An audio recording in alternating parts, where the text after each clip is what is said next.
The events are taking place in the Donghai University building, where quite a number of students have already gathered.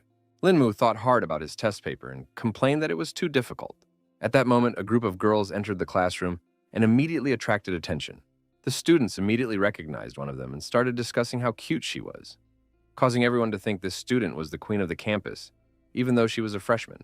It was Du Xiaoyue, who didn't seem to be particularly happy about this kind of attention to herself. No one could understand why she was in this class, because there were only sophomores here.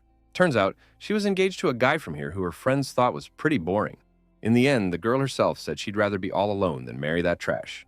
They all stopped near the desk of the main character, who did not react in any way to the presence of his girlfriends. One of them stepped forward and started walking over to where the guy was sitting.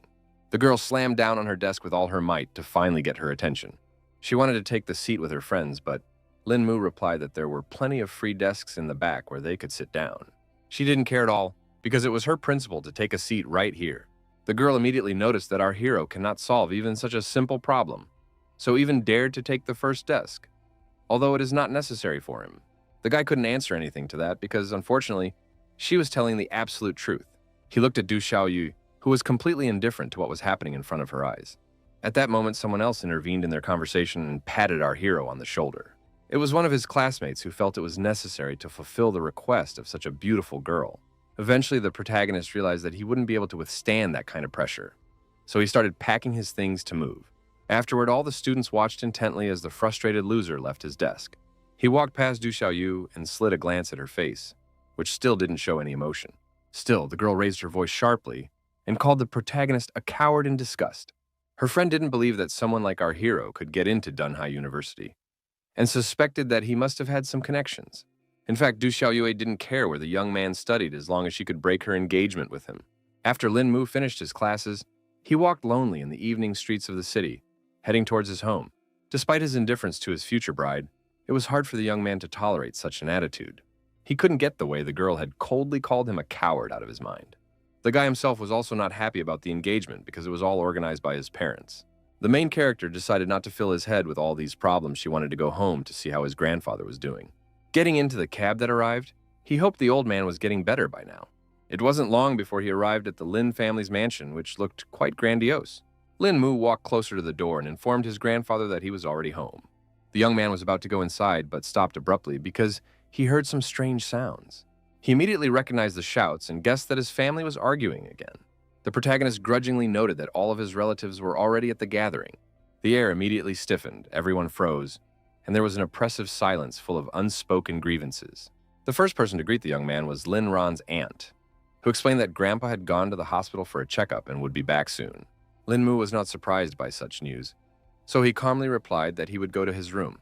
He walked silently past the men who continued to sit silently on the couch. The first to raise his voice was Lin Yitai's elder uncle, who was dissatisfied that his nephew had already completely forgotten about manners and was not greeting them. The second uncle, named Lin Yaif, didn't even think that they should take care of this guy. He whispered quietly with a smirk on his face that the protagonist didn't have long to live anyway. At lunchtime the next day, Lin Mu met with his grandfather and informed him that he would be out of class for a few days, so he would be able to take care of the old man. Grandpa, of course, rejoiced at the news that the young man would be able to spend more time with him. The guy was very sad about the old man's situation because he had been in such bad shape since our hero's mom and dad were gone, so no one knew if he was going to get better.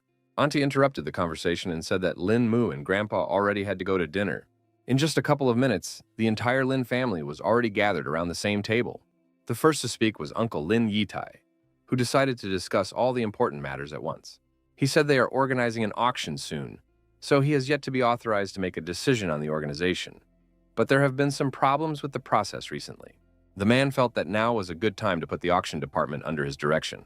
The other brother felt that if Lin Yitai had a problem with the organization, he shouldn't be involved in such matters, and offered his help. At this point, the main character abruptly got up from his seat and stated that he was full, so he was going to go to his room. No one even noticed that the young man had left the table because a fierce argument over the auction house had broken out. Lin Mu walked into his room and sighed heavily because he was already tired of hearing all the shouting. Our hero went out on the balcony and thought about the fact that, after all, his mom and dad had passed away too soon. He wished his parents could see with their own eyes how the family was slowly disintegrating. All these events did not give rest to the main character, who was now very difficult. Meanwhile, one of the uncles decided to check on the guy after all, suspecting he was having a hard time right now. The man guessed that our hero missed his parents again. Lin-mu wasn't particularly happy about the stranger's presence, so he wondered if Uncle needed him for something. The uncle didn't want anything from the protagonist, because he just thought the guy didn't eat enough at dinner, which made him a little worried. The man started talking about how only Lin-mu's father was able to inherit their father's skills. Unfortunately, their brother became completely immersed in the study of antiques, ignoring their grandfather's request to take over the family business. But even when he did take the helm, it didn't help the family. Eventually, my uncle decided not to continue this conversation and said that people shouldn't get what they can't handle. Otherwise, it would be a total mess. Lin-mu abruptly turned around, his brows furrowed, because he couldn't understand what he was saying those words to. Uncle didn't bother to explain anything and shoved the protagonist sharply in the back. Apparently, the main character couldn't keep his balance, so he fell over the side of the balcony. The wind whistled in his ears, and the boy watched in horror as the hard ground came faster and faster toward him. His body met the ground with a deafening crunch, a scarlet puddle instantly spreading across the asphalt. Meanwhile, the uncle was coldly watching what had happened to his nephew. He called it a small gift and help for his son to be reunited with his parents. Just a moment later, the rest of the family saw that Lin-mu had just fallen off the balcony. Now, the events shift to the doctor's office, who was completely unaware of what was about to happen. The next second, an excited nurse who was just looking for Dr. Joe rushed in. The girl reported that they had a patient who had fallen from the balcony, causing the head doctor to look for Ms. Joe. The doctor realized that the situation was serious, so she informed him that she would now approach the injured person. Meanwhile, the protagonist was already in the emergency room. A good number of doctors gathered around Lin-mu, desperately trying to save his life. It was obvious from the guy's body that he was very seriously injured, causing his life to literally hang in the balance. Dr. Joe immediately inquired about the patient's condition. One of the doctors reported that the guy had fallen from the 4th floor with a lot of internal bleeding, and his colleague was very talented at acupuncture, which may have helped the victim. The girl knew one effective way, but it might be too risky. The chief physician understood the risks, but the patient needed to be saved right now. Ms. Joe obeyed her boss and immediately took up her needles. She gripped her instrument tightly and announced that she would start right away. In just a few seconds, several needles were sticking out of the protagonist's head, which was the last chance for salvation. The nurse immediately reported that the patient's condition had stabilized. Dr. Joe reported that she used needles to stimulate a state of bay, or run. But if this continued for a long time, the young man's brain would simply die, so she left the rest to her colleagues. The doctors were more likely to perform the surgery to seize the moment as soon as possible. Suddenly, they noticed that the patient's heart rate had risen sharply above normal. The head doctor immediately began to suspect that Dr. Joe's technique didn't help after all. He too shouted for his assistants to get the defibrillator ready for emergencies. Metal plates pressed against his chest, and there was the sharp sound of a 200-watt discharge. The guy's body immediately shuddered violently from such an electrifying discharge. The doctor monitored the patient's vitals, but none of this was helping. So the doctors decided to increase the charge to 300 watts. The next second, the beeping of the apparatuses sounded, announcing that Lin-mu had lost his last signs of life, so the operation was a failure. Dr. Zhou was about to take off her mask and ask her colleagues to inform the patient's guardians of his death. The nurse agreed to honor the girl's request, but still couldn't take her eyes off the patient they couldn't save. Doctors covered our hero's breathless body to further transport it to the morgue. After that, they left the operating room to take care of the rest of the issues. All the hospital staff definitely didn't suspect that at this moment, some kind of dark sphere appeared above Lin-mu's body. The next moment, a glowing spark of light appeared in the room and seemed to be looking specifically for our hero. She flew around the guy's body for a while, then entered his chest sharply. The young man's body was already cooling down, and his soul had risen above him, leaving only a lifeless shell. The unknown force was not going to let the protagonist go so easily, so it abruptly grabbed his soul. The ghostly fist clenched hard and prepared to drive a spark of life back into Lin-mu's cooling flesh. When the arm completely disappeared, the main character's body slowly flew up and now began to literally float above the operating table. Little by little, all this unknown power began to merge with Lin-mu to definitely save his life. After that, a massive mysterious ring appeared on the guy's index finger. Eventually, the fusion process ended, so for a few seconds, the young man froze in midair. The protagonist was still unaware of the mysterious and amazing events that happened to him that night. The next morning, Dr. Joe returned to her workplace and stood under the door of one of the offices. The girl's eyelids drooped heavily, her tired look betraying a sleepless night full of anxious thoughts about her patient's death. A scream pierced the air, and the doctor flinched and her eyes cleared momentarily. She immediately scrambled from her seat and ran in the direction of the screams to see what was going on. It wasn't long before Ms. Joe was already running into one of the wards where she met the frightened nurses and wondered what had happened here. It was very difficult for the girls to explain anything, so they simply replied that they had seen something very creepy. The doctor immediately looked around to see what could have happened overnight. She walked closer to the body of the main character, who was still lying unconscious. It turns out that the entire hospital staff was shocked that the patient had somehow grown overnight. At that time, Dr. Joe decided to do a detailed examination of the body because it all looked too strange. Only now did she feel that the patient's body was still warm, which raised even more questions. The girl decided to check our hero's breathing with her finger to be sure of her guesses. In the end, Linmu finally woke up from his rather long sleep that might never end. Dr. Joe didn't know how to react to such a situation, so Hao was too shocked. Meanwhile, the nurses, who were now scared to death, thought the living dead had already come for them. The doctor asked her colleagues to be quiet, because they shouldn't be surprised by such things, because the patient may have experienced clinical death. The protagonist was already seated on the operating table and wondered who all these people around were. The young man looked around, his gaze sliding over unfamiliar walls, as his mind desperately clung to scraps of memories. He was desperate with his head to find any information about the events that had happened. In the end, the dazed Lin Mu realized that he didn't even remember who he was. After the guy regained consciousness, he was transferred to ICU room number 303. Dr. Joe was so shocked at the whole situation that she now did not move away from this amazing patient. The girl began to suspect that all this might have happened because the needles had damaged that point responsible for memory. She speculated that the damage done might have been so severe that they had literally forgotten their own name. The doctor asked our hero not to worry, because she was sure that sooner or later his memories would return. The girl informed him that Lin Mu could press a button and a nurse would come to him if he needed anything. Eventually, she left the protagonist alone because there were some other things she needed to take care of. Now the boy was left in complete silence and he could rest after such a hard night. He finally woke up and thought about the fact that he couldn't feel any spiritual chi in this place, and his body itself was weaker than ever. It turns out that there was already someone else in the body who had used the last bit of chi to escape and create a new body for himself. Otherwise, he would have just died. He never even thought that the greatest cultivator in the world would end things like this. The guy was very angry at the Xuantian and Yugui sects, who were too bold. So he was going to return to the cultivation world to cultivate every last one of them. Meanwhile, the Lin family mansion had already heard the latest news from the hospital as well. One of the uncles behind the incident was incredibly angry that his nephew was still not dead. His subordinate reported that the guy was alive, but didn't remember anything, which reassured the man a bit. So he asked him to take care of everything, promising to pay well. Auntie couldn't understand what was going on either, because earlier it was said that Lin Mu couldn't live after all. Apparently, the brother did not know the answers to these questions, because he only had the information that the young man had survived, but lost his memory. The woman, upon hearing this news, immediately began to hope that their nephew was now a common vegetable. Her uncle laughed a little at the fact that for her, memory loss and complete paralysis were one and the same. Auntie wondered what would become of them now and assumed they needed to change plans. The man understood that the sister was the closest person to Lin Mu, so he asked her to go and check on the guy because they shouldn't reveal themselves without finding out the whole situation. He emphasized that the woman would just check on him and see if their nephew's memory loss was true. Meanwhile, Lin Mu sat quietly in his chamber and did not suspect that any plans were being made against him. The silence was interrupted by a knock on the door, and the guy immediately allowed his guests inside. The protagonist couldn't understand what was going on, so he asked Dr. Joe what was the reason for her visit. The girl explained that someone had come to check on the guy and asked if he remembered the person. Lin Mu, pointing at the bandage on his head, emphasized again that in his condition he couldn't remember anyone. The aunt pretended to be hurt by these words, but the young man simply apologized and informed her that he didn't remember her at all. She asked her nephew not to bother and advised him to get more rest to get better quickly, promising that she would stop by some other time. She also asked the doctor how come the guy looked different for some reason. The girl explained that our hero's face was damaged because of the fall, so they had to do a little surgery. The aunt thanked the doctors for their help and asked them to take care of her nephew.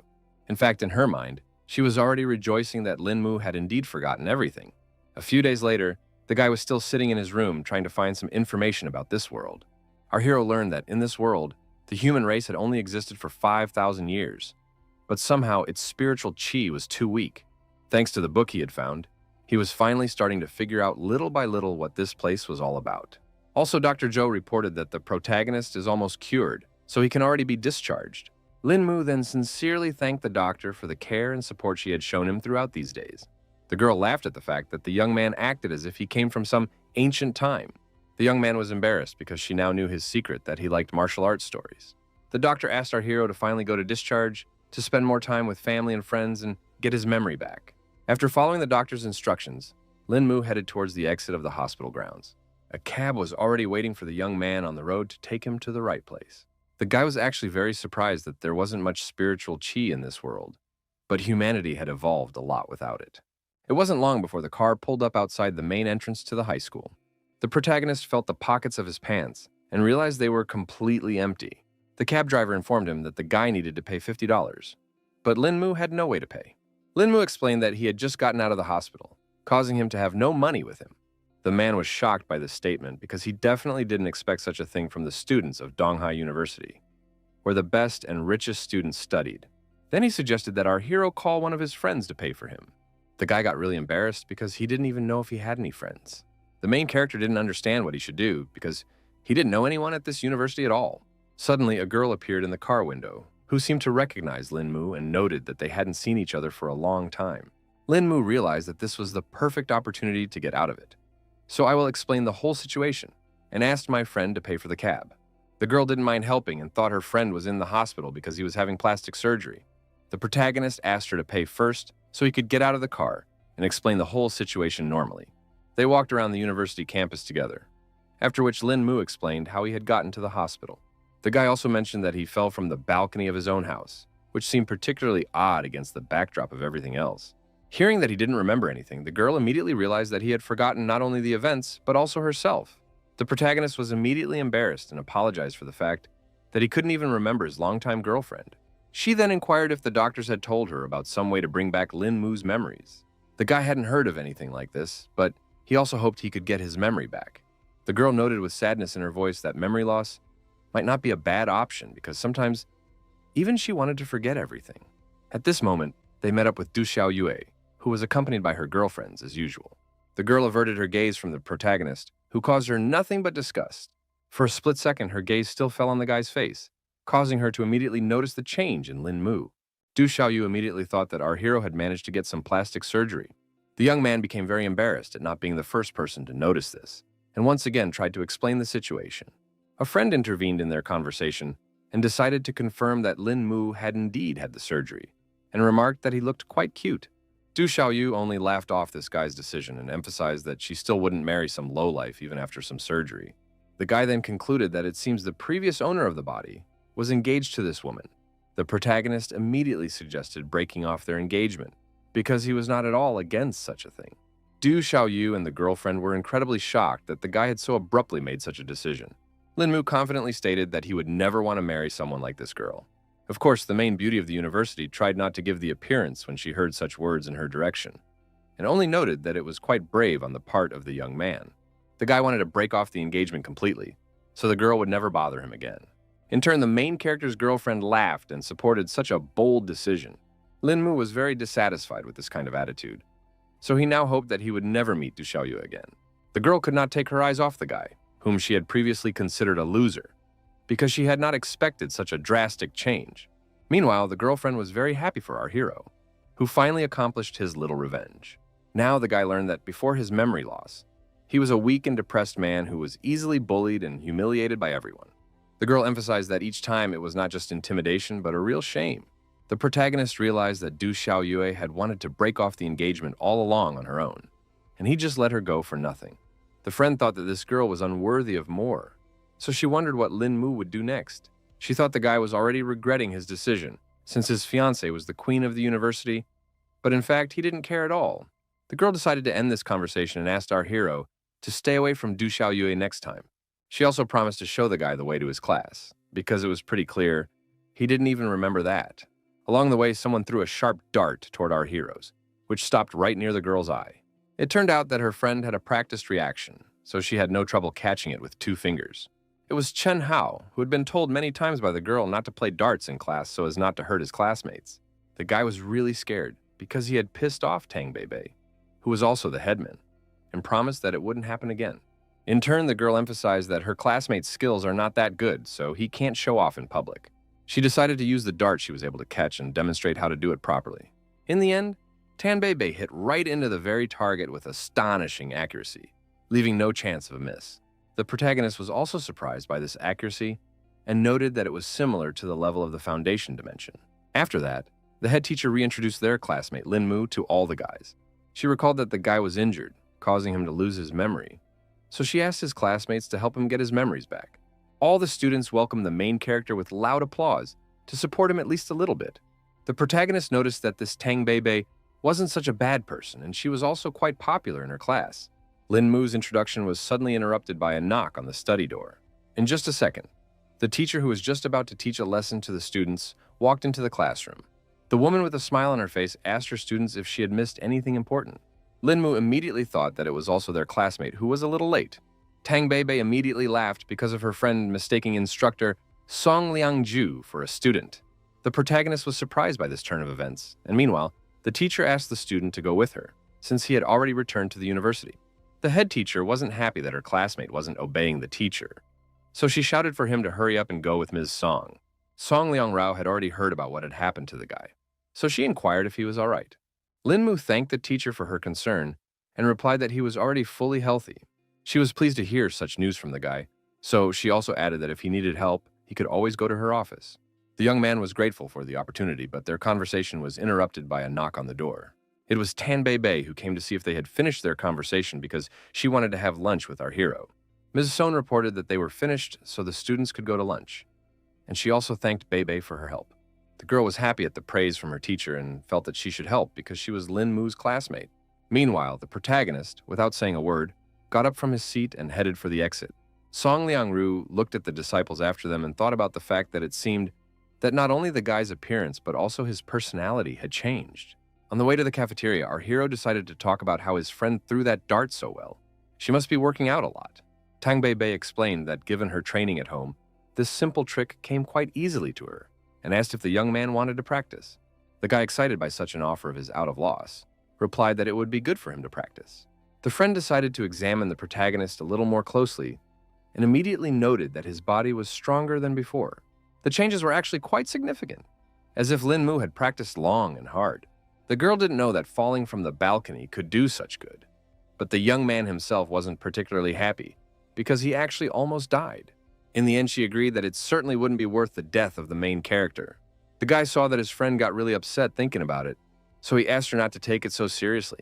Then Tan Beibei had an interest in finding out what our hero was going to do next after all. Lin Mu calmly replied that he had no plans due to the fact that he couldn't even remember anything from the past.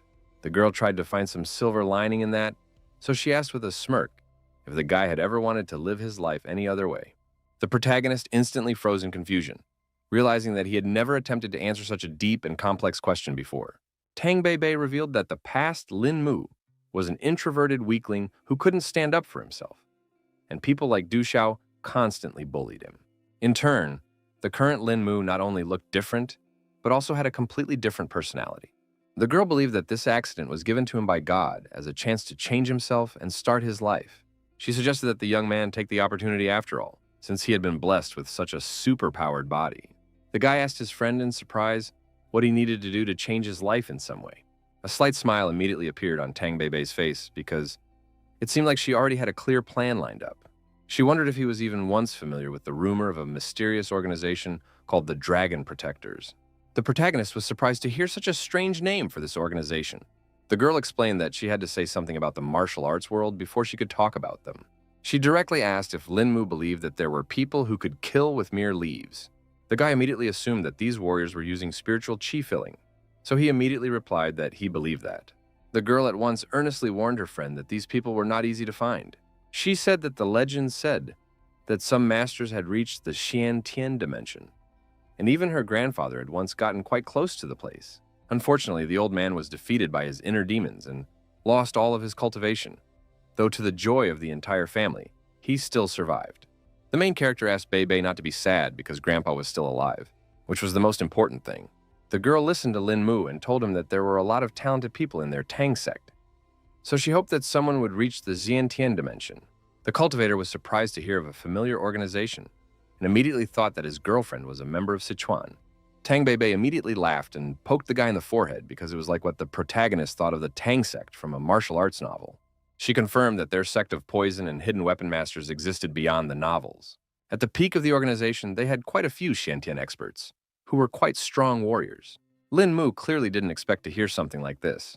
So he immediately asked a question about how powerful these people were.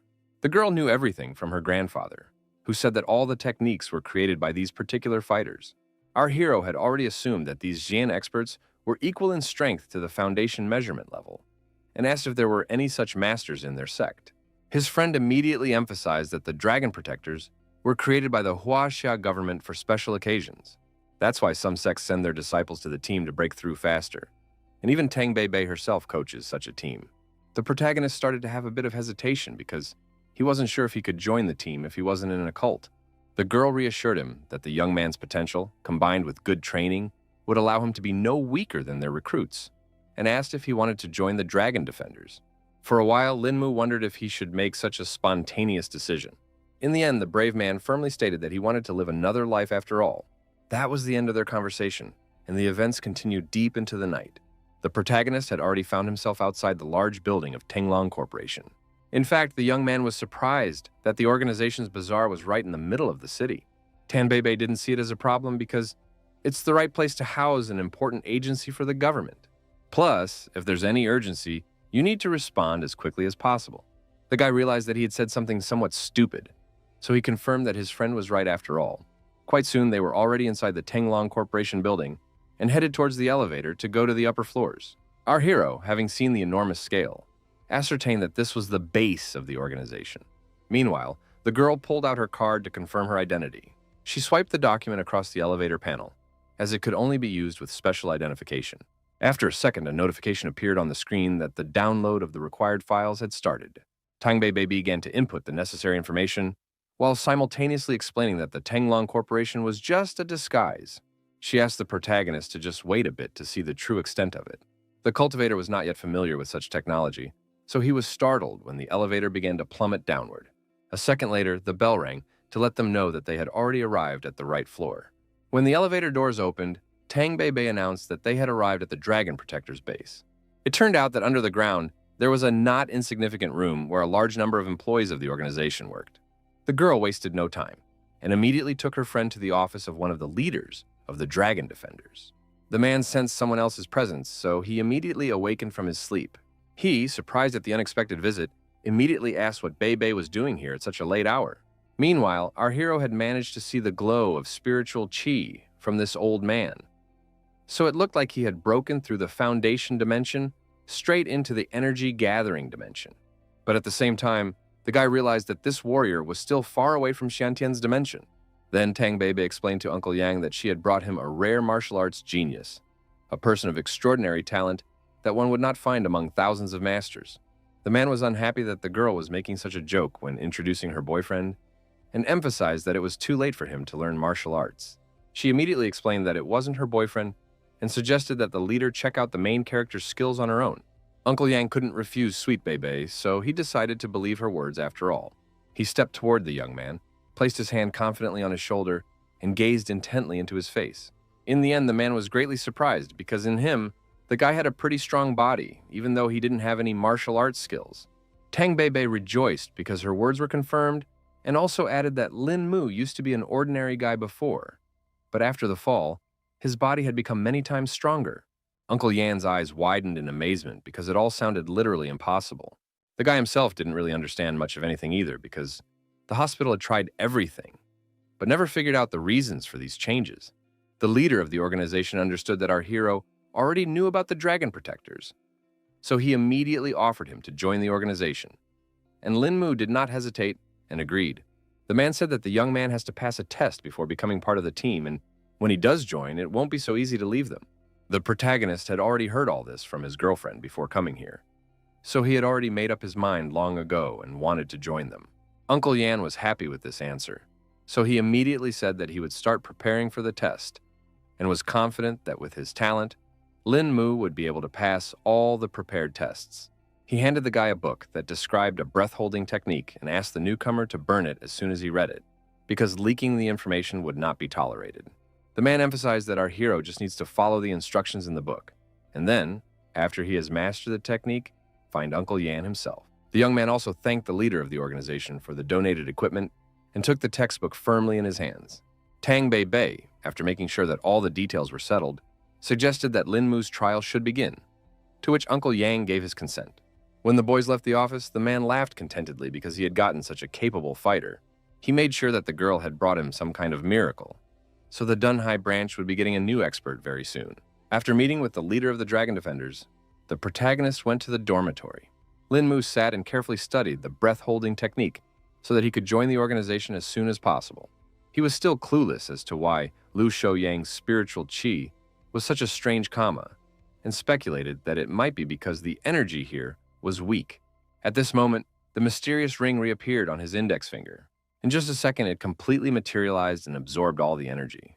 It appeared that this piece of jewelry was the only thing left from the cultivator's world, so he wondered when he would be able to reach the items from the storage in this ring. In the end, the guy decided to go look for information about it in the library world as soon as the sun came up. The protagonist followed his plan, and from the very morning, he was already in the right place. With a heavy stack of books in his hands, he sank down at the nearest vacant table and began flipping through the pages, searching the texts for the information he needed. The silence was suddenly broken by an extraneous sound, causing the young man to flinch and tear himself away from the book. It turns out it was Du Xiaoyue who was unhappy because some other guy was hitting on her.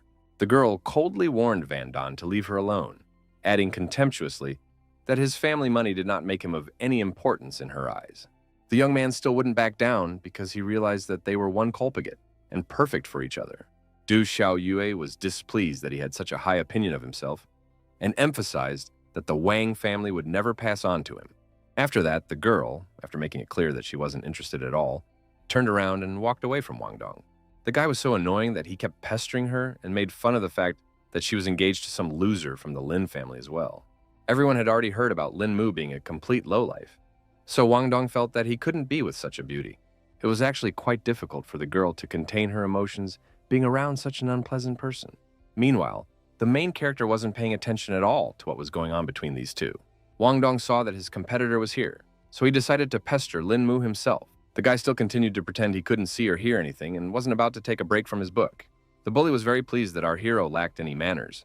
He took a decisive step toward the young man and, looking intently into his eyes, asked him if he had a problem, since he so persistently avoided even a simple glance in his direction. Our hero didn't even know if he knew this person, so he just asked what Wang Dong wanted. Then the guy started threatening Lin Mu to hurry up and break the engagement with Du Xiaoyue. In turn, the young man himself said that they had already canceled everything, so the girl's affairs no longer interested him.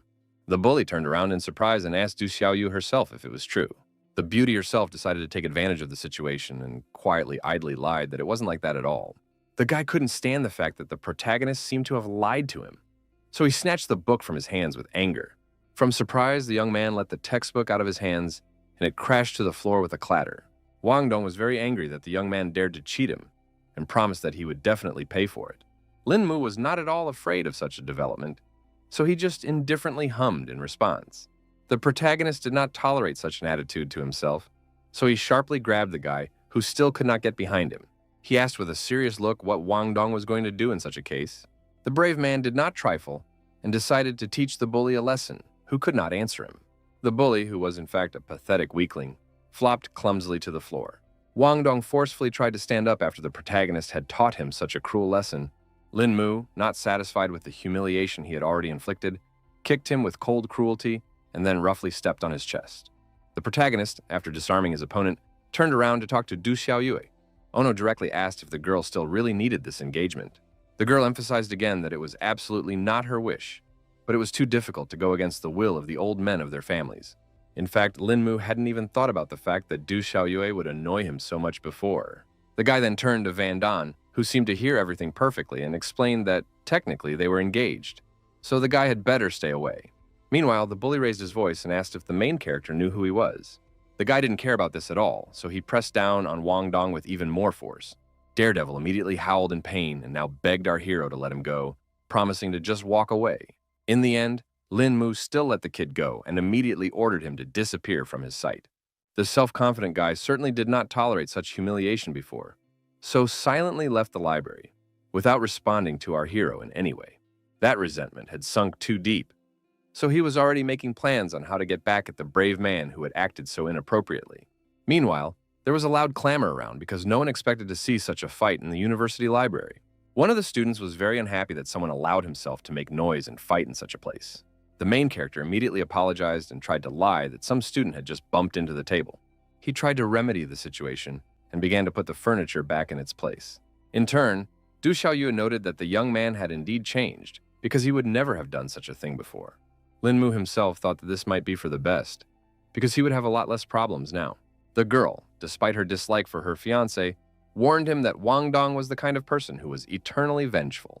The protagonist only smiled slightly upon hearing this information and thanked her for the warning. He turned next and his gaze fell on the very book the bully had snatched from his hands. A line immediately caught my eye that spoke of someone having to finish what they started in case the enemies returned. The guy thought about the fact that he had already learned the technique, so now it would be worth it to find Liu Shouyang and get something new. It is evening and the events are transferred to the Wang family home, where another scandal is already brewing. His father was unhappy that none of his subordinates were able to bring him useful information, even though he was paying well and had already been waiting for a whole week.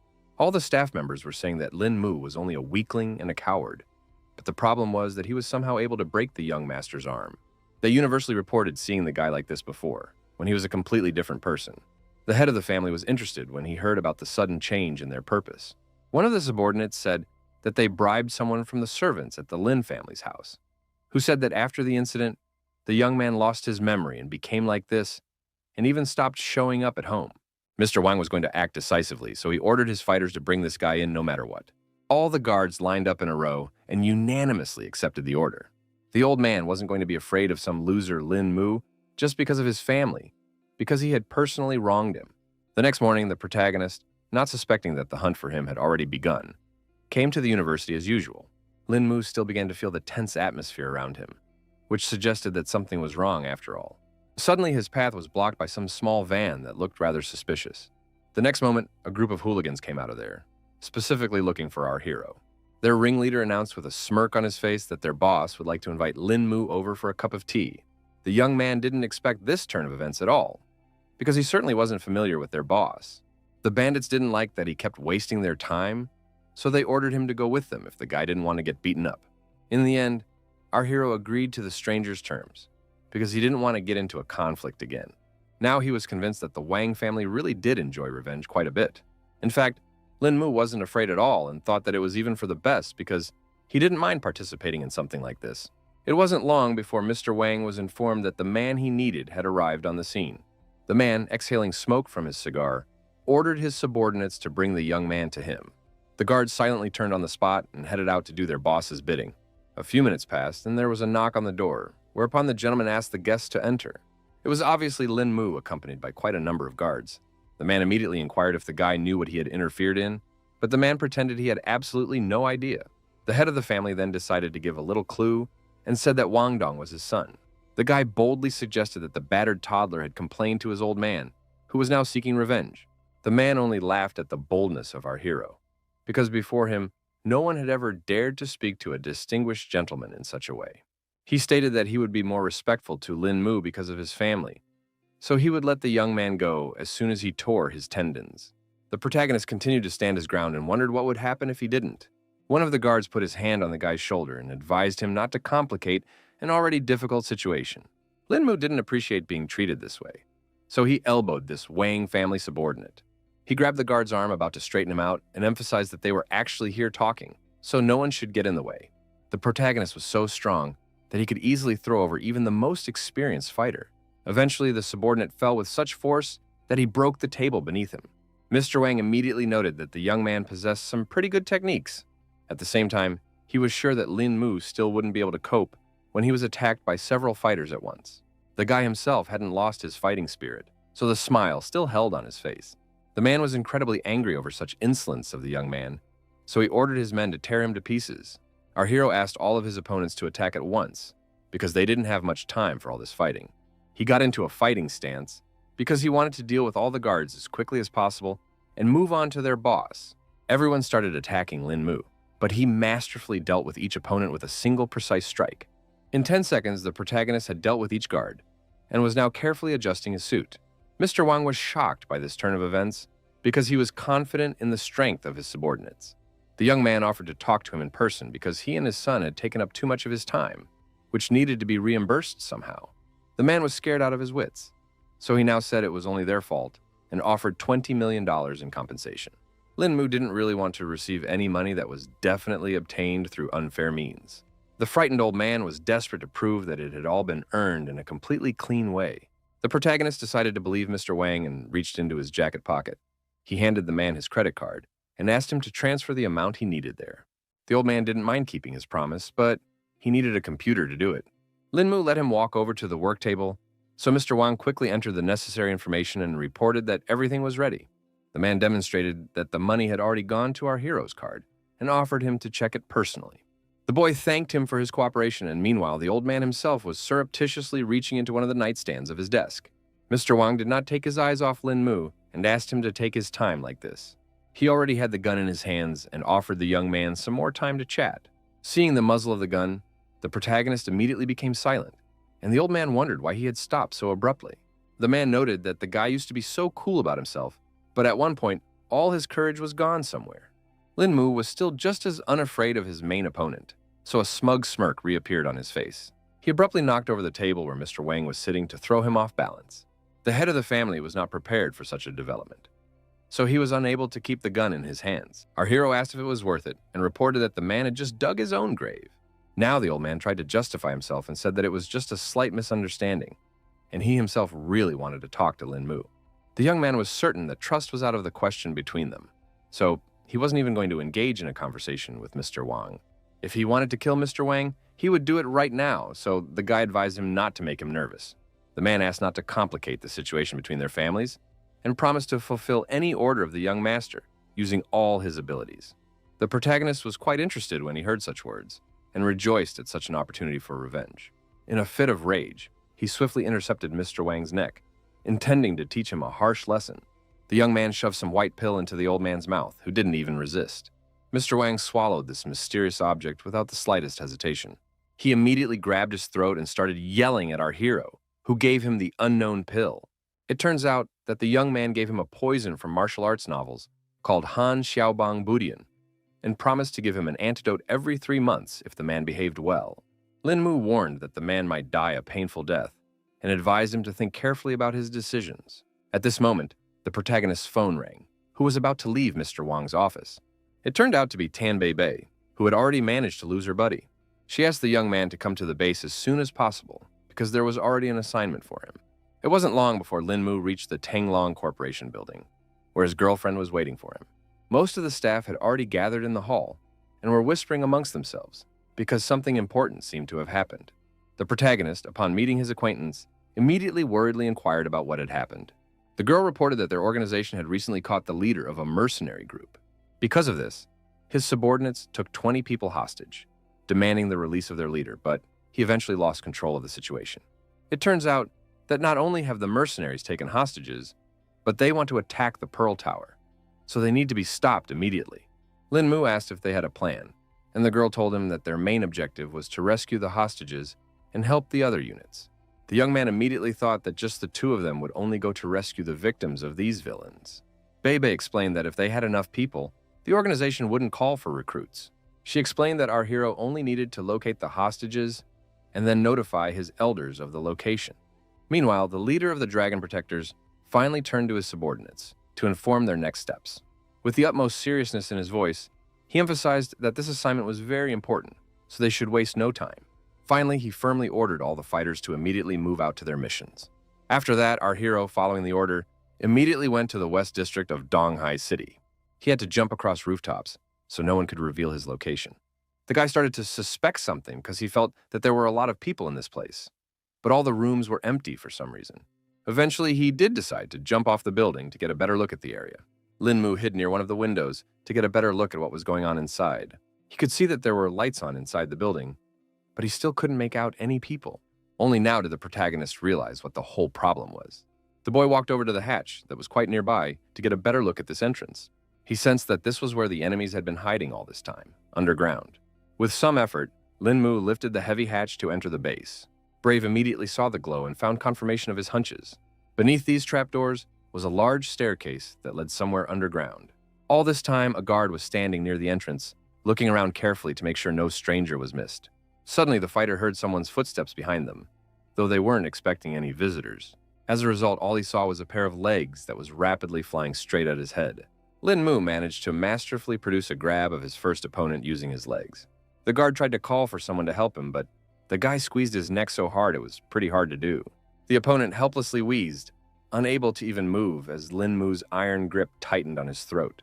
The enemy helplessly collapsed to the ground like a hamstring, and Lin Mu gracefully stepped off him, landing softly beside him. The protagonist began to quickly remove the uniforms from his defeated opponent, unbuckling multiple straps and latches with honed dexterity. He quickly changed his clothes, and now he was no different from the guards here, because his uniform fit him like a uniform and his mask concealed his face. Lin Mu didn't waste any time and went to the boss room to report that they had something going on at the base and lure out the main target. A pumped-up giant immediately appeared from behind the door and inquired as to what had happened. Our hero watched the actions of the boss closely and tried to think of something to answer one of the bandits. Meanwhile, the leader was already reaching for his gun, because he was beginning to suspect that there was something wrong with this guard. Lin Mu reacted to his movements and immediately grabbed his hand to snatch his weapon. The boss was not an easy man to deal with, so he quickly regrouped and tried to hit him with his knee. In turn, the young man himself also managed to see his opponent's attack and countered in time. The bandit's leg fractured with a crack, because Lin Mu's body was much stronger than one would have guessed at first glance. The fighter let out a heartbreaking scream, after which his body twisted in unbearable pain. He fell to the ground with a thud and clutched at his broken leg, still holding the gun tightly in his other hand. The gang leader immediately pointed a gun at the protagonist and fearfully asked who he was. This guy immediately pointed a weapon at Lin Mu and demanded to give his name, but he was not intimidated and continued to remain silent.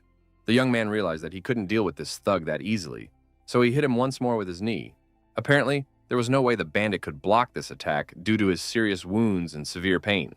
His consciousness went out like a burned-out light bulb, and his body collapsed to the ground, finally out of the fight.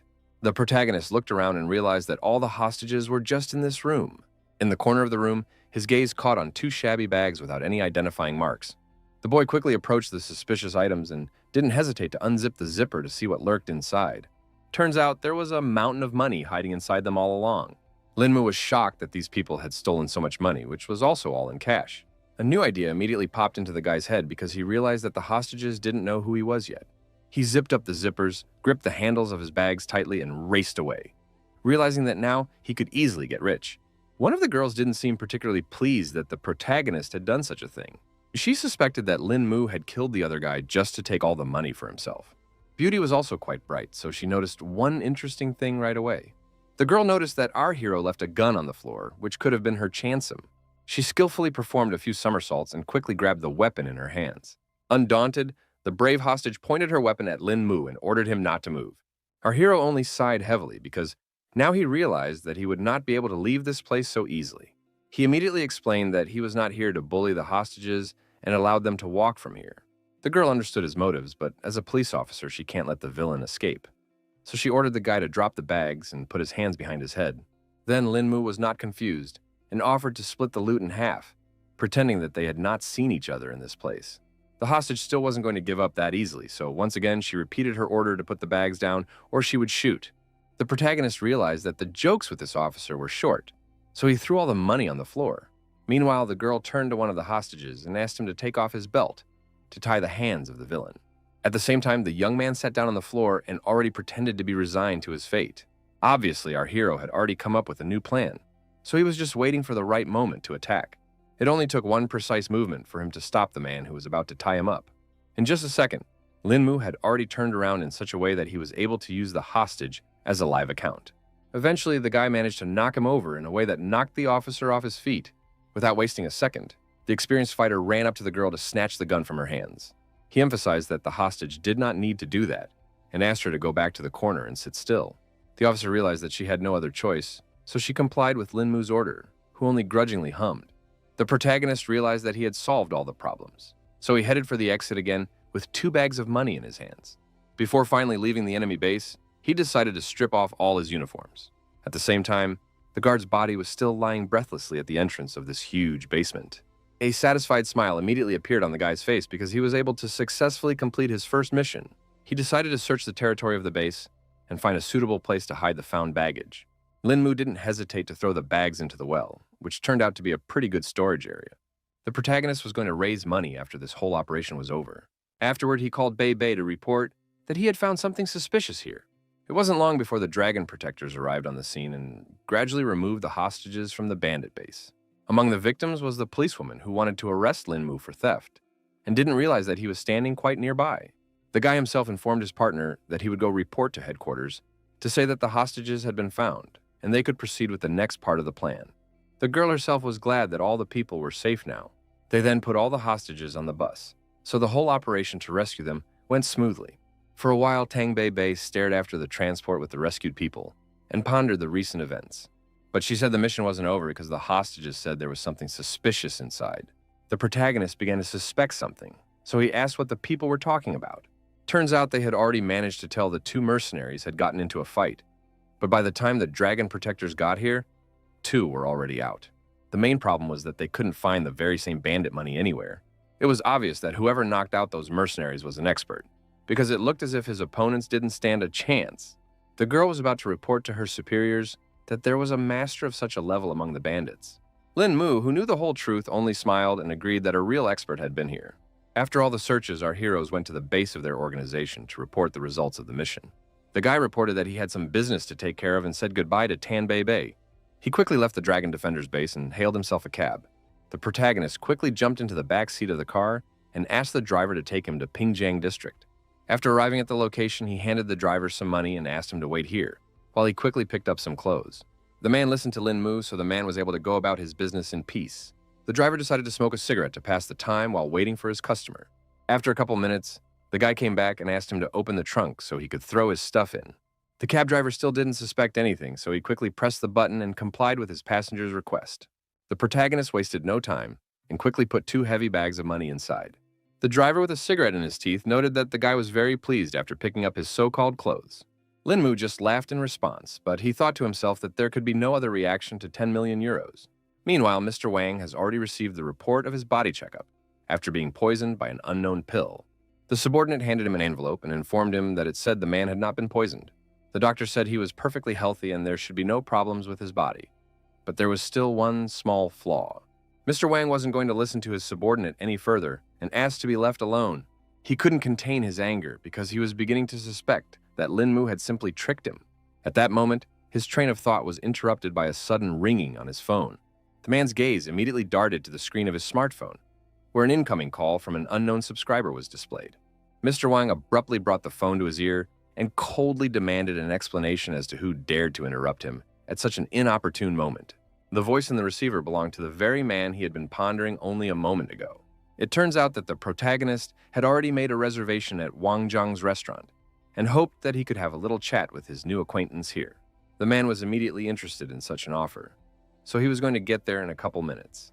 Wang Dong actually tensed up because he couldn't even figure out what this guy wanted right now. Our hero immediately noted that the old man arrived here rather quickly, and the latter explained that he didn't want to keep Lin Mu waiting. The man was quite excited because he couldn't guess what Brother Lin wanted and promised to fulfill his every wish. The guy laughed quietly and looked away and replied that nothing of the sort had happened. He began his story by saying that Wang Dong should already be aware of the situation with the Lin family. The protagonist poured a glass of wine and hinted that there was something only a man himself could do for him. The old man, suddenly revitalized, asked the young man to elaborate on his situation. Lin Mu explained that he had some cash, but he couldn't really use the money. The young man understood that Mr. Wang was a businessman, and thus could be a useful ally in his plans if he presented his proposal correctly. The old man instantly realized what the protagonist was getting at, and noted that he didn't have many useful skills, but business was his forte. He immediately asked exactly how much money Lin Mu kept with him. The protagonist confidently said that he had 20 million euros, and he expected it. But somehow Van Don had to turn that amount into an even larger sum. It was no problem for the man, so he asked the guy to rest a little and trust him. Lin Mu raised his glass and noted that in that case, he would have to visit his comrade beforehand. Wang Dong also grabbed his glass and happily replied that there would be no problem with that. After meeting the old man, our hero immediately went to the hostel, which became his permanent place of lodging. He sat down at his laptop while his roommates were getting ready to go to the university. The young man realized that there were too many extra eyes here, making it difficult for him to cultivate. So it was better to look out for some place with rent. Browsing through apartment websites, Lin Mu saw a good option for himself. Eventually, the guy firmly decided it was time to check one important detail. It wasn't long before he arrived at the right place and immediately saw that everything around him looked pretty good. The protagonist stopped in front of the door and thought that it would be nice if the owner of this house turned out to be a nice person. Forgetting any excitement, the guy pressed the right button and a loud ringing sounded. Somewhere from the back of the house came the voice of the landlord, asking him to wait a little while. After a few seconds, a very young boy appeared out of the door and inquired about who Lin Mu was looking for. Our hero was a little surprised, but explained that he had seen on the internet that this house was for rent. Now the young man understood the reason for this unexpected guest's visit. Lin Mu, in turn, nodded to confirm his intentions, and immediately inquired about the monthly fee. The owner decided not to discuss all the details on the street, and offered the guy to go inside and look around, and then talk about the price. The protagonist did not object, so he silently put on his guest slippers and followed the master of the house. Only now did the young man realize that they hadn't introduced themselves to each other, so he said that his name was Meng Xuan. The guy calmly and uncluttered replied that his name was Lin Mu. Meng Xuan had immediately warned him that there were 2 other people upstairs living here, so there was only 1 room left vacant. He showed him a place that was rented out and told him that its cost was $1,200 a month, but that he would have to pay for the whole year at once. Our hero was in no hurry to agree to such conditions because he thought that the price for 1 small room was too high. The owner didn't really stick with his client and immediately hinted that there were rooms nearby that only cost a few $100s a month. Someone's voice was heard outside the door, immediately noting that another jelly man had come, although Meng Xuan didn't really need money. In the end, it turned out to be a teacher from the university who recognized her student immediately. It seems the main character didn't expect to see a familiar face here either. Meng Xuan was also surprised because he began to guess that the 2 knew each other. Song Liangju confirmed his guess with a smile on her face and explained that this guy was her student. For his part, Lin Mu began to hesitate because he realized that it would be difficult to do anything next to Miss Song. He decided to say the price was too high for him after all, and he was going to look for other places. Also, the guy didn't apologize for wasting his time. And meanwhile, Song Liangju was surprised that he, with his family's wealth, couldn't afford rent. The woman began to suspect that something had happened to her student's family. In the end, the protagonist still managed to find a new home for himself. Although Western style was not his preference, he didn't waste time thinking about it and simply made a decision, choosing this option as the most practical in this situation. It was quite a nice and quiet place here, which was perfect for cultivation. Lin Mu took a closer look around and noticed that the kitchen was also not bad. The young man thought about the fact that he hadn't cooked for himself in a while, so this was a good opportunity. Within a couple of minutes, he had already started cooking a rather appetizing dinner for himself, the aromas of which filled the entire room. Our hero thought that his skills are good, but the ingredients are so bad, so it's better to order new products online. He quickly pulled out his phone and decided to look up some herbs that might help with the cooking. Immediately, he noticed some merchandise that interested him more than the condiments. Lin Mu definitely didn't expect to encounter a spiritual ginseng amongst the vastness of the internet. The guy was sure that this root was perfect for him, so he didn't hesitate long to buy it. He noticed that the seller was located in Nangu, but distance didn't matter when it came to such a rare and high-quality item that was worth any effort. In the end, the protagonist had to use an airline to get to the seller. The boy thought about his first time on an airplane and wondered what the experience was like on board. On the way, he suddenly remembered the ticket and, pausing for a moment, reached into his pocket to see exactly where his seat was. The protagonist already had an electronic version of the ticket, so he was able to see all the information on his phone. He was glad to have the whole company behind him because the bank had the airplane and everything else ready for him. Luo Biyun, who belonged to Hao Yue Corp, was already seated on board. Eventually, the other passengers began to take their seats as well, creating a measured buzz around them. The girl was surprised to notice that another passenger had entered the airplane that she certainly hadn't expected to see. She was sure the entire airplane was entirely at their company's disposal, but that turned out not to be the case. One employee said that before boarding, the airline told him they needed one more seat for a VIP. Luo Biyun still didn't understand what was going on, but she didn't object to this decision of the airline. In fact, she had no idea how important the main character was.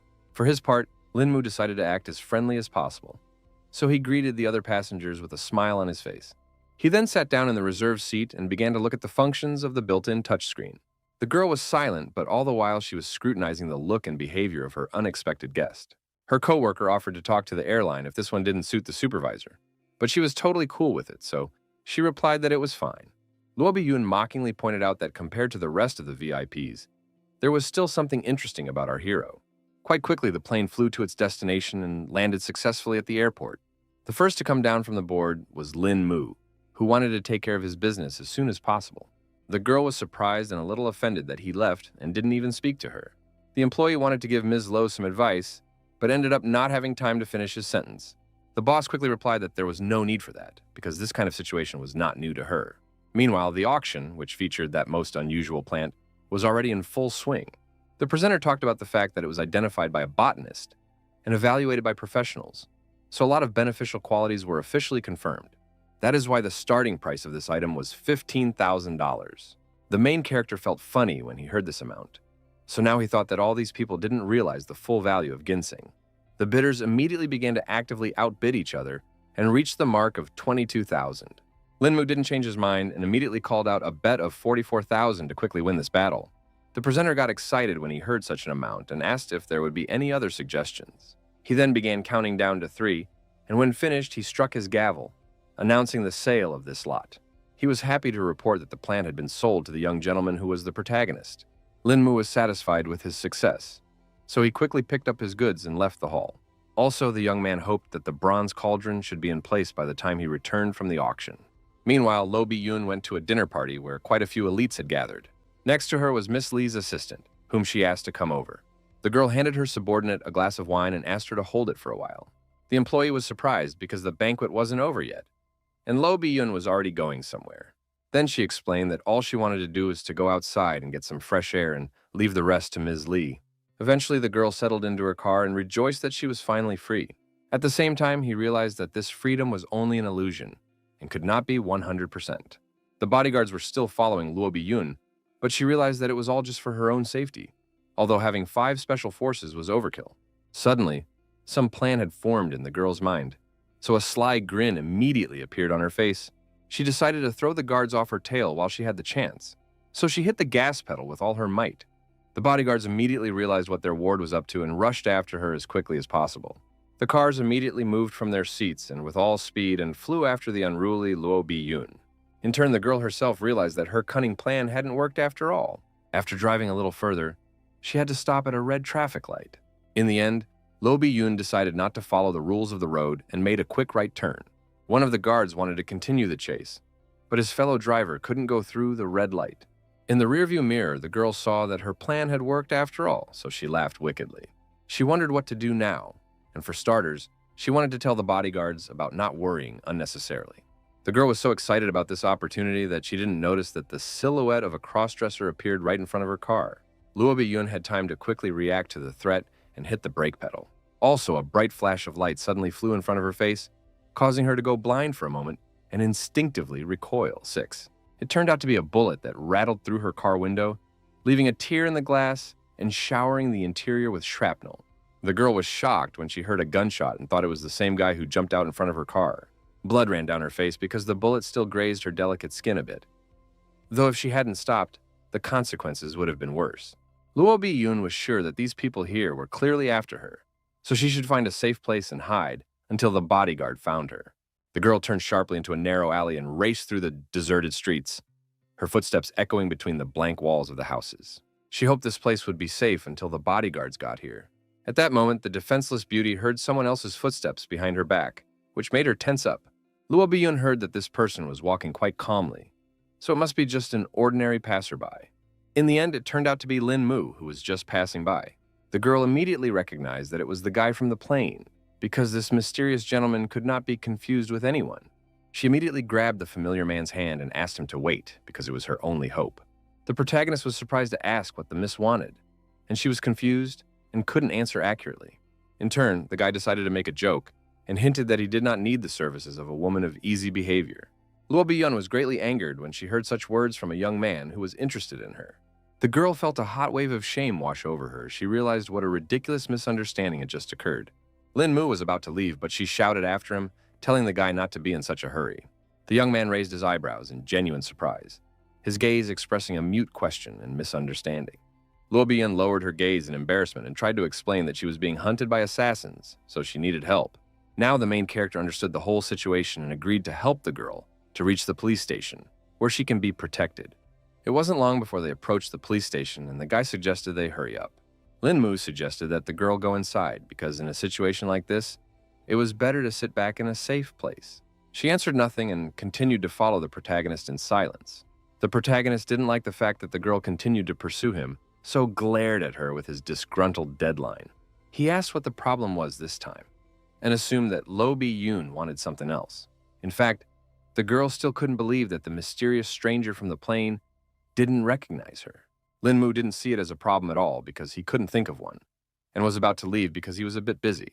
The stunned beauty was indeed shocked because the young man didn't recognize her, and began to suspect that he was just trying to get out of here as quickly as possible. She realized that today's attack was too suspicious, so she couldn't tell the police about it, but rather put someone from the family in charge of dealing with it. Besides, the girl understood why our hero wanted to get rid of her quickly, because obviously he just didn't recognize her. In any case, Lo Bi-yoon wasn't going to fall behind so easily, so she pretended to be hungry and emphasized that she didn't have any money, hinting that the guy could help. The protagonist did not expect that the girl would not give up on him after all, so he finally decided to stop. He again asked the girl to go home or to the police station because she was definitely not allowed to walk around the city streets at night. In the end, Linmu headed towards his house that he had rented nearby. Lo Bi-yoon thought there was a restaurant somewhere nearby, not realizing where she was going. Then our hero, with a smile on his face, explained that he would take the defenseless girl to his house and make her some kind of snack. She was now convinced that the young man was not a bad person, but still felt that everything that was going on was beyond normal socializing. In any case, Luo Bi-yoon had nowhere to go, so she further followed the hospitable guy. Stepping inside and looking around the interior, she immediately noted that the main character had pretty good taste. Linmu immediately sat his guest down on the chair, but she continued to feel somehow awkward. Only now our hero noticed that the girl's feet were swollen, although she had not complained about it before. He realized that Luo Bi-yoon couldn't be left in this state, so he asked her to wait here while he looked for a solution to this problem. The girl was rather surprised when she saw what this caring young man was about to do. Turns out he brought her a basin of warm water, which was supposed to help with her swollen feet. Luo Bi-yoon was clearly feeling uncomfortable, so she didn't object, and immediately lowered her feet into the water. It was only now that she realized she had forgotten to introduce herself, so with a smile on her face, she said her name. In turn, the protagonist briefly replied that his name was Lin Mu. For now, he asked the girl to get some rest, while he himself went to the kitchen to prepare dinner for them. Luo Bi-yoon herself realized that the young man perceived her as an ordinary girl, and thought that knowing someone as ignorant and caring as him was pretty great. Linmu immediately noticed that she was looking at the plate very greedily, so he concluded that his guest must have been very hungry. The girl didn't even notice her stare, so she immediately tried to justify herself. The main character didn't judge her for it, so he just asked her to put on her slippers to finally go to the table to get something to eat. Luo Bi-yoon couldn't be happy that the guy was so caring that he even prepared house shoes for her.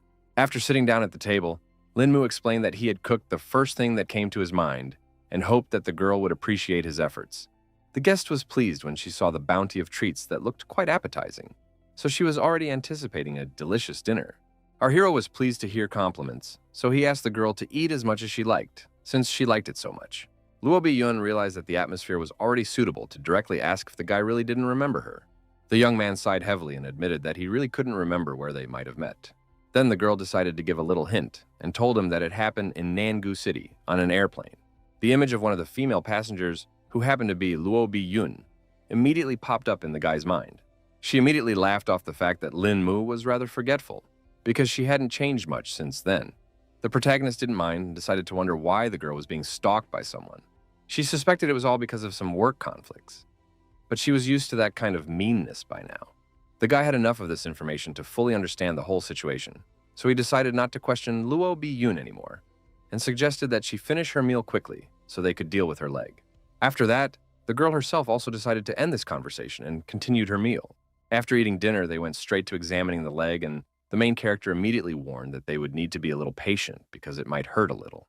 Linmu was rubbing the place where his leg had been kicked, where by then a rather large bruise had already appeared.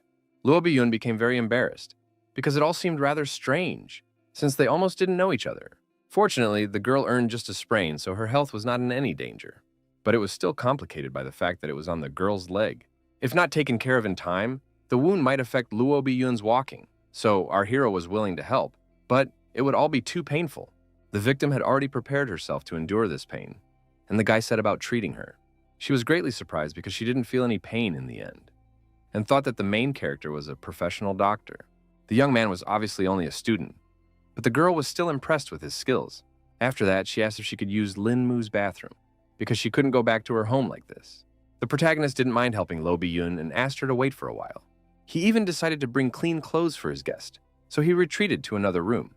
The guy brought his belongings and explained that he lived alone, so there were no women's clothes here. But in any case, Luo Bi-yun had little use for what was available. The girl had not expected such hospitality at all, and thanked Lin Mu for all this help. After that, she went to the bathroom, and the main character also brought her slippers and left them by the door so she wouldn't slip. After making sure the guest had everything they needed, the guy was finally able to mind his own business for a bit. The protagonist sat down on the couch and began to consider the spiritual ginseng that he had managed to snatch at the auction. He came to the conclusion that it was about time he figured out how to use this artifact. His musings were abruptly cut short when there was a persistent knock at the door. It was Luo Bi-yun, who had already finished all the water procedures and changed her clothes, so she was feeling quite fresh. The guy was a little stunned because he didn't expect the girl to be so suited to his clothes. The girl gave an embarrassed laugh and wondered what it was that was on the table. The protagonist briefly explained that it was just a medicinal herb that he was going to make a cure with. Luo Bi-yun was greatly surprised because she couldn't understand why such a young and healthy guy needed some medicinal herbs. Lin Mu pretended as if he had a weak body since childhood, so he had been using different medicines all his life. The girl immediately wanted to help because she knew some pretty good doctors and suggested that the young man consult them. Apparently, he refused and explained that Chinese medicine would only worsen the situation and Western doctors would definitely not help. The guy noticed that it was already quite late, so he suggested that Luo Bi-yun stay at his house because it was quite unsafe to get home alone. She did not refuse such an offer and immediately went to the guest room, advising the protagonist to go to bed soon too, to get a good night's rest. Finally, the young man turned toward the door and said goodnight to her in a quiet, calm voice. The next day, everyone woke up early in the morning to go about their business. The protagonist quickly got up from his bed and got ready to leave the house, but noticed that there were already 2 pairs of slippers near the door. He remained standing there, slightly puzzled, not expecting the girl to leave him so suddenly and even at such an early hour. At that moment, he smelled something pleasant, so he immediately went inside to see what it was. On the table in front of him, he saw a freshly cooked breakfast, and immediately noted that all this was not a cheap treat. Taking a closer look, Lin Mu noticed that there was a small note under one of the plates. It turned out that it was Luo Bi-yun who left her number and explained that she had some business that caused her to have to leave so early. But she still wanted to thank her for her help and made a small breakfast. The protagonist quickly sat down at the table to appreciate the girl's efforts and thanked her aloud for all of this, despite the fact that he was here all alone. Cutting off a small piece, the guy stabbed it on his fork and put the food in his mouth.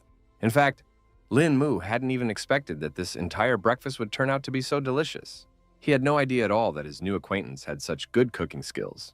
Finished with his morning snack, the protagonist decided to start making the medicine. In one of the lockers was a special cauldron that was meant for just such things. After throwing the ingredients inside, Lin Mu put the pot on the stove and the water in it boiled quite quickly. After that, he put ginseng root in it, which was the final ingredient. Meanwhile, events shift to Manhattan, where they have already learned about the recent incident with Luo Bi-yun. Her father was incredibly angry that the useless staff couldn't protect his daughter. The bodyguards understood everything perfectly well, so they apologized to their boss and emphasized that it was all their fault. It turns out that the subordinates had already managed to find the killer and the man behind it all, so one of them had already reached into the envelope to have a peek at this on his own. In fact, the man was more interested in who helped Luo Bi-yun evade her pursuers. The bodyguards had already prepared information about this guy too, so they started looking for an envelope with suitable data. The man was not in the least bit surprised when he read that it was Lin Mu from the Donghai Lin family. What shocked him even more was that this young man had died, but was eventually able to come back to life. The guards explained that they received this information from the hospital, which suggested that it was probably just the body's response to the temporary organ shutdown. But it was also known that after the patient woke up, he became taller and his appearance changed. The more surprising was that his personality became completely different. The guard added that the hospital believes it is a miracle, and the first time such a thing has happened in the history of medicine. He allowed that such changes in the boy's appearance and character could have been due to memory loss. The man began to wonder about the main character's personality, so he inquired about the encounter with his daughter. The bodyguard said that they met 5 days ago when they were on the same plane to Nanhai City, and they also met on the day the girl was attacked, so it can already be said that they are friends. In the end, father calmed down a bit because he realized that Luo Bi-yun was fine, but he also firmly added that from now on, he no longer wanted to hear that she was in danger. Hearing their boss's order, the guards turned around and headed towards the exit. For a while, the old man continued to sit with sheets of information about our hero and think about who he was. Meanwhile, the evening shadows lingered on the walls of Lin Mu's house. where events now continued to unfold. The preparation of the medicine was still going on, and the guy once again opened the lid to see how the process was going. He finally saw that the recipe had worked, and everything was ready. Our hero quickly poured the medicine into another container, where it immediately solidified. After that, Lin Mu would twist small balls from this substance. Although he could have done it with chi energy, but it was not enough even for such easy tasks. Of all this amount of medicine, the young man had quite a few medicinal pills. Eventually, the protagonist decided it was time to personally try his endeavors. Taking a sip of the medicine, the guy immediately felt some strange changes in his body. He realized that the effect was certainly a bit weak, but the number of pills just made up for it. Lin Mu realized that all was not well with chi in this world. But with such great finances, there was nothing stopping him from rising to the top again. The next day, the guy, as if nothing had happened, went to study at the university. Tang Bei, who was sitting next to him, immediately noticed that the main character was sitting on his phone the whole time. So she immediately asked what it was that he was doing. Turns out, the young man was just looking at his grades for his last exam. Seeing the result, the girl immediately noted that the grades have not badly increased after our hero was in the hospital. So now she herself was not opposed to also fall from the balcony. Obviously, it wasn't the best idea, so I didn't advise her to go to such lengths for some sort of evaluation. One of her classmates also remarked that after this incident, everyone is talking about how lucky Lin Mu is. Du Xiaoyu was very annoyed because all the attention was tied to her ex-fiancé. So she asked her girlfriends not to react to it in any way. The sly girlfriend immediately reminded her that on paper the guy was still her fiancé, hinting that they could deal with this Tang Bei he keeps hanging around with. The girl continued to pretend as if she didn't care about all these papers, and said that she wasn't going to fume about some Lin Mu at all. At the same time, a rich beauty in a fancy sports car drove up to the university, who was just looking for our hero. Luo Biyun was quite determined, so she quickly got out of the car and headed towards the entrance. Classmates immediately informed the guy that some unknown girl was looking for him. The protagonist immediately realized everything when he saw the acquaintance in front of him, and said hello to her, a little surprised. In turn, the girl smiled widely and laughed at the fact that he certainly hadn't expected to see her in such a place. It was true, so the young man confusedly asked how Luo Biyun knew about his university. The girl explained that she had just gotten a call from someone, and didn't even have to find her savior herself. The guy got embarrassed and apologized for being too busy lately, but really he had just forgotten about Luo Biyun. She immediately suspected something because the protagonist certainly didn't look that busy when he was having a word with his girlfriend. Lin Mu was not confused and explained that they had just finished a class they were just discussing. Luo Biyun didn't care about this at all because she came here to call our hero for a dinner that she would pay for on her own. The guy immediately refused and explained the subject that today was his grandfather's 80th birthday, which made him need to be home on time. At that time, the girl immediately guessed that there would be some kind of party and joined Lin Mu. The main character immediately explained that it wasn't a good idea because he had an oddball family, which made him afraid that Luo Biyun herself wouldn't like them either. She didn't see it as a problem at all and was confident that she could handle it all on her own. Eventually, the young man realized that it was useless to resist, so he explained that he had one more class left, after which they could go home together. Only now Luo Biyun was finally about to leave the audience, and asked our hero to unsubscribe when he was free. After that, Lin Mu looked around and was already certain that, fortunately, no one had paid attention to him. It turned out that everything was not like that because all classmates were already actively discussing the fact that the guy had a girl and so beautiful. The protagonist realized that the situation was too dire, so he decided to quickly run out of the auditorium to avoid answering all those stupid questions. He decided to go to the vending machine and grab a small snack for himself. Glad that he managed to escape in time, because otherwise he wouldn't know how to explain this whole situation. Suddenly, Tang Bei appeared behind his back, who was displeased that her friend had left without saying a single word. In fact, the guy didn't even have anything to say because he had only seen this girl twice, so they were just acquaintances. He said that the first time he and Luo Biyun met on an airplane and didn't even talk then, and the second time he met her in an alley near his house and saved her from some murders. The friend did not believe the words of the protagonist at all, because it was too strange due to the fact that the girl, after 2 meetings, personally came for him. She joked that Luo Biyun could thank the savior with marriage, but the hero was against it, because the girl is from a famous family and such a thing is simply impossible. Tang Bei still saw no other reason for the girl to perfectly come to see the young man and act so friendly. The protagonist couldn't understand at all why his girlfriend cared so much about someone he knew. She immediately became very embarrassed and tried to explain that she was just worried about Lin Mu, because she was afraid that the pretty girl just might have deceived him. The guy immediately emphasized that he wasn't some infant who could be so easily fooled. He suggested that we finally go back to the auditorium because classes were about to start. Tang Bebe was really annoyed that the main character was just trying to run away from her question, so she didn't get any normal answer. Meanwhile, the rest of the classmates continued to actively discuss the mysterious situation that had occurred during this break. Du Xiaoyu's friend still couldn't calm down because that girl directly approached Lin Mu and said that she was going to come to his grandfather's birthday party, which looked quite impertinent. The girl still continued to remain calm because she didn't want to show that she had any feelings for the head hero. Her friend couldn't believe that she wasn't even going to lift a finger despite some girl coming to Lin Mu's house. Du Xiaoyu wasn't going to do anything because now she had nothing to do with this guy, and besides, they were going to break the engagement anyway. The friends still thought it was like spitting in the girl's face because their breakup was still unconfirmed. In the end, Du Xiaoyue just asked her friends to calm down because it wasn't long before the teacher was going to come. After class, all the students quickly went out of the university to rest after a hard day's work. No sooner had the protagonist far away from the educational institution than someone beeped. It was Luo B. Yun, who was going to pick up the young man in her car from the beginning, so she waited for him at the exit. She also inquired if the guy had seen the car, because she wanted him to be the one behind the wheel. The protagonist didn't mind taking advantage of such an opportunity, so he quickly agreed. Eventually, the girl asked him to drive because she didn't know the road to his house at all. Quickly switching places, Lin Mu quickly pressed the gas pedal, and the car abruptly roared forward. Meanwhile, Luo Biyun for some reason abruptly leaned over and started scrutinizing something. Turns out the girl was rubbing the very leg she twisted the night they met the main character. Lin Mu immediately noticed that something was wrong, so he asked her about the condition of this bruise. Luo Biyun calmly replied that she was perfectly fine, and it was just a small sore from the heels. Then, the main character offered her to wear normal shoes, but the girl immediately refused because everything looked much prettier on heels and her legs seemed longer. He didn't understand at all this attitude of girls who suffered so much for the sake of some beauty. Luo Biyun explained a little embarrassed that normally she wouldn't wear such shoes, but today was a special day. The young man didn't understand the hint from her side at all, so he didn't react to those words at all. It wasn't long before they reached the Seven Ling Mansion, where all the relatives had already gathered to celebrate the birthday. The butler was overjoyed when he saw that young Master Mu had finally returned to their home.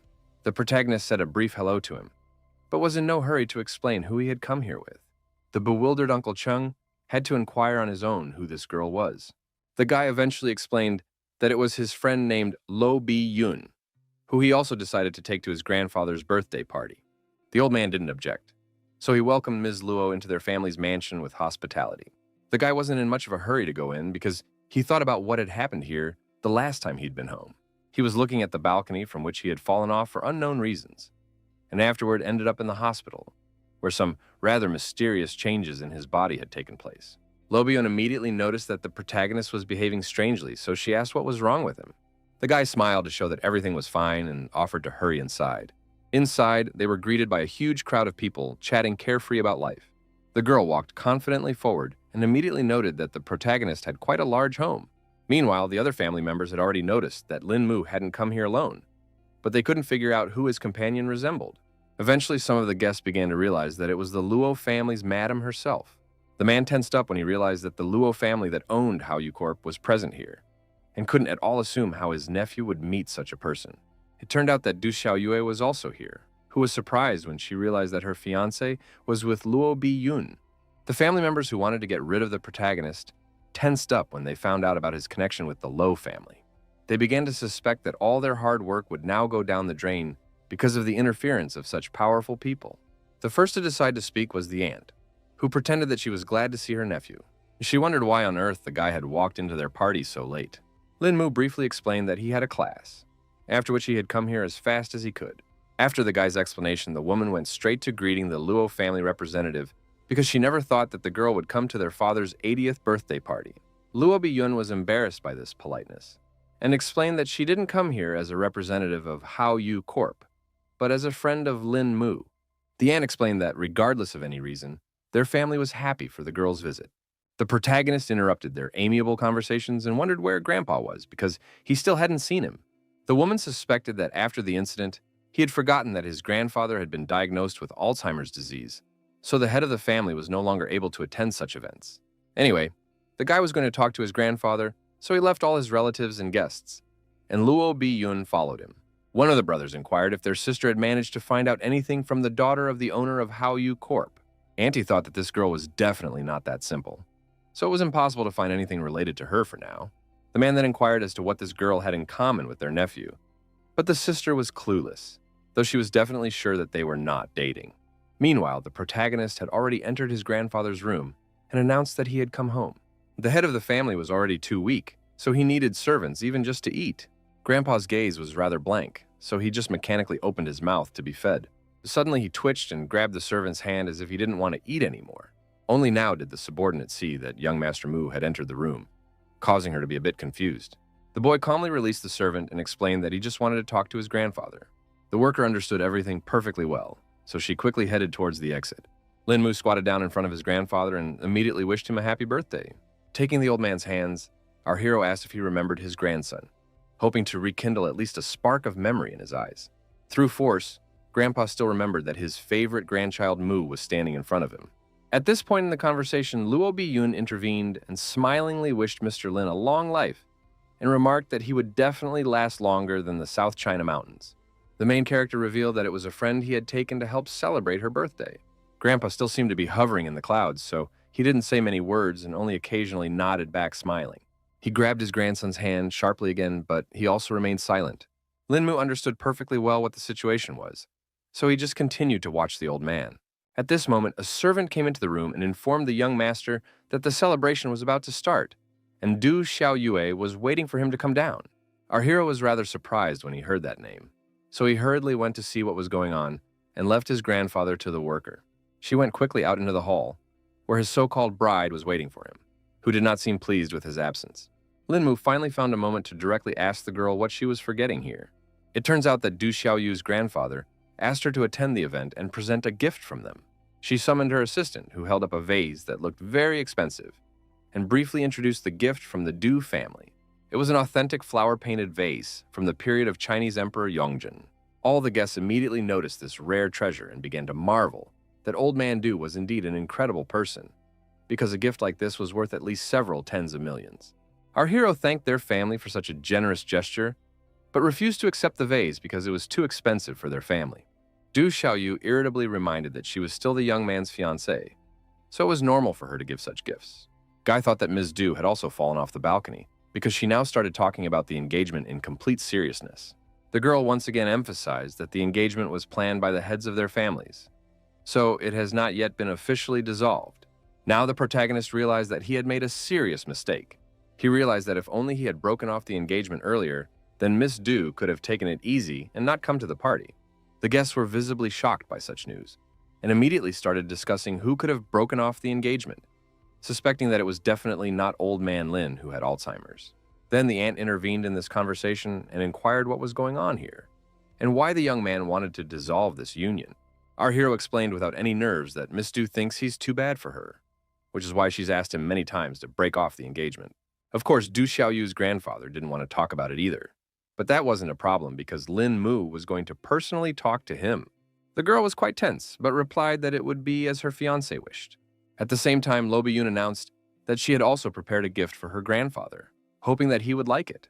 The protagonist immediately said that the girl definitely shouldn't have spent any money on it. He carefully picked up the mysterious box, which gave no hint of what was inside. The guest was eagerly watching the young man, because she was eager to see the reaction to what she had prepared for the birthday boy. In the end, Lin Mu still opened the wooden box and saw a ring in front of him that was made of a green gemstone. The guy's eye was trained on this sort of thing, so he immediately recognized it for what it was. The girl still decided to explain on her own and revealed that it was a ring made from the best jade called Qiyue Yang. Du Xiaoyu noted that the stone was pretty good, but in any case, they couldn't be sure that the ring was real. Luo Bi-yun realized that she had a keen eye that could determine the quality of the jade so easily. The girl still thought that the ring must be real because it was unlikely that anyone would dare to deceive the Luo family. Du Xiaoyu decided to finally leave her rival alone and congratulated Grandpa Lin on such an incredible gift. The protagonist, despite the tense situation, smiled and thanked the guests for being so generous. He eventually accepted the gift from Du's family on behalf of his grandfather, but warned that next time he would come to discuss breaking off the engagement, and she shouldn't waste any more time on such events. Du Xiaoyu was clearly irritated by the situation, her lips tightly pressed together, and she only nodded briefly in response, showing that she had no intention of continuing this conversation. The aunt finally intervened, who couldn't understand how her nephew could make such decisions on his own. The guy explained that nothing would work out between them, even if you do it through force. So it was easier to break the engagement to avoid wasting their nerves and time. Aunt Ron realized that the protagonist was serious, so she backed off and didn't bother to change his mind. After the party, Lin Mu was back in his acquaintance's car and had already driven away from his family's house. The girl decided to talk about how this Du Xiao Yue is quite beautiful, so the guy should think about whether he will regret breaking the engagement. The protagonist didn't see this as a problem because his fiancée doesn't want to waste time on him, so her beauty and intelligence no longer matter. Luo Biyun still suggested that he stay with the girl longer to find out her feelings, and maybe then his feelings wouldn't change. But in any case, Lin Mu wasn't burning with the desire to marry her specifically, so he refused. Also, the lad, glancing at his companion, added that he was not the kind of man who would pursue something that did not belong to him, leaving behind what was at his fingertips. The girl laughed and noted that Lin Mu had a boneless tongue since he spoke of such things so easily. It wasn't long before she informed young Master Mu that they had arrived at the right place. Our hero quickly jumped out of the car and started actively typing something into his phone. The next second, there was a ringing notification sound from Luo Biyun's phone. Lin Mu handed her his phone number and asked her to call if the girl needed help again. Luo Biyun said goodbye to the protagonist with a smile on her face, showing with all her appearance how much she appreciated this meeting and how happy she was about the circumstances. She then quickly drove off in the direction of her home, so the young man didn't even have time to respond. Lin Mu was in no hurry to go inside and began to actively dig through the pocket of his jacket. Turns out his grandfather handed him a note telling him not to worry about him, because the old man was only pretending to have Alzheimer's, so he wouldn't have to mess around with all the family members fighting over the inheritance. The protagonist did not expect that the head of their family had come up with such a cunning plan for himself. The next day, the guy immediately went to the Du family's resort to solve his main problem. He was met at the entrance to the liner by two guards who were in no particular hurry to let the stranger into their master's territory. The guy explained that he was from the Lin family, asking to be let through so he could talk to Grandpa Du. The guard immediately informed his other colleagues that the young man was alone. Eventually, they allowed our hero to pass and informed him that an elderly master was already waiting for him inside. Smiling, Lin Mu thanked the guards for the opportunity to talk to their inflammation. He quickly walked up the steps that led to the Du family's huge liner. There were already quite a few people resting by the pool. Among them was Grandpa Du himself, whom the guy was looking for. The old man, who was lounging on a chaise longue and sunbathing, said hello to the protagonist and wondered why he was looking for him. Lin Mu was going to state everything briefly, so he immediately asked if the master was close to his granddaughter Du Xiao Yue. Grandpa immediately tensed up because he thought something had happened to the girl. The young man tried to calm him down because nothing much was going on and told him directly that she just wasn't very happy with the engagement. Mr. Du accounts that it was quite normal for children to quarrel, so he asked Lin Mu not to take it all seriously. The protagonist still thought that they were simple people. So if Du Xiao Yue didn't want it, he wasn't going to waste her time anymore. One of the Du family was displeased with the kid's audacity, since he decided to make such a cocky decision on his own. Grandfather immediately intervened in this conflict and ordered the man to shut up and not speak to Lin Mu in such a tone. All the guests on the liner immediately fell silent, because they did not expect the head of the family to be so tough. In the end, the old man once again questioned whether the boy had really come here specifically to break off the engagement. The protagonist confidently confirmed his intentions and emphasized that after this, he and Du Xiaoyue would become mere strangers. Mr. Du, realizing the futility of further resistance, sighed heavily and finally agreed to dissolve the alliance. The guy thanked him for the opportunity and promised to take all the blame, so he was about to leave so as not to take up any more of the old man's time. He quickly turned around and dryly said goodbye to the entire Du family, who definitely didn't expect this turn of events. No one could understand why the master had let this breakup happen so quietly, and they were afraid that rumors about it would spread quickly. Was unhappy that someone was trying to oppose his decision because it definitely didn't concern the ordinary family members. And besides, he would know about all their dealings with the Luo family. The man believed that the Luo family was much stronger than the Lin family, so if Xiao Yue married any of them, it would help their family quite a bit. Mr. Du himself also understood all of this, so when the engagement had already been broken off, there was no point in hiding anything. Meanwhile, the protagonist went downtown, after meeting his former father-in-law. In the middle of a busy street, Lin Mu was lucky enough to meet his teacher, Miss Song. The young man was happy about this coincidence, so he decided to help the teacher carry her bags. The girl rejoiced at this sudden good fortune, and was not averse to handing over the burden to her apprentice. Lin Mu immediately noticed that she was carrying some sort of gift, so he decided to inquire about who was having a birthday. It turned out that Song Liangju herself was having the celebration, so the protagonist thought she was going to celebrate alone. The teacher dismissed his speculation because she wanted to get together with her neighbors, so she invited our hero to this celebration as well. The young man didn't seem to have expected such a suggestion from Ms. Song at all, so he was confused and didn't know how to answer.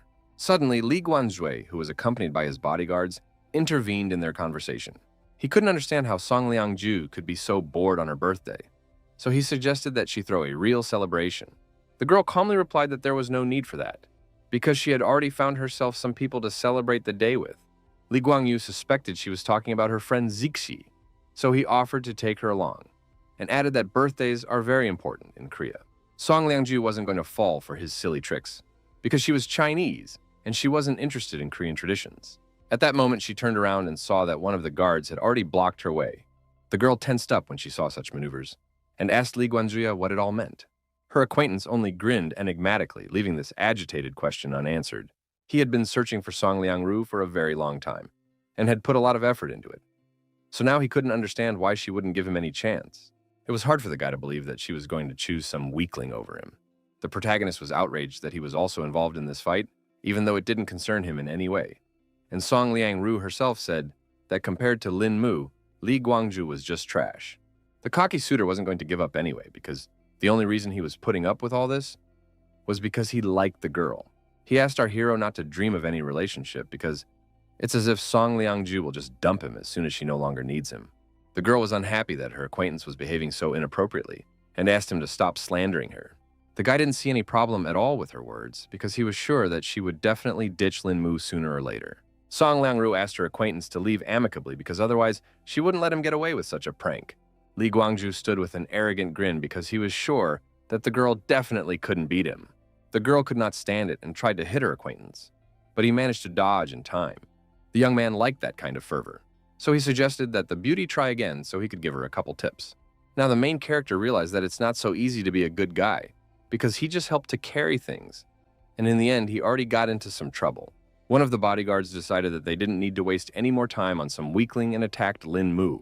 The protagonist expected such a development, so he carefully watched the movements of his opponent. Eventually, the guy managed to react in time, so he successfully punched his opponent right in the face. Even such an experienced fighter could not resist the strength of our hero, so he fell to the floor without strength. His comrade flew after him as well, whom Lin Mu also neutralized with one precise strike. In the end, the young man remained unharmed, while all his opponents were lying helplessly on the ground. Song Liangrao didn't expect to see such a turn of events, so she fearfully asked if our hero was fine. The protagonist began to tell with a smile that he saw the two men surround him, but after blinking once, he had already witnessed these fighters lying on the ground. The guy lied that he must have been rescued by some master, but Ms. Song had a hard time believing it because she didn't see anyone nearby.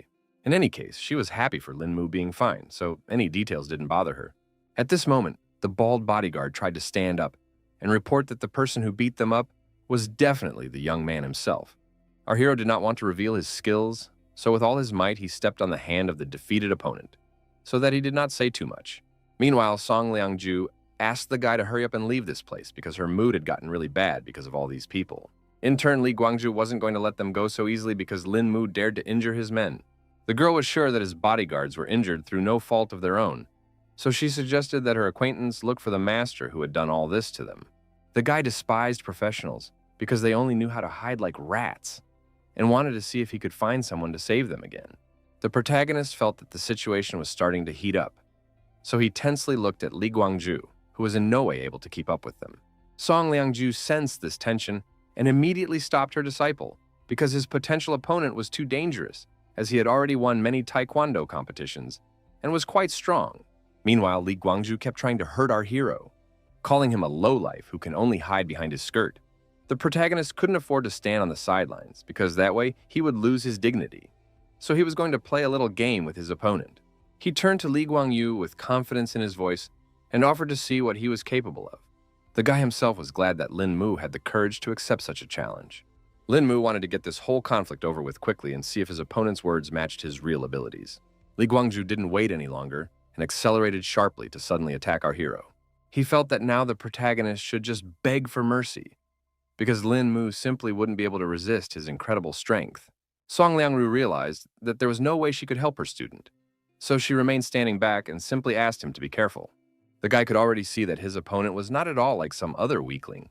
In any case, the protagonist thought that Li Guangzhu was hoping in vain if he really thought that this fight would be so easy. But the guy was still absolutely confident in his strength. So he continued to attack Lin Mu, who had managed to dodge so far. Eventually, the protagonist managed to block even a strong leg kick and keep his balance. An interested smirk appeared on Li Guangzhu's face because he didn't expect the young man to even be able to block his turning kick. He paused for a while and wondered what the protagonist was going to do now, because he was definitely not in a particularly favorable situation. Song Liangro could clearly see how strong the blow was, so now she wasn't sure if her disciple was fine. Li Guangzhu himself was surprised by this outcome because he could have calmly broken the board with his punches, but the protagonist somehow managed to withstand. Meanwhile, Lin Mu replied that he was fine, but he didn't even expect his opponent to be this good. The teacher noticed that the young man was holding up quite well, so she asked him when he had managed to become so strong, and he told her that it was after he was discharged, when he realized his weakness. Li Guangzhu decided to take advantage of the guy being distracted by the conversation and tried to attack him a second time. It seems that the protagonist had long been prepared for this turn of events, so he put his two hands forward. His opponent immediately noticed this maneuver on his part and thought the guy would try to grab his leg. He simply couldn't let Lin Mu do something like this. So a solution to the problem had to be found right here and now. The guy in flight changed his attacking foot, trying to attack the protagonist from the side he didn't have time to defend. Song Liangro was not too scared because she thought that Lin Mu had come to an end. The guy actually had a very good reaction, so even in such a desperate situation, he managed to dodge. Eventually, he managed to put his plan into action and successfully grabbed his overconfident opponent's leg. Lin Mu was very angry at this guy, so he decided to teach him a lesson for being so impertinent. He twisted Song Liangru's foot with all his might and then heard a rather unpleasant crunch, feeling this unbearable pain. Even such a strong fighter shrilly screamed. Lastly, the protagonist advised Li Guangzhu not to try to make moves he couldn't do, because it would only make him look like a complete fool. Those were his last words, after which he walked over to Ms. Sleep, and together they walked away from the humiliated weakling. When they were back on the main street, the teacher admitted that she had not expected this turn of events. She marveled that Lin Mu had gotten so strong in just a few months, and our hero said it was all just for his health. Song Liangru had been haunted by the feeling that she was talking to a completely different person the entire time, adding that the guy had only gotten better. She immediately remembered that her roommate was also very good at martial arts. The protagonist guessed that Ms. Song was talking about Zixi, who Li Guangzhu had mentioned earlier. Then the teacher decided to reveal that her friend has been practicing since she was a child. So she uses the sword as if it were an extension of her arm. The guy realized that she was quite good, so he inquired about what such professionals did. But Song Liangzhu didn't know any details. In the end, she herself suggested that Lin Mu have tea together because the neighbor was just at home. The protagonist declined because he still had some business to attend to and wished them a good time. The guy said goodbye and was about to leave, but Song Liangru lastly told him to make sure to stop by next time. Lin Mu was calmly walking through the streets of the city when he heard the sounds of a chase behind him. It turns out that some thief had dared to steal a bag in broad daylight and was now trying to escape prosecution. The villain wasn't going to give up so easily, so he yelled for everyone to disperse and give him his way. He tried to quickly run across the road, in the middle of which a police car had just stopped. A female law enforcement officer immediately jumped out of the car and attempted to apprehend the man who was so desperately trying to flee the scene of his crime. The thief tried to jump over the fence, but in the end his foot slipped unsuccessfully. As a result, he fell to the ground and dropped with a clatter the very bag he was so eager to steal. The policewoman immediately jumped over the fence so as not to miss the opportunity to capture the villain. She emphasized in a cold, stern voice that any resistance was futile. The thief unhappily clucked his tongue because he realized he had no more avenue of retreat. Eventually, the man pulled a knife from his pocket and began threatening the girl who tried to restrain him. The police officer ordered him to stop resisting because assaulting an officer is a serious offense. The man thought he wasn't a thief until he was caught, so he could do whatever he wanted. But backup was on the way, so it would be hard for him to evade the police. The officer said that if he did surrender voluntarily, she would pretend that the offender had not assaulted her. The girl wasn't going to give up so easily anyway, so the girl could only dream of such a thing. She realized that the situation with this intruder was too complicated, so he was leaving her no other choice. The policewoman was about to apprehend the bandit, but he started waving his knife at her to stop her from approaching. The girl acted quite professionally, so she quickly grabbed the thief by the arm and immobilized him. As she pawed and laid the man on the ground, she emphasized that he had a choice before that. She asked why the whole situation was made more complicated, because now the violator had earned himself another non-compliance with the law. Suddenly, someone else put his foot down on the policewoman and emphasized that it was better for the woman to stay out of these matters. The police officer then immediately realized that someone had come to the aid of the bandit. She had pretty good physical fitness, so she managed to dodge in time. Now the policewoman understood that it was this gangster organization that had it all together. One of the men said that there are some things you should just turn a blind eye to, so a girl better not seriously look for trouble on her day off. She, as a police officer, was outraged by this sort of thing because she couldn't just let criminals go. The bandit was annoyed that the girl was so stubborn, so he decided to deal with her. The policewoman was able to dodge the first blow, and then realized something was wrong. She stumbled helplessly against the fence and realized she had nowhere else to dodge. Meanwhile, the bandit had already pulled out a knife and rushed towards the girl to finish her off sooner. At this point, someone stopped the villain and pointed out that everyone makes mistakes, so you should forgive them if possible. It turned out to be the protagonist who felt that there was no need to resort to sacrifice during a routine robbery. In the end, the bandit agreed with him and decided to forgive the girl this time, emphasizing that she should stay out of other people's business next time.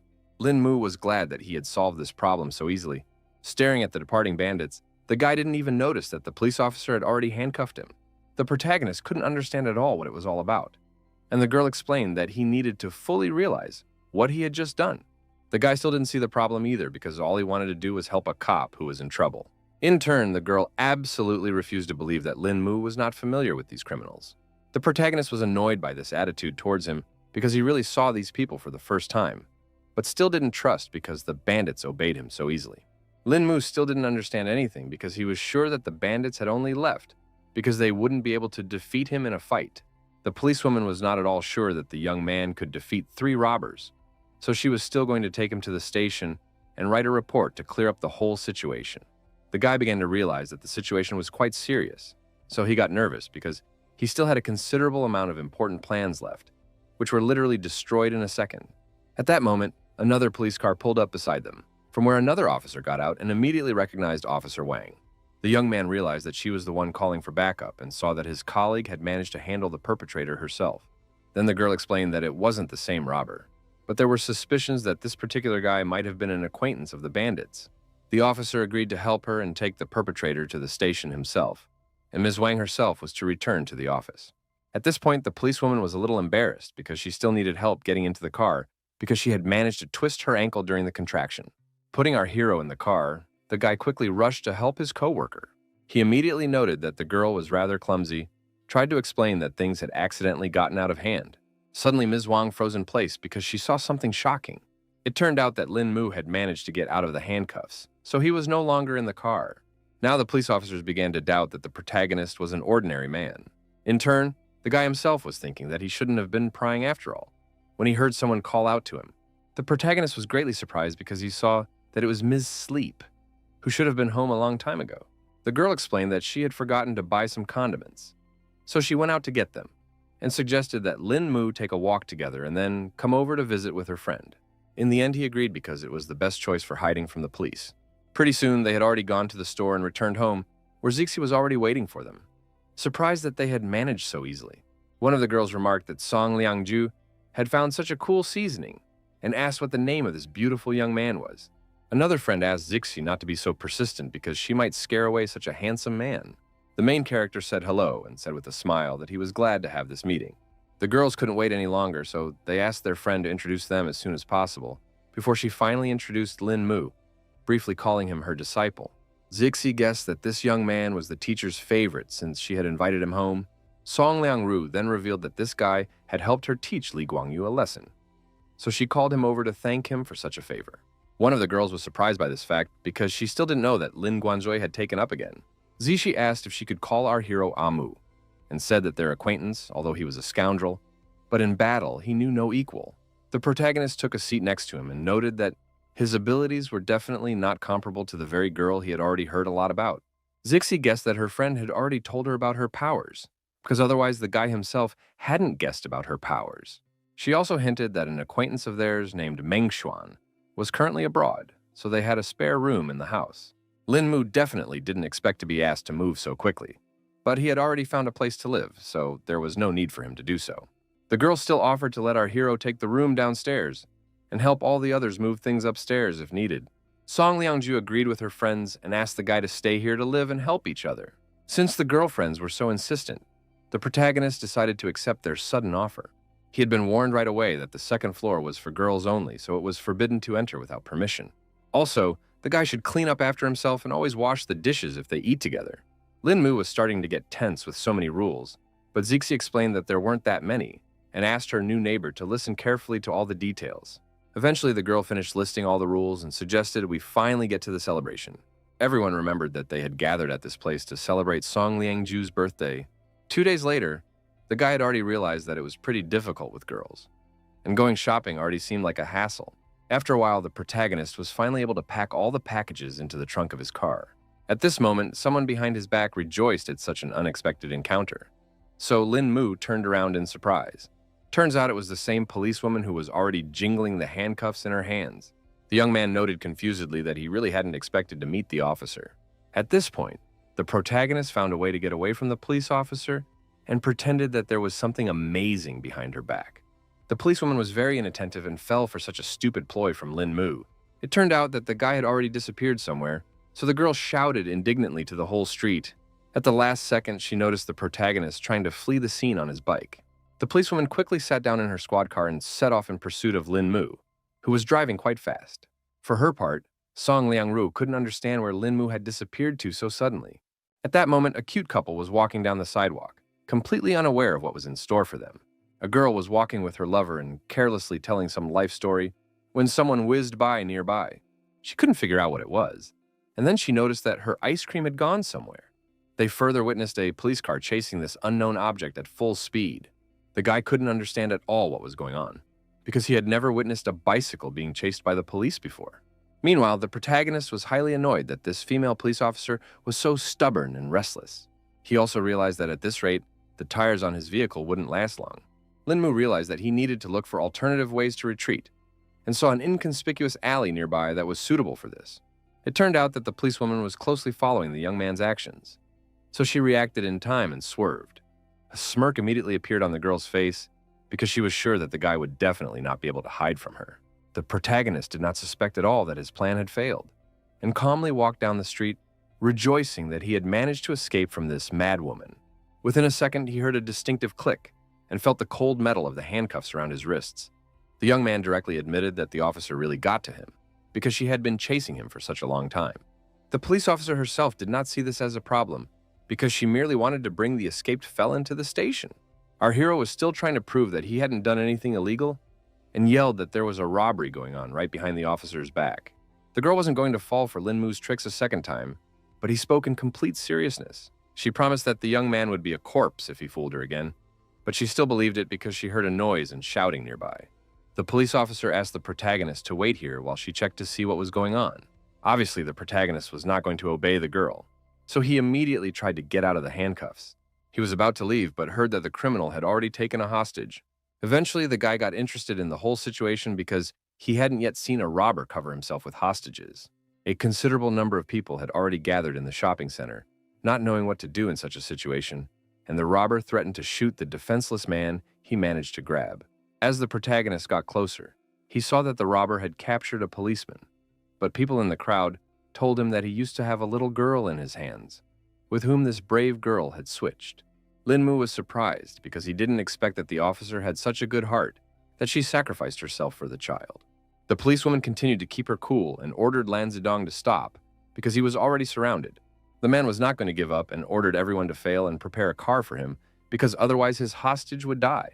The protagonist began to get annoyed with the whole situation because there was too much noise from this criminal.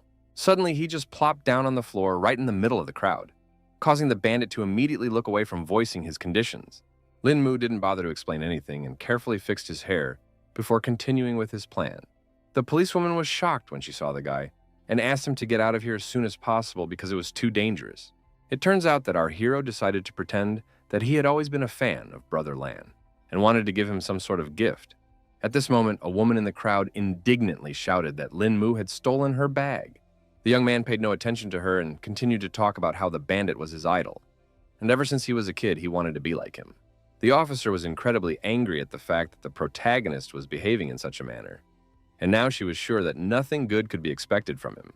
Lin Mu roughly gagged the girl and emphasized that he was now talking to Brother Lan, so she had no right to interfere in the conversation. The man started to get stressed out by our hero's nonsense, so he asked to get him a car and offered to talk when they left the scene. The guy quickly started running errands from the thug and remembered that the policewoman's car was just parked somewhere nearby. Eventually, he took his time going outside and reported that there was a sniper nearby. The criminal was shocked by this information and once again questioned what the protagonist had just said. He finally looked around and saw that the young man had actually lied to him, and there were no snipers nearby.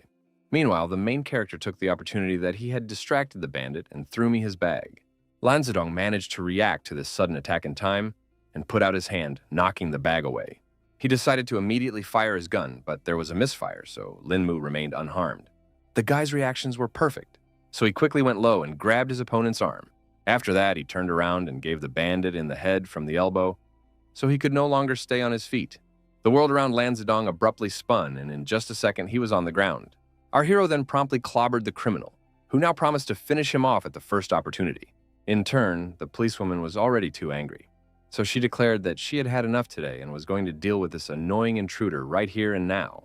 The protagonist turned to her and asked her to give the purse to the lady he had managed to rob because his hands were full for the time being. The girl didn't mind and quickly began to gather up all the things that were scattered around. Lan Zedong, who had already been received by the two police officers, was incredibly angry at being treated in this manner, so he was already thinking of a revenge plan.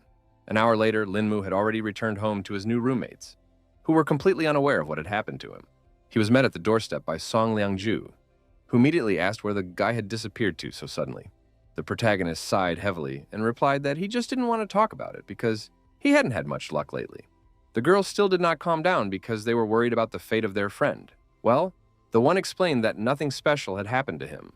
As he walked further along, the young man noticed that his friend was watching some concert on TV, and they told him that they really wanted to go there, but tickets were very hard to get. At this moment, Zixi noticed that the protagonist had finally returned, wondering if he was going to apologize for his sudden disappearance.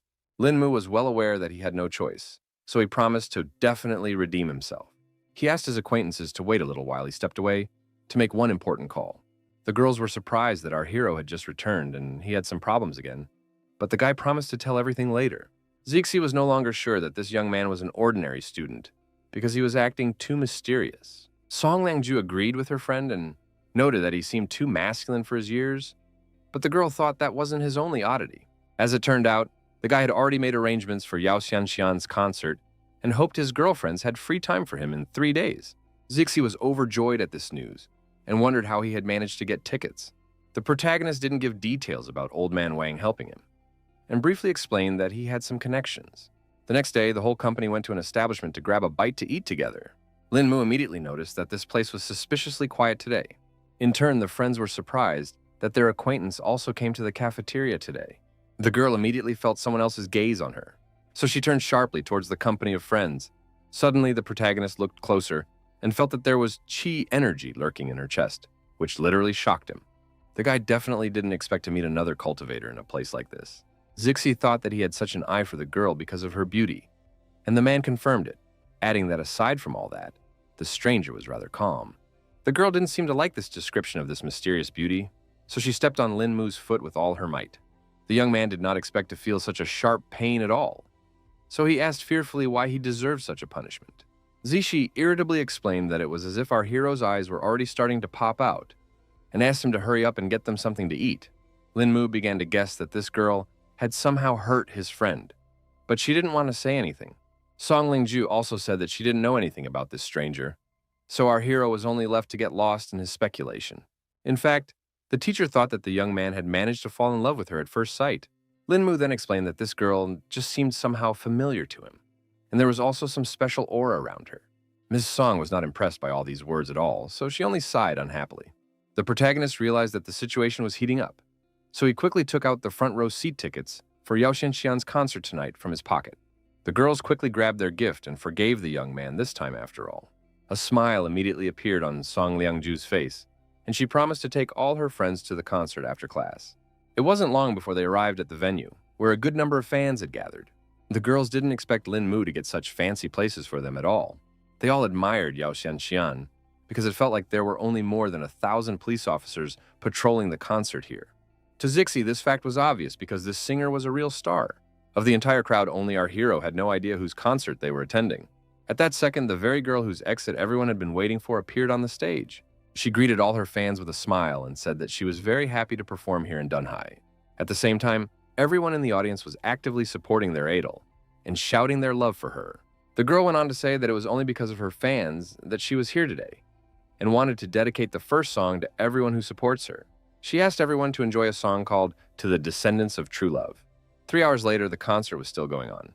So the singer looked pretty tired already, but the next part of the performance promised to be even more fun. Yao Shengxian announced that she wanted to invite someone from the audience to help with the performance. She asked the organizers to point the spotlight at someone she could call on stage. Of course, Zixi began to actively wave her hands to dedicate just to their company. She saw that the light was gradually heading in their direction, and she was already glad that this person little turned out to be it. After a second, Yao Shengxian asked for the spotlight to stop because she saw the right person. In the end, it turned out that this lucky guy was the main character who definitely did not expect this turn of events. The singer happily greeted her audience and invited the happy fan to run to her stage as soon as possible. Zixi couldn't understand at all why her acquaintance was still sitting in his seat and didn't seem to be in a hurry to go on stage at all. Linmu himself didn't understand why he had to go anywhere, and then his friend explained that he had become a lucky man and could now sing with Yao Shengxian. The boy was surprised at this news and still didn't want to go anywhere because he couldn't sing at all. The girl then warned him that he would just set the artiste up if he didn't go. Linmu didn't care about this fact at all, but Zixi also didn't insist and said that the decision was up to the young man himself. Meanwhile, Yao Shengxian turned to the guy in white again and asked why he didn't want to sing with her. The main character explained that he was too shy to go on stage and also couldn't sing, so he wanted such a happy opportunity to go to someone else. Fans immediately started shouting that the guy had said everything beautifully, and now wanted their own opportunity to sing with Shengxian. The girl decided to get behind Linmu and choose a new viewer for this interactive. A second later, the spotlight illuminated another spectator, who was delighted that he had been chosen. This guy ran to the stage with all his legs and very soon sang his favorite song in a duet with Yao Shengxian. At the end, they hugged tightly, and the girl thanked her viewer for such strong support. After that, the girl thanked all her fans again, and the hall erupted in wild applause and squeals. That was the end of the concert, so all our heroes left the hall and were happy that everything had gone so cool. At the same time, Zixi was very unhappy that the guy took away her chance to go on stage and make this night finally perfect. Meanwhile, some 2 guards appeared behind Linmu's back and directly addressed him. One of the bodyguards reported that their mistress would like to meet the protagonist. The young man was surprised to hear such a request and wondered who the lady was. The guard didn't hide anything and directly explained that Miss Yao Shengxian had asked for this. Then our hero was even more surprised and wondered the reason for this. But the bodyguards themselves also knew nothing and just followed their mistress's orders. In the end, Linmu decided to leave and asked his girlfriends to go home without him. Song Langro smiled softly and gave her consent, but asked the guy to return home in one piece. Zixi added a request for the young man not to forget about his girlfriends after meeting Yao Shengxian herself. The protagonist, with firmness and confidence in his voice, asked the guards to take him to their mistress. 5 minutes later, the guy was already in the right place, and Yao Shengxian called out that the door to her room was open. The girl was just changing her clothes after the concert and was surprised that Linmu had come so quickly.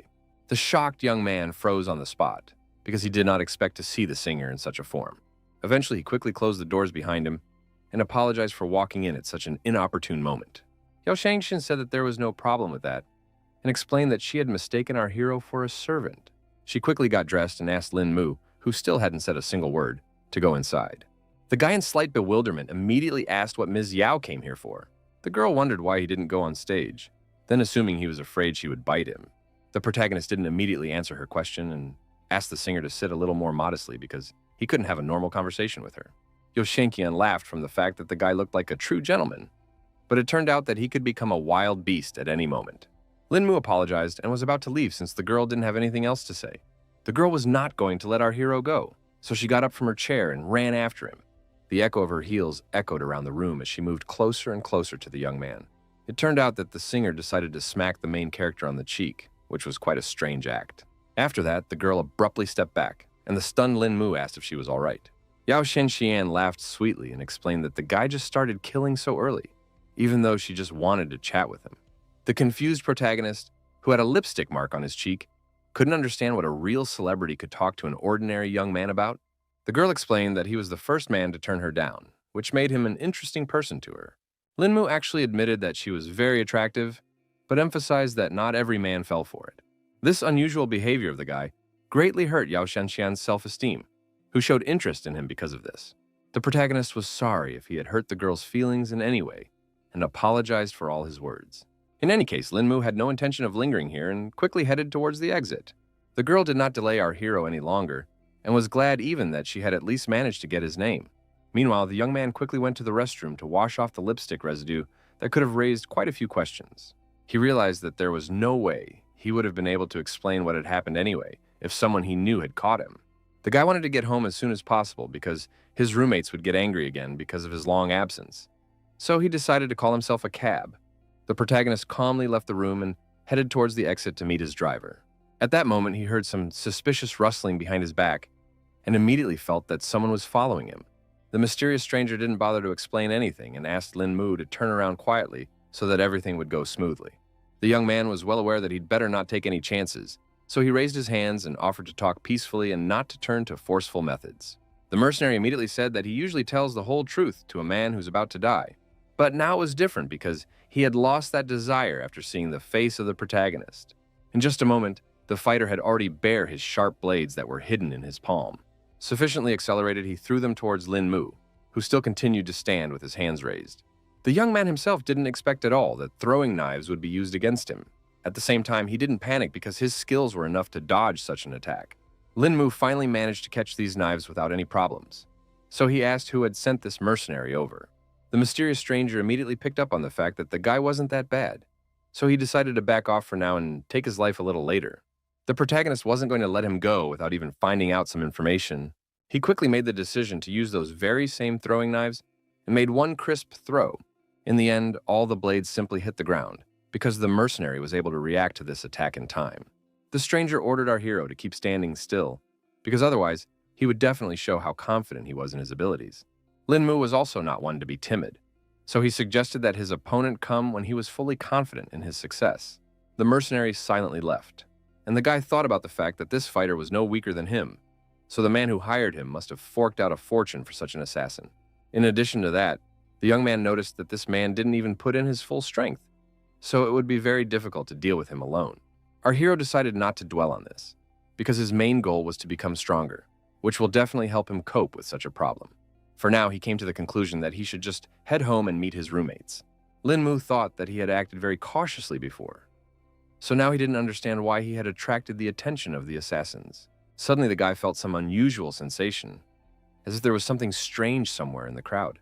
He looked around and saw the same girl he had met in the cafeteria the other day, and realized that this aura was coming from her. In turn, the beauty herself also recognized the protagonist, and immediately remembered where they managed to see each other. At this moment, she too felt some strong energy flow through her body. The girl couldn't understand why her frosty chi was so excited, and suspected that it had something to do with Linmu. The protagonist immediately noticed that there was something wrong with her, so he wondered if the stranger was okay, because she didn't look very healthy. The guy gently held her back and immediately thought that now was the right moment to take a chance, and asked the girl about chi energy. The beauty herself strongly disliked the fact that Linmu allowed himself to touch her, so she abruptly yanked his hand away and asked what he wanted. She abruptly turned around and began to clean up, and the young man couldn't figure out what he had done wrong. The guy also didn't want to let this mysterious stranger go so easily because he wanted to get to the bottom of it. He quickly chased after the girl, who had already managed to run into some alleyway, and tried to explain that he only wanted to ask a few questions. The stranger did not stop and made several sharp jumps upward to precisely break away from our hero. Linmu was shocked when he saw such abilities because he had yet to encounter such a thing in this world. He realized that this mysterious lady was perfectly proficient in the Qingkun technique. In just a few seconds, the girl had already made a few more leaps between the walls of the building and was somewhere on the roof, and Linmu was mesmerized by her honed and graceful movements. The protagonist immediately sped up because he realized that he couldn't fall behind his goal. Eventually, the guy realized that it was unfortunate that he had missed out on such a nimble girl. It was only now that the guy stopped to catch his breath and saw that he was in some unfamiliar place. His first clue was given to him by the ringing of the bells of a temple that stood nearby. Linmu turned around and saw the huge shrine behind his back from which this sound was coming from. He realized there was nothing left to lose, so he moved closer to examine the place. There were quite a number of parishioners standing around praying for some benefits. At this moment, the guy felt a huge amount of strong chi energy emanating from within this temple. He saw that there was an old man sitting in the middle of the shrine meditating, and he marveled even more at the place. The protagonist instantly felt the Buddhist's golden aura that filled the entire space around him. It was quite hard for the young man to believe what was happening, so he even began to doubt his eyes that saw that glowing aura. The first to speak was the old man himself, who explained that this was the site of the Buddha's temple. The protagonist could not understand at all what happened, because this man literally instantly appeared in front of him. The old man noted that the guy had been standing there for an hour, which made him decide to ask what he could do to help a visitor to their temple. Lin Mu greeted the great monk in their reply and explained that he was just a little lost in thought. At the same time, the guy was thinking about the fact that this kind old man had the aura of a non-mortal, and was surprised that this was the energy that would attract him. The monk, sensing that our hero had a good heart, asked him not to worry and to follow him. The young man realized that this was the perfect opportunity to learn new details, so he didn't resist and followed the old man. He decided to ask the monk what this place was, and the monk told him that this was where he meditated for Buddhist enlightenment.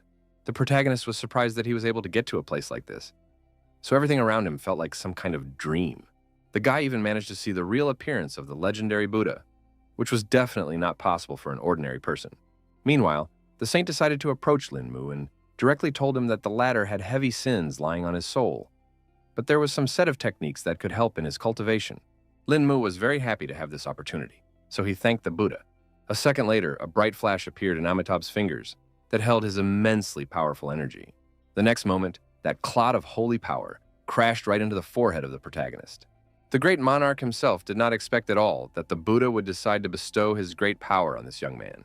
Of course, the old man did not question the deeds of the great Buddha Amitabha, so he continued to pray to him. Now the events are brought a day forward and continue in the same powerful temple. It turned out that the protagonist fell asleep right within the walls of this shrine, and is now terrified to wake up from a strange dream. Lin Mu thought that all these events had just woken him up, and was now even more stunned. At the same time, he felt a fierce headache and realized that it definitely arose from cognition and spiritual energy. Stepping outside, the young man realized that it was already morning, and concluded that he had been in this place all night. The great monarch immediately appeared behind him and greeted his guest.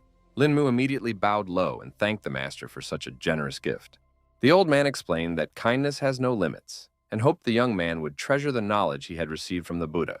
The protagonist recognized that he has learned a lot, so he will definitely use the skills he has learned. At noon, he was at Dunhai University, where the class in which students were to study derivatives had already begun. The guy himself was very distracted because he couldn't stop thinking about the fact that the temple he had been to yesterday was known for its seals that ward off bad luck. He also now agreed that kindness and respect for everyone, it turns out, is not gratuitous. However, unfortunately, the technique obtained was still too powerful for the young man because he didn't have enough spiritual chi energy for it yet. At the same time, our hero was sure that this knowledge would still definitely be useful to him. He had already managed to reach the spirit accumulation stage, and it was much faster than he had expected, because it was expected to take a year or more. Thanks to the chi that the young man had when he was reborn, he didn't have to exert any effort to pass the foundation formation realm. Now, after obtaining this technique, Lin Mu immediately jumped to the spirit accumulation stage, causing everything to go as normal. Moving to the spirit gathering stage, a warrior would already become several times stronger than he was at the peak of the foundation formation realm, so the guy was already excited. The protagonist was so pleased with his good fortune that he couldn't contain his emotions and chuckled quietly. It was only now that the young man realized that he was actually sitting on a steam, so he should at least restrain himself a little. The teacher noticed the fact that Lin Mu was laughing from his subject for some reason, but the guy didn't bother to explain anything and just apologized for his behavior. After class, the guy went outside and hit the wall with all his might to blow off some steam. Our hero was angry with himself because he was now happy about even some small thing, which definitely didn't match the name of the strongest cultivator. At this moment, some strange feeling that was already familiar to him came over Lin Mu again. The young man immediately guessed that it must have been the same girl. Eventually, he started looking for her among the crowd and saw a familiar silhouette on the busy street. The protagonist concluded that after reaching the spirit gathering stage, he could easily sense her presence from such a distance, and was certain that there was definitely something wrong with this beauty. The girl herself was unhappy about this encounter because she thought that Lin Mu was purposely pursuing her. The guy decided to explain everything peacefully and to start by getting to know the mysterious stranger he was interested in. Our hero said that for some unknown reason, when he and the girl got close, their chi reacted strangely to each other, and asked if she wanted to find out the cause of this phenomenon herself. The beauty was in no hurry to introduce herself and noted that the young man was as ignorant as she was. But she also realized that it was no good if things continued like this. She asked Linmu to follow her to a quiet place where they could check what was causing their chi to react like this. They had to walk through the woods for half an hour, and then the girl reported that they were already there. The protagonist stopped as if on cue and asked what they were going to do now, but his companion had no ideas either. The guy decided to crouch down on the ground and try to connect their chi to see what could come out of it. The beauty herself had no other plans, so she agreed to the young man's proposal. She crouched down next to her and began to meditate, focusing on her breath to connect her energy with the main character's aura. Linmu instantly felt their chi interacting much more strongly than expected. The girl also noted this oddity because her ice ki was now much purer than usual. In turn, our hero felt that not only her partner's aura was being cleansed, but his own as well. At the same time, the guy couldn't figure out what technique the girl was practicing because there was something cool about it. After a while, they stopped meditating, feeling that their chi had indeed become purer. The girl with a smile on her face immediately noted that her frosty chi now seemed so strong. Only now did Linmu realize why her aura felt so cold, and he assumed that something more awaited them because this kind of fusion practice could help them both. The partner suggested trying it again and asked the guy to release more chi energy this time. Their hands came into contact again, and a familiar, pleasant wave of energy immediately ran between them. This time, our heroes tried even harder and actively passed chi to each other. They sat in this position for an hour without taking their palms off each other. Eventually, they merged so strongly that they began the process of moving. The stars aligned so that Lin Mu and Ji Qinglan moved to another realm. The protagonist felt that the chi in this place was so dense, causing him to sense absolutely everything that was happening around him. At this point, he decided to open his eyes and saw that their view had changed quite a bit. The girl still had no idea what had happened and only wondered at some refreshing feeling. Lin Mu was greatly embarrassed by the sight of his partner and quickly turned away, pretending that he hadn't seen anything. Ji Qinglan finally felt that something was wrong after all, and looked at the form in which they continued to meditate with surprise. Her cheeks were getting redder by the second as she realized what had just happened. The next second, her emotions spilled out, and her terrified scream rang throughout the forest. When they finally got dressed, the main character was immediately slapped, even though it wasn't even his fault for the whole incident. Linmu only now realized that everything was really happening, even though it seemed like it was just a sweet dream. It turned out to be just an illusion, so the guy desperately tried to wake up Ji Qinglan and explain the whole situation. The girl finally opened her eyes and realized that it really wasn't real, even though everything seemed so real. The young man immediately guessed that because of the chi fusion, they were able to sense the divine consciousness beforehand, causing such an embarrassing incident for them. His partner had not heard of such cases, so she was surprised to hear such an explanation. The protagonist explained that chi fusion has 3 stages, and thus the divine territory comes after the initial chi gathering. Linmu revealed that it was because of the divine consciousness that they were suddenly naked. The guy was glad that he had enough of his own cultivation knowledge to calmly explain this incident. Suddenly, the girl, who still couldn't look at our hero, asked his name again. The young man confirmed that his name was Lin Mu, and then Ji Qinglan asked if he had a soulmate.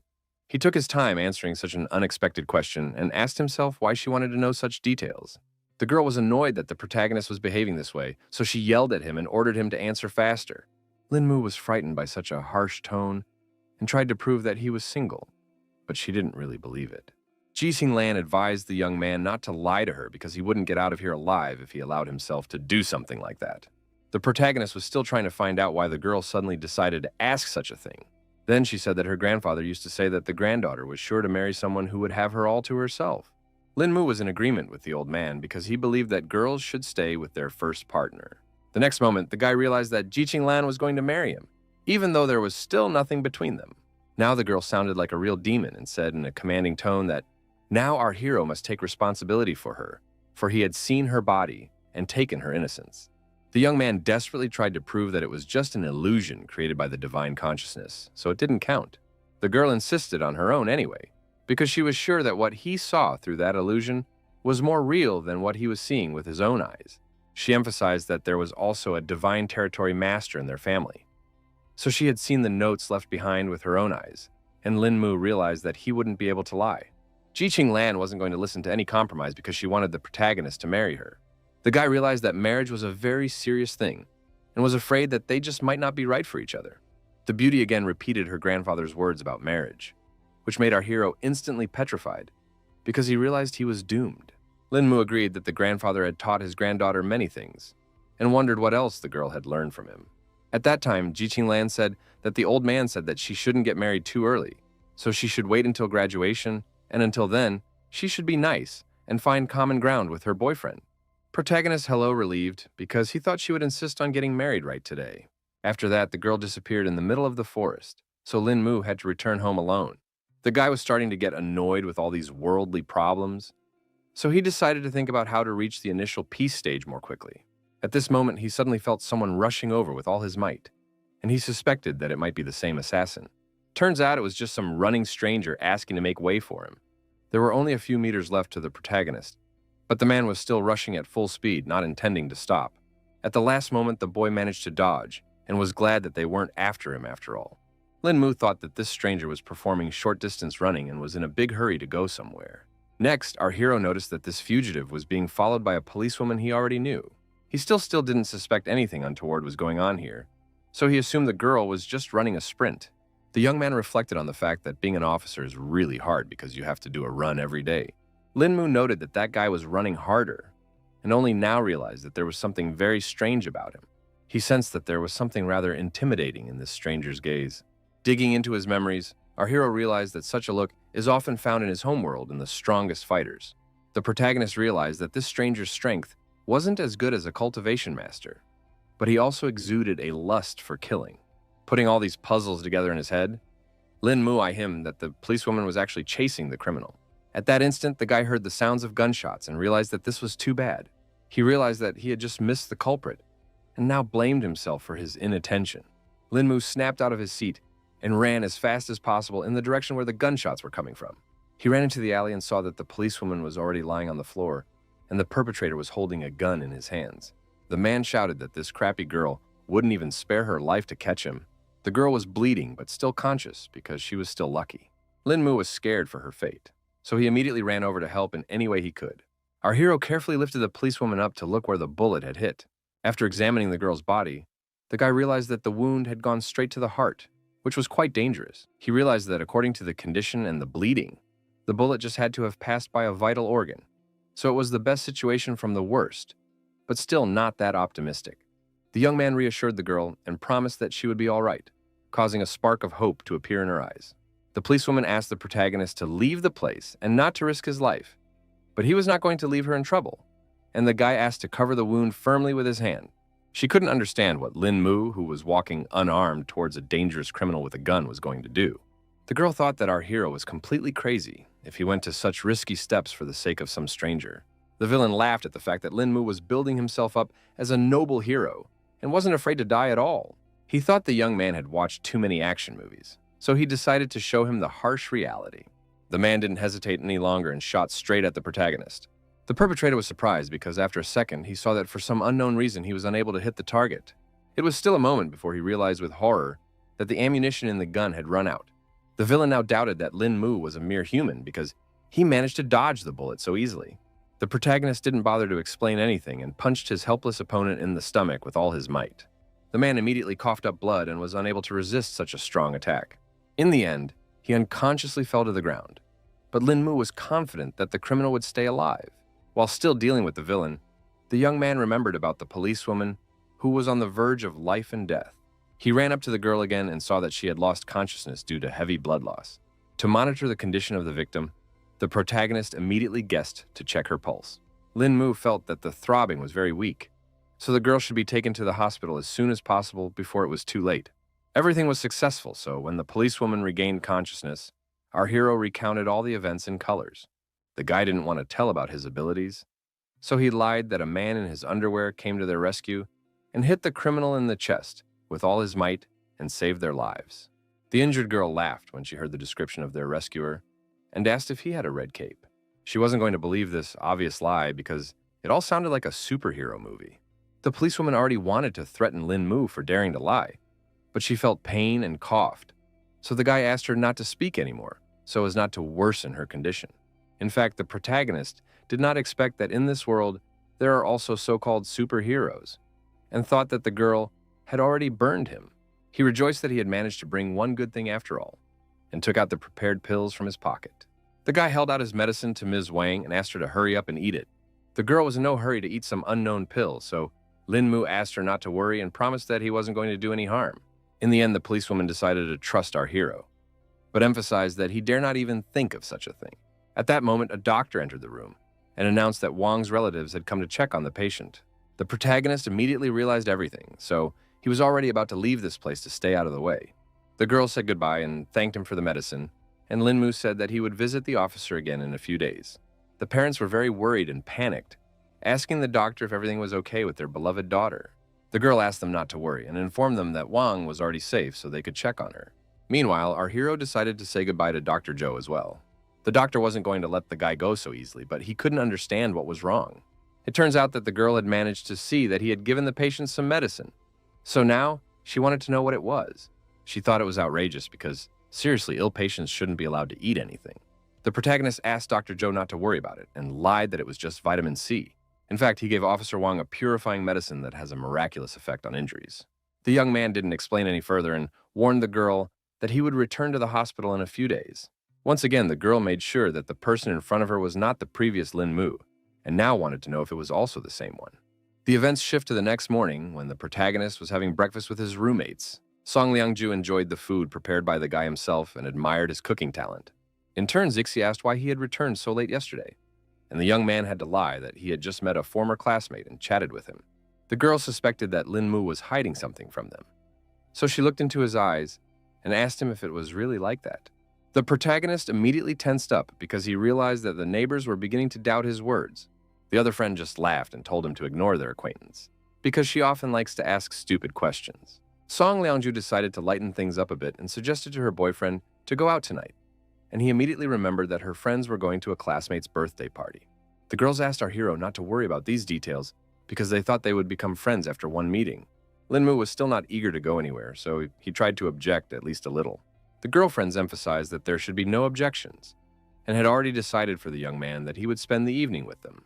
Within a couple hours, they were all seated in the car and headed to the place where all the celebration was taking place. The girls talked about how it had been ages since they had seen their acquaintance, and they didn't even think she still remembered them. There wasn't a topic they didn't talk about with their friend in high school, but because of the family business, they had to gradually distance themselves from each other. Song Liang Rao realized that there was nothing she could do about it because they were simply in completely different worlds. Toward evening, they had already arrived at the desired location, which was a luxurious mansion. Zixi was sure that they had arrived correctly because the invitation just mentioned a restaurant hotel called Princeton. After that, they went straight into the elevator and went to the 19th floor of the building. The protagonist was surprised that their classmate, Situ Xiu, was so rich that she could afford such a celebration.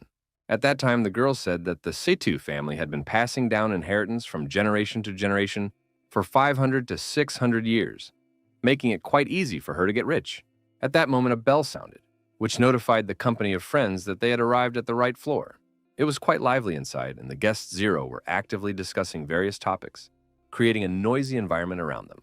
Now, the protagonist agreed that this was indeed a noble family, because just for the birthday party, so many people came. At this moment, Song Liangju's suitor had already announced from the crowd, excited that she had also come to Miss Saitu's birthday party. The girl didn't want to talk to him, so she pretended not to know the young man. The protagonist did not pay attention at all to what was happening near him, because once again he had some strange sensation.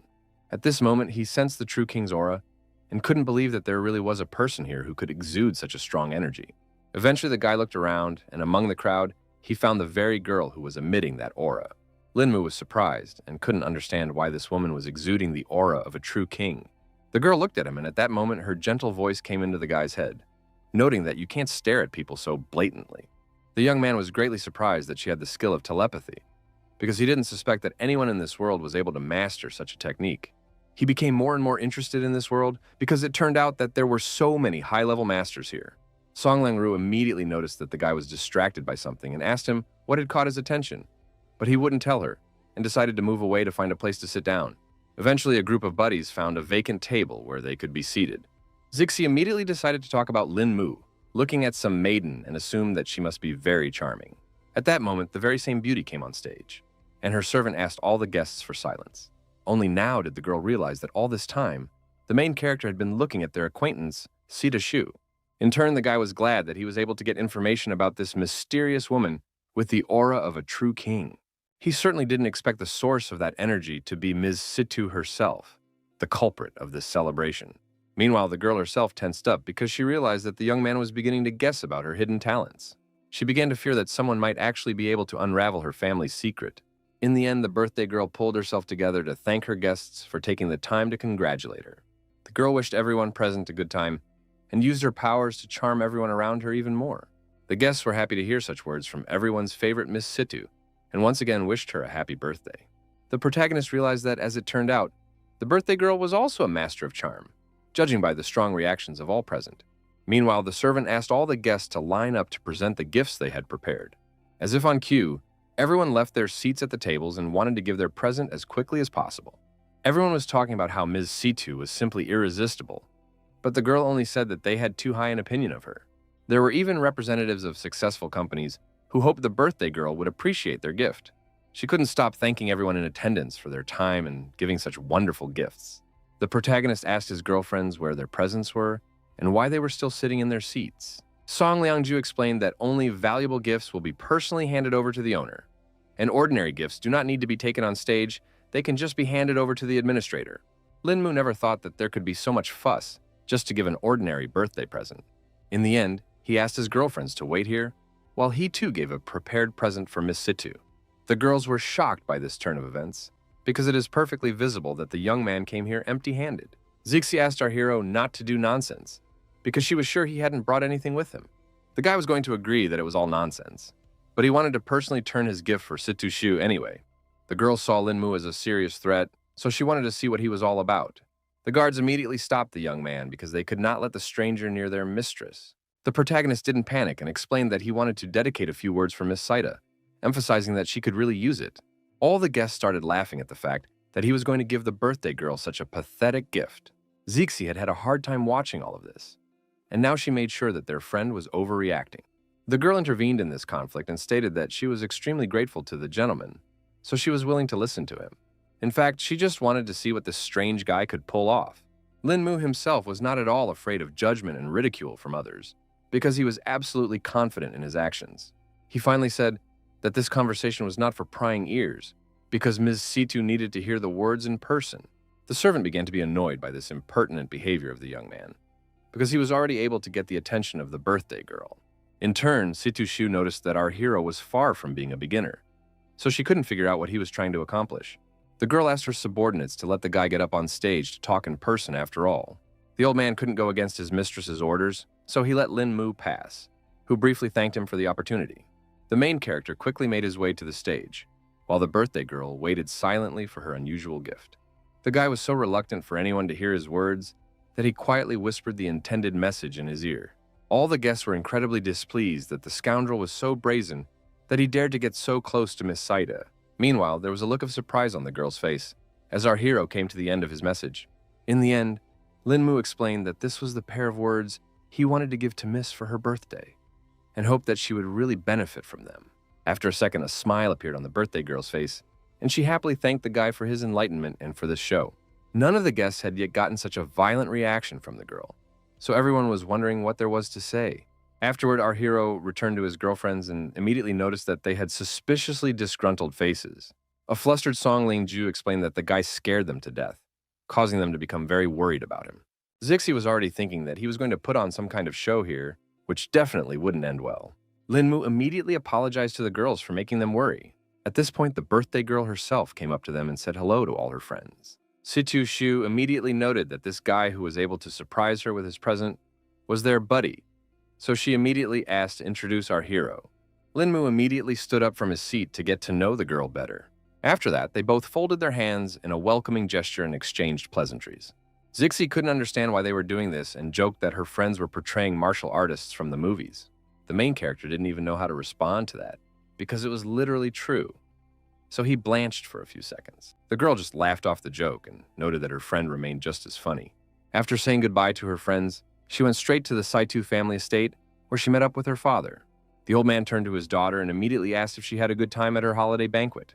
The girl replied briefly that all had gone well and went straight to the subject she wished to discuss with the head of the family. She hugged her father and confessed that she no longer wanted to study in Kyoto and asked him to bring her back to Dunhai because she wanted to go to the local university. The old man couldn't understand what had happened, because earlier the daughter herself had insisted on going to university in Kyoto. Situshu looked at him and replied that she just wanted to stay with her dad in Dunhai. This answer touched the father, so he no longer doubted his daughter's decision. He hugged the girl tightly and laughed out loud because she really made him happy with those words. It turns out that Shushu was doing all this just to meet Lin Mu, who was the only one I could point out her 4 flaws. Meanwhile, events shift to the karate gym where the training was just taking place. A man named Liushin Xiaojiro informed his partners that he was going to assault them. He gave a martial shout and swung around to deliver his first crushing blow. Even though the other guys were in full defense, it was still hard for them to hold back such a strong attack. The man's partners were flying in different directions because they simply couldn't stay on their feet. In the next second, Liushin Xiaojiro swung his leg and declared that he wasn't done with this fight yet. The guys didn't expect things to turn out this way, so they didn't even react in time to their president's actions. The blow hit 2 fighters at once, who managed to block it at the last moment. The man was not at all pleased that they had come down from so slight a blow. The guys had nothing else to do but simply apologize to the president for their weakness. Liushin Xiaojiro didn't stand aside and helped the disciples stand up to continue their training. All the guys didn't mind and got ready for the next exercise. The man also announced in the most serious tone possible that it was already time to visit one person. Meanwhile, the main character did not suspect anything at all and continued to live his usual student life. At one of the breaks, the guy had already met his new acquaintance and was very surprised to see her at his university. The guys joked that it had turned cold around because that ice girl Ji Qinglan had come here. It turned out that she was just looking for Lin Mu and wanted to talk to him about some important topic. The guy couldn't understand what had happened and why his acquaintance wanted to step away somewhere. Ji Qinglan was annoyed that the young man kept asking some stupid questions, so she just took him under her arm and pulled him aside. She emphasized that she was not going to eat our hero, so she asked him to go quietly with her. Meanwhile, the other disciples thought that the ice lady knew how to love after all, and couldn't believe that Lin Mu was able to win another beauty. Eventually, the guys accepted the fact that he was born so cool he could do whatever he wanted. Parallel to the students' conversation, the protagonist was already trying to find out from his acquaintance what it was about this case that required so much caution. The girl explained that her father wanted to meet Lin Mu, so he would go to their house tonight. The young man tensed when he heard such unexpected news, and immediately wondered what it was all for. Ji Qinglan embarrassedly explained that she told her dad about the incident, after which he said that he wanted to meet his future son-in-law. The protagonist was not happy that she was so quick to tell her relatives about the incident because they had agreed to wait. The girl immediately started yelling at him because she thought that Lin Mu had already changed his mind about marrying her. The young man still wasn't in a hurry to agree because he felt that he couldn't just pass. They were distracted from their rather tense conversation by some stranger who was just looking for Mr. Lin Mu. After this sudden encounter, the protagonist was walking backwards so fast that the girl couldn't keep up with him. She said that this Liushin Xiaojiro had never lost at Tokyo University, so she was worried that the guy just couldn't handle such an opponent. But that only fueled his interest. After our hero had been to the temple, he didn't have a worthy opponent to try out his new powers, so he hoped that this Xiaojiro wouldn't disappoint him. Now the events go back half an hour, when the young man met his new rival. Liushin Xiaojiro introduced himself as the president of the Tokyo University Karate Club and asked Mr. Lin Mu to fight him. The girl was angry that their conversation had been interrupted, and she emphasized that she didn't care at all whether he was Xiaojiro or Xiaojuro. The guy apologized to her, but he still insisted on a duel and was about to threaten Lin Mu if he didn't agree. Ji Qinglan was very serious, so she asked what he was going to do to her fiancé. At this moment, Lin Mu himself intervened, blocking his acquaintance's path, and replied that he was accepting the challenge. The president of the karate club then thanked the young man for the opportunity and informed him that he would be waiting for him at the school stadium at 6 o'clock tonight.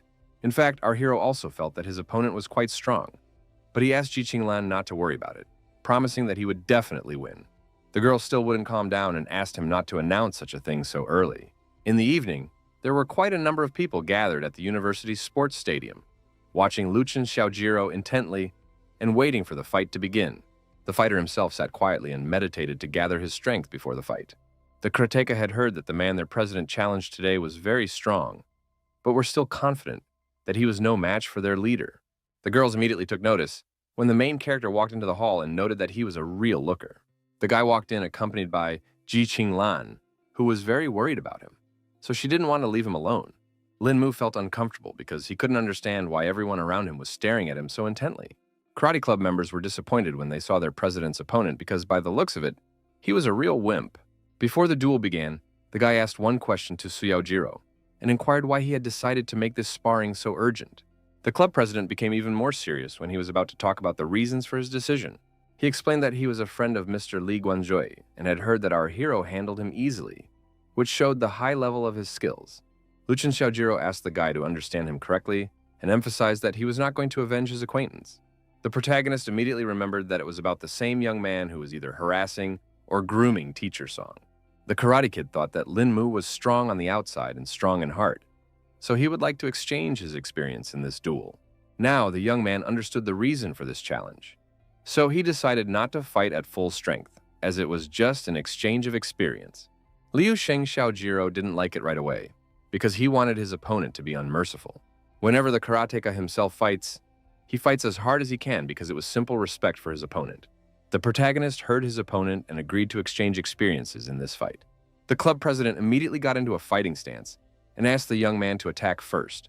In the end, he struck first, and this attack was very accurate and fast. Lin Mu was shocked that his opponent was so strong, so he didn't even immediately react to the blow. At the last moment, the young man was still able to dodge his opponent's lightning-fast fist.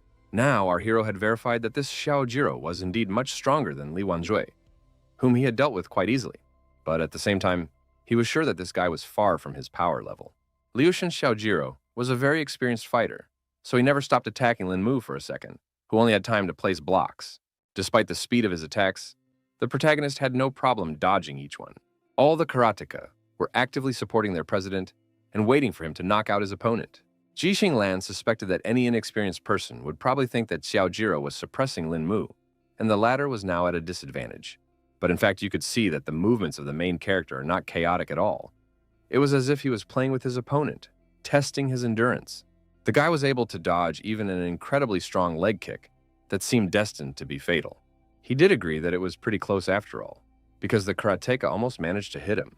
At this moment, Liu Shen Xiaojiro finally stopped, because his strength was running out and his breathing was starting to hit a snag. He couldn't understand why Master Lin Mu was only defending himself and assumed that the guy was looking down on him. Our hero got embarrassed and apologized, explaining that he was scrutinizing his opponent's techniques, causing him to forget that they were actually competing. The club president was surprised that the youngster has enough time to learn his techniques while concurrently being on defense. Meanwhile, Lin Mu got into a fighting stance and announced that he was going to attack his opponent. Liu Shen Xiaojiro, despite his fatigue, prepared to take this blow. He didn't even have time to finish the sentence when he felt a hard push right in his stomach. The Karate Kid couldn't understand why our hero stopped and didn't continue his attack. Lin Mu ended up attacking his opponent so hard that he literally flew the air. Liu Shen Xiaojiro couldn't do anything about it, so he fell to the floor with a rumble and shame. None of the audience could understand what had just happened because they only had time to see our hero appear in front of the president of the karate club. Ji Qinglan was also shocked by such an amazing speed of her future fiancé. The Karate Kid himself couldn't understand what had just happened either, and now tried to get to his feet. He realized he had been careless in this battle comma, and gathered his last strength to finally get up. Our hero was surprised that his opponent could no longer get up, even though he had only released a small amount of chi. Now the guy was disappointed because actually in this fight, he wanted to test his accumulated power. But now, there was no such opportunity. For his part, Liu Shen Xiaojiro was not going to give up, even though he had already realized the gap between himself and Master Lin Mu. The Karate Kid's fighting spirit was still at an all-time high, so he confidently shouted that he wouldn't give up so easily. The protagonist was surprised that his fighting spirit had suddenly risen, but was sure that it was all useless. Xiaojiro was already about to deliver another crushing blow and finally wanted to hit his opponent. He was sure that this time he was bound to achieve his goal. The fighter made one accurate lunge forward, but ended up feeling like he hit nothing. The Karate Kid was shocked by this turn of events and couldn't understand how this was even possible. It turned out that the main character had just grabbed him by the shoulder, so now Xiaojiro couldn't figure out what kind of person he was. Lin Mu replied briefly that he was the same person as his rival, but he was just studying at Dunhai University. The young man decided he was going to act tough, so he apologized to his opponent. Grabbing the Karate Kid firmly by the shoulder, our hero tossed him aside in a sharp motion. After that, Liu Shen Xiaojiro's head hit the floor with a thud, and now definitely could not continue this fight. The president of the karate club made sure that the protagonist definitely had inhuman strength. After that, the protagonist went to the Ji family mansion and was already there by evening. The girl's grandfather immediately inquired what plans our hero had with Qing Lan. Lin Mu didn't know how to answer this question because he didn't have any specific plans at the moment. This made the man very angry because he thought the young man was not going to marry his daughter and was just going to leave her. The guy then tried to explain that he didn't mean that at all, and explained that he wanted to graduate from university first. The old man already thought his daughter had no future with this young man and thought it was just a marriage game. Jiqinglan tried to explain that it wasn't like that at all and asked the old man not to worry, promising that in just 2 years, her fiancé would graduate from university. The head of the family explained that the problem was not that they were in a hurry, but the guy's own attitude towards the situation.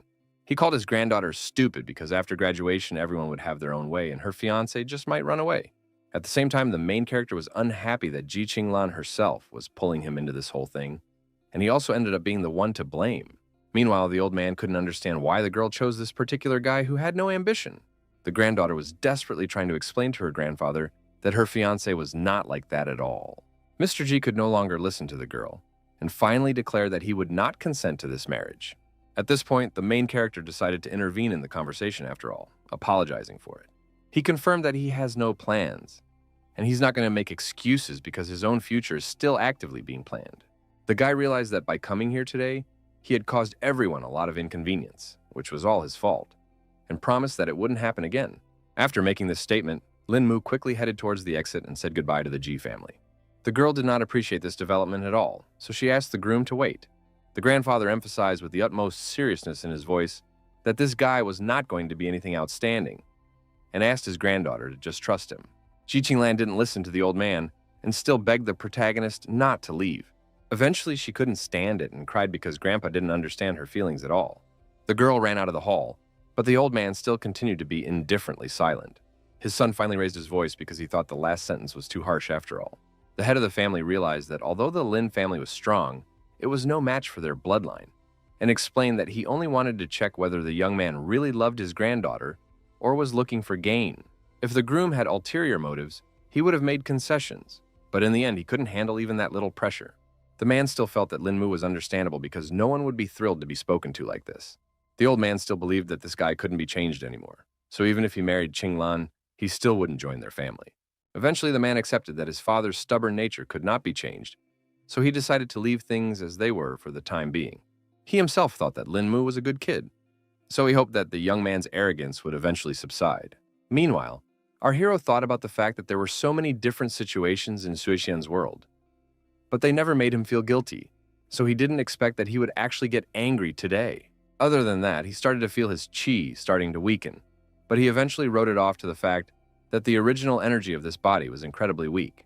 The guy couldn't understand what it was about this G family that they dared to look down on him, and came to the conclusion that he didn't need to be so reserved next time. The main character suddenly stopped because he encountered something on the way to his house. Turns out some guy ran out at him, holding his head and begging Six to save him. Lin Mu immediately thought about the fact that this fatty seemed very familiar to him.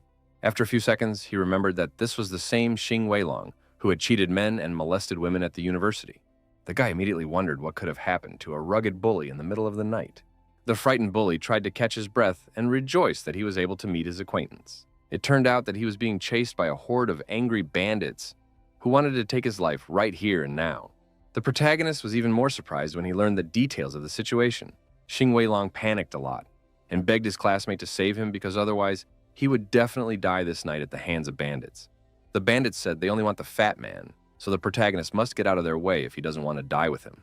The classmate had already heard that our hero was able to defeat Liu Shen. This gangster gang was definitely not a problem for him. The guy was excited about this opportunity because he was just in a bad mood today, so he could blow off steam on these bullies. The bandits didn't expect this kid to act this way. They thought he'd had enough of life. Lin Mu explained that it was his classmate, so he had to help sort out the problems and just couldn't stand by. Eventually, the gangsters decided that they needed to end this pointless chatter, and their leader ordered the 2 students to be caught for him. They advised the young man not to be so ignorant and arrogant, and agreed to help the protagonist if he wanted to die so badly. Lin Mu felt that bullies of this level would not give him any trouble, so he was not worried at all about the outcome of this fight. Xing Weilong still asked the guy to be careful because these guys kill people without even blinking. Such information only fueled the interest of the protagonist, who was looking for a worthy opponent for himself. The young man stepped forward confidently and prepared to teach the bullies a cruel lesson that they would remember for a long time. He wanted to beat them half to death because he was sure that only then they would be able to understand something. The bandits didn't wait any longer and had already swarmed towards the protagonist, who was concentrating the chi in his body to definitely win this fight. Lin Mu put all the energy in his hand to teach his opponent a lesson, who was the very first to run in front of his partners. The guy threw his arm forward sharply, taking a steady stance, his palm open like a human shield, ready to turn into a weapon at any moment. The end result was that the bandit flew off to the side without ever reaching his target. Xing Weilong was still very worried that by doing so, the protagonist was taking a great risk and could make an irreversible mistake. The young man himself was not afraid at all, because his techniques were strong and accurate. So the bandits flew away from him in different directions. After that, Lin Mu breathed a sigh of relief because he had succeeded after all, and it gave him confidence. In turn, the fat man couldn't believe his eyes because everything looked like a scene from a martial arts movie. The next day, after the showdown with the bandits, the protagonist was calmly walking through the streets of the city and heard someone calling him. The guy couldn't figure out what was going on, so he turned back around in surprise. Turns out, it was the same fat guy who decided to thank his savior and promised that he could now solve any of his problems. It wasn't difficult for the protagonist, so he was embarrassed when he heard so much gratitude. But for Xing Weilong, it meant a lot because his life was on the line. Suddenly, the young man fell to his knees to show his respect for Lin Mu and promised to always follow Big Brother. The guy asked his classmate to stand up because it was too much and asked why those people were chasing him that night. Fatty said that the bandits were with Anji, where he had insulted the leader of that group named Pi Hongxing, causing him to bring the trouble on himself. At that moment, two hurrying guys were passing by them who were saying that there was some kind of spectacle going on near the school gate. Xing Weilong grabbed one of them and wondered what was it that the disciples were in such a hurry. Then the student said that their ice girl Ji Qinglan is going to fight someone, and they say that her opponent is some other beautiful girl. The protagonist was surprised to hear this because he would never have thought his acquaintance could pick a fight with someone. Fatty also agreed that it would be a good sight, so he suggested that Lin Mu look at the sight. The guy replied briefly that he was in no mood at all to engage in such entertainment, so he asked his classmate to go there alone. Xing Weilong realized that our hero didn't have any important things to do anyway, and this way he would at least have some fun, so he dragged him along with him. Lin Mu had no choice left, so he asked his friend to at least not drag him because he could walk on his own. None of the students could figure out what had happened because the two girls had been tensely standing opposite each other for a long time. Everyone around them already wanted to see a real fight, so they began to whip up their opponents. At this moment, the protagonist and his escort, in the form of Xin Weilong, began to make their way through the crowd. In the end, Lin Mu saw that Ji Qinglan's opponent was the familiar Sister Situ. The girl herself also didn't seem to expect to meet the protagonist here, so she turned around sharply when she heard a familiar voice. The guy immediately inquired why his acquaintance had come to this university. Situ Shu completely forgot about her rival in a couple of seconds, because she wanted to say hello to our hero. Everyone around was shocked when they realized that even this girl was familiar with the protagonist, and couldn't understand why he was familiar with all the beauties around. Ji Qinglan immediately approached the guy and asked him to be careful, because she didn't trust her rival at all. It turns out that Situ Shu was asking about Lin Mu's whereabouts, causing the girl to suspect that she had some kind of score to settle with him. Ms. Saitu herself noted that our hero is a great success among women, since he is protected by such beauties. The guy tried to explain to Qinglan that they were acquainted with this girl, who wasn't a bad person at all. Meanwhile, Xing Weilong began to disperse all the gawkers and shouted to them that there was nothing more to see here. Now they could talk normally, and the protagonist inquired why Sister Situ had come to Dunhai University. The girl told me that she had just transferred here from her past Kyoto University. Ji Qinglan had heard that Kyoto University was the best university in China, so she couldn't understand why she would turn down such a prestigious institution and enroll here. Situ Shu bluntly replied that she wanted to become classmates with Lin Mu and ask him for some advice. The next day, all the guys of the university have already learned about the new beauty, who recently transferred to them. They were looking at Situ Shu's photo and speculated that their university beauty's position could easily change because she had a worthy rival. Meanwhile, all of our hero's neighbors, having met their old acquaintance, gathered in the dining room and discussed where that strange girl could have come from. Song Liangru told them that Situ Shu's rival was Ji Qinglan, who was known as the Snow Queen at the university. Hearing such a nickname, the girl immediately assumed that this beauty, apparently very arrogant and indifferent. Maybe that was true, but for the main character, Ji Qinglan tried to be nice and even brought a bento for him to eat together. Lin Mu thanked her for taking such care, but informed her that he wouldn't be able to eat that much food. Zixi pointed out that the girl only treated her lover like this, and she would have frozen the others on the spot. Now Situ Shu realized that this beauty was her friend's rival in love with Lin Mu. The girl was greatly embarrassed when she heard such an assumption and asked not to say such nonsense. The other girlfriends also started convincing that there was no reason why they could like the main character. But it all didn't sound particularly convincing.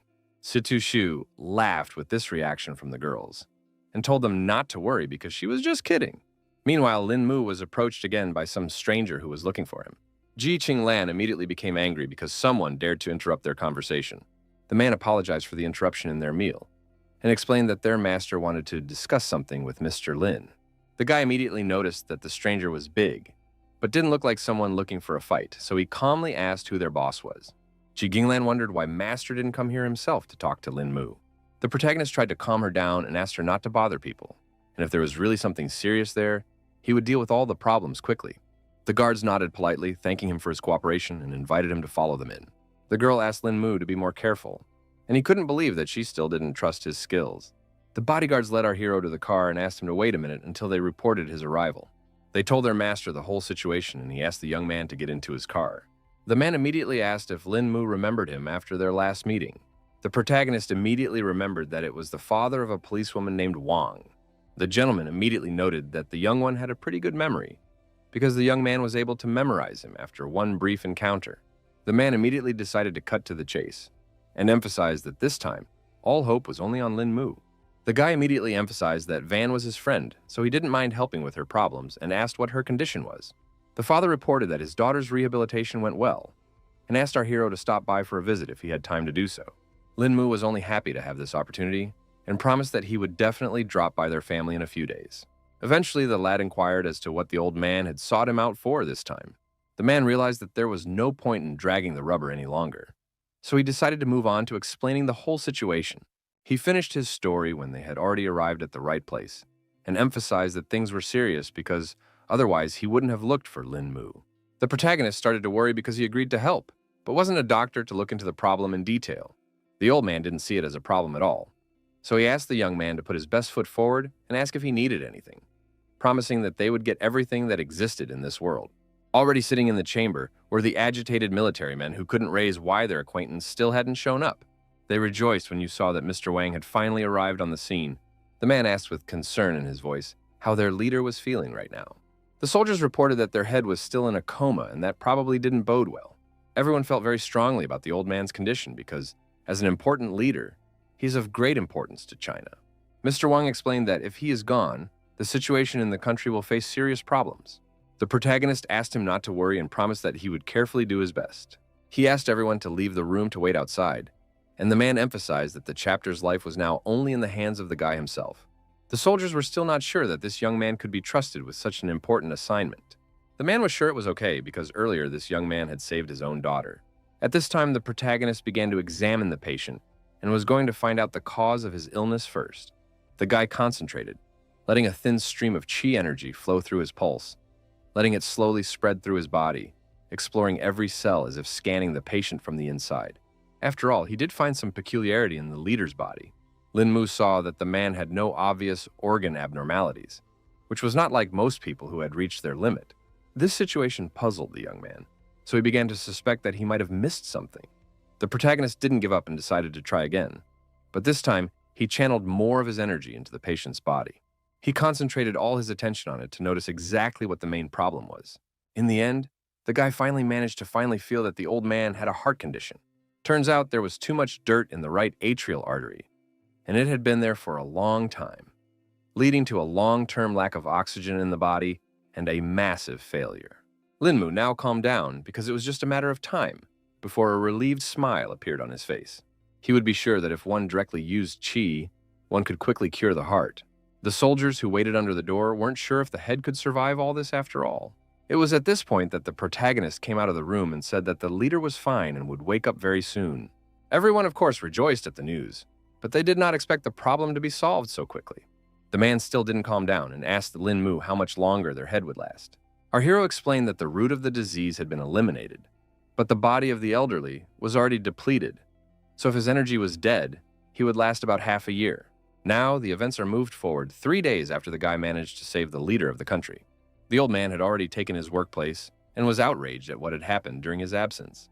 Commander-in-Chief Duan Fusheng was greatly displeased that his opponents had already started to act, even though he hadn't even died yet. Mr. Wang listened to all of this and asked the teacher not to get hot, because he definitely shouldn't be nervous. Then the old man calmed down and thought that he needed to live at least a few years to deal with the situation, but at the same time realized that he didn't have that much time. The man tried to reassure the leader and assured him that he was past the hardships of his illness. The commander-in-chief asked not to calm him down because he felt the state of his body very well and was sure that he would not be able to pass this test to the end. Other than that, he admired the fact that the person who had saved him was a youth and wondered if Lin Mu would come to visit him today.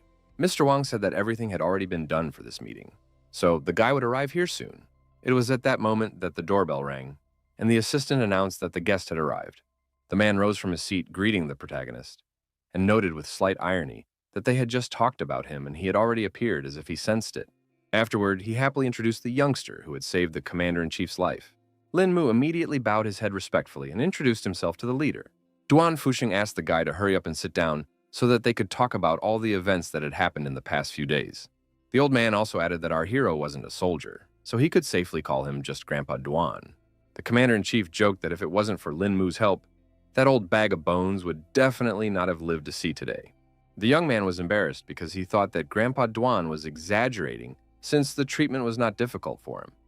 And moreover, he was still unable to eliminate the hearth. In turn, Duan Fusheng thought that our hero was too humble because he had literally managed to save his life, which was already very good. He explained that at that age, you don't take some things seriously anymore. So for him, death is no longer scary. The protagonist looked at the old man with sincere respect, admiring his innate wisdom and ability to perceive life so broadly that even the thought of death caused him neither fear nor excitement. At this moment, Mr. Wang reported that the food was already ready, so he suggested to continue the conversation already at the table. The leader immediately stated that they should have fun today and offered to have a couple sips to cheer themselves up. But sleep one Wang that he had just recovered is already taking up alcohol. In the evening, Miss Situ also came to her house and continued her investigation about the protagonist. The aide reported that there were new advances today regarding Saitu Shu's order. The girl rejoiced at such news and gathered herself to listen attentively to her subordinate. The aide reported that Lin Mu arrived at the War Ministry in the afternoon, where he was brought by military vehicles and stayed there for 3 hours. Situ Shu immediately wanted to know why he had stayed in the ministry for so long, but that was unknown to anyone. The girl was very angry with her subordinate and ordered her to quickly get to work and find out what was going on within those walls. The assistant didn't object and bowed and went to do her task. Situ Shu herself began to freak out because the protagonist turned out to be such a mysterious person. The thought of why the protagonist visited the War Ministry was now constantly rolling around in the girl's head, giving her no rest. The next day, all the students gathered outside Dunhai University because they saw some suitor with a bouquet of flowers. No one could figure out who it was standing at the gate so early in the morning, but everyone suspected he was looking for their university's flower. Everyone was already waiting to see some kind of spectacle and expected it to be hot right now. But this guy's sweetheart still hadn't arrived. Next, the students saw the latest model Lamborghini stopped near the entrance and couldn't even guess who it was. It turned out to be Situ Shu, who had yet to realize what was happening at the university gates. Seeing the huge crowd, the girl couldn't understand why everyone was gathered at the entrance so early today. The guy, noticing the girl he wanted, instantly became animated, clutched the bouquet tighter, and rushed towards her. Situ Shu was greatly surprised when she realized that it was her acquaintance named Yan Lanshi. She couldn't understand how he ended up here. The guy explained that he couldn't leave the girl and hoped she would like these oriental blue roses. She was very pleased with the attention from her suitor and thanked him for such a sudden gift. The young man wondered why Saitu Shu suddenly switched to Dunhai University and didn't even warn him about this decision. The girl lied that she just wanted to come to Dunhai to spend more time with her parents. In fact, Yan Lanshi wasn't going to believe it from the beginning, and Situ Shu couldn't understand what he was getting at. He could bet it was because of one guy, and he turned around because the man was just walking nearby. The girl opened her eyes wide. Her lips parted for a moment in surprise, for her acquaintance had just pointed out the real reason for her transition. Just at that moment, the protagonist was walking down the street, and his new associate Xing Wei Long was walking beside him. The guy pointed out that there was a very intimate conversation between Situ Shu and this guy at her birthday party, and asked what it was that he said to her. Mrs. Situ's eyes flashed with rage at the fact that her acquaintance dared to pry into her private affairs. Yan Lanshi recalled that the girl was actually his fiancée, so it was normal for him to ask about such things. The girl felt that even if she were to be a wife, she should not inform him of such things. The groom frowned, his gaze becoming intense and suspicious, because he began to suspect that Linmu liked Situ Shu. Eventually, the girl herself confirmed it, so she asked the guy not to hit on her anymore to make everyone feel comfortable. Yan Lanchi froze in place. His eyes widened in shock, and his voice trembled as he questioned whether she realized the full weight of the words she had just spoken. Situ Shu could no longer tolerate her former fiancé, and eventually directly replied that she wasn't joking at all. At the same time, the protagonist and Xing Weilong came closer and saw that something strange was happening near the gate. Linmu was surprised to see such feminine chi emanating from this guy because this was the first time he had seen something like this. Fatty immediately noticed the sudden change of mood of his comrade because he suddenly became cheerful for some reason. The protagonist didn't bother to explain the reason for his joy and wanted to leave this place. But Xing Weilong didn't want to go because the fun wasn't over yet. Yan Lanchi was incredibly angry that this guy dared to even look at his woman. He wasn't going to give Lin Mu any chance because he dared to fight for his fiancée.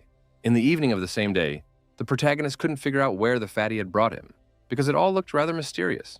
Xing Weilong asked his comrade to calm down because it wouldn't be long before he would find out all the details. At the entrance of the place, they were met by two guards who opened in sync and kindly greeted their guests. The guy eventually assumed that a friend had decided to bring him to some charity dinner. Lin Mu would never have guessed that his comrade was interested in charity projects. The fat man proudly announced that this was not just a charity dinner and said that it wouldn't be long before our hero found out everything. They walked a little further, and at that moment, the protagonist felt some strange sensation on his hand.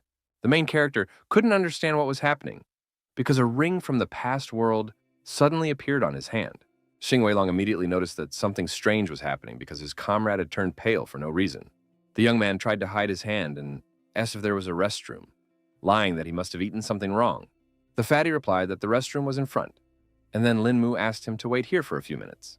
The protagonist quickly ran into one of the available booths and tried to somehow solve the problem with the ring that had suddenly appeared. The guy examined his hand carefully and tried to figure out what could have triggered it. Lin Mu realized that the ring wanted to break free, and if he didn't suppress it, the consequences could be unimaginable. To obtain this talisman, he almost died in the cultivation world, so there shouldn't be any more mistakes here.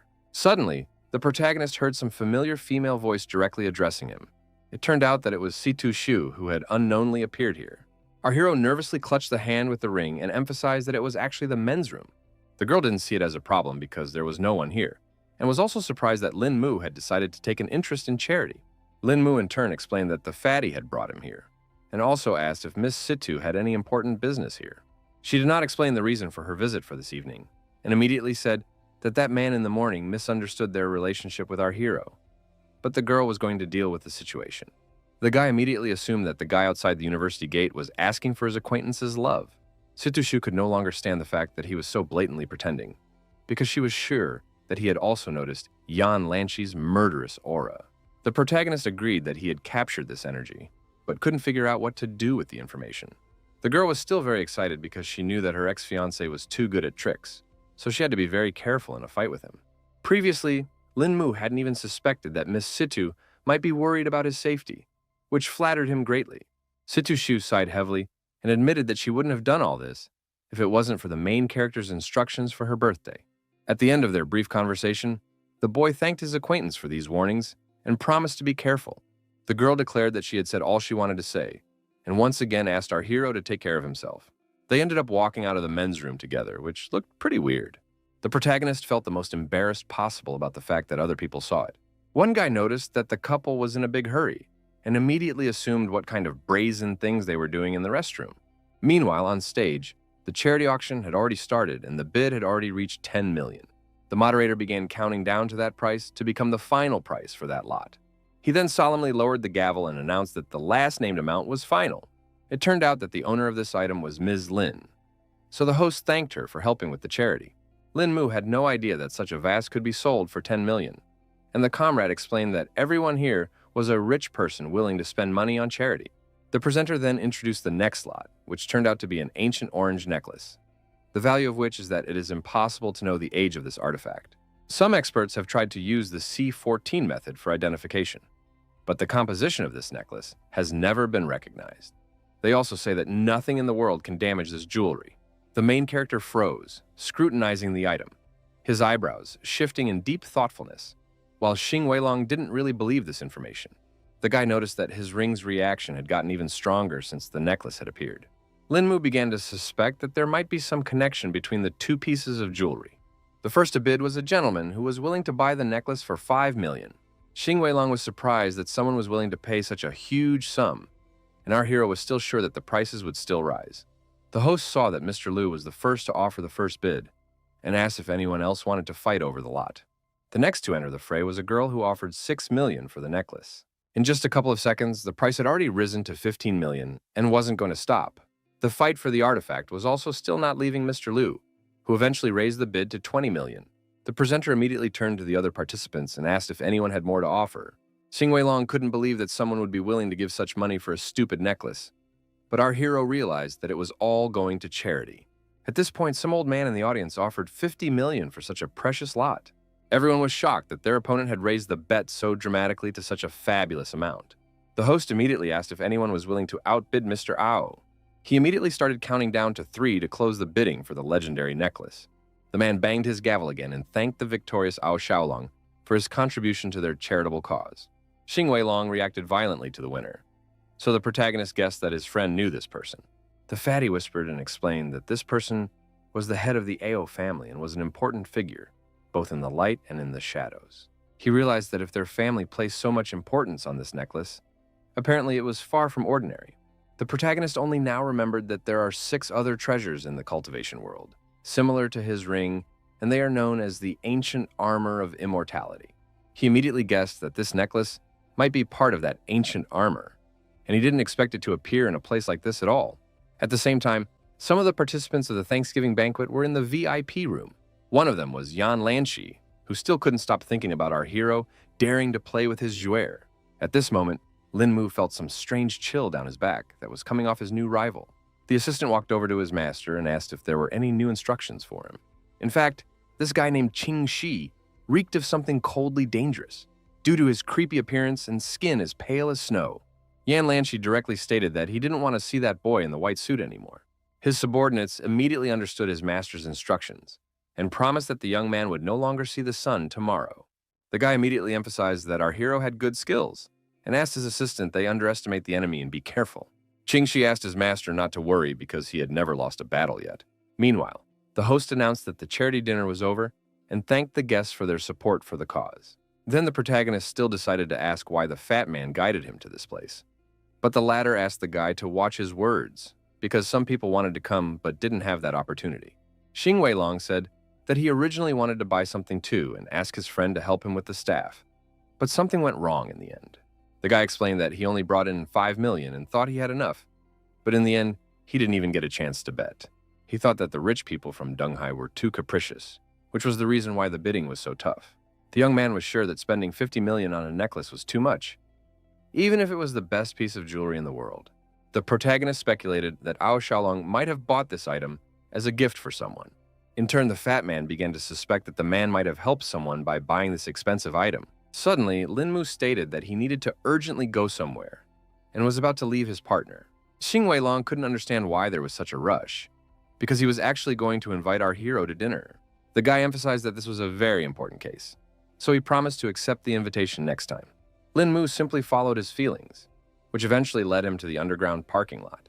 There, Mr. Ao, accompanied by his 2 bodyguards, was about to leave the place.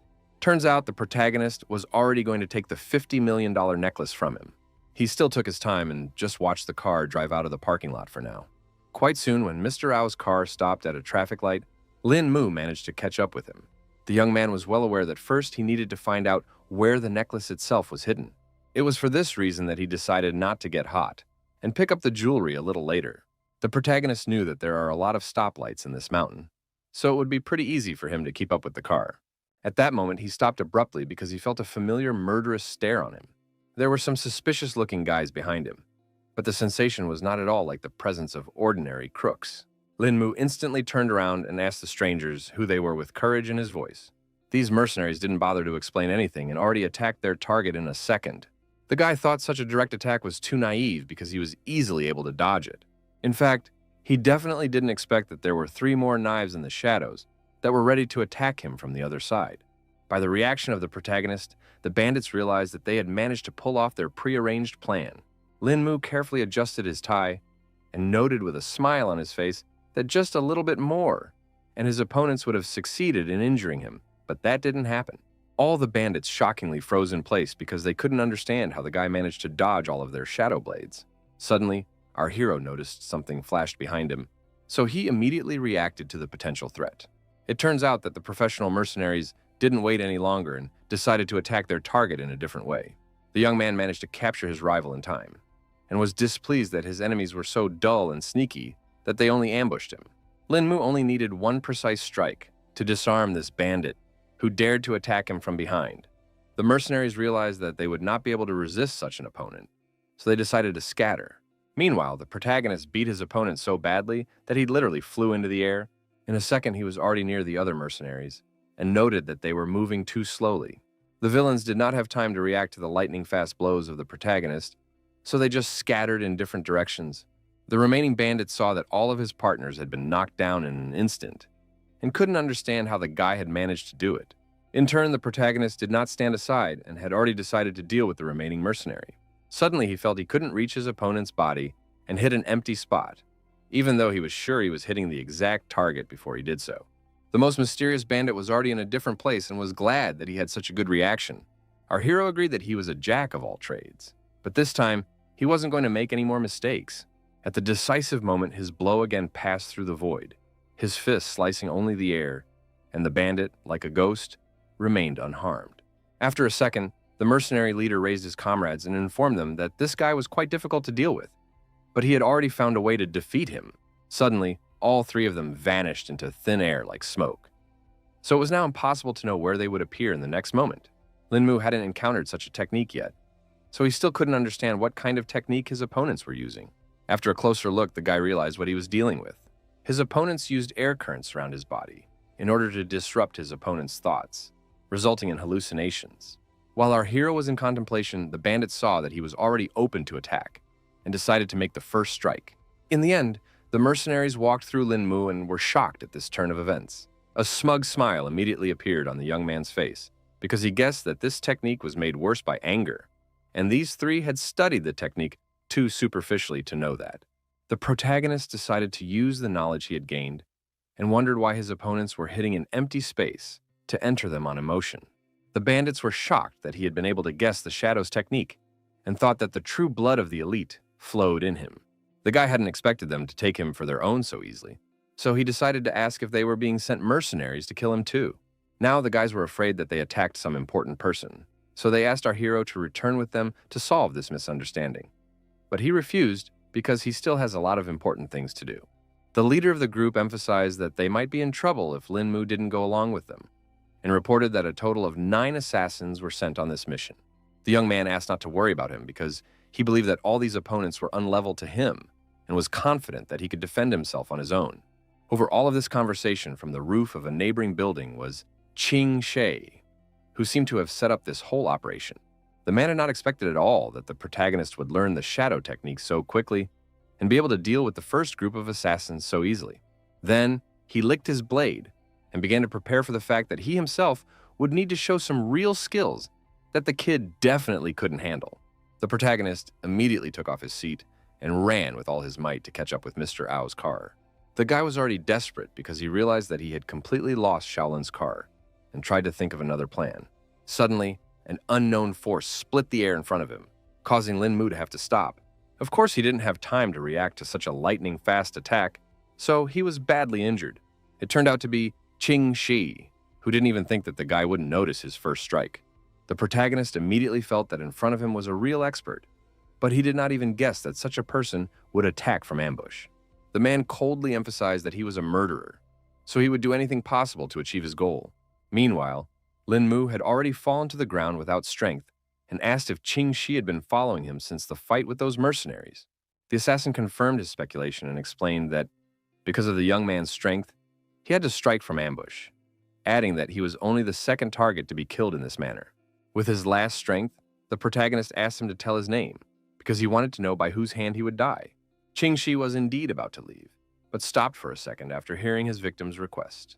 The protagonist couldn't believe that the killer was so cold-blooded that he wasn't even going to fulfill the dying man's last request. Eventually, somewhere in the depths of the hitman found some humanity, so he gave his name. Linmu's strength was already running low, so he only said that he had memorized his assassin's name. After that, Qingxi turned around and walked away, and the guy was left lying on the sidewalk in a pool of his own blood. Suddenly, he felt some movement behind his back and realized it wasn't that simple. It turned out that the protagonist was not going to die at all and found the strength to continue the fierce fight. Linmu was surprised that the assassin managed to dodge his blow, even though this turn of events was literally unpredictable.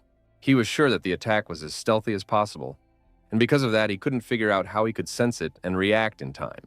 In turn, Qingxi was shocked that our hero was only pretending to be dead, even though he had received an accurate stabbing.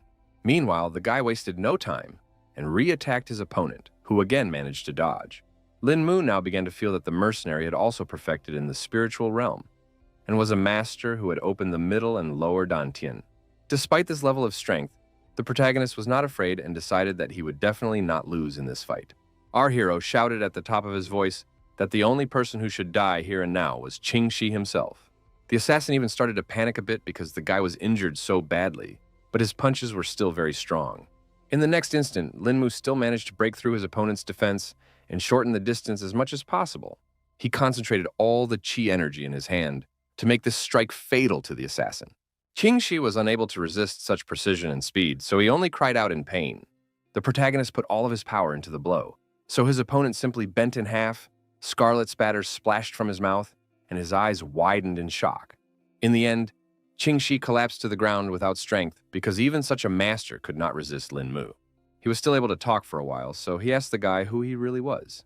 The brave warrior himself was also holding on with his last strength, so with a trembling voice, he asked his defeated opponent to remember that he had been killed by Lin Mu. Qingxi still couldn't understand how things had turned out this way, because he was definitely sure that his knife had hit our hero. As he stepped away from the killer, the young man began to feel that the poison that was on the knife had already penetrated his heart and lungs. He couldn't believe that after going through such a fight, he would end up right here in the middle of the street. Eventually, the strength left Lin Mu's body, and he slumped to the ground without strength, regretting that he was not prepared for such a serious fight.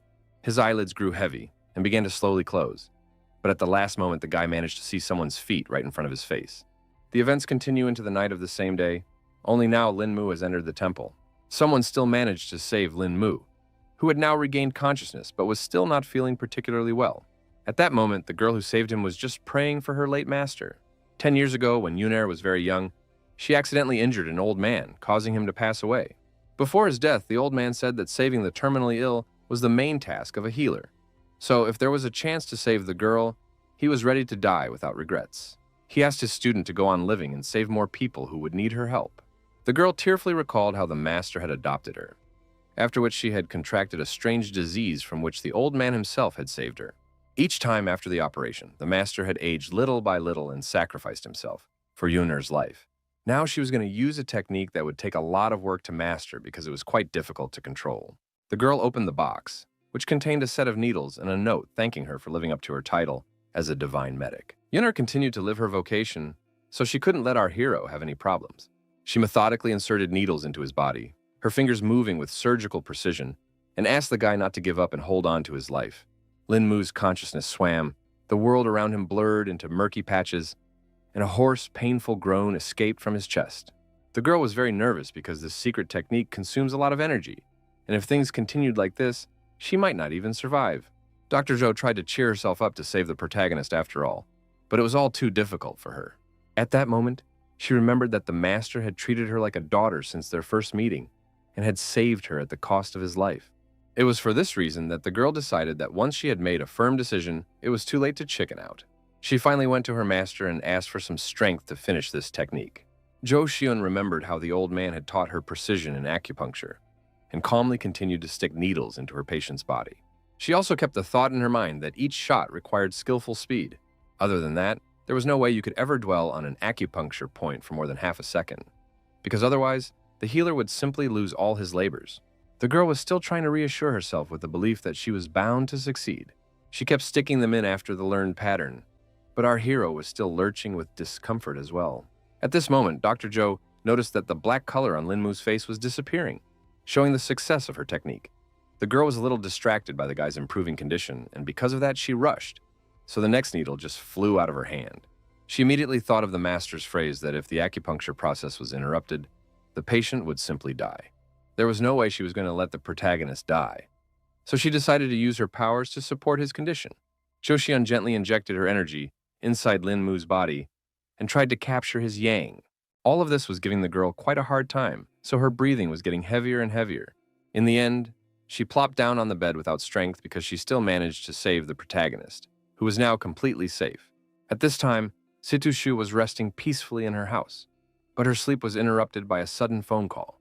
The girl immediately woke up at the sound and couldn't figure out who had decided to wake her up so early. She was quite sleepy, but she immediately realized that it was Lianju, who seemed to have some important information to impart.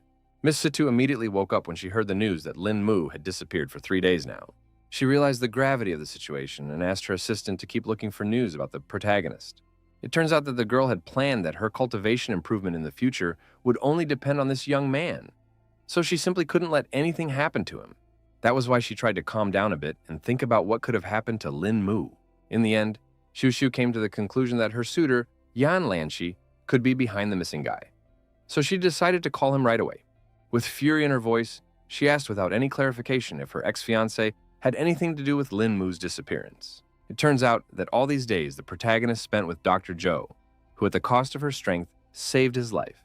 All this time the healer lay unconscious, recovering her life energy. Suddenly, Zhou Xiun, who was certain of her death, opened her eyes and immediately thought that she had entered heaven. She rose abruptly from the bed, her eyes darting around the familiar outline of the room. And it wasn't until consciousness finally cleared and a warm relief spilled over her body that she was able to move on.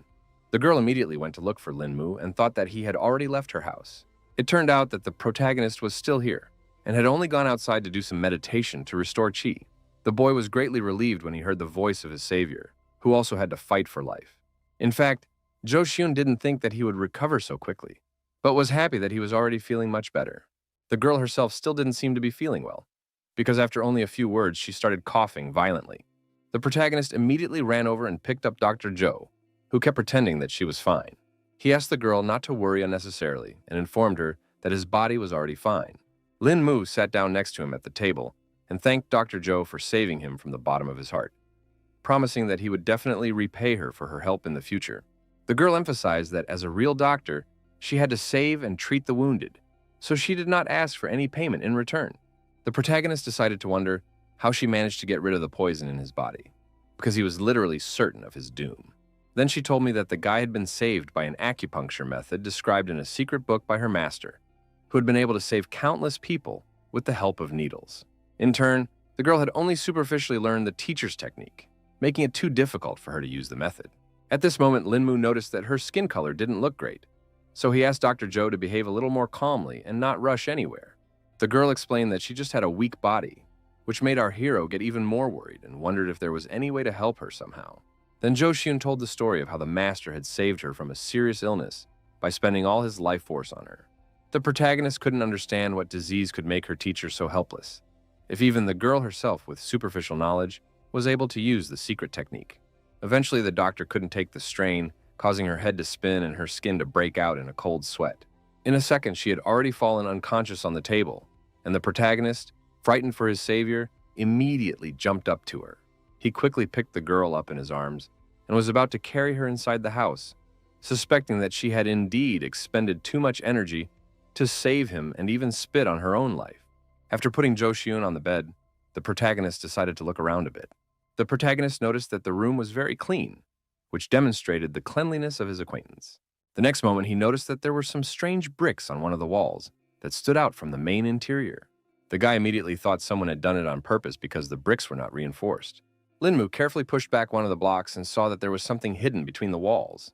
The young man was greatly surprised to see that there were some papers hidden in this strange hiding place. Eventually, he guessed that they were letters from the master for his apprentice. The old man wrote that his real name was Mu Zhenqing, and all this time, he was trying to teach the girl his family's secret acupuncture technique that balanced yin and yang in the patient's body.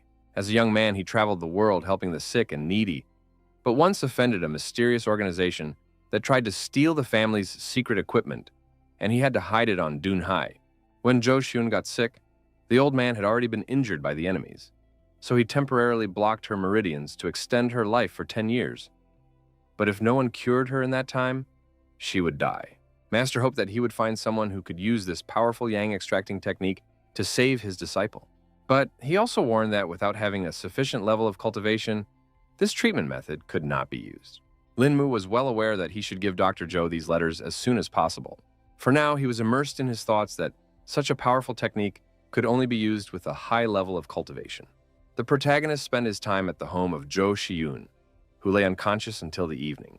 Eventually, the girl finally woke up and again couldn't understand what had happened to her. Linmu was sitting next to her bed, so he immediately inquired about Zhou Shiyun's condition, who seemed to be starting to feel better. The guy immediately showed her those very letters, and the doctor began to guess what they were. He suggested to his acquaintance that she study the letters more closely and see for herself what she thought. Tears immediately appeared in the girl's eyes because it was too hard for her to remember her teacher and read his real story. Joshun didn't expect that the teacher was so gracious to her that even after death he wanted to take care of his student, and she didn't even know how to repay it. Through her tears, she asked Linmu where he had managed to find such precious letters for her. The young man then explained that he had found this hiding place in the wall during his little cleaning session. The girl now understood everything and began to regret that she hadn't met someone gifted enough to learn the technique. Our hero hinted that he himself might have been the man the old man wrote about in the letter. Joshun asked not to be fooled because she believed that despite the guy's talents, he definitely couldn't cultivate directly and didn't have a good foundation for this technique.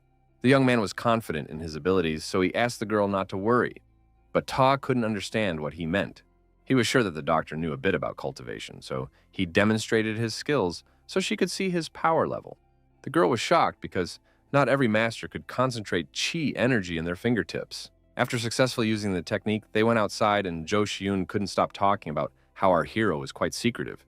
So she didn't believe that he would be able to save her.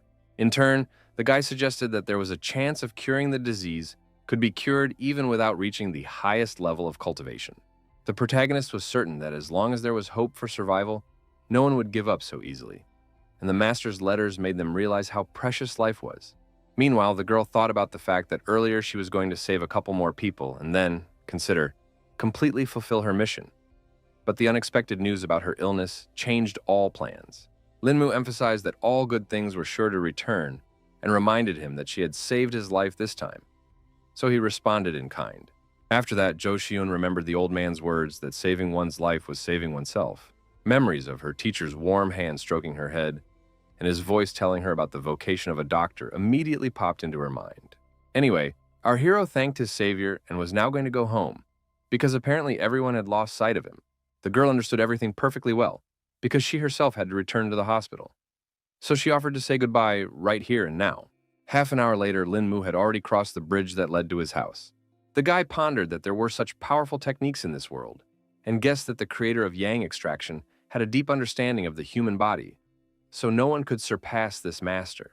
At that moment, he saw that a large number of people had gathered on the embankment and were looking excitedly at the water for some reason. Turns out some car had gone off into the water, so everyone was actively talking about how the driver was definitely not going to do well in this situation. Everyone was sure that the sports car was very dear to the owner, but no one would have thought that she would ironically die in such a place.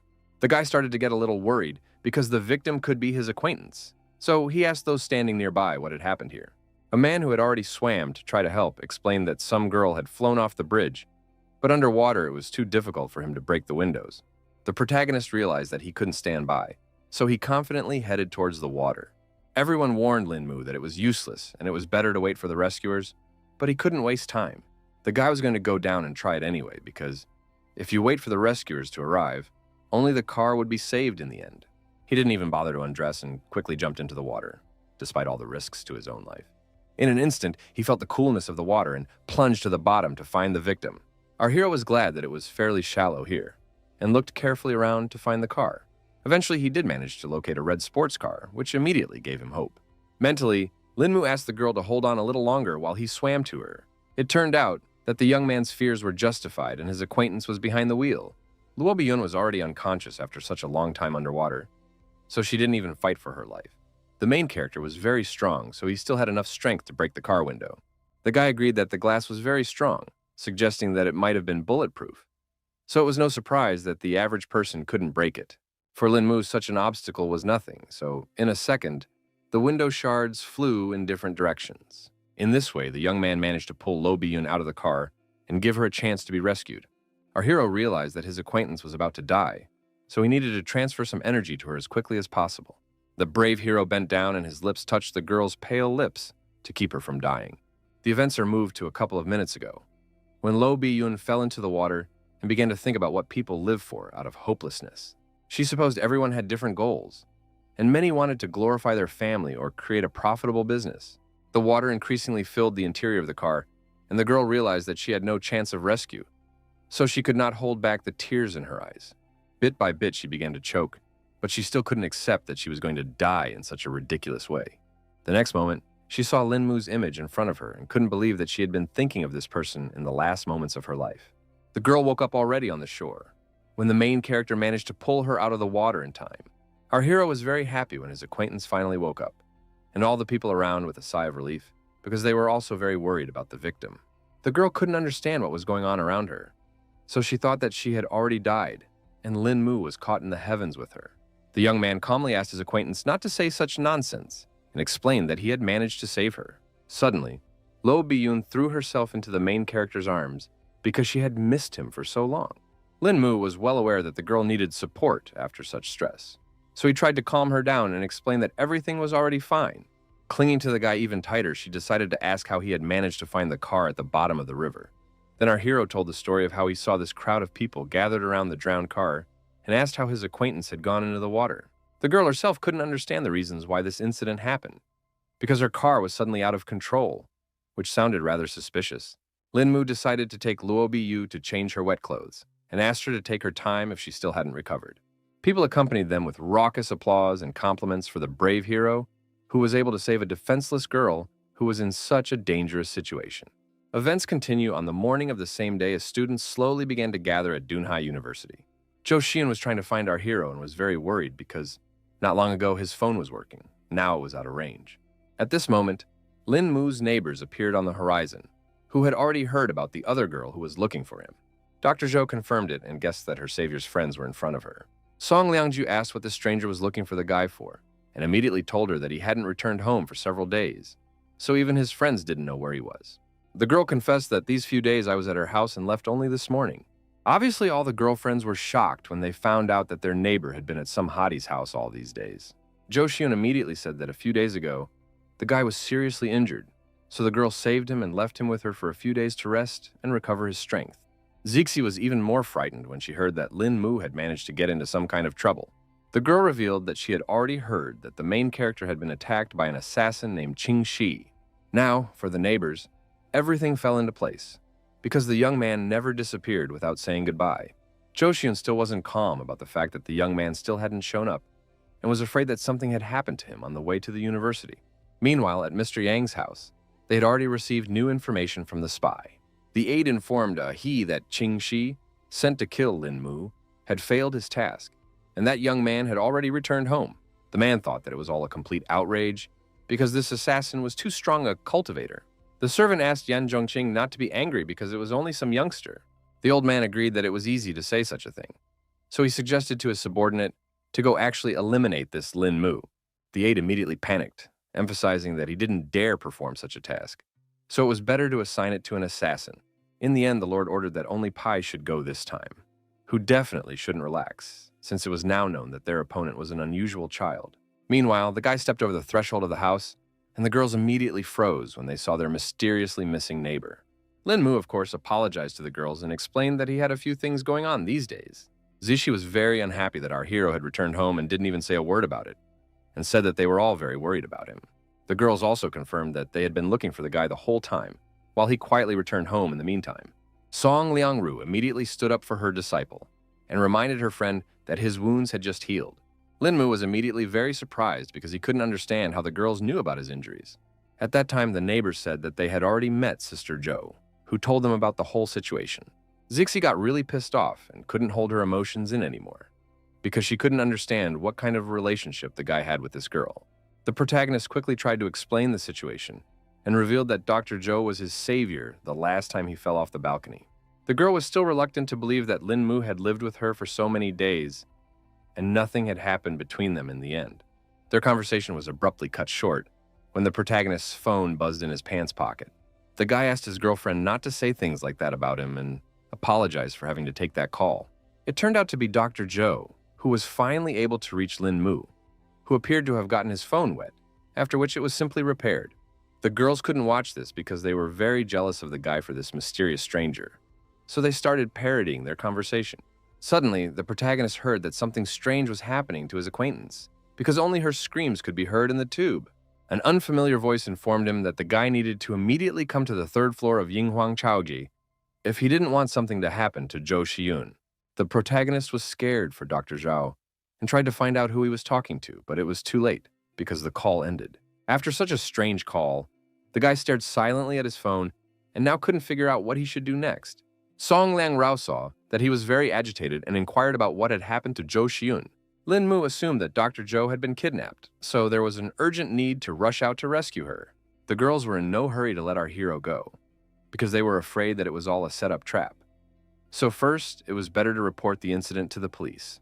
The young man stopped his roommates because there was no way they could report this to anyone else, as then the kidnappers would not be ceremonious with Dr. Zhou. After only half an hour, the protagonist arrived at the place where a guard was already waiting for him. Lin Mu looked around and verified that Yingchuan Kaoje was here. The guard at the entrance was in no hurry to let some young man through and first asked if he had an appointment here.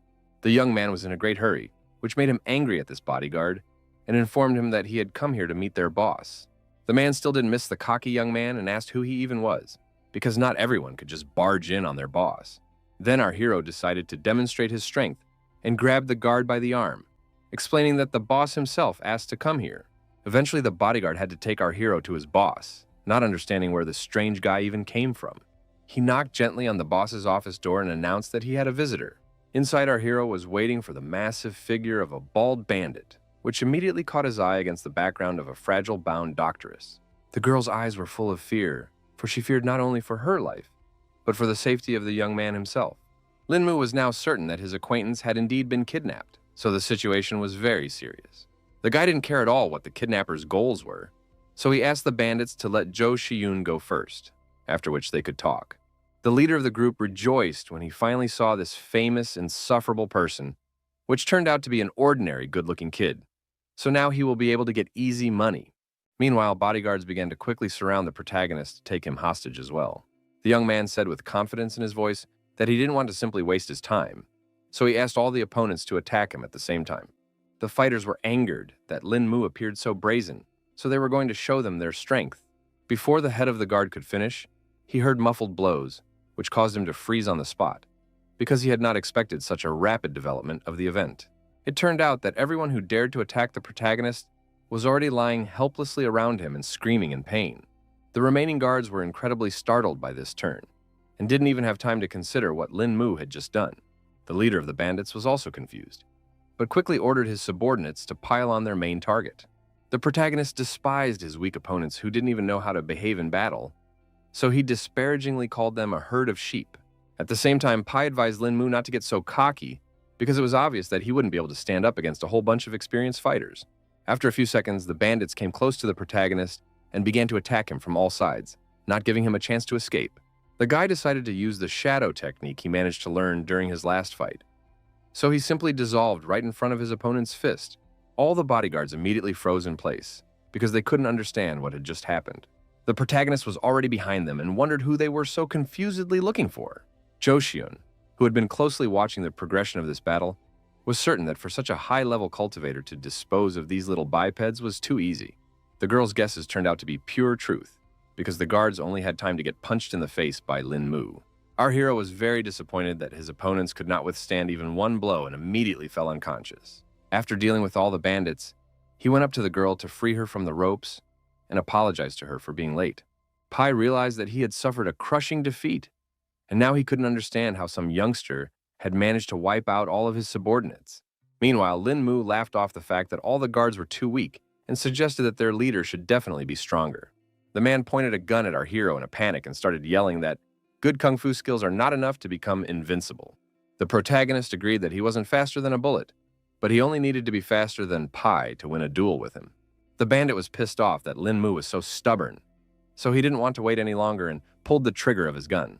The guy quickly backed up his words with actions and lightning-fast pressure on his opponent's arm, causing him to shoot downward and hit his own leg. Pai definitely didn't expect this development, so he confusedly cried out in sharp pain. The man resigned himself to the fact that he had lost this fight and asked what kind of person Lin Mu was. The protagonist recalled that the bandit himself had ordered him to come here, so it was strange that he didn't recognize who his target was. Pai was afraid that the young man might do some terrible things to him, so she asked him to let him go and promised to pay him back for sure. For his part, Lin Mu emphasized with a smirk on his face that he definitely didn't need anyone to pay him. The guy didn't want to wait, so he instantly made the man pay for everything he'd done. Our hero used chi energy to completely erase Pai's memory and make him a fool. The girl who had been watching from the side the entire time wondered what Lin Mu had just done to the bandit. The young man explained that he was merely using a bit of yin to seal the man's yang. At this moment, some other people had already entered the hall, noting that everything here was quite lively. It appeared that it was already some other leader accompanied by his subordinates, who agreed that Lin Mu was really strong since he was able to overpower so many people. The protagonist tensed up when he saw some more strangers, so he immediately wondered who the man was. The man did not hide his identity and introduced himself as Shen Zhuguang, a friend of the owner of the place, complaining that Lin Mu was interfering with his work. The young man immediately recognized the name because he had heard that this person was Wang Shiking's boss and also the head of the Municipal Public Security Bureau. One of Shen Zhuguang's subordinates said that he would now take our hero to the bureau for questioning on the subject of inflicting willful injury. Our hero said that he had defeated all these people alone, so he asked to let his acquaintance go, because his own detention would be enough. Zhou Xiun wanted to object something, but the guy asked her not to worry and promised that he would be fine. The man then firmly stated that he was the one in charge of the case, so the guy couldn't order him around and ordered his subordinates to grab everyone in the room. The protagonist didn't like the fact that no one wanted to let the girl go, but Dr. Zhou herself tried to calm him down. In the end, they both had to obey Shen Zhuguang's instructions and walk along with his men. Lin Mu started to feel guilty for involving Zhou Xiun in all this, but the latter asked him not to worry because she herself had yet to thank him for saving her life.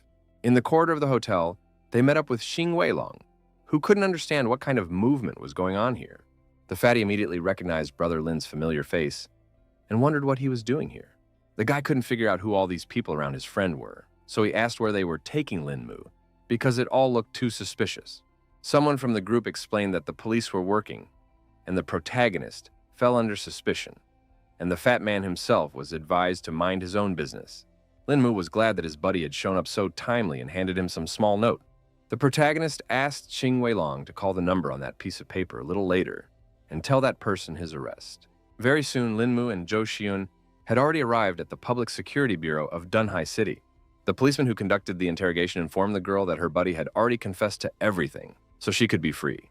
The girl explained that it was true that this was the other side of the whole situation and tried to justify Lin Mu's actions. The man asked her to stop and promised that they would definitely look into the matter. Zhou Xian was very excited and asked where the detained guy was now and what would happen to him next. At the same time, our hero was placed in a detention center, where he had already managed to enter into a conflict.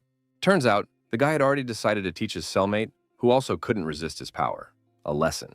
The second prisoner could not keep his feet from such a powerful blow and fell to the cold floor of the cell.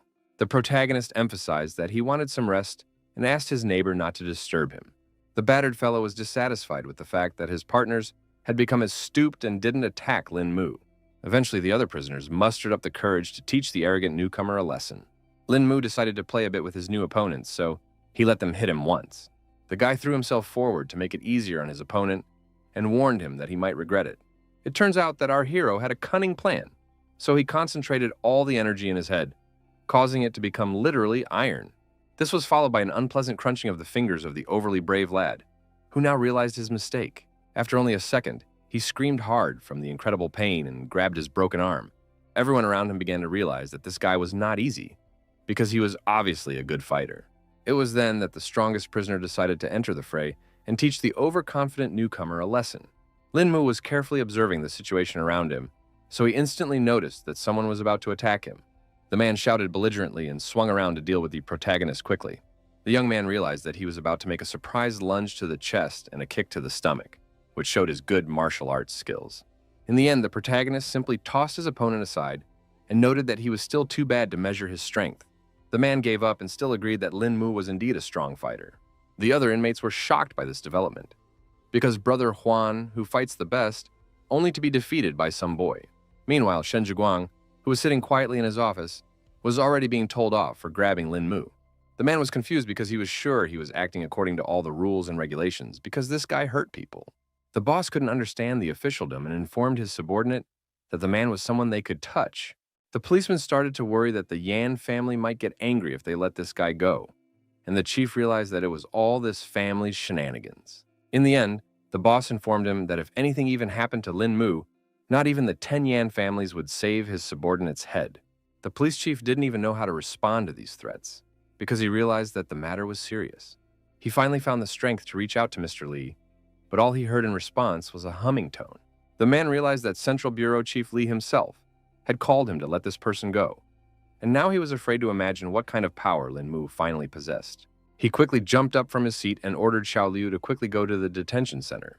The subordinate tried to find out what was so serious, but the boss wouldn't explain the whole situation and said that this time, the Yan family had seriously screwed them over. At the same time, the assistant informed Mr. Yan that he had already completed his assignment. He said that the Central Bureau Chief called Shen Zhuguang, after which Li Yaozhong released the protagonist from detention. The old man didn't expect at all that Li Yaozhong might be familiar with their target, which ruined all plans. The man explained that they were strangers to each other because they had only had one phone conversation before Shen Zhuguang was ordered released. The master had not expected at all that someone was capable of giving orders to Li Yaozhong, and now wanted to know who was trying to protect Lin Mu. The aide was unable to get any data because their conversation was encrypted, and if they tried to decrypt that information, they might be detected. The man didn't care about that at all, because they can't back down anymore and must finally deal with the protagonist. He's ordered to contact the Black Spikes and place an order to kill the guy, because they sure can't let him get away this time. The events moved to the Dunhai Public Security Bureau, where Lin Mu had already come out, and the police officers tried to explain that it was all just a misunderstanding. Shen Zhuguang was more than a little frightened, so now parsed the guy to not take it all to heart. The protagonist once again asked if he could go, and the policeman, bowing his head, confirmed it. At that moment, the young man heard that someone was already waiting for him outside the detention center and rejoiced at his release. It turned out to be Xing Weilong, who had already heard that his buddy was doing well, so he came to get him. The guy offered to celebrate our hero's release and wanted to do it at the Hilton, which made Lin Mu begin to suspect that the fat man was up to something since he was so generous. Xing Weilong admitted that it was only his pleasure to do something nice for Brother Lin. 30 minutes later, they had already arrived at the Hilton Hotel where the fat man wanted to come. They were greeted by several staff members at once, who escorted guests to their table. As they sat down in their seats, Xing Weilong asked the protagonist to look at the menu and choose a seta that he liked.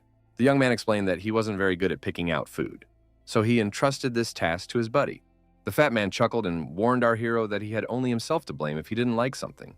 When he opened the menu, his appetite whetted even more, so his order consisted of foie gras with caviar, crab and curry sauce, and steamed lobster. Meanwhile, Lin Mu asked where the restroom was here, and the waitress agreed to take him there.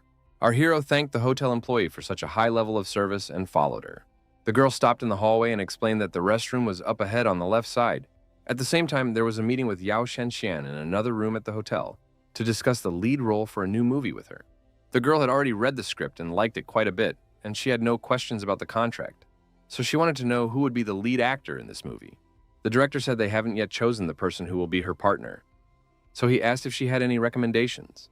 Based on the contents of the script, Yao Shenxian thought that it would be better if they put a newcomer in the lead role, and she just had such a person in mind, but she wasn't sure if he would be interested. Another team member expressed interest in this solution and asked who it was. The girl said that she met the guy at her concert and tried to invite him on stage to sing together, but he declined, which was pretty awkward.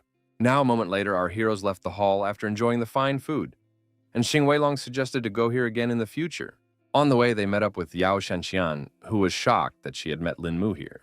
The guy also stopped abruptly because he didn't expect to meet here the singer, whom he refused at her own concert.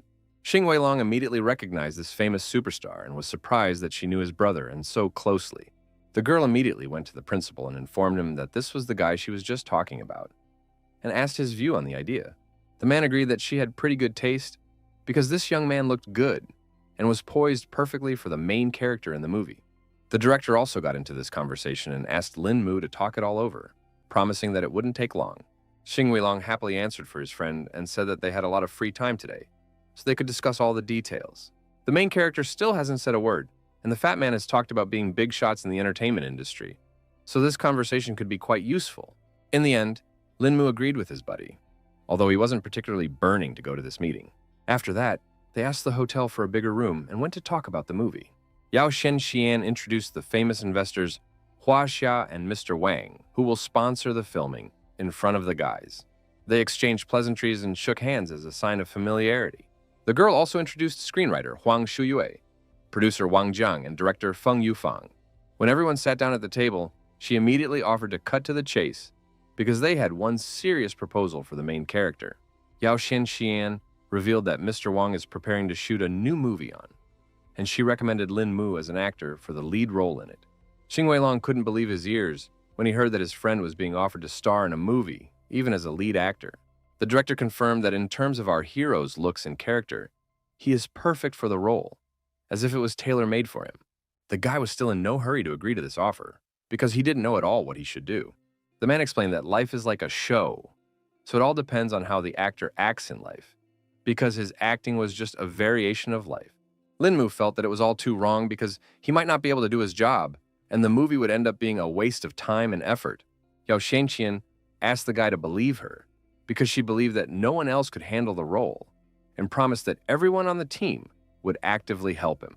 Xin Weilong also wanted his friend to try out for the movie because that way, he could reveal his hidden acting talent. The girl confirmed the guy's words, because a lot of stars didn't even finish acting school and stumbled into the entertainment industry that made them world famous. In the end, the protagonist decided to trust his friends, but still warned that they shouldn't blame him if something goes wrong. The director was happy that he finally agreed to be filmed and promised that there would definitely be no problems with their movie. Meanwhile, the director asked if Lin Mu was free tomorrow because he wanted to sign a contract with him right away. The protagonist wasn't against it yet, so he asked what time it was convenient for them to meet. The director handed him his business card and asked him to come to the given address at about 10 o'clock in the afternoon. Lin Mu thanked the movie team for believing in him and promised tomorrow he would be in the right place at the right time. Events continue the next morning, when the protagonist does fulfill his promise. The director asked the guy to look at the contract and, if he was happy with everything, sign the document. Our hero confirmed that there were no problems with the contract because the terms were quite reasonable and confidently signed.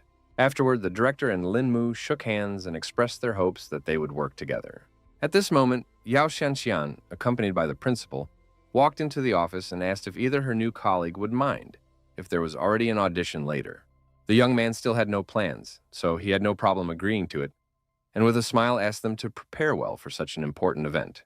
The principal was happy about this mood of Lin Mu's, so he suggested to start right away. Meanwhile, the staff had already set up the lights and arranged all the cameras on the set, so the only thing missing was the actor himself. Feng Yufan handed our hero the script and asked him to try to play the role by figuring out the character's psychological state while reading. Though the young man had never acted in a drama, to play the emotional state of a character in the real world was a mere trifle to him. Yao Shenxian actively supported her partner and was confident that he would do well. Meanwhile, Lin Mu's roommates had just learned the news that he would be starring in a movie. Everyone knew that Wang Shaokan was the most famous movie and TV investor in China, and all his movies sell out in no time. So there's a good chance that the guy will indeed manage to become famous. The girls thought this investor was definitely a unique person, but they didn't fully understand why he needed Lin Mu. Song Liangju was sure that the guy was not a movie and TV professional, and doesn't even have any experience in the field, so she assumed it was some kind of conspiracy. The guy has already revealed that he was recommended by Yao Shanxian herself, but then the girlfriends have even more questions, because she definitely had no need to cooperate with some mere students. Even Zixi started to doubt her Ado, because her choice of an ordinary guy, when there are many decent-looking guys in the entertainment industry, it looked too strange. The girl promised to give Lin Mu a good lesson if he dared to betray their entire company. Meanwhile, the protagonist, who only had half an hour to prepare, had already begun his drying off. The guy masterfully got into character, his voice trembling just enough to elicit sympathy, and his eyes reflecting just the right amount of pain. The director didn't expect to see such a game from an ordinary youngster with no professional experience, so he watched the process in mute shock. In turn, our hero's performance so moved Yao Shanxian that she even wept. Afterward, the protagonist returned to his team with a smile on his face and asked how he had just played. Feng Yufan recognized that he was a deserved genius and said that it was simply magnificent. The guy also asked what Yao Shenxian thought about his audition and if she would be willing to pair up with such an actor. The girl stated that he was literally born to be an actor, so now he can play with anyone. On the evening of the same day, they met to have dinner together, and our hero's coworker emphasized that it was just dinner, so there was no need for any pleasantries. Yao Shenxian couldn't wait to find out what the guy's secret was, because his performance this morning was simply amazing, but the guy thought that everything was all about experience. She still guessed that it wasn't just Lin Mu's rich experience. The girl asked the protagonist not to be modest, because she already knew very well that he was a martial arts master. The young man certainly hadn't expected her to reveal his biggest secret so quickly, and asked how she knew this information. Yao Shenxian didn't hide anything and revealed that her family has a bit of connections, so it's pretty easy to find what she's interested in. She also said that the young man is now quite famous because that case involving the Central Security Bureau has already put him on the radar of many influential families. The main character didn't even expect such attention to himself, so he was really flattered. At the same time, he wondered if it was only because he had only asked Xing Weilong to call Bao Lunten, not expecting that his influence seemed so strong. The girl continued to talk about their currently powerful families were in confusion, guessing who was actually behind Lin Mu's back. The guy tried to pretend that these people were really making a lot of things up, and emphasized that he was just a student with no one behind him. Yao Shenxian still suspected that it was all lies, because otherwise, the young man wouldn't have forced Yao Jun to obey the order and let the people go. The main character was surprised because he had never heard the name Li Yao Zhong, and immediately asked the girl who it was. Then she jumped up from her seat because this man was literally everyone again. The young man was surprised at this violent reaction and asked if he really should know this individual. His colleague explained to him that a person of such a level as Li Yao Zhong could easily relieve his underlings of any responsibility. She emphasized that this man was quite challenging and was actually the head of the Central Public Security Bureau, so he controlled the national public security system. Listening to his acquaintance, the protagonist concluded that it was Yao's family who had started all those rumors.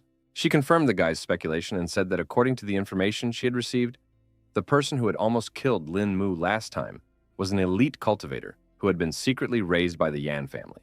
Now, the young man had confirmed Zitu Shu's words that it was better to watch out for that guy from the Yan family, because it was obvious where this professional assassin came from. Meanwhile, the girl added in a whisper that after the previous failed assassination, this family had invited a stronger master from Shuizi. In the end, Lin Mu finally wanted to ask how Yao Shenxian had managed to find out such confidential information. Obviously, the girl didn't answer this question because she didn't want to put our hero in even more danger. So he wanted to know what reason she was helping. The actress replied that the guy now had the lead male role in the movie, so if he died, she would have no one to play with. Lin Mu was still afraid that it wasn't really like what his acquaintance had said, because her family might have also noticed his real strength and was now trying to convert him to their side. Events continue the next day at the Inhuang Kyoge Hotel, where a fight between Zhou Xun's kidnappers and the protagonist has only recently taken place. Since the assassins are still arriving, the guy certainly needs to shun them, but he can't leave his business to the common people. The two guards at the entrance immediately told him that they were not accepting anyone today, so under no circumstances would they open the door.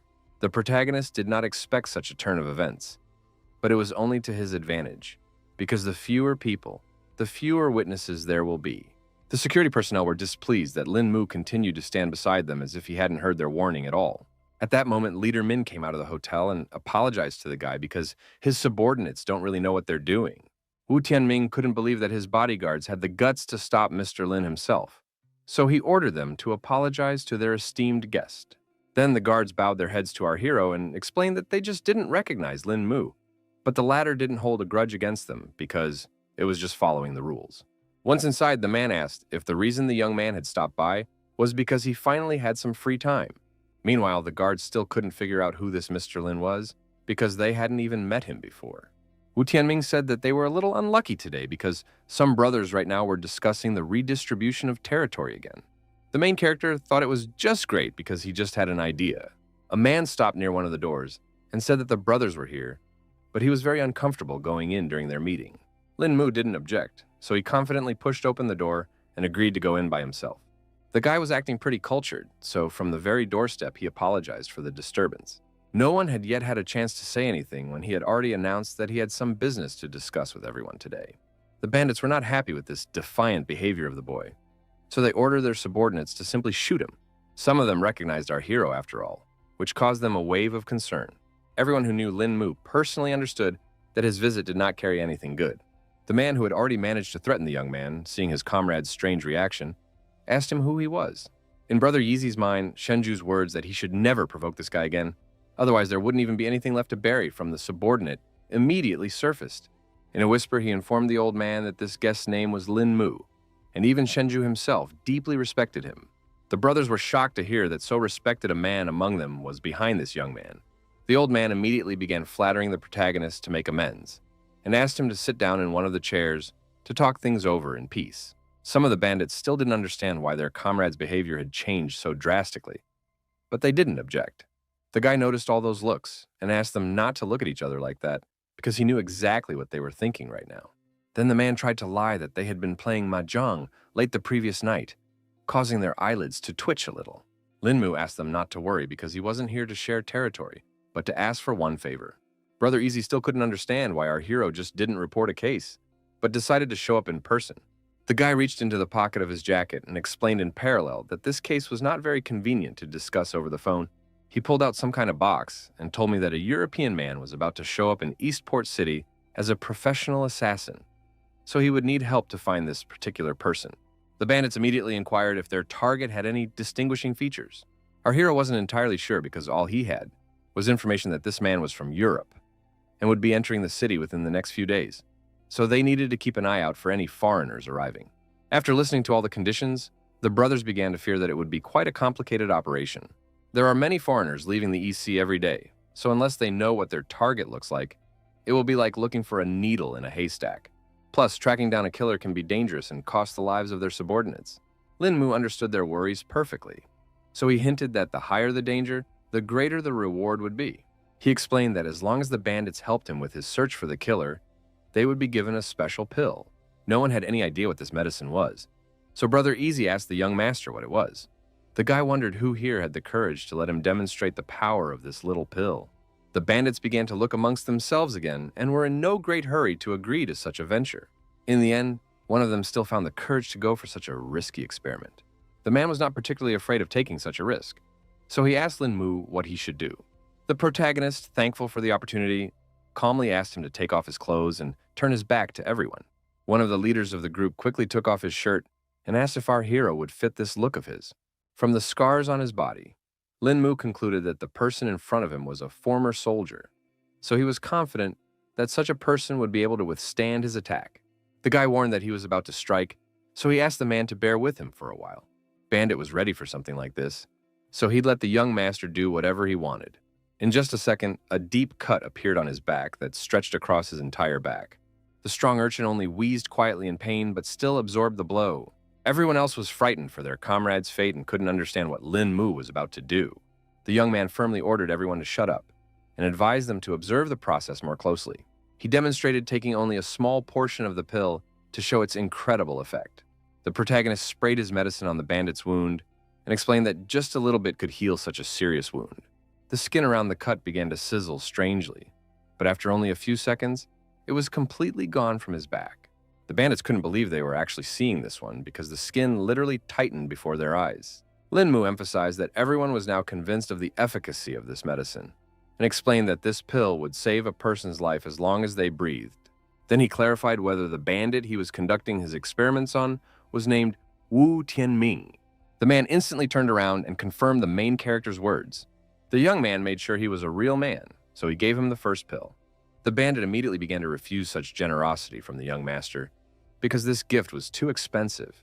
A concerned old man decided to ask our hero if he would really give this wonderful pill to them if they still agreed to find the killer, and he confirmed his intentions. At the same time, the guy reflected on the fact that he still managed to demonstrate the importance of this pill to those who walk the blade every day. The protagonist was happy with the results of these negotiations because he saw from the greedy eyes of the bandits that they were capable of handling the task at hand. Following him, Wu Tianming also came out and wanted to personally talk to the young man. Lin Mu was in no hurry to go anywhere, so he gladly agreed to find out what the matter was. The man warned that there were too many eyes here, so he asked the guy to go to another place to talk. Stepping aside, he asked the protagonist why he, as a strong man, was asking others for help instead of taking all the territory for himself. Lin Mu honestly replied that he was not at all interested in such things and simply did not want to get involved in these conflicts. Wu Tianming understood that the young master had a low opinion of all of them, but since he had already approached their faction, it meant that the guy had no other people to help. The The protagonist was starting to get tense about this conversation, so he asked the bandit to finally cut to the chase and stop beating around the bush. The man heard Lin Mu, so he began his story about being part of the underworld for many years and not wanting to work for anyone else. His brothers have been working with him for a long time, but they have ultimately failed to reach any heights. The arrival of the young master could be a great chance to change that. Lin Mu began to guess that the bandit wanted to ask for his help to start his own gang. Wu Tianming confirmed his intentions and hoped that Mr. Lin would support their team from behind the scenes during the leadership battle. But the guy reiterated again that he didn't want to get involved in all of this. The bandit still tried to explain that the guy was deluded because he wouldn't have to do anything, and he himself wanted to deal with his rivals in his own way. Now our hero has guessed that he only wants to use his name to intimidate him. But until he clarifies it himself, no one will know the truth. In the end, the young man recognized that Wu Tianming had earned his respect, and since he didn't need to do anything to help, he wouldn't mind. Of course, the man rejoiced at such news and thanked the young gentleman for his help. The guy was about to leave, but before he did, he emphasized that he still had to stay clean and asked to only look for him if there was an important reason. Wu Tianming did not object to such conditions and once again thanked our hero for helping him with his case. Lin Mu had already returned home deep into the night when all of his female neighbors were already home as well. At the entrance, he immediately changed into his house slippers and informed the girls that he was finally back. The girlfriends were sitting in the living room, so they immediately wondered why the protagonist came home so late. Lin Mu quickly oriented himself and lied that he went to see his friends after the audition, and when he came to his senses, it was already so late. Zishi forgot about all the worries after hearing this, because she guessed that the young man had managed to get his part after all. Our hero confirmed her speculation and explained that all he had to do was wait for a call from the company. The girl immediately hugged him tightly and started yelling about how she believed in his strength from the beginning, happy that her idol had great taste. The others were not happy that their friend had changed so quickly because she had said completely different things this afternoon.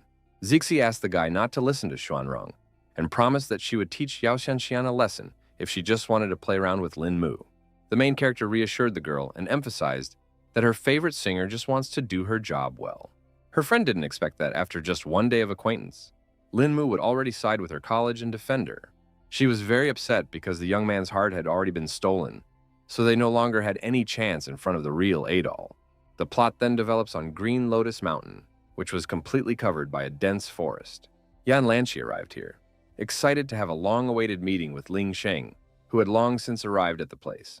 The longtime acquaintances hugged each other tightly, because it had been quite a while since they had seen each other. Hong Ling Sheng even began to doubt his orientation, because he didn't expect that he would miss his buddy so much. Yan Lanqi suspected that the guy might not have missed him, but the one good thing he had. In the end, the young man decided to introduce Lin Tiannan, with whom he had come here from the capital to rest for a while. He called his acquaintance an incredible guy, which made him shy and asked him not to flatter him. Yan Lanqi emphasized that there was no need to be modest here, because he knew at a glance that this guy was someone important. Ling Sheng wanted to end all this talk and climb up the mountain, because he had wanted to try the fragrant abode's charl for a long time. The young man realized that the guests were tired from the road, so he offered to follow him. In just a few minutes, they were already at the top of the Green Lotus Mountain, where the fragrant abode was located. Ling Xing talked about how the teas of the fragrant abode had been heard by everyone in the East Sea, so Brother Tiannan was very lucky today. On the way, they were met by a beautiful girl in national dress and asked if the guests were here to taste their famous tea. The guys confirmed their intentions, and then the girl asked to follow her. Almost all the tables in the hall were occupied because the place was quite popular. Everyone around enjoyed drinking this drink, marveling at its wonderful flavor. Tiannan, seeing the happy faces of the visitors, was even more eager to try this tea. After that, they sat down at one of the tables, and the waitress asked what kind of tea the guests wanted to try today. At this moment, another female employee came over to their table and immediately recognized young Master Hong and Ling Sheng. It turned out to be the owner of the fragrant abode named Shu Yu, who was also overjoyed by the unexpected encounter. Ling Sheng noted that it had already been a while since their last meeting, and the girl was still young and beautiful. The owner said her acquaintances were very nice conversationalists, so she wanted to have a little chat with them while they brought tea. When they finished their visit to the abode and went outside, Tiannan immediately noted that he had seen something interesting while they were sitting in this establishment. The guy agreed that the tea at this establishment was good, but not as good as its owner. Yan Lanqi didn't expect that their new friend had such a sharp mind, because he was quickly able to understand the cunning workings of this establishment. Now Tiannan couldn't forget the curves of her attractive body and the queen's demeanor. which was a rarity now. Lingxing definitely didn't expect his buddy to fall for Sister Yu's beauty so easily. The young man didn't hide anything and admitted that he couldn't stop thinking about Tian Nan's stunning figure. Lingxing decided to change the topic because it was quite rare for them to meet like this, so he suggested finding another place to sit. And Yan Lanqi immediately came up with some idea in his mind. At that moment, a car passed near them at full speed, which obviously caught their attention. The car then whizzed into a vacant parking space, and the driver rejoiced at such good fortune. Turns out it was Zixi, who this time set a record and reached her destination in 10 minutes and 43 seconds. With her was the main character, who was dizzy from such a ferocious driving style of his girlfriend. Yan Lanqi stopped abruptly, his gaze instantly becoming icy cold, frozen on the figure of his #1 enemy. The guy couldn't understand how Lin Mu was able to survive if he sent his best assassin after him. Lingxing noticed the beautiful girl who was driving that car and asked if she was Yan Lanqi's friend. He replied that he was not familiar with this girl and suggested that he should hurry up and get out of here. For now, the guy had decided not to continue their conflict, but she was still going to see how long our hero's luck would last. Lin Mu also recognized the young master who wished him dead, and remembered that he should be made to pay for it sooner or later. Meanwhile, the girl noticed that he was thinking about something and asked her buddy to hurry up a bit. It turns out that they also came to Fragrant Abode because Zixi had been talking about this place for a long time. The protagonist was not surprised by this place because, other than the serenity around, there was nothing unusual here. Zixi explained that a lot of people came here because the abode was the best place for tea drinking in the entire EC. This story interested the guy, so already he couldn't wait to see everything with his own eyes. The same girl at the entrance recognized Miss E immediately and greeted the guests to seat them at a free table. Zixi noted that it had been a while since they had seen Xiao Fan and asked if the supervisor was in attendance. The employee said guests had to go straight to the second floor if they wanted to meet the boss. The protagonist realized that his friend frequented the place if even the staff knew her well, and the girl explained that the owner of the fragrant abode was her best friend.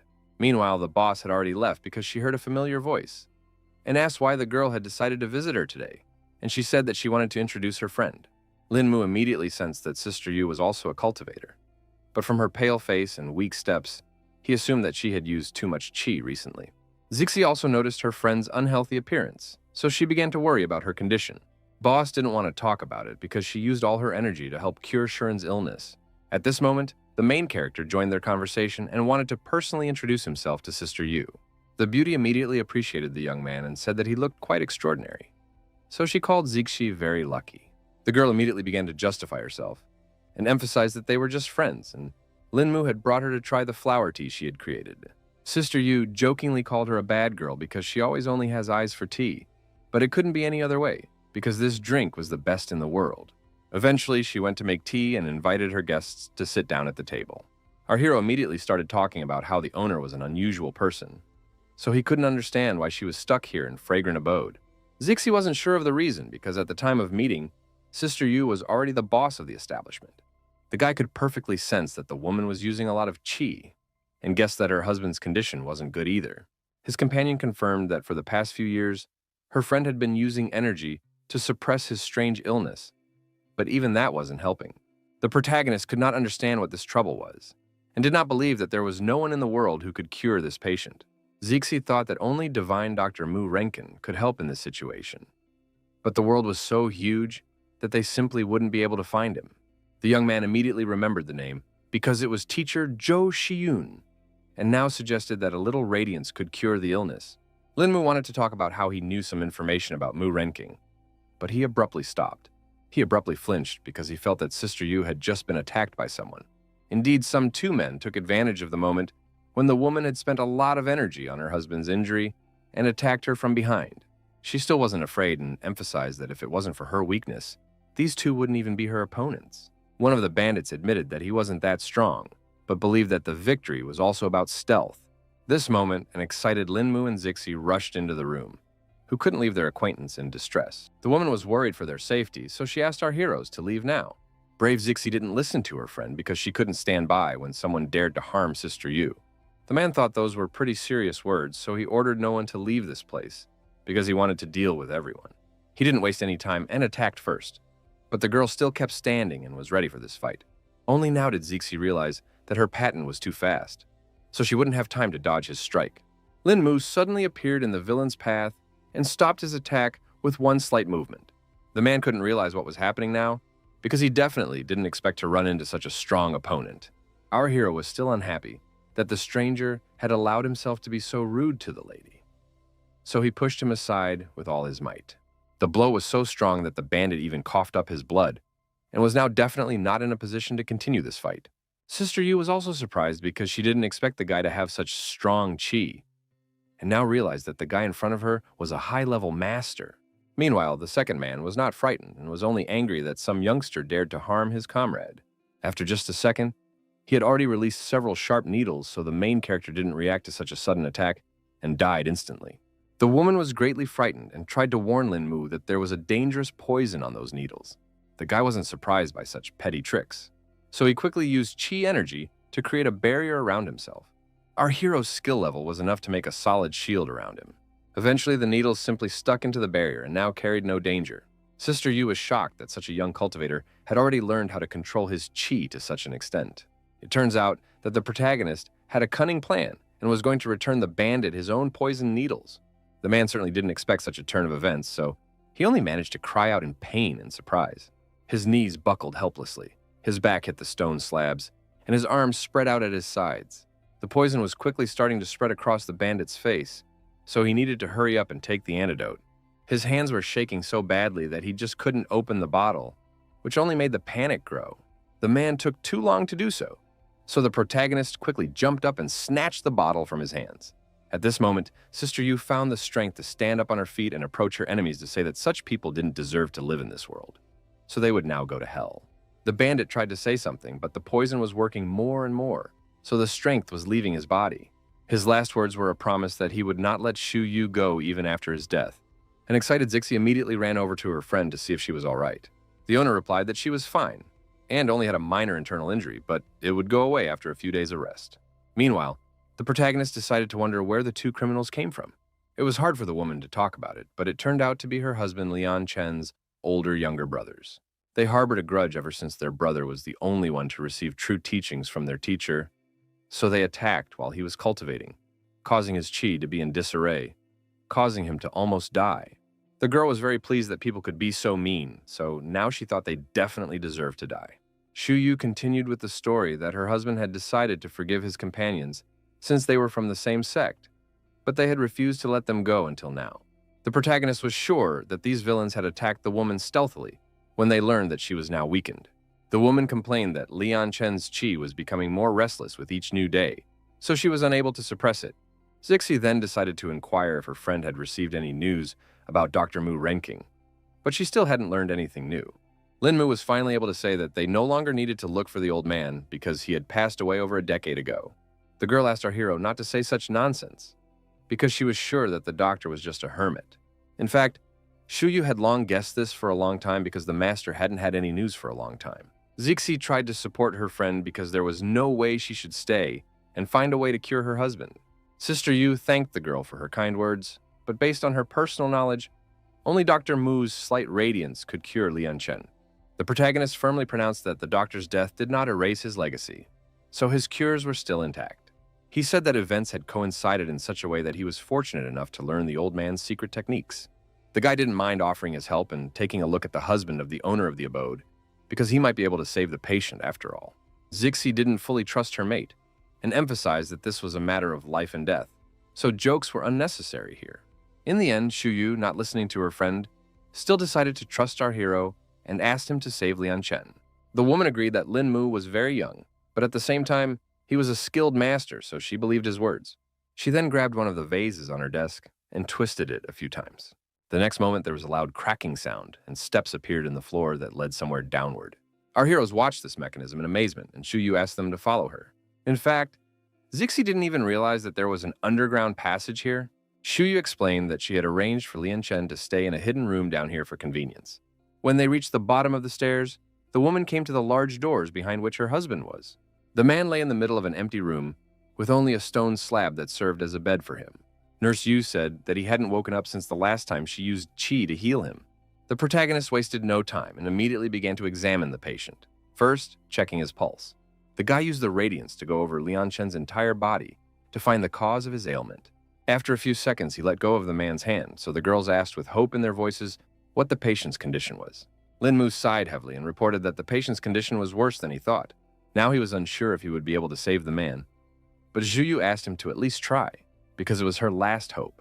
Eventually, the young man agreed and asked that a set of silver needles be prepared for him. The woman asked why the protagonist needed such a tool because she didn't fully understand his technique. Lin Mu explained that he would try to use the divine doctor's techniques to help her husband. Even though this was their first encounter with Lian Chen, the guy was going to do his best to save him. Also, our hero turned to Zixi did not suggest that she go upstairs for the time being. The girl couldn't understand why she would do that, because she wasn't interfering with the process in any way. Lin Mu informed her that he would have to undress the patient to find his acupuncture points, and once again asked if she really wanted to stay here. Now everything was falling into place, so an embarrassed Zixi quickly agreed to go upstairs. Meanwhile, Shuyu had already prepared everything she needed and wondered if such a set of needles would suit our hero. Lin Mu quickly inspected his tool and rejoiced because it was exactly what he needed. He then asked Sister Yu to move to a safe distance and not to come any closer so that she would not be seen. The guy was actually a little worried because it was the first time he'd ever used low glow. Lin Mu found the maximum amount of energy within himself and released it outwards to begin executing the technique. After that, all the needles lit up and flew into the air, while the protagonist continued to breathe heavily, trying to maintain an even flow of qi. Shu Yu couldn't believe her eyes when she personally saw the performance of this rare technique. The glowing needles were literally hovering in the air. So now she made sure that the young man was using the minor radiance. After successfully executing the technique, the protagonist and Zixi, despite having spent too much qi, went home. The girl was very worried about Lin Mu because he had used up too much qi by curing Sister Yu's husband. The young man did look unwell, but he still said he was fine because, to him, this help was a good deed, for which it was not a pity to try for. Then Zixi thanked our hero again for this invaluable help, which had cost him his health. Lin Mu wanted to say something else, but he didn't have time because something terrible happened. Nothing foreshadowed trouble when a bullet hit our hero in the chest, and the guy and the girl did not even see where the threat came from. There was no way the protagonist could react to such a sudden attack, so he fell to his knees and began to bleed. The young man guessed that his enemies realized that this was the perfect time to attack him. Zixi didn't expect them to meet such sneaky bastards, and started looking around to see where they were hiding. She analyzed the situation and immediately realized that there was a sniper sitting somewhere that was able to hit Lin Mu from such a distance. The girl was well aware that she needed to check on her mate's condition sooner rather than later, and get him out of here as quickly as possible. She finally began to panic because she saw that the bullet had gone through near her shoulder blade and exited through her chest, a millimeter from her heart. Zixi concentrated all her energy, her palms emitting a warm golden glow, and lay on the guy's wound. She's managed to stop the bleeding through acupuncture points. So our hero only needs to hold out a little while they make it to the nearest hospitals. Quite soon, they had already reached the first city hospital of East Sea City. Lin Mu was immediately sent to intensive care and hooked up to life support machines. Doctors were trying to start surgery as soon as possible because the patient was losing too much blood. The girl tearfully watched all of this and begged the doctors to save the injured Lin Mu. Jo Xun, who had already prepared for the operation, promised that she would do her best that you once again save the protagonist. The guy had been operated on for 5 hours, but it still didn't work, so the doctors kept trying. Finally, Dr. Zhou saw that the patient's blood pressure heartbeat had returned to normal. Other doctors also reported that the surgery was successful and they did a great job. Everyone started praising Zhou Xiun, but the girl herself thought that all of this only happened because of teamwork. She informed her co-workers that she wanted to follow up on the patient's condition some more, and the rest of us could rest for now. The girl saw that our hero was already awake and immediately asked why he was so careless. The young man said that it was an accident because he had spent a lot of qi when he was practicing acupuncture to save someone, and that was when he lost his guard and was attacked. The doctor was surprised to hear that Lin Mu had time to learn acupuncture techniques. The protagonist explained that Zixi's friend was such a he during cultivation, causing his qi to become unstable. Joxian then inquired about the technique he had used, and the guy admitted that he had applied the celestial star cloud from the minor radiance. The girl recognized it as high-level acupuncture, and it looked like our hero's mastery of the small glow would surprise even her. Lin Mu noted that it was all thanks to his acquaintance's instructions, which was why he was able to master the technique so quickly. Dr. Zhou asked him not to be modest, because the guy could use this technique and help many more people, continuing her teacher's work. Meanwhile, the Yan family had already learned the shocking news that the protagonist had managed to survive again. Yan Lanxi had just now returned home and would not stay why his father was so evil. The old man said that they had just received the news that Lin Mu had managed to be saved in the hospital after all. The guy couldn't believe that even the Black Throne assassins had failed their mission. The aide also revealed that the organization had indicated a desire to return 90% of the commission to abandon the mission. Mr. Yan couldn't understand what the reason for their refusal was because the target was still alive. The subordinate explained that the Black Throne has rules, and whether successful or not, they only attack their targets once. The old man could no longer hold his anger in, because it all looked ridiculous since the powerful Yan family still couldn't handle some petty brat. Yan Lanshi then announced that he had another idea on how they could take care of this boy. Events once again returned to the first city hospital of the East Sea City, where the protagonist was stationed. The guy had already been visited by guests who wanted to know which ward Lin Mu was in. It turned out to be Xing Weilong, who was surprised that his comrade was guarded by so many people. The bodyguards blamed themselves for young Master Lin being injured because they were too careless and didn't realize that the enemies would hire a sniper for him. The guy guessed that it was Yinghuang Chaoge who had sent guards to protect Lin Mu. There were even paramilitary guards present, who did not understand what kind of person this patient was, that the compressor himself had sent them to guard him. The captain couldn't understand why his subordinates cared about this issue, because they were supposed to be following orders, not quietly discussing them. The soldiers agreed with him and now proceeded to guard the protagonist without further ado. Xing Weilong was even more surprised when he saw the special forces here, which made him worried. Now the fat man made sure that his buddy's circle of acquaintances had grown too large of late. It turns out that Lin Mu's roommates were already here, waiting for Xing Weilong. Zhuanrong suggested that he hurry up and finally stop by to see their injured comrade. Fatty decided to ask her why a whole SWAT team was preserving Brother Lin. The girl explained that her godfather had sent this guard, employing the best soldiers on the East Sea. The young man certainly didn't expect her to have the troops for such things, and wondered who her relative was. Obviously, Zhuanrong was in no hurry to tell this information because it was classified. Zixi had already hinted to the protagonist about who had decided to come to visit him, and Lin Mu immediately guessed that it was the fat man. Xing Weilong was overjoyed that his friend was fine, and revealed that he had rushed here as soon as he received the call.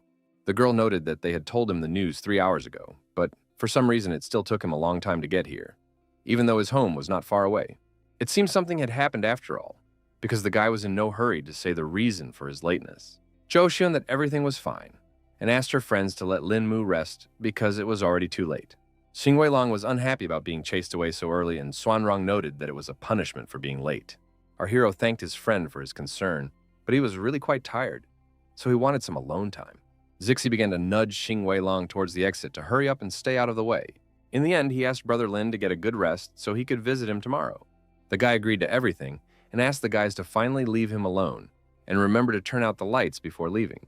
The girls had no problem complying with his request and left, turning off the lights in the room. Finally, the main character was able to breathe easy and rest after all those guests. In fact, he had been waiting for this moment so that he could engage in treating his wounds with chi energy. At the same moment, the hospital building was being closely watched by one of the main character's enemies, who had already come up with a new plan to eliminate him. This mysterious hooded guy was sure he finally had a chance at success. He was certain that this time, Lin Mu would definitely not be able to escape his fate. Meanwhile, the protagonist began to meditate and pondered the fact that he needed to hurry up and advance to the level of absolute defense to protect himself from stealthy attacks. Suddenly, he felt that right now someone was going to attack him. At the last moment, he managed to duck in time for the throwing knife to crash into the headboard of his bed.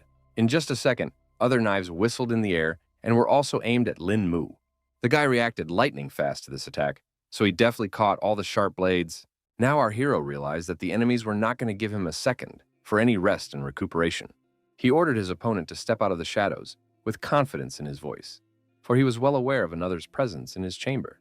The stranger at the window finally spoke and noted that Lin Mu, despite his serious wounds, still hadn't lost his agility. The guy already recognized the man, so he noticed that so little time had passed since their recent encounter, and his opponent's skills had grown considerably. It turned out to be the same strange young man they had met outside the school. Lin Mu emphasized that if it wasn't for his injuries, the guy wouldn't have even come close to him. But the assassin simply couldn't let the moment pass while his target was injured. The killer was very serious, so he promised that this night the protagonist would definitely die. In turn, the guy calmly and firmly replied that it was definitely not yet a fact. He was still just as quick and agile, so he quickly jumped off his bed. The protagonist realized that he needed to act, so he had already come up with another plan to defend himself against his rival. Lin Mu used the sheet from his bed to stop the assassin's next attack and take cover from the sharp knives. The guy got cocky and asked if his opponent had any other tricks, trying to get him emotional. At that moment, he saw the scarlet stain on his shirt and realized that because of all the sudden movements, his wound was starting to bleed. The assassin only rejoiced at this because his target was growing weaker and weaker and promised to ease that pain. Linmu realized that he wouldn't be able to continue this fight, so he would still have to call for help. He started yelling loudly so that the guards would definitely hear it, trying to report that an intruder had broken into the hospital. The three special forces immediately rushed into the room and pointed their sights at the assassin they had taken by surprise. The boy sighed heavily because he guessed from the beginning that this was going to be very difficult. Meanwhile, the soldiers did not wait and opened fire with their automatic rifles, but the intruder cleverly dodged all the bullets. The SWAT team had good reactions, so they reacted quickly and moved their sights to the side. The captain ordered his subordinates not to stop firing for a second to accurately neutralize their target. The assassin still managed to dodge the fast bullets, and little by little he was getting closer to the window to make a successful escape from here. In the end, he still had to hide behind the couch because the enemy's firepower was too strong and wouldn't let him retreat. Meanwhile, the captain approached our hero to ask about his condition, but he replied that he was fine, but that they needed to be careful of that nimble guy. At that moment, some strange shadow jumped out from behind the couch, which immediately made the SWAT team distracted from their main goal.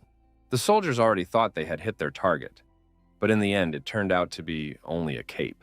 It fell to the floor, but the killer himself wasn't in it, so the guards only fell for the cheap trick. The fighters were confused because they didn't expect to be caught at such a cheap trick.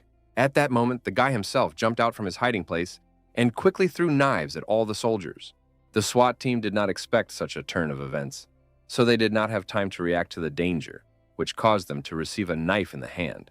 They seemed to be only small blades, but one such made them feel weak. All the soldiers fell unconscious and only now realized there was an anesthetic on the knives.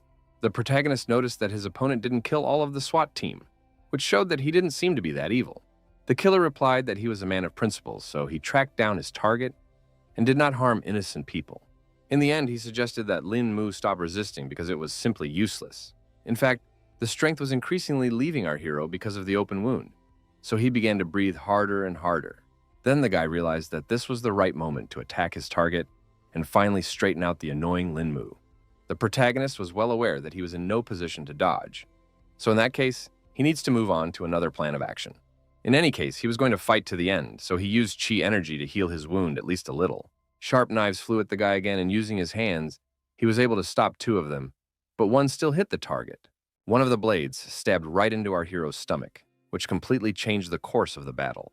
Lin Mu helplessly plopped down on the floor because this had become the end point for him to lose what little remaining strength he had. The assassin started talking again about how it was useless to resist and offered to let the guy get rid of this pain. Despite all this, the protagonist was not going to give up and hinted that his opponent was rejoicing in his victory too soon. The guy even tensed up a bit because he couldn't understand what Lin Mu could do in such a desperate situation. Suddenly he felt some strange sensations and his whole body became stony and unruly. Didn't even see our hero's attack, but somehow he still managed to seal his acupuncture points. Meanwhile, Lin Mu found the strength to stand up because his trick had worked after all, and that was encouraging. With a smirk on his face, the protagonist admitted that he had used the small radiance technique before and channeled the last drops of chi into a single needle, which hit his opponent. By hitting the main acupuncture point in the killer's chest with it, the guy managed to seal all of his meridians. Meanwhile, a SWAT team had already arrived in the ward, and the fighters were about to finish off the intruder. Lin Mu stopped the soldier because he wanted to ask a few more questions of the assassin. Meanwhile, the guy was trying to break free from those shackles, and he seemed to be succeeding little by little. Eventually, he successfully pulled out, and now confidently said it wasn't enough to stop him. The SWAT officer realized that the situation was too dangerous, so he stood in front of Lin Mu to protect him from the enemy. The killer realized that he had no chance of taking our hero's life this time, but he promised to do so during the next encounter. He made a promise to take the young men's lives and just jumped out the window, wasting no time. The protagonist decided to let this guy go and ordered the SWAT team not to pursue him. Then the soldier decided to check on his comrades and realized that they were all breathing, which couldn't be helped. Lin Mu explained that they were only knocked out from the anesthesia, so they should hurry up and get a nurse. The guy lamented that his chi was too weak, causing him to only be able to seal the outer meridians, and the opponent was able to open them with his power. With the aftermath of the night's battle cleaned up in our hero's chamber, he was finally able to get at least some rest. A few hours later, a nurse came to see him because it was time to change the dressing on his wound. This was not a pleasant procedure, because Lin Mu could still feel the pain. The girl was worried about it, so she apologized for the inconvenience. The soldiers, who were now on duty even in Lin Mu's room, thanked the nurse for her help. Our hero noted with a smile that the guys didn't have to stand around because he could call them if something serious happened.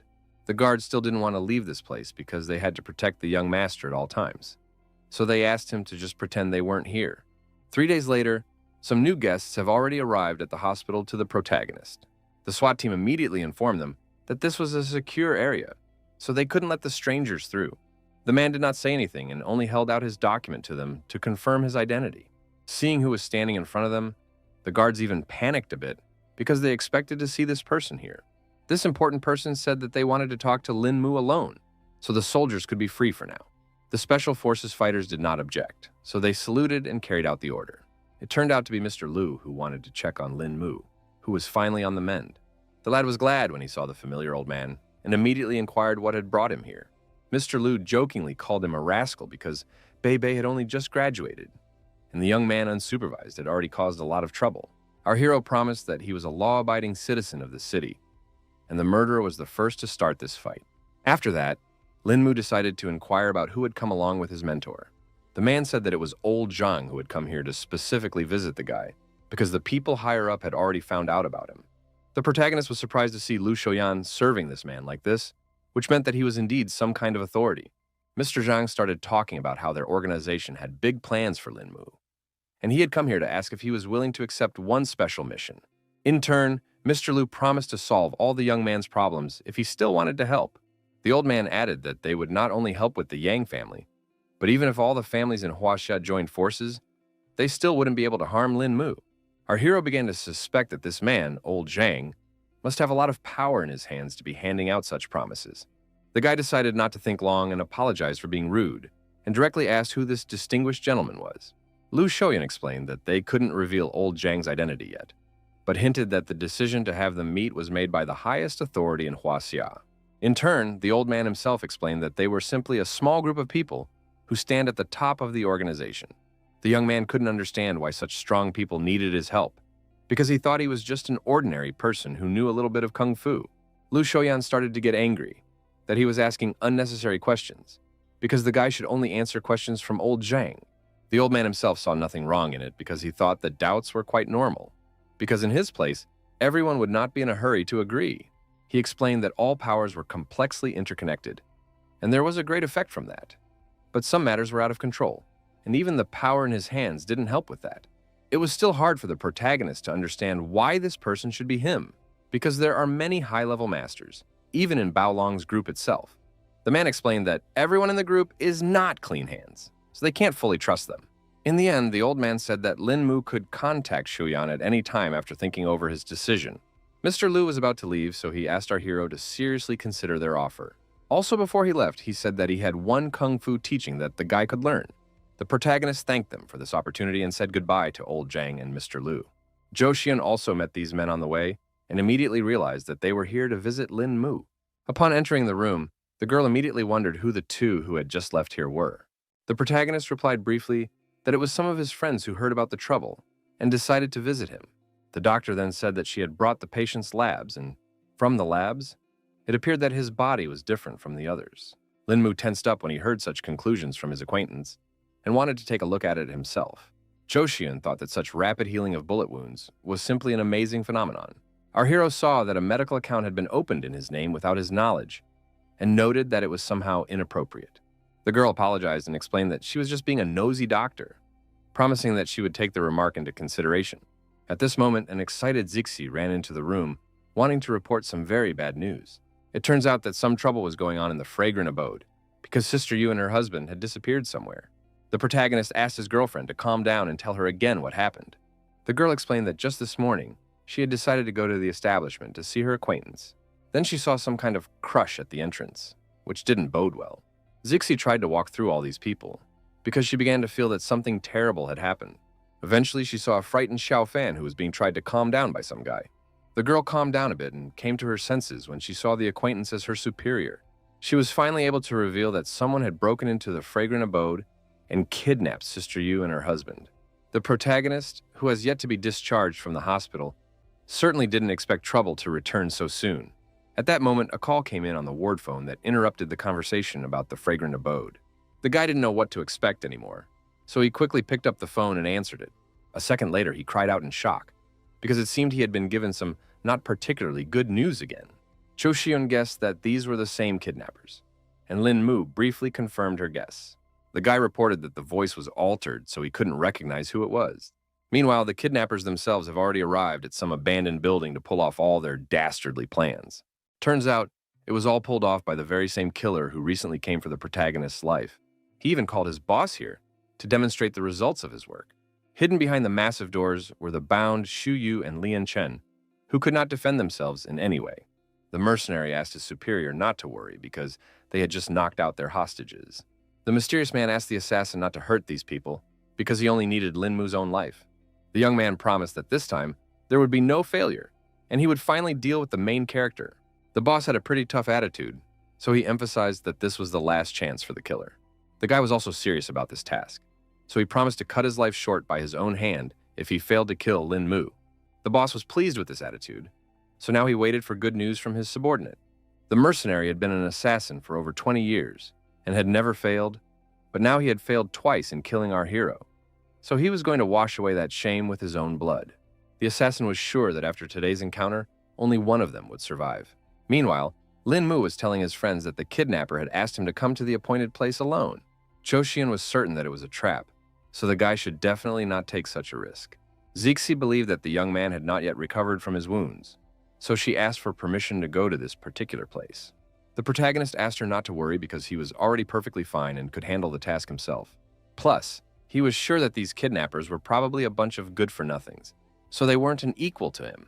The doctor was still worried because it would all be happening deep in the night, and the young man wouldn't even see if he was ambushed. The young man was well aware of all these facts, but all he could do was follow instructions because the priority was to save their friends. Zixi still wanted to go along with them to help because it all looked too dangerous. The protagonist didn't want to take that risk because if the kidnappers noticed someone else's presence, they would just kill Yu's sister and her husband. At that time, Zhou Xiun offered to make some sort of plan to back up Lin Mu. The young man replied firmly that now was not the time for plans because he must hurry and rescue the hostages. The girls realized that they simply would not change the mind of the protagonist, who had already decided to take this risk himself. He apologized to his girlfriends for his temper anyway, and reached out to grab the very technique from Mr. Liu. Lin Mu, with a reassuring smile on his face, asked him not to worry about him, because he would definitely return safe and sound. Meanwhile, Yao Xianxian also did not sleep this night, as if she sensed some kind of trouble. Her butler saw that the young lady was awake, so he went out to the balcony to carefully offer her a rest, because it was quite late. The girl replied that she didn't feel sleepy, so she asked Uncle Shu to go first. He noted that the night was quite chilly, so he suggested that he at least bring a cape for Yao Xianxian. The girl did not listen to her assistant because she saw Lin Mu, who had come to meet the kidnappers. She had no idea why the guy was in this place in the studio later in the day. The protagonist continued to stand quietly in place and thought about what he would spring into action as soon as the kidnappers showed up here. At this moment, an assassin surrounded by his men appeared and immediately turned to Lin Mu. The villain noted that he seemed to be a good friend since he had come alone for the safety of Xu Yu and Lian Chen. The guy was unhappy to see the man again, but he didn't give any sign and asked to let his friends go because he had kept his end of the bargain. The assassin asked him not to worry because he didn't intend to harm these people and reminded him that his main target was Lin Mu specifically. The next second, he kept his word and ordered his men to release the hostages. The subordinates approached the pair of abductees and gave them the antidote that was supposed to bring them back to consciousness. Xu Yu coughed violently after hearing such a pungent odor, but she finally woke up from her long sleep. Lian Chen immediately asked if his wife was all right, and meanwhile, the assassin reported that the two of them were now free because their target was already in place. Only now did the woman see that Lin Mu was here, who definitely shouldn't have taken such a risk, so she excitedly asked him to get out of here as quickly as possible. Her husband also emphasized that the bandits came prepared, so our hero will not be able to win against them, and the guy has already done a lot for them. The man couldn't understand what their savior was waiting for, who still wasn't going to leave. Lin Mu asked the couple to return home because it was only his personal feud that other people shouldn't suffer because of.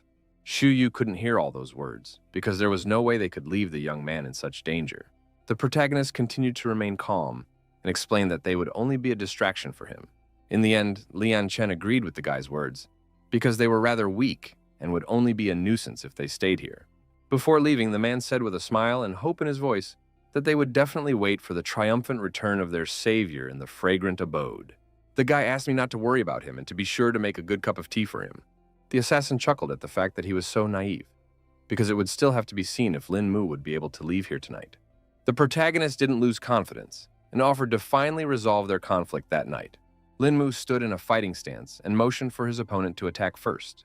In turn, the mercenary himself ordered his men to stand back, for he wished to deal with his target on his own. The guy emphasized that all the bystanders were gone, so now they could undeterred and have a duel to the death. The protagonist was in no hurry because he wanted to finally know his opponent's name before the fight. Meanwhile, the mercenary had already prepared his knives and explained that the assassin could not tell his victims. In the end, he didn't wait and threw out all of his sharp blades in one go before Lin Mu had time to react. The young man barely had time to register the flickering shadow, his brain only having time to process the thought of his opponent's unexpected speed. In the last battle, he couldn't use chi because of his wounds, but he's definitely not going to get punched in the face this time. The protagonist was able to easily repel the attack with his sturdy shield, which knocked all the knives aside. The assassin hadn't expected to see such strong chi, and was now excited to battle such a trained fighter. He was confident that he would definitely kill Lin Mu this time, which would help him reach new heights. The boy was not at all afraid of this attitude of his opponent, because he thought that he was a foolish dreamer since he was so confident in his abilities. Our hero immediately thought of something the teachings Mr. Liu had given him contained techniques that he just might be able to apply in this battle. He immediately concentrated the energy in his hands and used the dragon defeat technique. A true dragon formed from his chi and flew towards the mercenary at full speed. The assassin hadn't seen such a technique before, so he was surprised to see such a technique from Lin Mu. In the end, he couldn't resist such a powerful attack and now tried to dodge the dragon. Only now did the guy realize that it was a strike called 18 Dragon Palms. At the same time, the protagonist realized that he could not underestimate his opponent, so he chased him out to the end. The assassin definitely didn't expect Lin Mu to know the 18 Dragon Palms, but fortunately for him, he had come here prepared. The guy saw the syringe in his opponent's hands and realized he was going to use steroids. The mercenary wasted no time and quickly injected himself with a booster injection to definitely defeat our hero.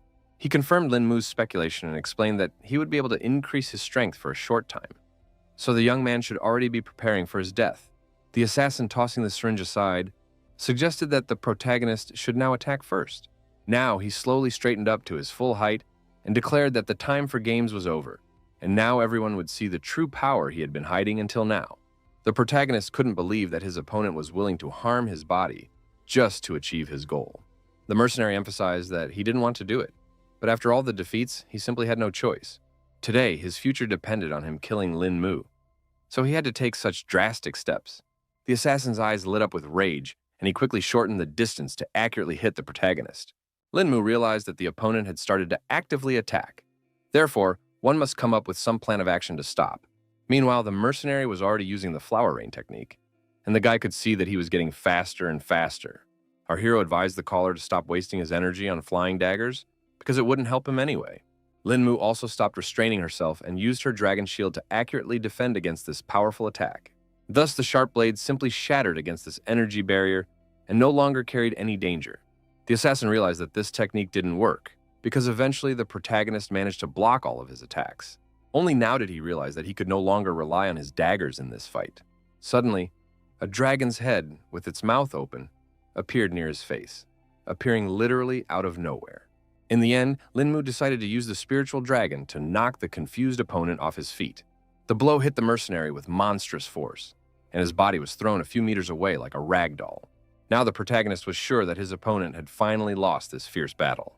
The killer, even though his mouth was filled with blood, tried to say that he still wasn't giving up.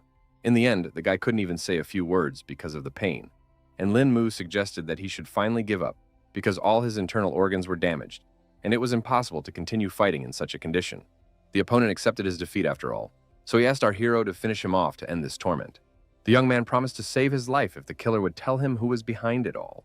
The mercenary didn't see the point of this, because the boss wouldn't just let him go because of this failure, and thought that Lin Mu himself should have guessed who was hunting him.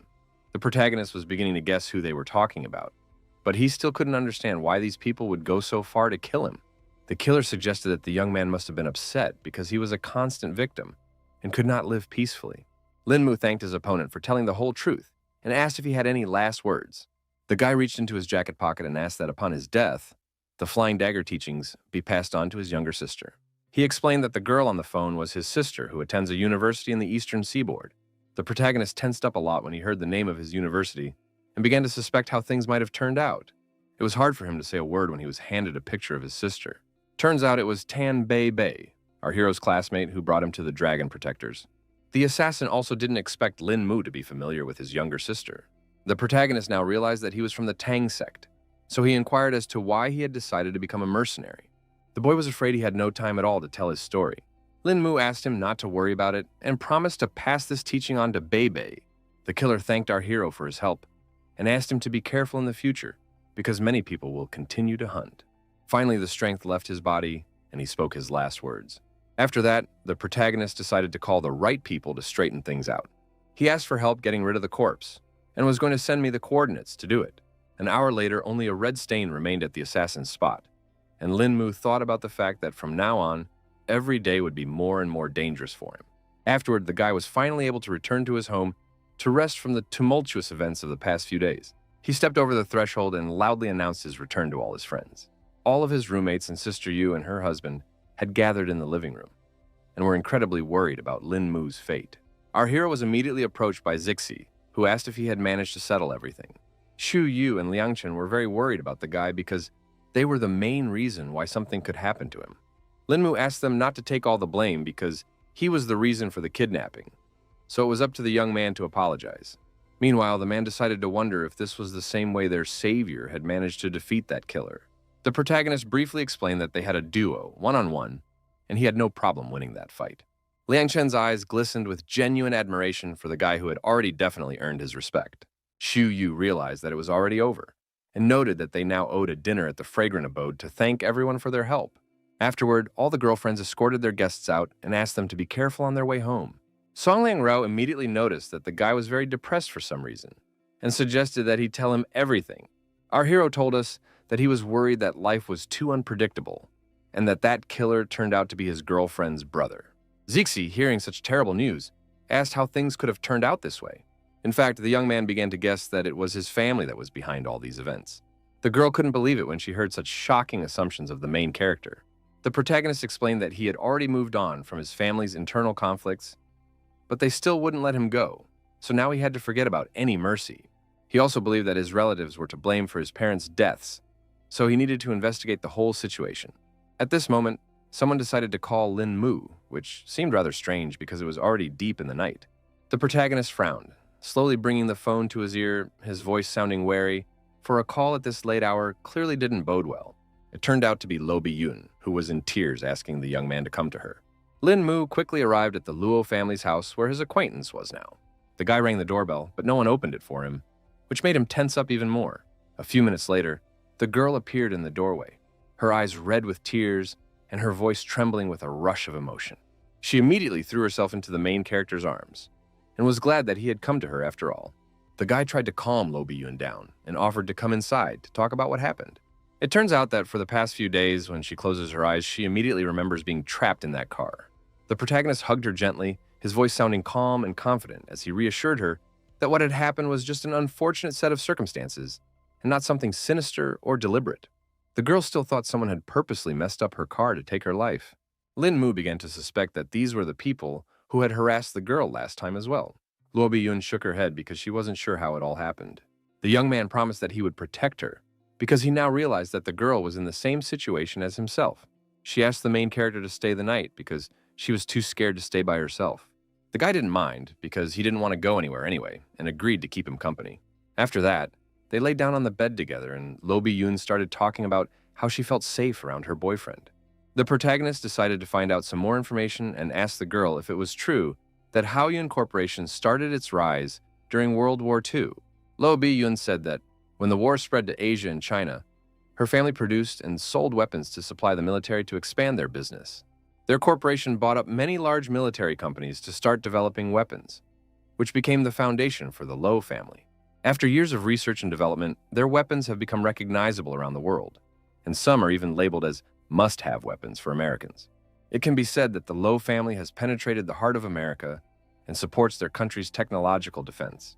Now the protagonists realize that not only were they rich, but they had strong military support. Now it was no surprise that the Luo family had so many enemies if they had such a big business. The girl also revealed that her father had hired a bunch of elite bodyguards to protect her, but it still wasn't enough. Lin Mu looked her straight in the eyes, his voice sounding firm and without a shadow of doubt as he made a promise that no danger would touch her as long as he was around. Luo Biyun knew very well what a noble hero he was, so she believed every word he said. Then the protagonist turned strangely to the girl, who was a little embarrassed by such intimacy with him. Suddenly, the young man drew her so close that there was not even a centimeter between them, and then his lips passionately merged with hers in a kiss full of surprise. The girl's mind immediately became chaotic, so she only had time to think about Lin Mu's soft lips. She immediately remembered the main character transferring energy to her in a similar way when he rescued her from the water. So they spent the whole night together until the next morning came, and the sunlight flooded the whole room with its light. Lin Mu woke up first and saw that the girl was still sleeping, so he had time to rest. Even in her sleep, Luo Biyun thought about the guy because her body refused to forget that ardent kiss. Meanwhile, the protagonist himself decided to try and make a great breakfast for her. Eventually, the girl also woke up and was startled when she didn't find Lin Mu beside her. She immediately smelled the pleasant aromas from the kitchen, which whetted her appetite. Lin Mu froze with the tray in his hands when he saw Luo Biyun because he expected her to wake up later. Luo Biyun thanked our hero, who made such an appetizing scrambled egg and vegetables for her. She quickly sat down at the table to eat, but the guy asked her to take her time because tomorrow still had time to get cold. In between, Lin Mu decided to inquire if the girl was going to go to the office today. She, after a quick glass of cool water, confirmed her plans to visit work. The girl explained that she works as a CEO, so she had a large number of important cases. Then the guy promised to walk Luo Biyun to the office because he was just free all day. She was very excited about this opportunity because due to recent events, it was good to have support in the form of Lin Mu. Our hero added that he could do it as long as the girl herself was willing. After breakfast, he sent the girl to wash up and get ready for work, asking her to let him know when she was ready. Quite soon, they arrived at Haoyu Company's tower, which looked quite grandiose. Luo Biyun offered our hero to stay in the office for a while, to which he agreed without any problems. Employees bowed their heads respectfully as the CEO walked through the hallways, and their gazes expressed genuine respect. Meanwhile, the girl herself introduced Lin Mu in front of her administrator and informed him that he could now visit Haoyu Tower at any time. Of course, the subordinate didn't object, so she had no problem considering Luo Biyun's clarification. After that, the girl and Lin Mu went to the glass elevator because she couldn't wait to show off her office.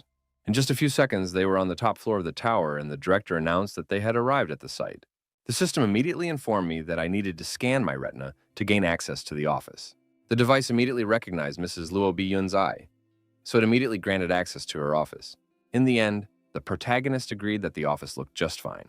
The girl also added that the view of the city from here was just perfect, so she occasionally looks out the window to take a break from work. It turned out that all this time, there was a sniper sitting somewhere nearby who instantly aimed at the target, which was the CEO. Now all the mercenary has to do is wait for the order to be confirmed in order to complete the mission. The very next moment, he was ordered to eliminate the target immediately. So he reached out his finger little by little to pull the trigger. A gunshot sounded and a bullet flew out from the muzzle of the rifle, which was to take the life of Luo Biyun, who was unaware of another attempt to kill her. The protagonist still managed to sense the danger, so he instantly rushed to save the girl. He shouting tried to warn her about the sniper. Luo Biyun still continued to stand still as well, not realizing what was going on. Lin Mu had to pile his whole body on top of the girl to pull her to the ground and prevent the sniper from hitting the target. The guy then grabbed her arm and quickly led her away from the window, preventing the mercenary from taking aim a second time. Hiding behind the desk, the girl had already realized that an assassin was working against them, and our hero explained that the enemy was sitting on the building opposite the tower. Lin Mu saw that the mercenary was using 50th caliber bullets that could pierce through even bulletproof glass. He emphasized that it was too dangerous in the office right now, so he asked the girl to hurry up and call security to take care of it. The young man also asked that people be sent to a neighboring building to check for suspicious individuals there. After listening to all of the main character's instructions, Luo Biyun quickly took out her phone to relay those orders. The guy guessed that the assassin most likely left immediately after the failed mission, so he could only hope that Biyun's guards were able to catch him. Eventually, he decided to deal with it on his own, so he asked the girl to hide here and not go anywhere. The young man was sure that nothing would happen to him because he wasn't the mercenary's primary target. He decided to go down to the bottom floor by himself because the elevator was too slow. The protagonist flew downward with all his might to be sure to catch the killer in time.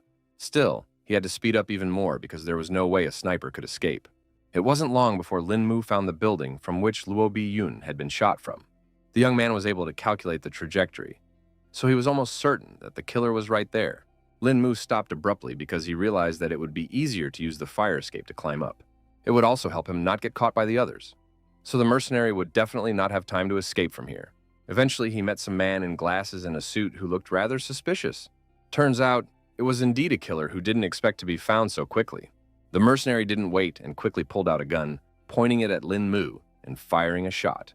After a second, the protagonist seemed to vaporize, so the killer was a bit confused. The next moment, something unknown shot through the leg of a man who had not expected such a sudden attack. The assassin shuddered and a heartbreaking scream escaped his throat, as pain as sharp as a red-hot blade pierced his leg. Meanwhile, Lin Mu was behind the mercenary's back and turned him off with one precise strike. The guy immediately saw that the sniper hadn't brought his sniper weapon with him. He quickly went to the roof of the building because it was obvious the gear was left here. Our hero confirmed his hunch, because there was a Barrett M82A1 sniper rifle standing there. Lin Mu immediately called his friend to inform her of the killer's capture and ask her to send her men. It wasn't long before the guy was already back in the office, which was already filled with security after such a serious incident. Luo Bi-yun had already released her subordinates and informed them that Lin Mu would now be here for her safety. The bodyguards still felt it wasn't a good idea to trust strangers so easily after everything that had been going on lately. The girl was very angry because they were treating Lin Mu like this, which was not the first time he had saved her life. The guards eventually admitted that they had seriously let their boss down this time. Lin Mu did not stand aside and suddenly appeared in front of the girl as if he had teleported from one place to another. The bodyguards didn't even have time to blink when they already saw the figure of the young man in front of them. It turns out that the main character wanted to protect the bodyguards because he believed that all people can make mistakes. Everyone was shocked that Lin Mu was so fast and appeared in front of Miss before they noticed. The girl irritably asked what her delinquent subordinates were waiting for and ordered them to go check on the assassin immediately. The bodyguards immediately came to their senses and quickly accepted their superior's orders. They bowed their heads synchronously to Mr. Lin, their voices merging in a respectful statement, placing the young mistress under his responsibility as a jewel requiring special treatment. The protagonist understood everything perfectly and also allowed the guards to go back to their regular jobs. When Lin Mu and Luo Bi-yun were alone, the girl thanked him again for saving her life. The guy asked her not to worry about all that because the assassin was no match for him in close combat. He examined the bullet point and noted that a sniper would have no trouble aiming through the 3 panoramic full-length windows. The CEO explained that this design takes aesthetics, light, and more into account, though they took measures against such occurrences during development by putting in bulletproof glass windows. In fact, the protagonist was puzzled by what happened because even bullets of .50 caliber cannot penetrate 2 layers of bulletproof glass. After taking a closer look at the hit spot, Lin Mu finally saw that there was something strange about it. The girl came closer because she was also curious about the details, and Lin Mu explained that the edges of the hole were too smooth, which was different from the normal action of a bullet. Luo Bi-yun also noticed that the edges looked like they had been burned through using high temperatures. The main character couldn't understand how this could happen, because it takes really intense heat to break through bulletproof glass. At that time, the girl said that there were such superpowers, and wanted to know Lin Mu's thoughts on the situation. The young man pretended not to know what she was talking about, and asked if she meant the very superhero movies. In reality, Luo Bi-yun believed that there were people in the world who could utilize such superpowers. She knew that most people are born with these skills, and when their powers are awakened, they gain incredible power. The protagonist noticed that the girl was talking about all this too confidently, as if she had met people like this. Turns out she'd seen something similar in Europe, where such craftsmen call themselves mutants. Lin Mu remarked that it all sounded quite interesting and asked if such people existed in Huaxia. The girl wasn't sure about it, but legends say that there are cultivators here who use qi to gain strength. In the end, Lin Mu made sure that this bullet hole was made by an assassin with superpowers. After learning such a serious fact, Luo Bi-yun decided that she should tell her father about this interesting street. The events are transferred to the police department of the East Sea City, where no one has yet suspected a serious incident. The chief of police was sitting in his office, humming something cheerful, until the sharp ringing of the office phone interrupted this carefree moment. The man was very unhappy that someone dared to call him at such a time. Commissioner Shen immediately calmed down when he heard the familiar voice of the esteemed Mr. Luo. He was surprised when he heard that something had happened in the village to the west, and immediately agreed to investigate the incident. The policeman thought these guys were fearless if they dared to attack the Luo family in broad daylight. The man began to get angry because the miscreants had definitely decided to throw a challenge to the police with their daring attack. He called his subordinates and informed them that right now they would all meet in the assembly hall. Events once again returned to Haoyu Tower, where so far all was calm. The girl told Linmu that she had already informed the police about everything, so they would help the Luo family with the investigation. The protagonist was still worried that the police wouldn't be able to handle the mutants, so he offered to personally handle it. Luo Bi Yun wasn't against it, but asked the guy to be careful and come back immediately if anything went wrong. Linmu didn't want the girl to worry unnecessarily, so he promised to do as she said. Bai Yun herself was in no hurry to let our hero go, so she asked him to stay a little longer.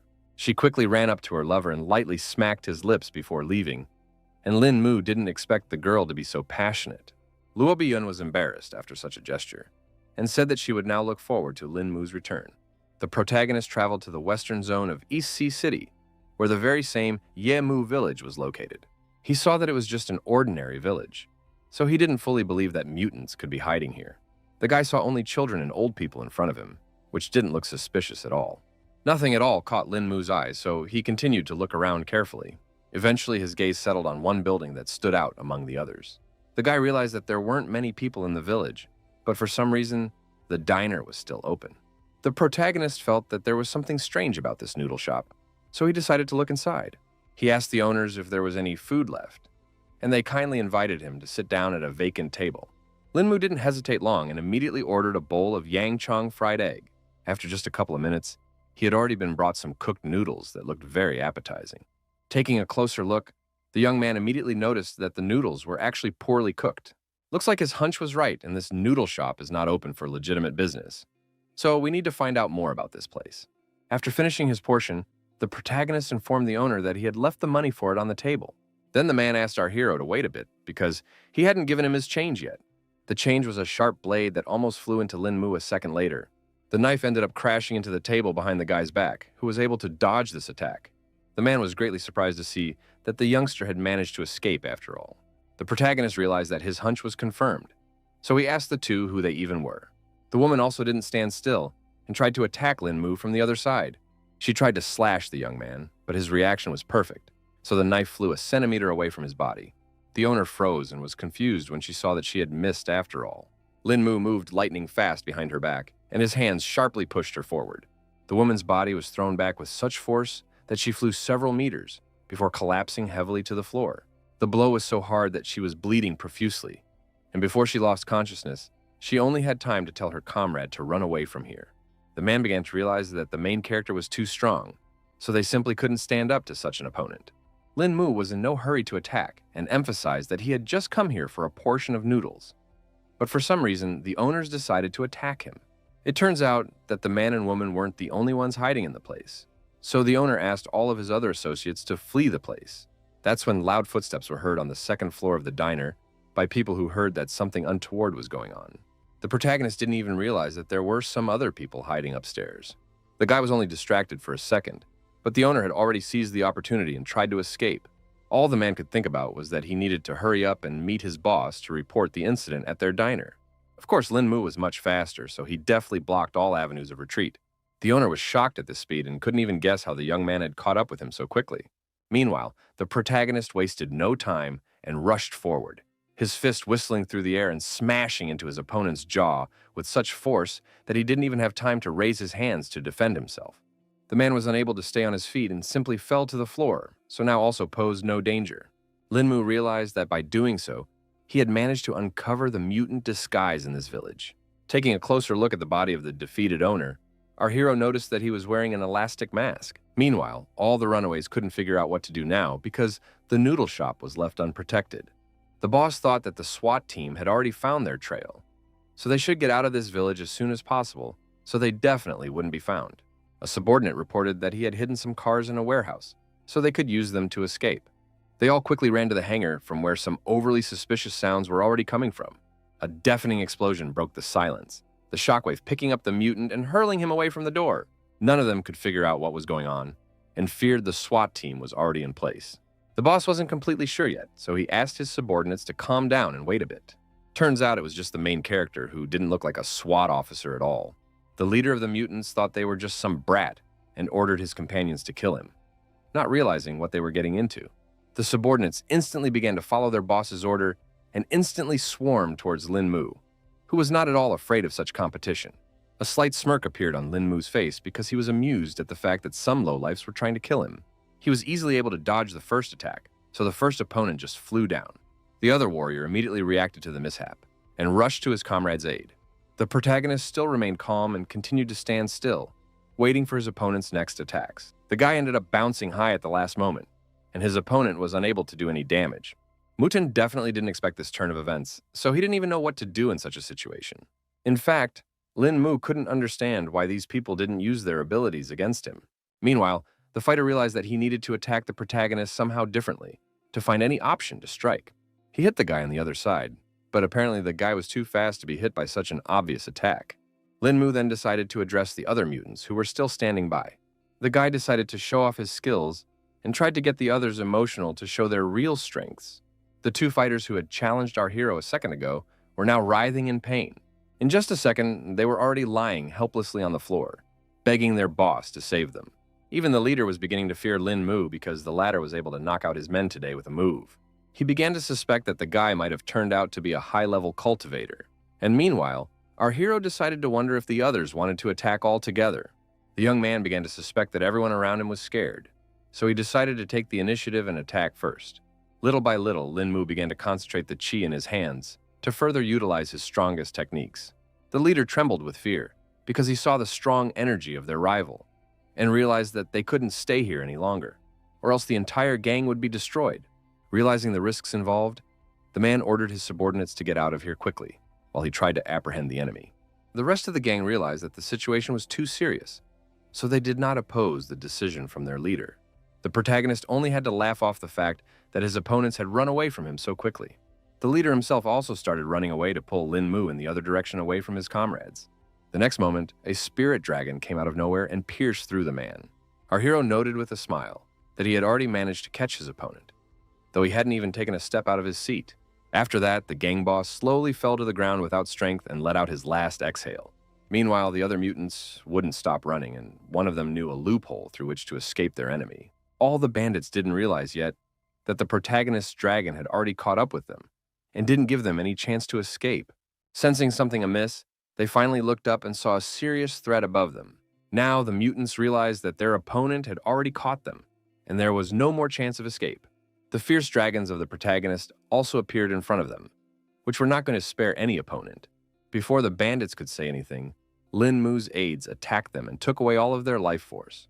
The guy was finally able to exhale in peace because he was finally able to deal with all of his opponents. Suddenly, the protagonist saw that one of the mutants had managed to survive the attack after all, and was still standing on his feet, which was pretty amazing. The remaining gang member, holding on to his heart, asked Lin Mu who he even was. Lin Mu didn't bother to answer the question and thought about the fact that he had seen similar abilities before, so he guessed who this kid was. Meanwhile, the bandit stated that he no longer cared, that the organization had restricted the use of abilities and prepared to continue the fight. The protagonist was still unafraid and suggested his opponent attack first because he wanted to see the mutant's superpowers. His opponent would not miss such an opportunity, so he exhaled and gripped his blade tighter. Lin Mu continued to analyze his strength and noticed that it might be weak, but at the same time, it was very different from using chi. At this moment, the bandit dared after all and was the first to rush to attack, flashing his knife in the air. In fact, Lin Mu hadn't even expected his opponent to be so fast. But at the same time, this guy's movements were too simple, so the protagonist could calculate everything. After his first attack, the gang member began to realize that he still couldn't get his hands on the cultivator. At the same time, Lin Mu continued to calmly dodge all the attacks, because he wanted to better study the ability and realize that the mutant could even use its power through weapons. The guy tried one more time to strike at our hero, but it was literally impossible. At this moment, the young man noticed that his opponent's speed had increased again and wanted to see what the situation was with his strength. He made the decision to block the next attack with his hand to get a feel for how strong the bandit was. At that time, the protagonist only confirmed his speculation that his opponent's strength had also increased. At the same time, the remaining gang member was already rejoicing at the fact that his opponent didn't want to dodge in time. The boy froze for a moment, his eyes lighting up with determination because now was the right chance to finally achieve his goal. The protagonist began to notice that his opponent's speed was no longer increasing, which meant that he had reached his limit. Bandit continued his futile attempts to hit his opponent, but the latter dodged each blow without any problem. Eventually, Lin Mu had had enough of all this, because it was obvious that this kid couldn't get him. So he used his dragon to take his life force as well. The last mutant couldn't understand how this happened because he was sure of his success. Looking at his opponent's body, the young man immediately thought that it was all disappointing. But he finally had some understanding about these people with superpowers. Suddenly, he heard nearby commands for the soldiers who had already arrived for the sweep. Lin Mu realized that the special forces had already arrived on the scene and decided to leave the rest to them. Sirens sounded everywhere, and fighters detained everyone in their path, because now everyone in this village was a suspect. A little later, they saw that the whole gang was out, and now they couldn't figure out what had happened here. Commissioner Shen himself also arrived on the scene and immediately thought that someone had leaked their plans. Upon examining the bodies of the perpetrators, the man realized that they were still alive but were lying unconscious for the time being. Then he ordered the SWAT team to tie up all these people and take them to the station for interrogation. Meanwhile, the protagonist returned to Bi Yun after his little mission. The girl was very happy when she saw that Lin Mu had returned safe and sound. She wondered if the young man was okay after the fight with the mutants after all. The guy didn't bother to answer his lover's question and quickly picked her up in his arms, playfully suggesting that she check his condition herself. While the protagonist and Lo Bi Yun were having fun, the SWAT team brought all the detained mutants to the police station. They started questioning the staunchest bandit first and tried to find out who sent him here. Obviously, the guy couldn't reveal all the information about his organization that easily. One of the police officers decided they couldn't waste time on this, so he asked his colleague to bring a negotiator. The bandit immediately thought about the fact that this could be a chance for escape if only one staff member remained here. Meanwhile, the police officer turned to him and advised him to start talking because no one knows if the negotiator will be so kind. The mutant already had plans of his own, so he abruptly broke free of the handcuffs and lunged at the police officer. The officer definitely didn't expect this turn of events, so he couldn't do anything against this guy. The bandit had enough strength to squeeze the policeman's neck with a dead grip and stop his desperate attempts to call for help. Eventually, the life force left the man's eyes and his body collapsed in the mutant's arms. The apprehended intruder only laughed off the fact that the police tried to resist his force. He was confident in his skills, so he thought that Huaxia's police were simply useless against such skills. The guy believed that if the mutants didn't have the strength to protect themselves, they simply wouldn't be able to work for anyone else. He then began reading the cop's parameters, so he could make himself an elastic mask with his face on it and get out of the station with no problem. 2 minutes later, the bandit had completely changed his clothes and completely finished his disguise. Now the path for his escape was completely free, because no one would definitely suspect some sort of switch. At the same time, the protagonist was walking the streets of the city when he received a call from Bi Yun, who wanted to know if he would be having dinner with her tonight. The guy replied that he was a little busy right now, but promised to meet up after he was done with his business. Luo Bi Yun was still looking forward to his return because she wanted him to cook some delicious dish again. It turns out that Lin Mu couldn't come to his beloved for now because he had an important appointment with Mr. Lu. Our hero asked the man why they were looking for him again, and he already thought something serious had happened. Lu Shoyan had already heard that the young man was on close terms with Mrs. Luo, so he had one small request for the guy. In fact, Lin Mu had no idea what kind of favor the old man might have asked for. The mentor explained that he wanted the guy to protect Lo's family, and assumed that the guy just couldn't say no. The protagonist didn't expect Mr. Lu to ask him for something like this at all. Then the man started to tell him that their company was helping the Americans, but Lin Mu himself had already heard about it. He didn't beat around the bush and got straight to the point, saying that Baolan's group had been given a mission to help the Luo family move their assets. Bringing their company back would be good for Huaxia's development, but obviously the Americans won't let that happen so easily. For this reason, Lu Shuyan wanted to immediately send Lin Mu to the Luo family's headquarters in America to make sure Director Luo Huachuan safely returned to Huaxia. Our hero at once began to guess that the matter was so serious that he had to leave at a minute's notice. The mentor confirmed his hunch and informed him that all the documents were already prepared, and the car that would take the young man to the airport would arrive in 5 minutes.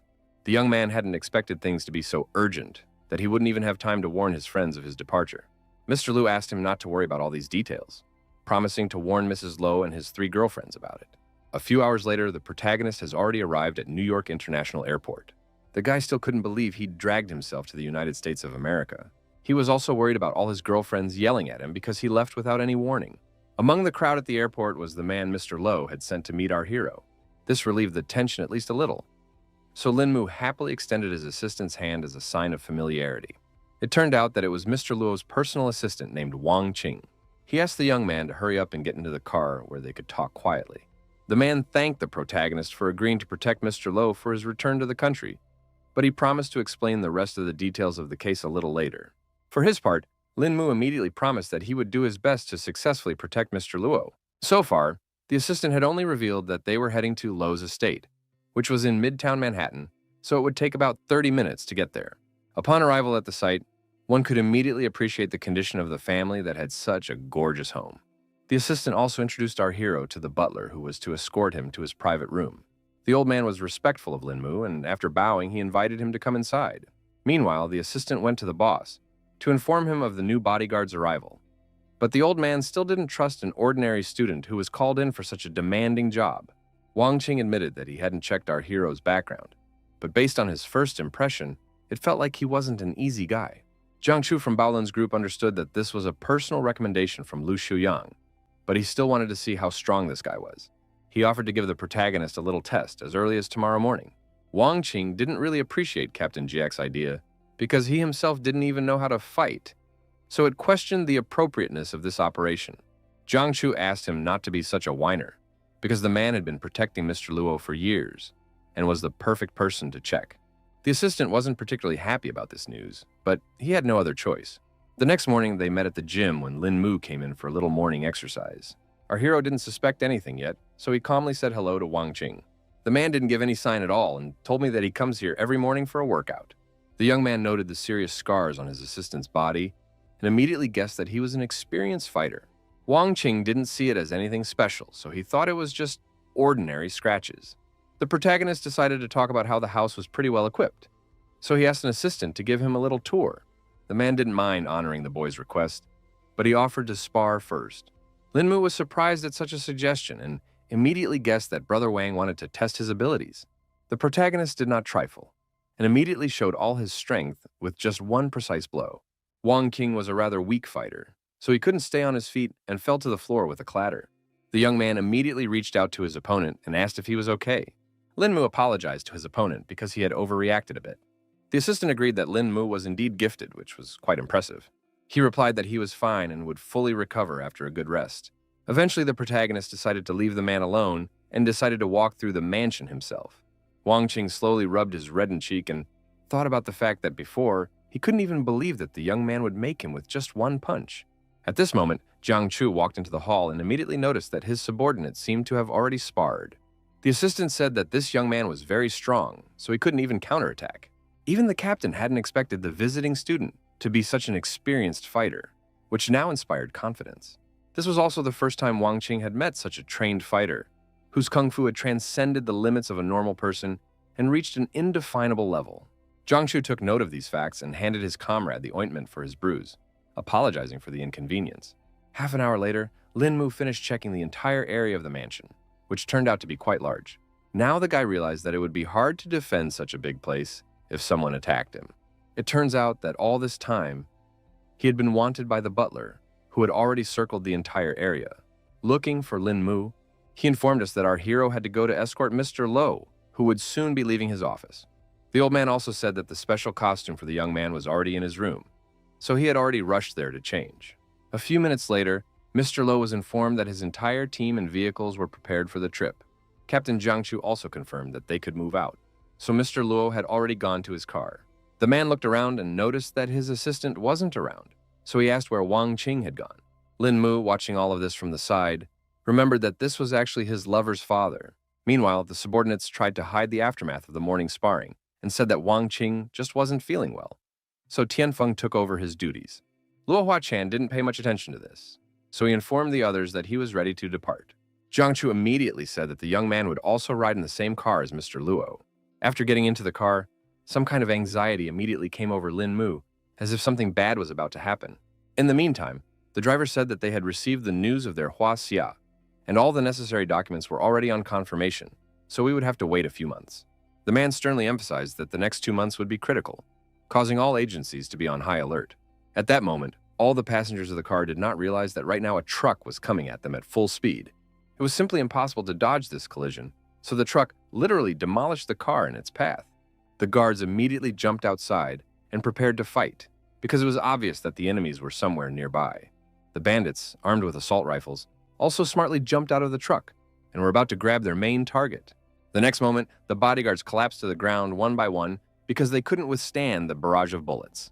Luo Huachan's driver was immediately given the information that one of the vehicles had encountered the enemy, so the others should protect the Lord and move away.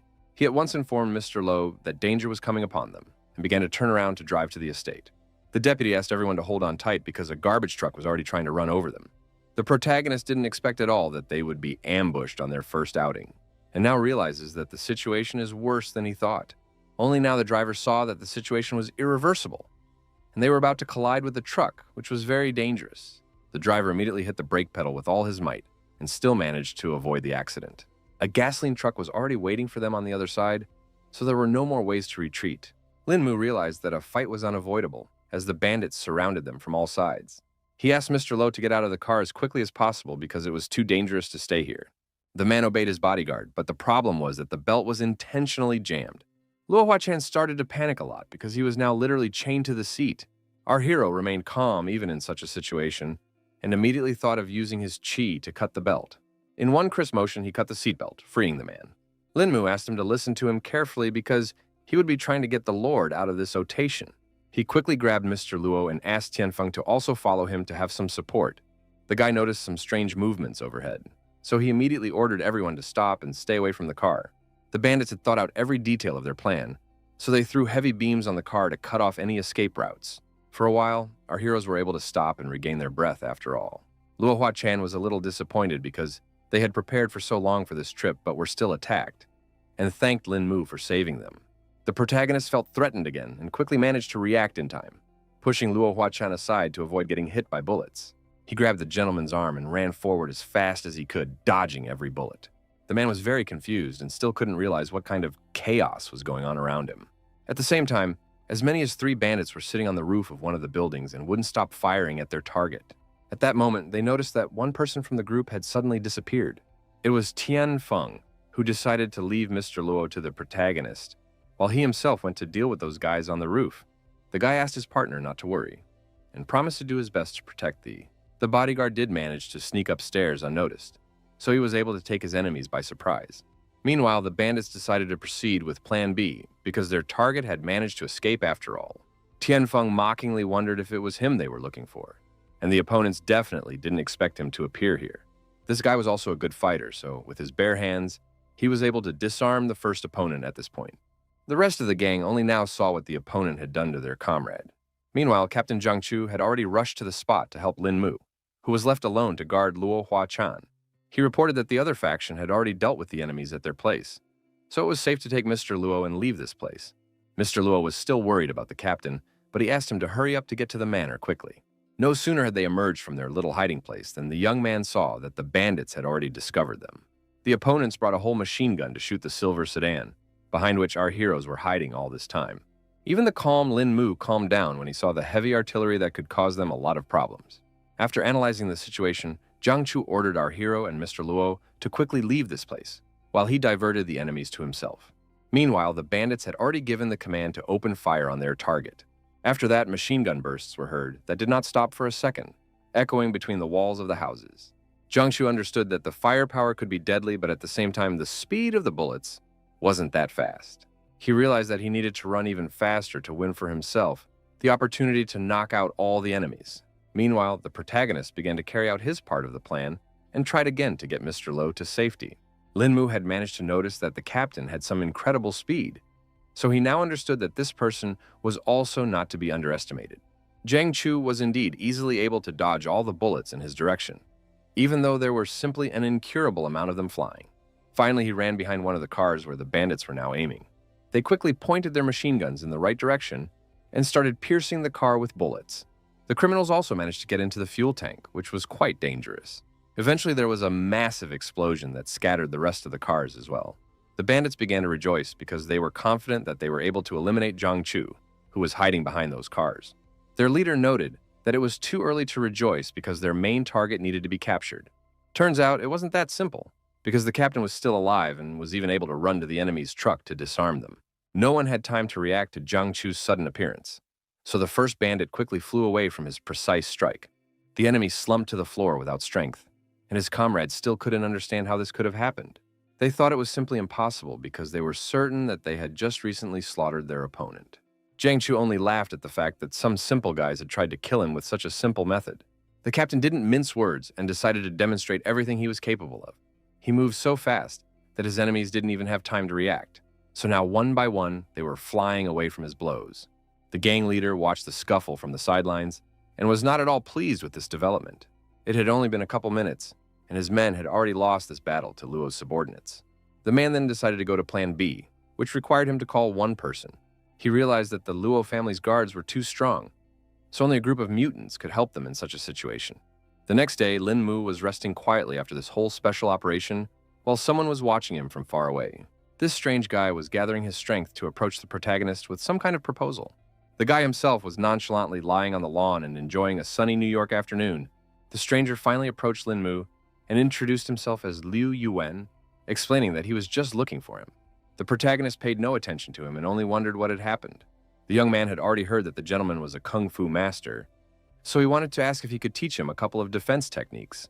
Lin Mu couldn't understand how the boy could know about it, and he admitted that he was told about it by his uncle, who was able to return home unharmed thanks to his guard. Liu Yuan bowed low to the protagonist and asked to be taken as his disciple. The guy was confused, his face expressing obvious bewilderment, as he had not expected to hear such a proposal in his address.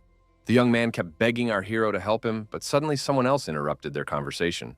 Jiang Chu and the already rested assistant came over and reminded them that only a couple days ago, the little rascal had asked Wang Qing to be his teacher. The kid asked not to be mad at him because he just wanted someone else to teach him kung fu. The man himself was not offended that Liu Yuan was looking for a new mentor, because he himself had already taken lessons from the protagonist. After that, Jiang Chu decided to talk about yesterday's attack, during which Lin Mu had shown a high level of responsiveness and thanked the guy for his work. Our hero also showed his gratitude for the compliments in his direction, but also mentioned that it was only because of Brother Tian and Wang that they were able to leave that place with Mr. Luo. The captain asked him not to be modest, because although he hadn't seen Lin Mu in action, he knew for sure that he was an extraordinary guy. Some other man joined their conversation, who was surprised that Jiang Chu was giving out compliments to the little brat. The assistant and captain had not at all expected that the department would send Brother Dean as reinforcements, but they were glad to have such a meeting. The guard from Baolun's group realized that the Luo family was in serious danger, so they made the decision to send him here. Wang Qing was now certain that Mr. Luo should definitely return to the country safely, because Jiang Chu and Ding Han were the strongest two people in the organization. In turn, the captain was calm, because with his old buddy now no more worries. Ding Han noted that his buddy was rejoicing too soon, because new information had been relayed from above that the Americans had decided to use a group of mutants. After this information, everyone gathered for an emergency meeting in the main building of Luo Manor. Everyone was well aware that yesterday's attack was a warning from the Americans, so for the time being it was better to abandon plans to return to the country. The woman was of the same opinion, because the corporation had only achieved such success because 3 generations had worked hard, so they could hurry up and move the business to Huaxia. Luo Huachan emphasized that he was only doing this for the future of Haoyu Corporation, and if they stayed here, the business that the family had built over so many years would be swallowed up behind the local corporations. In any case, the owner felt they should return to their native country to escape control from the Americans over the development of their business. His assistants still thought that the Americans' offer was very attractive, and they could get money anywhere. But just because they were moving the business back to Huaxia, the whole family was in danger from it. Plus, they were walking on the thin ice now, so the Americans had already engaged the shadow corporations. The rest of us thought they were doing everything right, because they were coming back for business reasons, since the government doesn't want to get involved. In the end, Luo Huachan ordered everyone to calm down, because the plans to return had already been made, and no one would change them. The man also said that all those who return to Huaxia are guaranteed to retain their status in the Luo family, while those who stay behind will either sell their shareholding at double the market price or separate their business from the corporation. A lot of people weren't happy with this decision, because now he was making the decision for the entire Luo family, which seemed pretty unfair. At this moment, Luo Huachan, Luo's son, walked in, who had just brought some needed information for his father. The man thanked Chi Feng for his work and now came to the main topic of conversation. Turns out he's collected all the information about the grifts his employees have committed over the years, so they can just take the money and walk away to stay out of jail. Everyone got a folder with information on all their crimes, so it made them confused and finally calmed down. None of the co-owners could understand how this was even possible, and now realized that they were definitely in no position to object. Now they were disappointed even in each other because the other brother had dared to leak all the investment plans to the government. The man found no normal explanation and simply said he had no choice at that moment. It also turned out that they lost the bid for the high-speed rail project last year precisely because of the second brother. Everyone present froze in mute shock, unable to believe that he could so despicably betray their company, which had always trusted him. The other brother jumped up from his seat and started yelling about how they had no right to accuse him because they each had some shady dealings behind their backs. The woman, after seeing all this information, decided that she would sell her shares, so her lawyers will send the contract tomorrow. Her coworkers didn't understand why she would do this, because you could continue to expand the business in New York. The sister explained that as a woman, she couldn't handle that much responsibility, so she would just use the money and move to Australia. Another brother stated that he did not want to return to Huaxia because he believed that his homes were here. Only one Luo Huachan's assistant agreed to return with him because he always stood by the boss's side. Lord Luo had had enough of this, so he thanked the fourth brother for his loyalty. When everyone had dispersed, the father turned to his son and explained that right now, the Luo family split was happening right before their eyes. The man didn't know if he was doing the right thing or not, but either way, he couldn't stand by and watch the hard work of generations of family being flushed down the toilet. Qifeng asked his father not to be upset about it, because returning to Huaxia was the best choice possible. By the time the family had finished discussing everything, deep night had already fallen outside the window. Lin Mu had already reported the information that the security personnel were able to find out after checking out the attackers, who turned out to be from the New York Mafia. Wang Qing also gave the guy his car keys and bank card, which he could use for personal use. The assistant explained that their target was now the mob leader, but since our hero was new in town, they could only let him gather some information. The guy asked not to worry about him, because he was going to act on the situation. After getting into his new car, Lin Mu quickly drove out of the parking lot and went on his first mission. Next to it on the seat was all the information on New York mob leader Higgins. The guy noticed that his target was just celebrating his 45th birthday today, which sounded pretty interesting. To start, he decided to pull into a nearly empty parking lot near an establishment. The protagonist has already now decided to use the card and withdraw some cash from there. He withdrew a couple $1,000s for himself, assuming that should be enough for all expenses. After that, Lin Mu went to the Red Lantern District, where the not-so-great members of society were gathered. Here were girls who immediately started pestering our hero and offering to spend this night together. The young man long considered all the beauties around, but decided to choose for himself the most attractive and charismatic. She spoke first, so the protagonist agreed without too much thought. Lin Mu handed her a thick wad of $100 bills, which was quite a generous payment.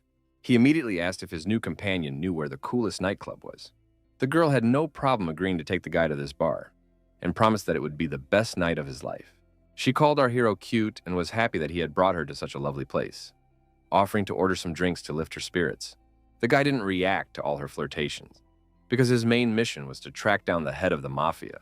He kept looking around and couldn't figure out where the leader of the gang could be. Then, behind the glass of the bar, Lin Mu saw some sort of establishment that was guarded by a large number of people, and asked the girl what was there. Relenting to his curiosity, the beauty revealed the secret and explained that it was a Manhattan mafia club.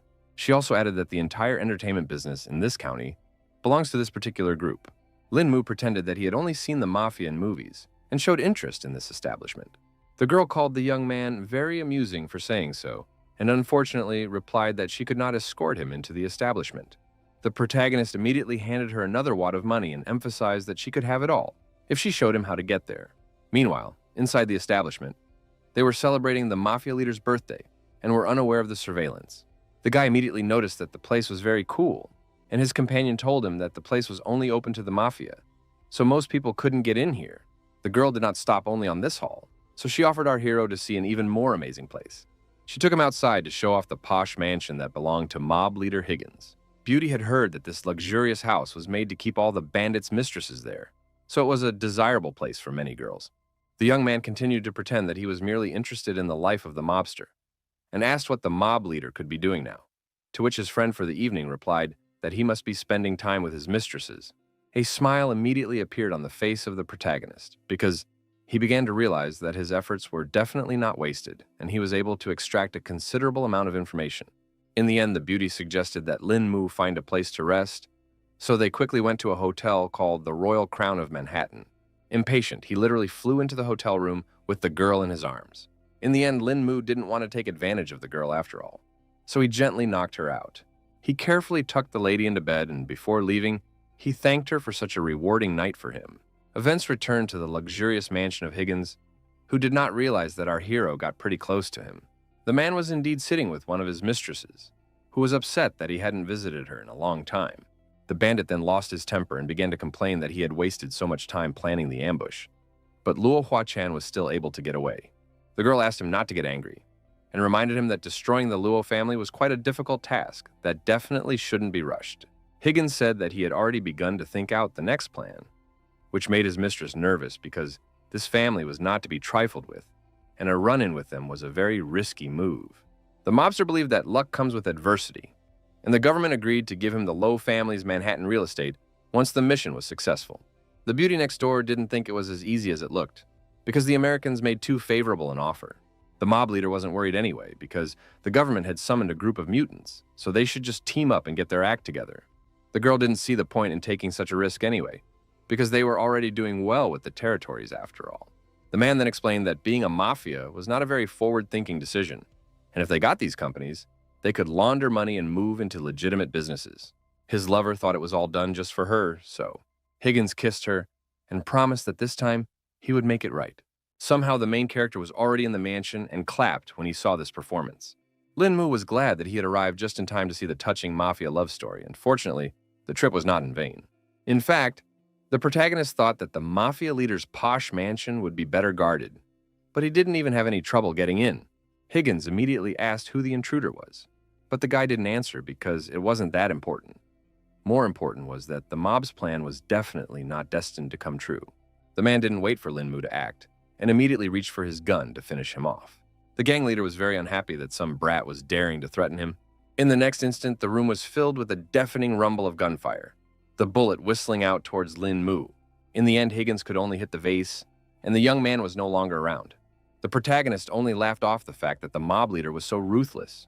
The bandit couldn't understand how this could have happened because he was sure that he was aiming straight at Lin Mu.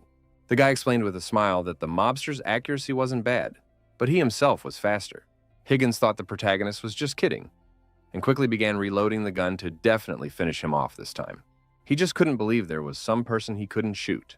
In just a second, Lin Mu was already a step away from his opponent and firmly grabbed his gun. This caused the shot to head for the ceiling, and our hero emphasized that this way the mob leader would definitely not kill him. The man began to panic because he couldn't guess at all what the young man was going to do. Lin Mu didn't mince words and punched him in the stomach with all his might, explaining that he was going to beat him up, which seemed to be an obvious thing. From such an attack, Higgins couldn't stay on his feet and fell to the couch behind him, gasping in pain. He immediately asked his lover to run away from here, and the protagonist was surprised that the mobster was still thinking about his mistress at such and such a moment.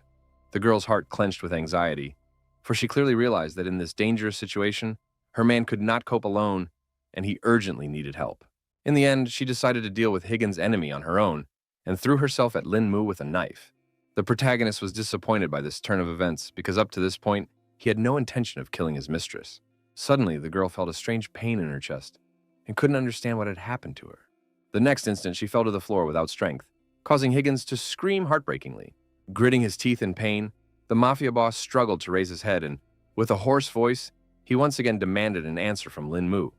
Unable to understand how an ordinary person could pull off such an incredible deed, the lad immediately remembered the bandit himself saying that luck comes with adversity, and laughed that he certainly wouldn't see his luck. The protagonist informed Higgins that it was time for him to pay for the choices he had made. The man was sure that the gunshots must have been heard by his guards, so his men would soon be here and finish Lin Mu off if he dared to kill the leader. The young man called him too naive because he had already found a way to sneak in here, so getting out of the mansion wouldn't be difficult. He didn't talk pointlessly anymore and concentrated the chi in his finger. Our hero only needed one accurate shot to take the life of one of the main enemies of the Lowe family. The bodyguards only now came running into the room because they heard that something wrong was going on here. The boss and his mistress, who were sitting on the sofa as if nothing had happened, did not react in any way to the guards' treatment, which looked rather suspicious. Eventually, the subordinates saw that Higgins was dead and had a hard time realizing this shocking news. They immediately put Code Red into the plan and ordered all men up, requesting reinforcements to the mansion. For his part, Lin Mu didn't even think that everything would go so smoothly, and he would be able to get rid of such a serious problem without any problems. Only about the group of mutants, the guy still had doubts and suspected that they would not be so easy to kill. At that moment, the protagonist heard that there was some kind of conflict going on somewhere nearby. he immediately noticed someone's arrogant voice that seemed very familiar. It turned out to be Du Xiaoyue, who was accosted by some strange guys. One of them explained that their young master was sincerely inviting the girl to have fun with him, so she might as well just say yes. The lady thanked them for the invitation but declined because she had a bunch of other things to do, after which she needed to get home right away. The guys started to get behind her anyway and offered to personally walk her home. The subordinates were ready to carry out any order of their master, so they immediately agreed to the idea. Du Xiaoyu irritatedly pointed out that she could reach it on her own and tried to break free again. Then the young gentleman laughed off the fact that the girl seemed to have it all wrong, because he wasn't exactly going to send her to her home. The girl asked confusedly what he meant, and began to suspect that she was going to have a hard time getting out of this situation. The guards immediately started talking nonchalantly about how their master's bed was very comfortable to sleep in, and Du Xiaoyue started shouting to the entire street that this was pure kidnapping. Finally, the main character decided to intervene in this conflict, because of which all the bullies were surprised, because they did not expect that someone would dare to go against them. The guy immediately emphasized that he wasn't going to ask nicely unless security right now let this girl go. Du Xiaoyu herself was shocked by Lin Mu's sudden appearance, and couldn't understand what he had forgotten in America. The young man only briefly noted that it had been a long time since they had seen his former fiancée. The guards were not going to give up so easily, so they advised our hero to get the hell out of here and mind his own business. The protagonist gave them another chance and repeatedly told them to finally let the girl go. The young master only laughed with Lin Mu, who was acting like a character from a movie, causing the guy's patience to run out. So he decided to forcefully deal with these rascals. The young man had just the right touch to teach the bullies a lesson and save his acquaintance. The bodyguard immediately crouched down in pain and started screaming, unable to resist Lin Mu. The cocky guy didn't expect our hero to deal with his subordinates so easily. Taking advantage of the moment, the young man quickly grabbed Du Xiaoyu's hand and pulled her away from those rude bullies. Still, the young gentleman was not going to let our heroes go so easily and ordered them to stop. He believed that the man who injured his subordinate could not leave the scene so easily. The protagonist gently placed his hand on his shoulder and asked, with a note of menace, if he really thought so. In the end, Lin Mu gave him some advice and told him to fuck off right now, or else the guy would end up in a more deplorable state than his comrade. The noble brave's words had a quick effect on the young lord, so he had no problem escaping the development of the conflict. The guy wasn't at all pleased that he hadn't managed to get Du Xiaoyue, and his henchmen asked what they should do in such a case. Eventually, he ordered his men to teach our hero a lesson, but not to kill him. The guard took out a silenced pistol from his jacket and thought that it would help him defeat Lin Mu, not realizing who he was about to mess with. He took careful aim and decided to take one of his target's legs to start with. The next moment, a rather quiet gunshot sounded, which was hard to notice in the busy street. Obviously, the protagonist was ready for such a development. So in a second, it was as if he vanished into thin air. The guard couldn't understand how the guy was literally able to disappear right before his eyes. After a second, he realized that Lin Mu was right in front of him and had already grabbed his neck in cold blood, so it was already too late to act. The main character got even more pissed off because it's not on video when others attack from the back. The young man emphasized that even in this way it was impossible to injure him. Meanwhile, the bodyguard begged to be let go, but it was already too late because the lousy guys had managed to piss Lin Mu off badly and must now bear the consequences of their actions. From the powerful impact, the bodyguard flew several meters away and crashed into the side of a parked car with a thud. The collision caused an impressive dent in the car door. The young lord thought it was simply impossible because his guards were experienced fighters. The protagonist set a final warning for him and ordered him to stay away from his friends. The young man said that this was the end of the lesson, so he was going to leave with Du Xiaoyue. After that, they got into the car and Lin Mu asked where the girl was staying to take her to the hotel. She pointed to a map and explained that her neighborhood was 3 streets away. Our hero emphasized that the girl now needs to be more careful when he makes new friends, and Du Xiaoyue thanked him for saving her today. Finally, an acquaintance decided to inquire as to what the guy was doing here in New York. Lin Mu explained that a good friend of his had asked him to help with the trouble here. The girl noted that her ex-fiancé had changed so much, as if he had become a different person. She even had a moment when it seemed that the one standing in front of her was not Lin Mu. Our hero recalled that he almost died once, and after that, he decided to let things go and start living a new life. Du Xiaoyu agreed with his words and sincerely wished him good luck with his new life. The next day at the Low family mansion, they had already learned about the big incident in Manhattan the previous night. Jiang Chu still couldn't believe that someone had actually finished off Higgins in his own mansion. The assistant was also shocked when he heard that the mob leader who attacked Mr. Low was now dead. Ding Han confirmed that it was all true, even though the Higginma mansion was well guarded. Everyone wanted to know who the killer was, But the captain thought none of that mattered because he had definitely helped them take care of a big problem. The bodyguard then asked Wang Qing where Lin Mu had been last night, and the latter replied that he had sent the guy to test the strength of the mafia in Manhattan. Now, Jiang Chu began to suspect that the main character might have been the one behind the incident. The assistant couldn't understand how this was possible, because even the strongest fighter couldn't kill a mob boss in his own mansion. Ding Han felt that I should argue about it as well, so it was better to ask the guy directly. Meanwhile, the protagonist was once again relaxing on the lawn outside the mansion, and had no idea that his comrades had already uncovered him. The captain had guessed from the beginning that the young man would be found right here, and Lin Mu had already guessed that the news would spread rather quickly. Jiang Chu said that they would like to ask him something, and Lin Mu didn't mind answering all the questions. He asked him directly if our hero had anything to do with Higgins' murder last night. Lin Mu didn't want to reveal the whole truth, so he replied that he had walked around for a bit yesterday, but came back as if he hadn't found anything interesting. Ding Han still asked him not to act on his own, or else it would jeopardize their entire plan. The captain asked his comrade not to be so serious because it wasn't even Lin Mu. The bodyguard emphasized that he was not as good a guy as Jiang Chu, and reminded him that anyone in Baolun's group was obligated to follow instructions. In turn, the protagonist had his own set of rules, so he asked Ding Han not to talk to him that way, because it wouldn't work anyway. Wang Qing also tensed up when the young man started talking to his boss like this, and asked for some respect. Ding Han hadn't even expected the guy to be so arrogant, and began to suspect that he was the one who had killed Higgins. Eventually, the protagonist realized that there was no point in hiding his deeds anymore, because his colleagues suspected everything from the beginning, and confessed that it was he who killed the leader of the mafia. Wang Qing still couldn't believe that the guy was able to pull off such a serious matter. Now Ding Han wanted to see if the young man had the ability to act on his own, since he refused to follow instructions. Lin Mu immediately accepted this challenge, because he too wanted to see the true strength of Bao Lun's group. Jiang Chu intervened in the conflict because everyone could get hurt in this fight, and there would be no people left to protect Mr. Luo. Our hero emphasized that this will be just a little sparring, so nothing serious will happen. The bodyguard also asked his comrade not to worry because he only wanted to teach a little lesson to an overly cocky and overconfident guy. Wang Qing immediately warned the young man that Brother Dean was not easy to defeat, so it was best not to mess with him. Lin Mu asked his assistant not to worry because he was well aware of his limits. The man was even more surprised because now he realized that the protagonist was not fighting him at full strength. The opponents separated in different directions, and Ding Han suggested that the guy should attack first and not disappoint him. Wang Qing didn't know what they should do now because the young man didn't want to listen to all their advice in the slightest. The captain wasn't particularly worried about it because he was sure that Lin Mu wasn't an easy person, and this was a great chance to see his abilities.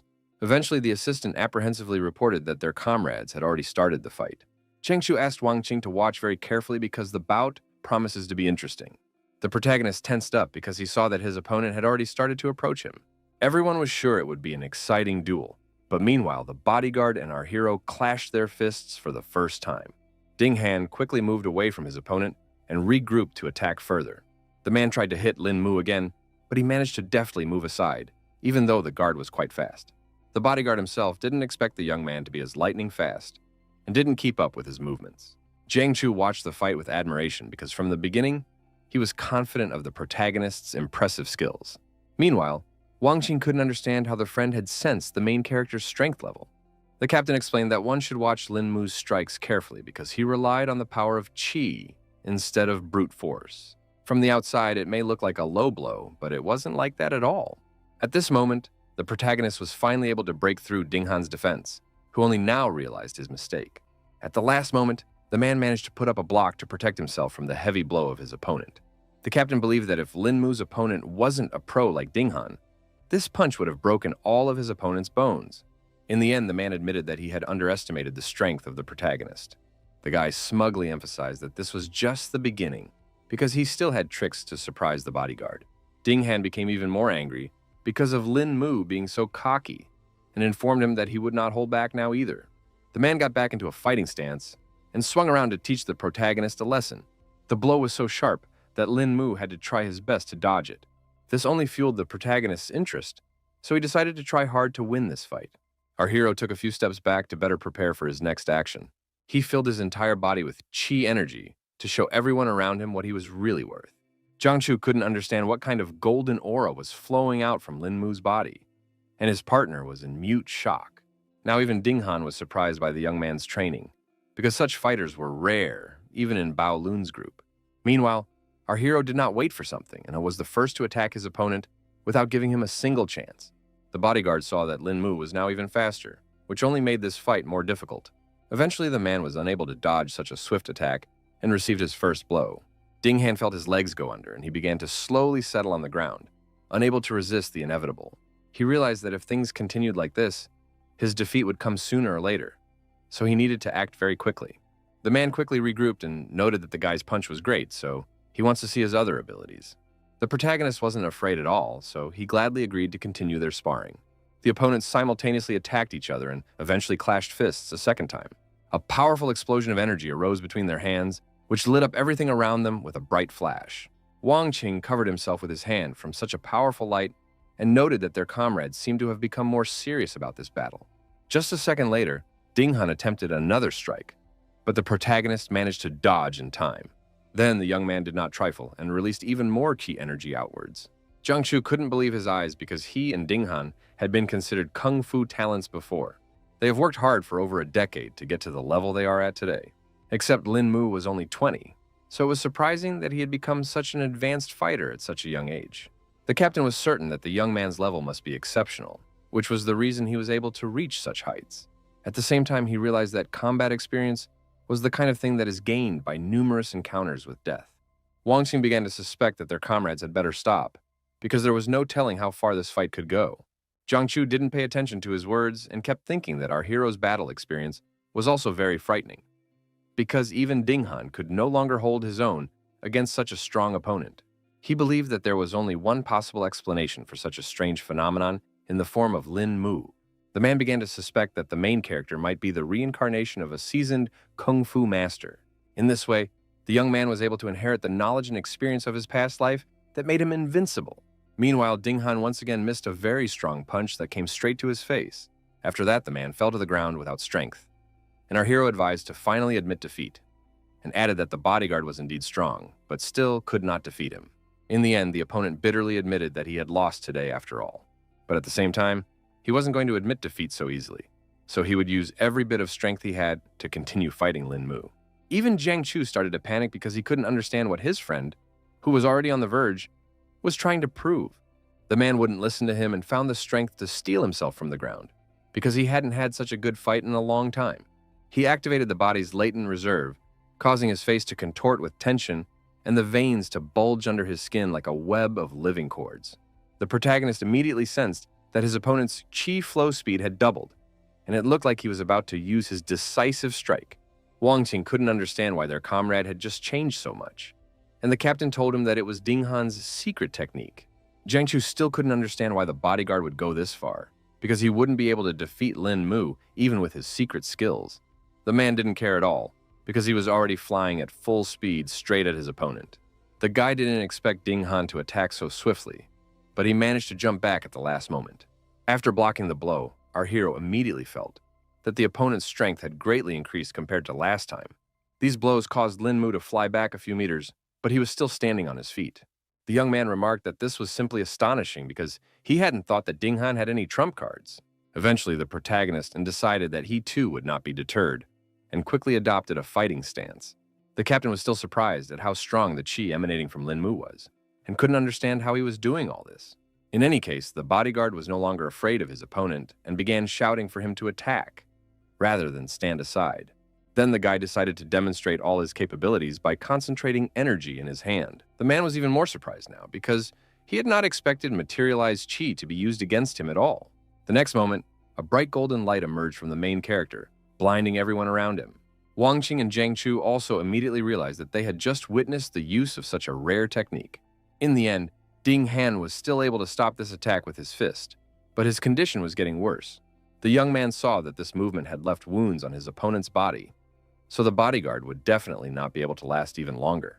The man still wanted to continue the fight, so he brought out our hero to keep showing all his skills. Lin Mu put his hand forward and declared that he only needed this movement to defeat his opponent. Ding Han didn't hesitate for long and hit the protagonist again with all his might, but it had no effect on him whatsoever. Now everyone around him was beginning to realize how intimidating this young man really was. Wang King saw that Brother Ding could not fight any further, so his defeat was only a matter of time. At the same time, they noticed that Lin Mu was also having a hard time, but he seemed determined to defeat his opponent.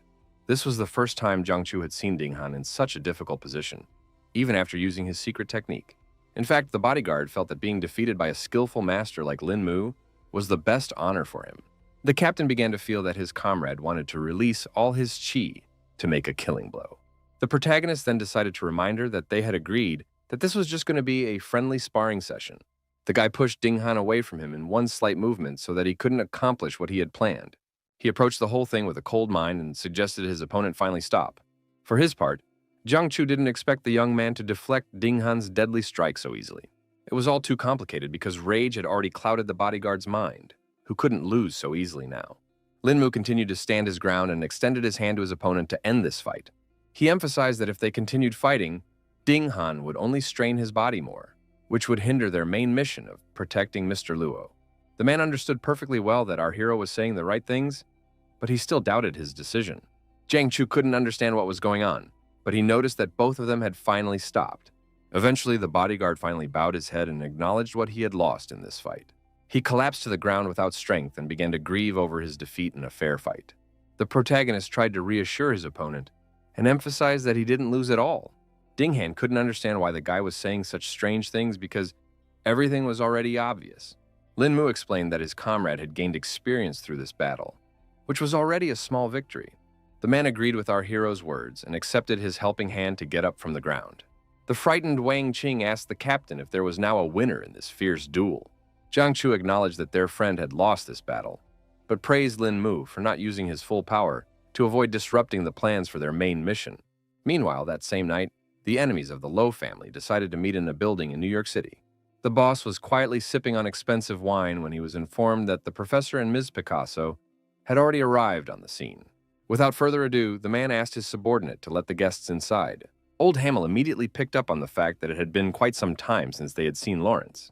Picasso smiled genuinely, her eyes lighting up with joy at the long-awaited meeting with an old friend she hadn't seen in ages. The boss was also pleased that his longtime acquaintances had finally arrived in New York.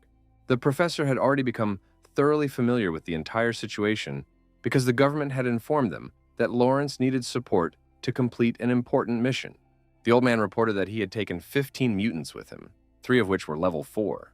Lawrence had not expected his comrade to take such considerable help with him, and was confident that they should certainly succeed this time. Picasso realized that everything for their assignment was already ready, so they could move out right now. The man then informed them that they would begin the mission tomorrow at midnight. He also handed his associates a folder with information about their targets, who were from Huaxia. Professor Hamel tensed up a little when he saw that they were dealing with Bao Lun's group. Picasso immediately saw his violent reaction, so she asked him if he was familiar with the organization. At that time, the old man said that Bao Lun's group was the most mysterious organization in Huaxia, so it was also quite a dangerous opponent. An acquaintance of his named Gleb had encountered this organization 3 years ago, but after that battle, he and his men were almost completely wiped out. It turns out that Lawrence was already aware that Gleb's group of mutants couldn't stand up to such enemies. The girl then decided to wonder why the government decided to send a group of mutants against the Lo family. The man said that their rivals have secret research on the Americans, so they must stop them from returning to Huaxia. Among the professor's documents, there was a dossier on Lin Mu as well, so he immediately inquired why they had sent a rookie. He immediately had a feeling that this young man was not as easy as he seemed, so they should be careful on this mission. The man suddenly scattered all the documents to the sides because he believed that they had no need to fear Bao Lun's group. He was sure that God had given them the abilities as a gift, and as long as they had those skills, they were invulnerable. Before the battle began, the old man reflected on the fact that he used to think that ordinary people would never be able to fight against superpowers. But it seems he was wrong. Now he was sure that humans were capable of miracles, and the power that sat within a person was unlimited. The professor did not expect at all that Huaxia would be able to unleash the highest potential of a human. Now he wanted to know how they had managed to do it, and couldn't wait to meet the main character. At that moment, the large clock on the wall announced that it was past midnight, the time when their operation was to begin. Meanwhile, in the Luo family's manor, the guards were just about to change, and Lin Mu was coming in for his shift. At this moment, the guy was just meditating, so he wasn't in a hurry to replace his colleague just yet. Suddenly, he sensed that a large number of intruders had just entered the manor with weapons. Indeed, government agents in full combat gear. moving like shadows, stealthily entered the area, remaining undetected by the security systems. Lawrence informed Clove that he was now in charge of diverting the main firepower away from the main door, and he and the others would go through the back door. The giant had no problem agreeing to this plan of action and was glad that he was the one given the task. The fighter was just feeling rusty, so he finally got a chance to fight a bit. The guards immediately informed him that it was private property and asked him to leave the area. They kept warning the intruder of the consequences, but of course, he wasn't going to listen to anyone. Eventually, the security personnel pointed a gun at the giant and promised to shoot him if he came any closer. The mutant confidently suggested he try shooting after all, to see if the bullets could hurt him. The next moment, a loud gunshot sounded within the estate. Meanwhile, Mr. Luo himself was quietly going through various documents and was unaware of what was going on outside. He finally began to suspect something when he heard the sounds of gunshots coming from outside. The man immediately guessed that the government had sent another group to attack and stood to look out the window. Suddenly, he heard the voice of the protagonist in his head, asking the gentleman to calm down and rely completely on the guards. Luo Hua-chan immediately realized that it was Lin Mu's voice and was greatly surprised that he knew how to use voice transmission. He wasn't even scared of it all because the existence of the Luo family will be decided on this very night, so they just need to put in their full effort and succeed. Meanwhile, an attempt to stop the intruder failed because he was suddenly covered in a ball of metal. The mutant only chuckled at the startled expression on the bodyguard's face and emphasized that he had already warned him that he could not be taken with normal weapons. The staff realized they were dealing with a real Sharpie, so they needed to call for help. Meanwhile, the soldiers had already started moving out and were ordered to kill everyone in their path and leave no one alive. Ding Han was just waiting for the group of mutants to arrive and suggested that the captain go and personally greet them and leave the defense to Lin Mu. At this moment, one of his subordinates reported the bad news to Jiang Chu because the main entrance and the emergency exit were attacked at the same time. He hadn't expected the enemies to try to attack from two sides, but that only fueled his interest. Meanwhile, the battle group synchronously opened a barrage of fire, turning the quiet residence into a hellish firefight. The guards fired back and tried to hold their positions in the garden, which was quite difficult. In other sectors, the guards simply flew off in different directions, unable to resist Iron Man. Clove laughed from all the lowlifes in his path that trembled before his immense power. Meanwhile, the security personnel were starting to run out of bullets due to the intensity of their battle. All the soldiers tried to remain calm because they realized that the opponent also did not have infinite ammunition. Therefore, we just have to see who would last longer. Iron Man was already bored because there was no worthy opponent for him here. Then Ding Han appeared beside him, who didn't mind competing and challenged Kloju. The bodyguard was serious because he wanted to see what was the difference between mutants and humans. Kluve asked his opponent to remember his name because he would be his last opponent. The bodyguard was beginning to guess that there was a metal-type mutant in front of him, so this fight was definitely not going to be easy. Meanwhile, the giant wasted no time and had already swung to finish the man off with his iron fist. With a powerful push off the ground, he demonstrated a truly intimidating level of strength and skill. Ding Hanyu had to work hard to successfully block such a powerful punch. Now the man made sure that his opponent had exactly the kind of power he had envisioned. He agreed that apparently strength in mutants was something that unequivocally had to be reckoned with. Still, the bodyguard wasn't discouraged and was excited for a great fight tonight. Concentrating his chi, the man swung and punched his opponent in the chest with all his might. Despite its huge size, the Iron Man flew back a few meters, and Ding Han emphasized that this was the strength of cultivators from Huaxia. Kluve is interested in his opponent because he's definitely different from all the trash he's faced in the fight before. The bodyguard noted that the giant was pretty good too, because this was the first time he'd seen a mutant who could completely turn his body into metal.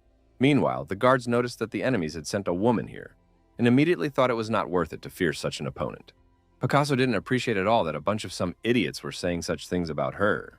Then she suggested that all the guys attack her at one point, because she didn't want others to say later that she had bullied her opponents. The guards tried to pretend they weren't afraid at all, and promised that they would go see Miss Picasso right away. The girl only laughed haughtily at how big these people were. Her piercing shriek suddenly broke the silence, the chilling scream literally cutting into the minds of the guys around her. All the fighters immediately grabbed for their head because it felt like it was about to explode. Eventually, they hit the ground in a second, and the girl only had to stare at all these useless idiots. Suddenly, someone behind Picasso's back complimented her on such a powerful sonic attack, causing her to turn around sharply. It turned out that it was Jiang Chu who had managed to survive this attack. And now the captain was surprised by this. His opponent's ability was Soundwave. The girl didn't think long and quickly used her ability to deal with the remaining enemy. The man exhaled quietly and noted that thankfully he had come here prepared. The mutant certainly didn't expect that there was someone who could nullify her sonic attack.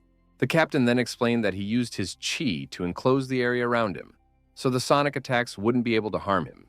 Then Lawrence appeared on the horizon and asked his associate to retreat because she would not be able to face such an opponent, and asked him to let him be the one to take care of Zhang Chu.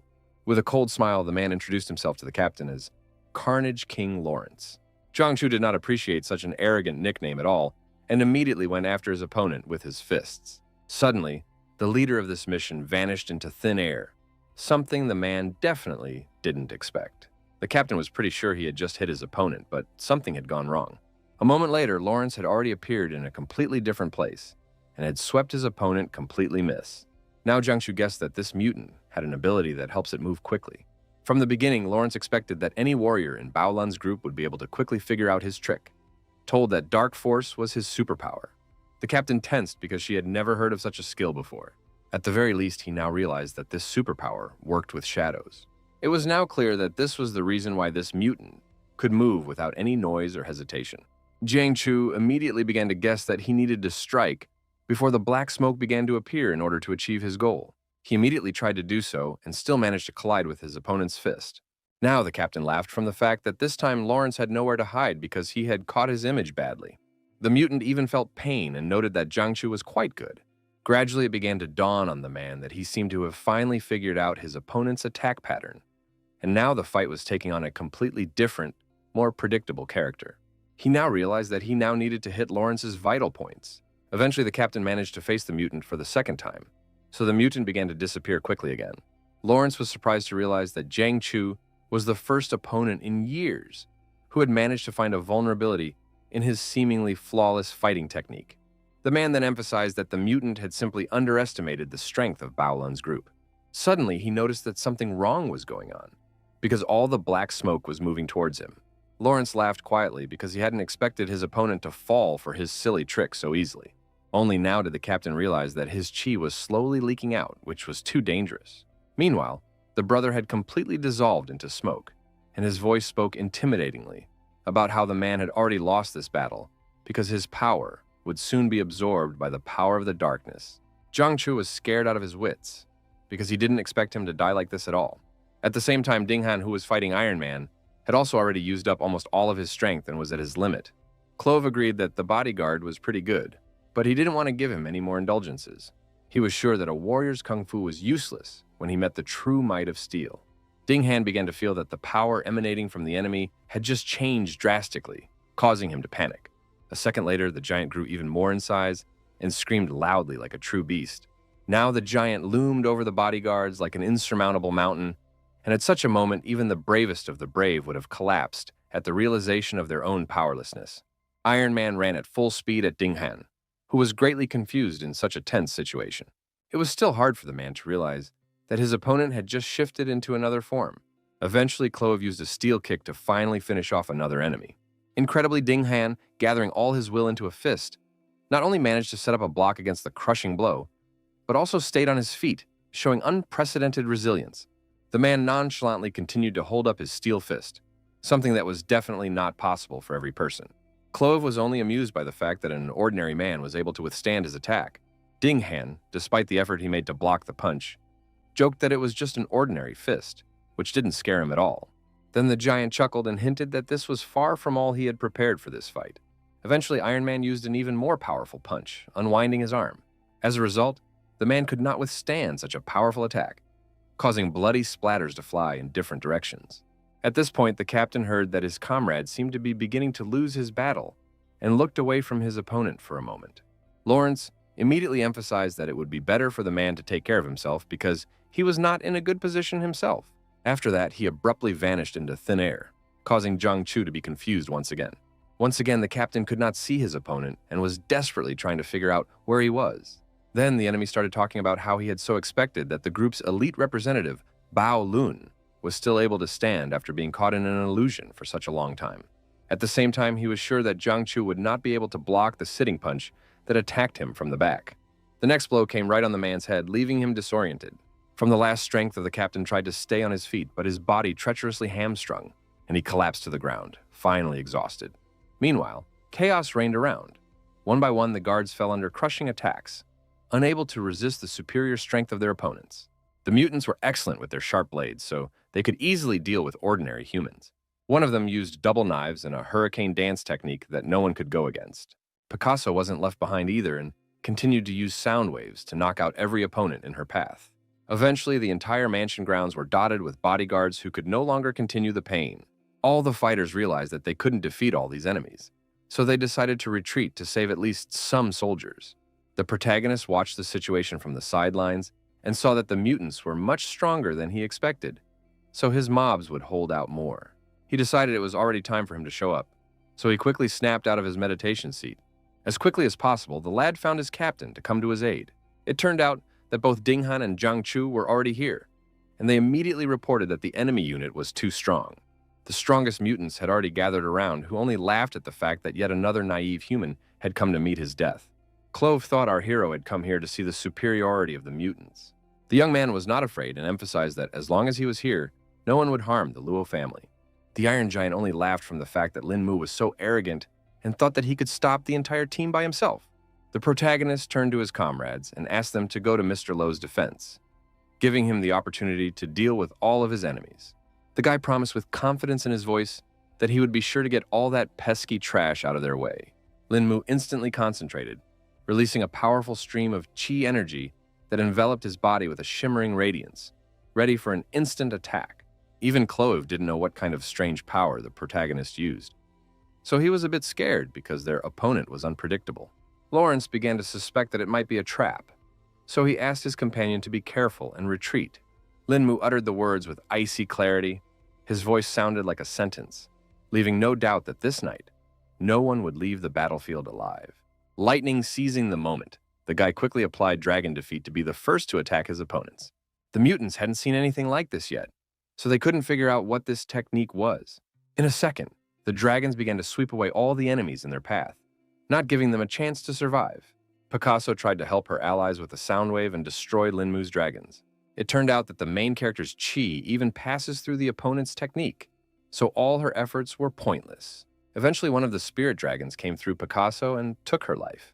Her chest heaved weakly for the last time, then her body collapsed, finally losing her strength, and she collapsed to the cold ground without a word. Clove was already preparing to take on another dragon and couldn't understand how their team had fallen so quickly. Still, he was confident that his steel strike could handle such a small threat. The giant concentrated energy lightning fast, his powerful palms clashing together with a rumble, releasing the destructive rift technique.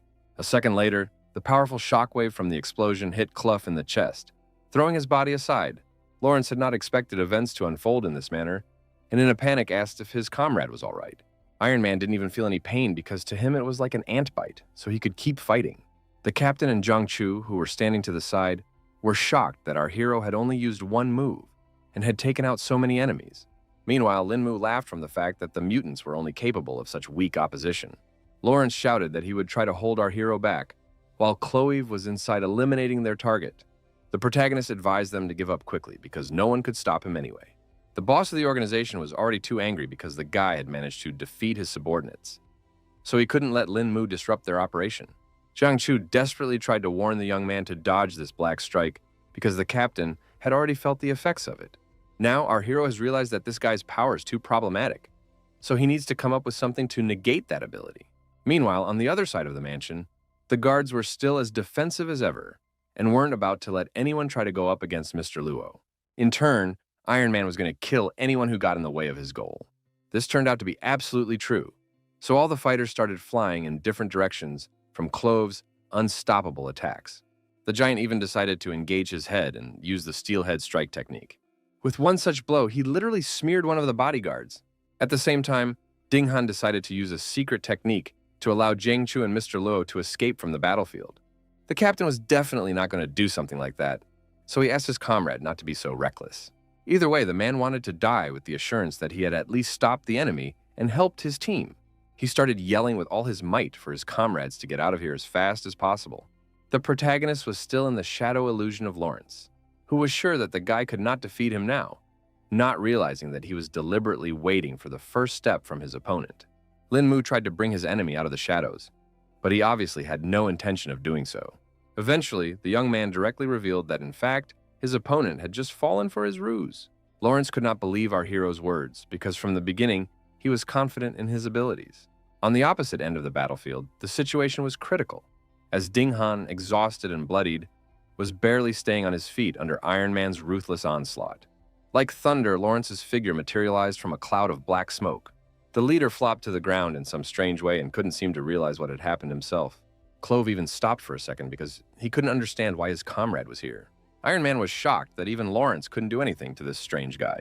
Stepping in surprise, he didn't have time to notice before Ding Han suddenly disappeared from his hands. It was the protagonist who tried to pull his comrade to a safe zone to save him from apparent death. Because of this, the giant was incredibly angry, and now wanted to tear Lin Mu into small pieces. The guy had already started to concentrate the chi in his hand to quickly deal with this opponent. Clove, not wasting a second to think, brought his arm up sharply to strike. His muscles tensed, preparing to unleash all his fury on his opponent. The protagonist made one clear lunge and was able to stop this attack with one hand. The giant paused for a second because he couldn't understand what technique Lin Mu had just used. Almost immediately, he felt an incredibly intense pain in his bones and began twisting in different directions, not controlling his movements. Our hero explained that even Iron Man has his weaknesses, because his ability strengthens muscles but doesn't act that way on bones. Clove believed that this was simply impossible because this power was given to him by God. In the end, he decided to show the young man his latest transformation because there was no other choice. The giant's muscles began to ripple unnaturally and his skin stretched unnaturally under the mutations. The protagonist immediately guessed that his opponent was using his muscles to unleash a wave attack. It seems like the situation is now such that the guy can't win unless he uses his full power. Lin Mu concentrated the chi in his hand again and tried to attack the giant a second time. At the same time, he decided to open the 7 main acupuncture points in his body and focus all his energy. Clove emphasized with confidence that the guy's kung fu was definitely not going to work for him now. He now used the invisible steel strike, but our hero counterattacked with the bone-dissolving strike. The giant let out a heartbreaking roar, his eyes widening in horror as he watched in horror as his own arm warped unnaturally. He felt as if his bone had been dissolved, and if this continued, the problem could spread throughout his body. The giant realized that he could have let something like this happen, so he simply ripped off his own arm. Clove struggled to catch his breath. Every movement was given to him through hellish pain, and his consciousness was clouded from being so badly wounded. He saw with his own eyes that all the bones in his right hand had literally turned to powder. The giant, who literally crumbled, asked our hero what he used to do such a trick. Lin Mu briefly explained that it was a special move from Huajia called the bone-dissolving punch. Despite his pride, Clove admitted that he had no idea that Huajia had such terrifying kung fu. The Iron Man began to melt little by little, and before he died, he said that he had underestimated the young man after all. Suddenly, behind the back of the protagonist appeared Lawrence, who was going to help his comrade to escape from here. In fact, the guy didn't even realize that the opponent's shadow power would recover so quickly. In the end, the leader took all of his subordinates away, and before leaving, he promised that he would definitely take revenge on Lin Mu. The protagonist wasn't particularly happy that their opponents were able to escape after all. The mansion grounds abruptly became quiet, so Jiang Chu was finally able to approach the guy and ask if he was fine after such a serious fight. Lin Mu, feeling completely fine, immediately requested the captain to check the condition of Brother Dean, who was much more injured. The bodyguard, who was sitting on the sidelines, asked his friends not to worry and promised that he would definitely see tomorrow. He first inquired where Mr. Luo was, and Jiang Chu assured him that they had taken him to a safe place. Ding Han remarked that it was a good thing because these mutants were so strong that he had almost parted with his life. He admitted that if it wasn't for the protagonist, their business would be really bad. The captain had heard that the dragon strike that Lin Mu used was a long-lost kung fu technique that required strong yang energy. It was known that anyone who mastered these long-lost techniques would surely become a legend. Ding Han went on to say that the other kung fu technique the guy used was also very strong, and he made that huge dumbass rip his arm off. The captain immediately recalled the legend that the bone-dissolving punch really does turn everything inside into powder using yin energy. The bodyguard couldn't even believe that such a kung fu technique actually existed in their world. And Jiang Chu told him that Huaxia had a long history of learning techniques, so all their knowledge was just the tip of the iceberg. In the end, the commander asked Ding Han to use his father to help the body recover until the medics arrived on the scene. Now the man decided to talk in complete seriousness. because he still couldn't understand how Lin Mu knew so much lost kung fu. The captain decided to remind his friend not to forget who recommended the guy for this mission. Ding Han immediately realized that it was about Lu Shuyan from the Eastern Sea, who looked like an ordinary person, so he couldn't understand what he was talking about. Jiangshu noted that this man might not be as strong as them, but his family tree was no nonsense because he was a descendant of the Lu family from Fengmeng village. Only now did the bodyguard realize that they were talking about the legendary ancient martial arts family. The captain confirmed his speculation and explained that in order to find a great master like Lin Mu, Mr. Lu had to be a descendant of legendary people. Meanwhile, a group of mutants had arrived at the American Research Institute, where they were now trying to rescue Cloev. The professor thought it was a miracle since their comrade was still alive, considering such serious wounds on his body. Lawrence told the old man that they were winning this fight until a young guy from Bao Lun's group came from somewhere and took them all down. Hamel refused to believe that the entire group of mutants had been defeated by one man, but the surviving Picasso confirmed the fact. Now the old man began to realize that they had indeed met a very strong opponent. Their conversation was interrupted by the fact that some strange things started happening to Iron Man. The professor immediately rushed to intervene in Clove's treatment because things could have turned out disastrously. Lawrence began to panic because he couldn't understand at all what was happening to his friend. Hamel reported that the patient's condition was deteriorating rapidly, so they urgently needed to move him. Meanwhile, at Luolinmu Manor, he was finally able to meet with Milo in peace and talk about the recent events. Guy wanted to know what went wrong with the family's return to Huaxia and why the process was taking so long. The man explained that the main problem was the approval of the documents, so there was nothing he could do about it. Generally speaking, the preparation and approval of all the documents should have been completed long ago. But Luo Huachan assumed that someone inside the government was preventing the move. Then he decided to inquire if our hero had been able to learn anything after this battle. And the latter told him that after this night, it was obvious that their defenses had been greatly weakened, so it was necessary to speed up the move to Huaxia.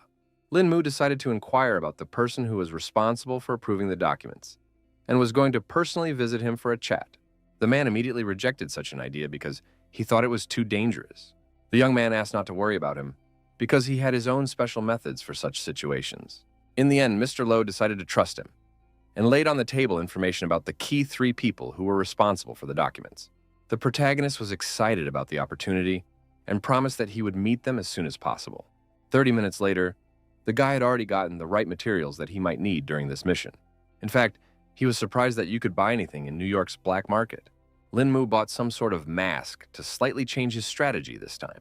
Now the guy has decided to use the methods of his enemies to take them out himself. At this moment, Wang Chang walked in, informing him that they had already found the information he needed. The guy quickly opened the door for his guest, only he looked too strange and didn't look like himself at all. The assistant was shocked to see a completely different person in front of him. He instantly pointed a gun at our hero and demanded to know where Lin Mu himself had gone. The young man laughed at this reaction from his comrade and explained that he was just testing a macromolecular mask. Wang Qing finally realized that the person in front of him was his colleague, and now asked how he managed to change his appearance to become like him. The protagonist realized that it was best not to raise suspicion on the Lowe family, and found a solution by using a new face for the mission. The assistant had already looked up all the information he needed and handed the guy the phone she was on. Lin Mu thanked him for such substantial help because with this, it would be easier for him to accomplish his mission. Wang Jing still didn't like the fact that our hero was using someone else's face for this task, so he noted that with such strength, it wasn't necessary. Lin Mu only said that sometimes violence didn't solve anything at all, so he decided to change his tactics. After that, he quickly left the mansion grounds and promised that there would be good news very soon. Very soon, our hero arrived at the American embassy, where no one had yet suspected his plan. At this point, one of the employees named Mr. Bronk was upset that he hadn't been able to pick up a hottie for tonight. Inside the office, a guest was already waiting for him, who noted that it turned out the old man liked blondes. It was the main character who immediately explained that he had come here to talk to an embassy official regarding the Luo family's relocation documents to Huaxia. Mr. Bronk immediately emphasized that the documents were still under review and couldn't understand why there was such a rush. Lin Mu recalled that the family had once been kind to the old man and advised him to complete the paperwork today or soon. The man was shocked that he was given such a short deadline, because all documents have to go through many instances, and his word will not solve anything in this process. Now our hero was beginning to guess that he was involved in all of this after all, because the employee was too easy to figure out. Hearing such a statement, Mr. Bronk became nervous and asked what the visitor meant by it. Linmu didn't bother to explain anything and directly asked what the man would choose in the face of danger, himself or his country. The old man immediately realized that the guy had decided to threaten him and became very angry because of such insolence. The protagonist only laughed and said that it was time for him to make a choice and say whether he wanted to die or survive. Demonstrating his strength, Lin Mu rolled a tight ball of some papers and suggested that the embassy official think hard about it all. Mr. Bronk began to talk about how he gets orders to hold the documents over and above and can't do anything about it. The main character immediately emphasized that he doesn't want to hear any excuses because the Lo family has been following the law all along and doesn't deserve to be treated like this. Lin Mu's final trump card was a picture of the old man's family, which he clearly showed him. Eventually, all of this got to Bronk, so he asked for some time to resolve the issue. The guy immediately asked how long it would take and noted that he wasn't a very patient man. So the old man quickly replied that it would be ready in 2 hours. The embassy employee kept his promise. So very soon, the protagonist received a call that everything was ready. Before leaving, Lin Mu thanked Mr. Bronk for his cooperation and hoped they would never see each other again. In fact, the young man hadn't even expected things to be so easy with this man. After that, he took a close look at his phone to see who his next victim would be. Now the protagonist's target is a New York City tax chief named Boris. According to intelligence, this gentleman should be at home celebrating his daughter's birthday. With one deft move, Lin Mu jumped over the fence and entered the mansion grounds without any trouble. The first second, the guy noticed that the security in the area was pretty lax. The protagonist walked closely to the window of the room where the whole family was to gather. The joyous voices of the relatives were coming from inside, and Lin Mu noticed some interesting detail at this moment. It turned out that among the guests was the familiar Du Xiao Yue, whom he had crossed paths with not long ago. The young man definitely didn't expect to see her here, so now he couldn't understand what she had forgotten at this celebration. He assumed that Boris's daughter, Vanessa, must be the one who was just standing behind his acquaintance's back. For a moment, our hero was distracted from following because he heard someone's footsteps. Turns out someone was patrolling the area with a huge dog that immediately took notice of the stranger. The owner, who saw nothing suspicious, tried to calm the dog and explained that the young mistresses already had all their guests inside. Lin Mu managed to escape in time, so he was already inside the mansion and thought about the fact that no one would catch him unless he wanted to. He was eventually spotted after all, because there were 2 additional bodyguards guarding the entrance to the room. The young man decided not to talk to the 2 guys and just jumped up to disarm the potential opponents. He quickly grabbed them by the neck and thus cleared his path further. Boris was unhappy that someone dared to disturb him and asked to find the house manager if there was any problem. At that moment, 2 defeated guards flew into the room, unable to resist the protagonist. The man was shocked that someone had dared to barge into his home so brutally and now stared wordlessly at the intruder.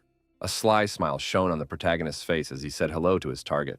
Mr. Boris had not guessed at all who stood before him, but after what he saw, he knew for certain that he had ill intentions. Lin Mu noticed at a glance the straightforwardness of the man, who was not at all afraid to talk about such things. Then he took a seat on the couch in the office and explained that he had come here to rush the IRS chief into a decision regarding the Lo family's relocation papers. The man, like his predecessor, immediately started talking about how he had been following protocols all along, and the family would be notified when everything was ready. The guy immediately emphasized that he hadn't come here to ask and was going to say his terms if Boris refused to cooperate. The chief immediately jumped up from his seat because he was very unhappy that some stranger dared to speak to him in such a tone. Lin Mu then came in from afar and hinted the fact that his daughter just had a birthday today. The man immediately realized what the guy would be getting at and began to beg that he leave her out of this whole situation. While Boris was talking to our hero, he suddenly noticed that he had disappeared somewhere. The old man immediately thought of the fact that Vanessa was already in danger, and he wasn't scared out of his wits. The protagonist was already in the hall where the birthday party was being celebrated, and asked the birthday girl to come out for a few words. The father ran inside in a panic and immediately saw that his daughter was missing somewhere. So he started asking everyone present where she was. One of the guards said that Vanessa had just talked to a stranger and then disappeared. Du Xiaoyu immediately thought it was all strange because that person's voice sounded too familiar. The IRS chief was immediately about to call the police and rescue his daughter, but suddenly he heard her voice in his office. The girl looked rather confused because she couldn't understand why some strangeress brought her into her father's office. For his part, Lin Mu emphasized that there was no point in calling the police because it would only cause Vanessa unnecessary trouble. Now Boris literally begged not to harm his daughter and promised to do whatever the strange stranger wanted. Our hero was glad for such a quick agreement on the part of the chief and knocked out his daughter for the time being so that there would be no unnecessary witnesses. The man was even more scared for Vanessa, but there was nothing he could do about it. Lin Mu asked him not to worry about it and emphasized that his beautiful daughter would just get some sleep. The gentleman still continued to beg our hero not to harm the girl in any way and promised to sign all the documents right away. After it was successful, he picked his daughter up in his arms and she finally woke up. Vanessa was puzzled because she couldn't understand why she was sleeping in her father's study. The frightened man only continued to say that everything was already fine and asked the girl to hurry up and come down to talk to the guests. Meanwhile, the turn had already reached the quality control inspector, Mr. Apperton, whose mansion Lin Mu had arrived at. The protagonist found it strange that apart from the attendants, there were no guards here at all. The young man thought that such an attitude towards security was not at all like a high-ranking official. Literally, there were no guards in the entire manor, so Lin Mu was already beginning to suspect that something had happened to Mr. Apperton. He began to think that his target could either be a high-ranking master or simply didn't live in this place. The main character even got a little lost in such a huge room and realized that he needed to see if the inspector was in the house. After a while, the guy noticed that the interior was the same everywhere here, so it was too hard to navigate. Lin Mu finally noticed a detail that could help him find his target after all. It turned out that Mr. Apperton would indeed be an experienced fighter, so he didn't need a personal guard. He spent his free time training, that's why our hero didn't manage to find him in the manor so quickly. The man was in the training room and was just beating a punching bag, practicing his punches. The protagonist didn't even expect that the man at the head of the Quality Control Bureau would turn out to be an undercover mutant. Mr. Apperton was surprised to hear the voice of some stranger who, moreover, had so quickly discovered his secret. Lin Mu didn't hesitate and immediately explained that he had come here on behalf of the Luo family to negotiate with the Quality Control Inspector. It turns out that Bronk had already managed to warn his colleague about the strange man.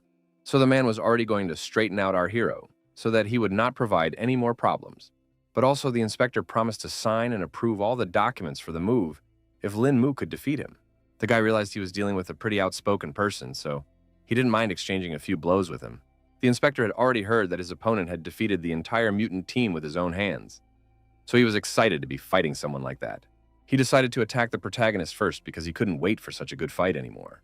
Lin Mu immediately noticed that his opponent had a strong punch, but he had no trouble returning the first attack.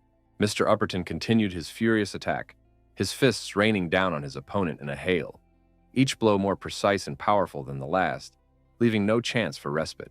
Our hero noticed that this mutant was just as strong as the ones he had already met in Low Manor. But it wasn't that simple because Lin Mu had a pretty good block and didn't miss a single hit. Eventually, the guy decided to stop putting up with all these attacks and teach his opponent a lesson in return. Their fists came together with a deafening rumble, generating an incredibly strong shockwave. As a result of the monstrous force of the collision, both fighters were thrown in opposite directions. Now, even the protagonist couldn't understand what was going on, because he felt that the opponent's strength had increased a lot from the past blows. Mr. Apperton was very happy about this opportunity, because he hadn't had such a good battle in a long time. And next, he was going to try out all new techniques on Lin Mu. The young man didn't startle because he himself couldn't wait for his opponent to show his full strength. The inspector decided to help him and was going to send our hero straight to hell with just one good punch. Apparently, the guy's reactions were so good that he had no problem dodging a direct hit. All of this only amused Mr. Apperton, so a smirk appeared on his face. Suddenly, his arm curved unnaturally, as if it were made of plasticine.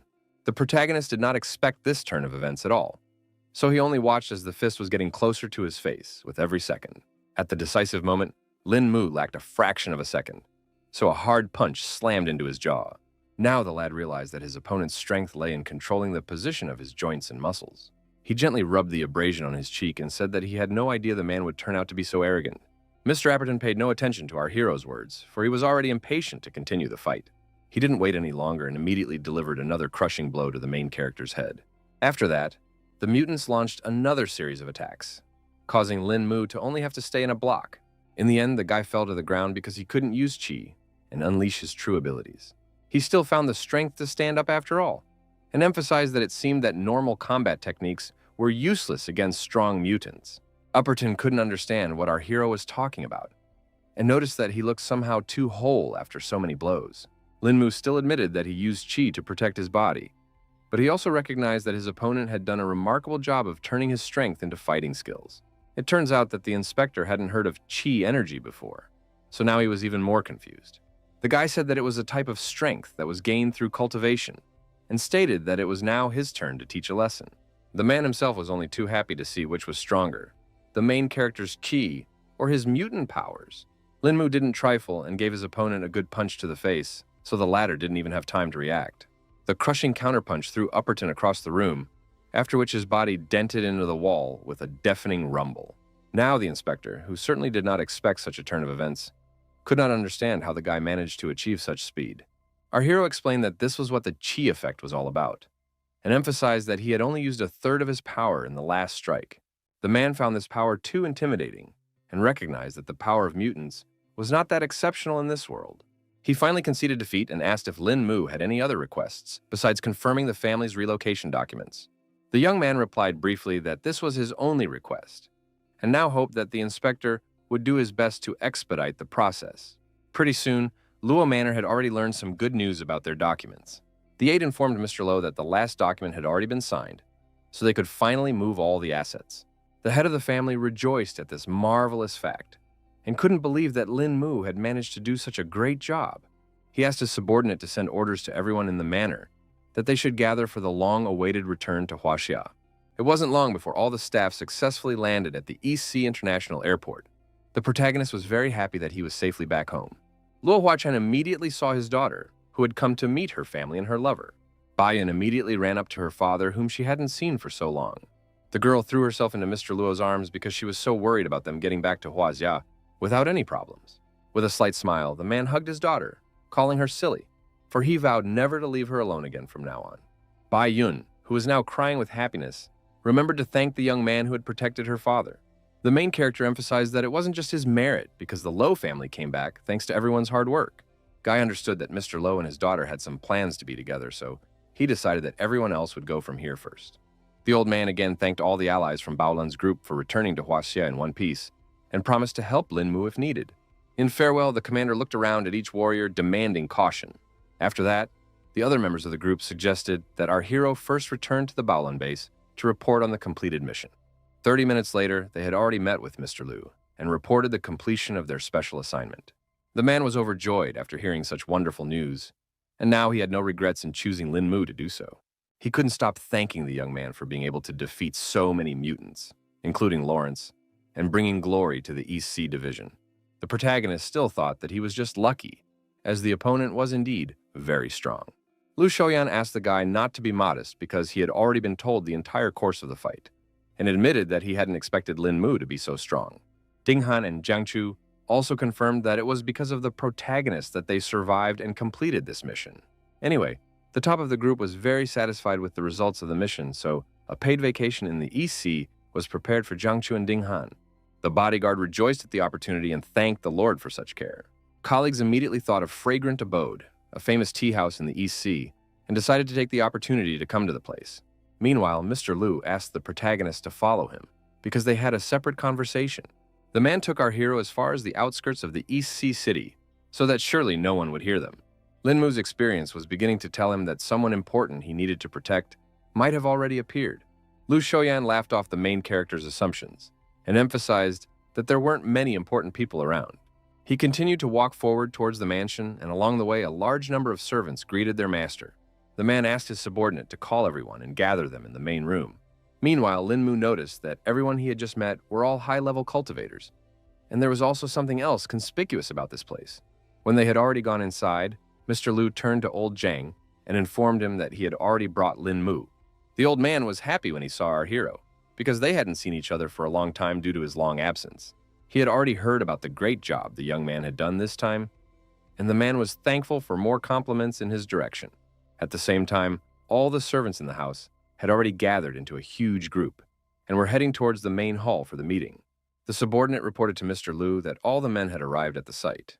They all quickly lined up in a straight line and indicated that they were awaiting any orders from their leaders. Old Zhang was pleased with this discipline and now suggested that he move on to the main business. Lu Shoyang said that the top leadership decided to set up a small group for special missions, as many conflicts, both internal and external, have erupted in the country in recent years. The codename of the band was Eye of the Tiger, signifying the transition from dark times to a bright future. Now, everyone here would become the first group of members of the Eye of the Dragon. Also, Lu Shoyan revealed that the main character will become the captain of Dragon Eye, though he didn't even agree to such a fate. From now on, all participants are required to listen to Captain Lin's orders without any question, and anyone who disobeys will be charged with treason. Lin Mu didn't expect to be given such a responsibility, and wished that he had at least been given a hint before announcing something like this. The man explained that even the most experienced fighter could not be prepared for everything that might happen, and added that Lin Mu was now completely free to act. Meanwhile, the subordinates still had some questions because they didn't fully understand how Lin Mu was chosen to be the captain of this team.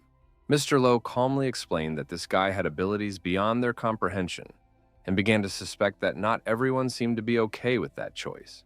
The warriors explained their disbelief by saying that none of them had sparred with Lin Mu to prove his strength and ability to be captain. Of course, Lu Shoyan was confident in the main character's strength, so he asked him to demonstrate his skills in front of his subordinates.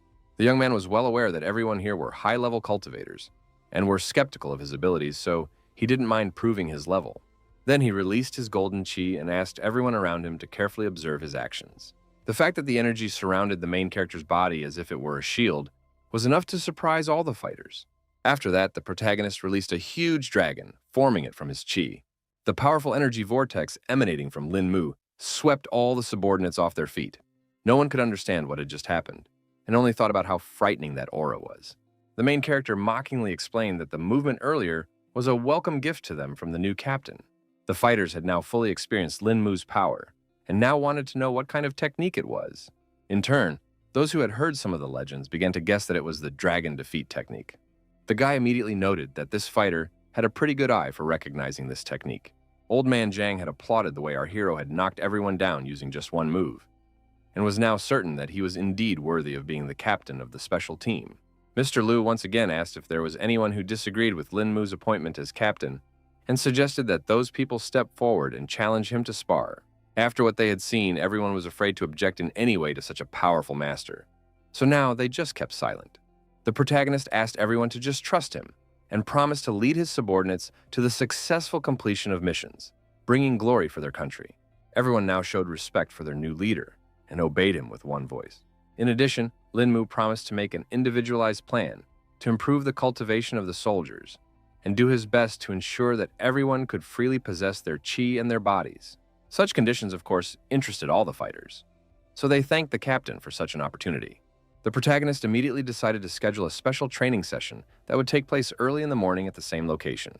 The subordinates were willing to do anything to defend their country and bring it glory, and the captain ordered everyone to disperse after the meeting. Without further ado, the fighters left to get a good night's rest before beginning serious training.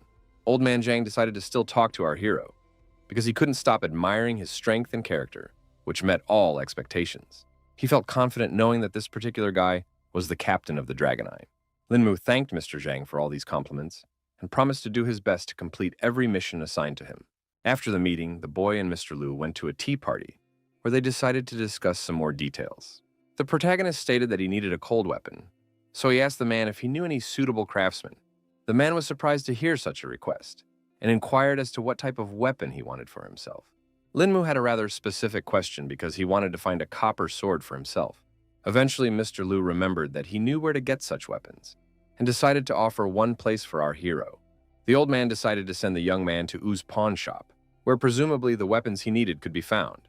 The protagonist managed to find the very place Mr. Lu recommended to him pretty quickly. He was immediately met at the entrance by the man who owned the office. The master immediately inquired if Lin Mu had passed through here to pawn or redeem something. The guy directly said that he was looking for someone, namely the boss of this pawn shop, U Xinghui. The man was surprised to hear his full name and asked our hero how he could help him. Lin Mu introduced himself and explained that Mr. Lu had recommended this place to him because a copper sword could be found here. The pawn shop owner confirmed that he has one that was a family heirloom, and his ancestor used everything he had to create this weapon. Their family were the descendants of OGZ, who was the very person who made the copper sword, was the second master blacksmith of the U family. The protagonist didn't expect that he would meet the descendant of UCHDZ, so he immediately asked to forgive him for some rudeness. The man immediately emphasized that the descendants were not as gifted as their ancestors, so the blacksmithing skill had long since been forgotten, and Mr. U himself had merely become a pawn shop owner. In the end, he asked to follow him if Lin Mu still wanted to see that very copper sword. U Xinghui said that his ancestors had left instructions regarding this sword, so there was no need to pay money for it. Only one thing to do. The protagonist was interested in it because such a legend sounded quite interesting. The pawn shop owner explained that a person wishing to take the sword must first use it and carve 100 marks on this block of wood in one breath. You also need to make sure that these marks were the same. Length, width, depth, and even the distance between them should be the same. The young man was well aware that to do it in one breath, you had to have incredible speed and control. Wu Xinghai suggested that our hero surrender if he was unsure of his strength, and emphasized that his ancestors had left these instructions in the hope that the sword would find a worthy master, but that had not happened in the last 100 years. Still, Lin Mu asked to bring the copper sword for him, because he wanted to try and pass this test. The man saw that the guy was confident in his abilities, so he didn't mind honoring his request. He immediately remembered that everyone who wanted the sword had said the same thing, even though they knew it was literally impossible.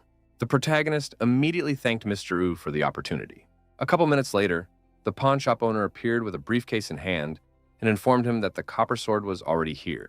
After opening it, Mr. Wu asked the protagonist to take a close look at this legendary weapon. Only now did Lin Mu realize that this sword was made from a mystic steel heart.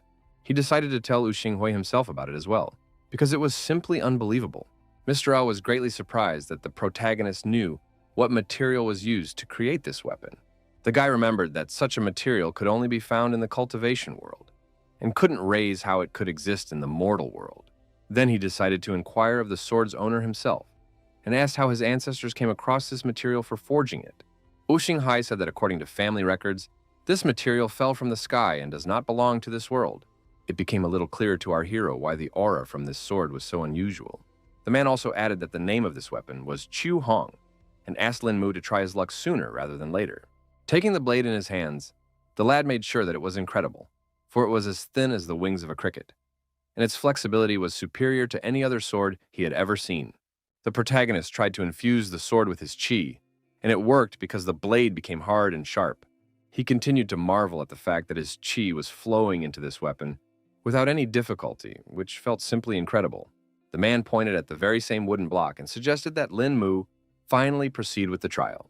The young man gripped the weapon in his hands tightly and concentrated to complete such a difficult task.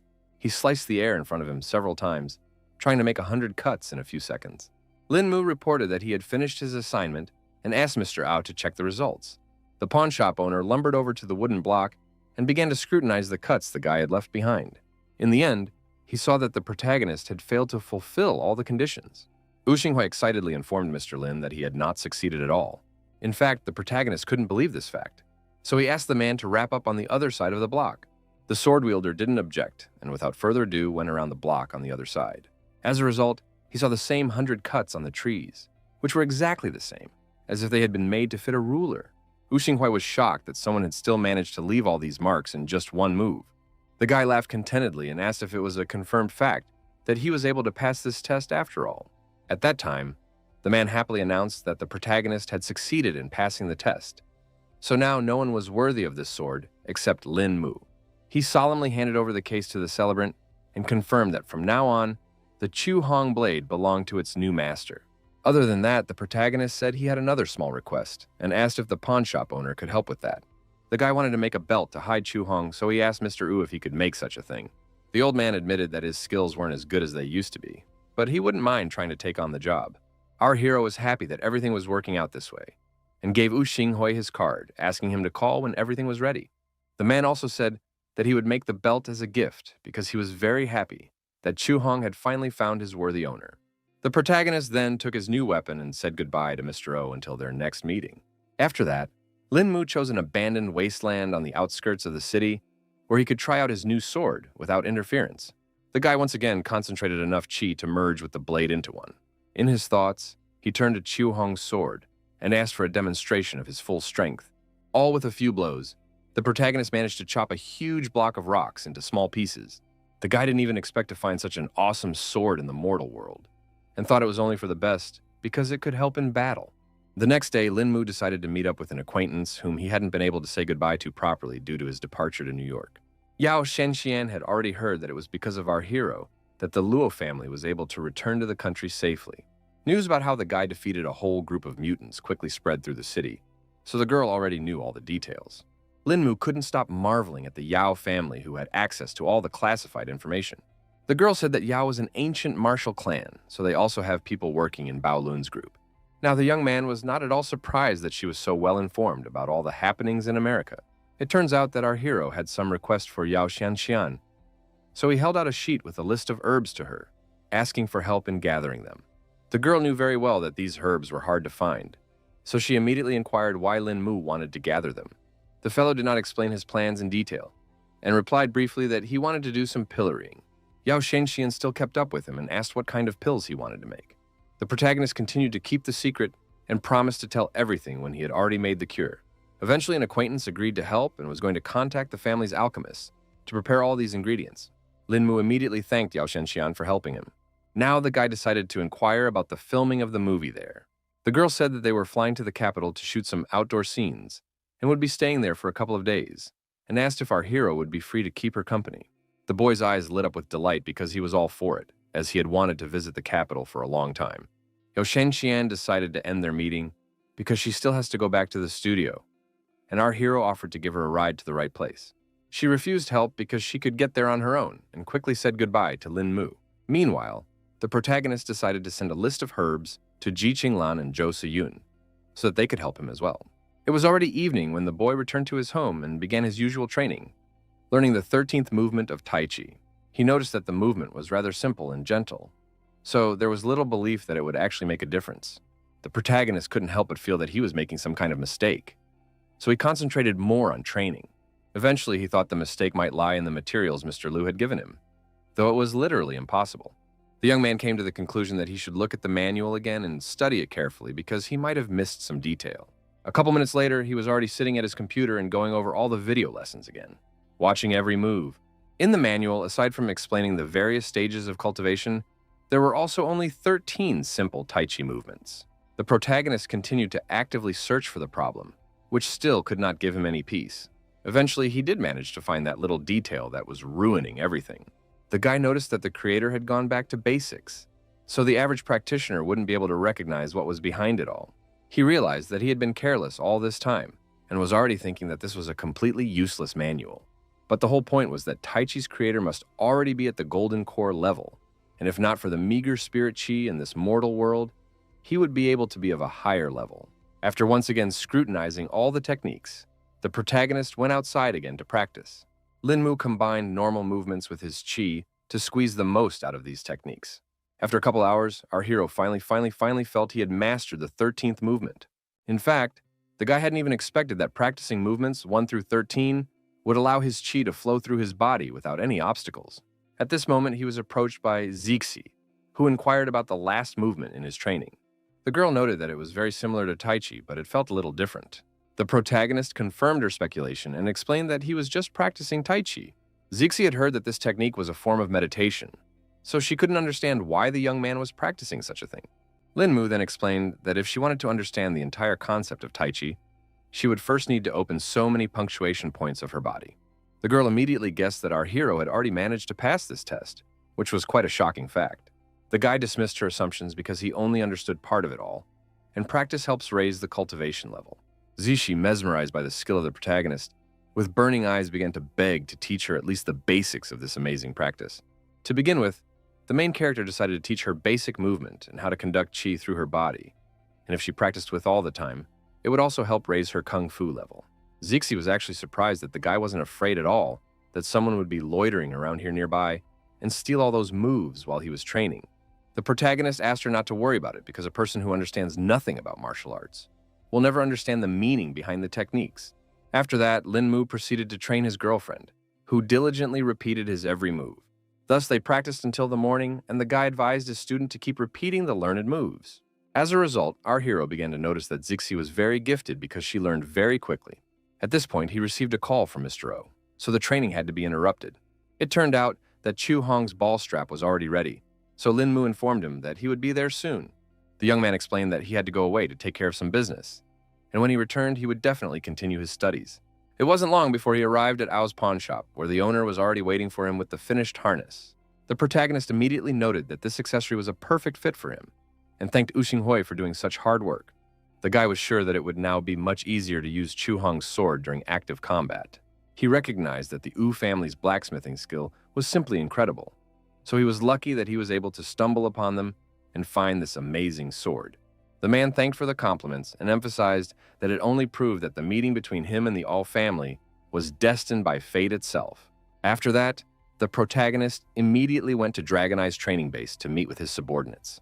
He asked the warriors to always remember that on the path to cultivation, it didn't matter who started earlier, because the one who had already achieved something would immediately become the winner. In turn, all the soldiers were carefully absorbing all the information the protagonist was telling them. The guy also solemnly announced that from now on, everyone present would get new names. He asked everyone to remember well that their code names would now become their personal names as well. In addition, the protagonist was going to appoint 5 leaders for the teams, hoping that everyone who was interested would take part in the test selection.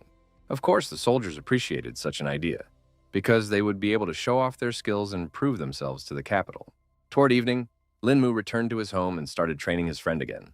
The girl had already repeated the desired movement many times, and finally felt the right sensation. Our hero praised her for such diligence because all this time Zixi kept practicing. He decided to pick up where they left off last time and started with the first movement called Xian Renji Lu. This was followed by a second movement called Qian Kun Pan Chu. They spent all-night hours in exhausting training, and only with the first rays of the sun, completely exhausted, went for a long-awaited rest. The protagonist found it amusing that his student fell asleep as soon as her head touched the soft couch cushion. The guy lamented that he didn't have a simple life like Zixi, so he had to run errands again.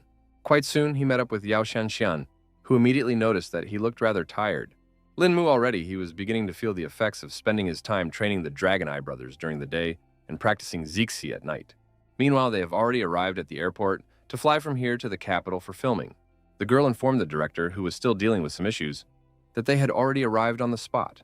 The man got excited when he saw the main actors and suggested we finally head for the plane. As they took their seats on board, Linmu decided to talk to Chen Chen. The guy warned that he was going to sleep a little, and his companion was not against it, because she understood that our hero needed a good rest. He was going to savor this beautiful moment when he could finally rest in peace. Suddenly, Linmu heard some strange sound that interrupted the small rest. The protagonist was sure that a gunshot had sounded in the cockpit and began to suspect that someone was trying to hijack the plane. Yao Shanxian noticed that the guy tensed up even though he was about to sleep before. So she asked what was the reason for his awakening. The guy asked her to be quiet because someone was probably hijacking the plane. The girl could not understand where such assumptions came from, and the protagonist explained that he had just heard gunshots from the direction of the business class. Linmu assumed that the bandits would be here by now, so he asked Yao Shanxian to close her eyes and pretend to be asleep. Eventually, the young man's assumptions came true, and just minutes later, the intruders burst into the first classroom. The masked villain ordered everyone awake and announced that there was an airplane hijacking going on right now. He explained that they had no goal of hurting ordinary people because they were looking for a specific person. The director breathed a sigh of relief because he was sure he would not be touched now. The bandit asked all passengers to remain in their seats until boarding, until the bandits let them go. The men, trembling with fear, obediently complied with every demand of the bandits, their eyes running in terror, but they dared not disobey. Suddenly, the invader pointed the gun at the principal and once again asked if everyone understood how to proceed. The man hesitated for a second, but then quickly answered the armed man's questions.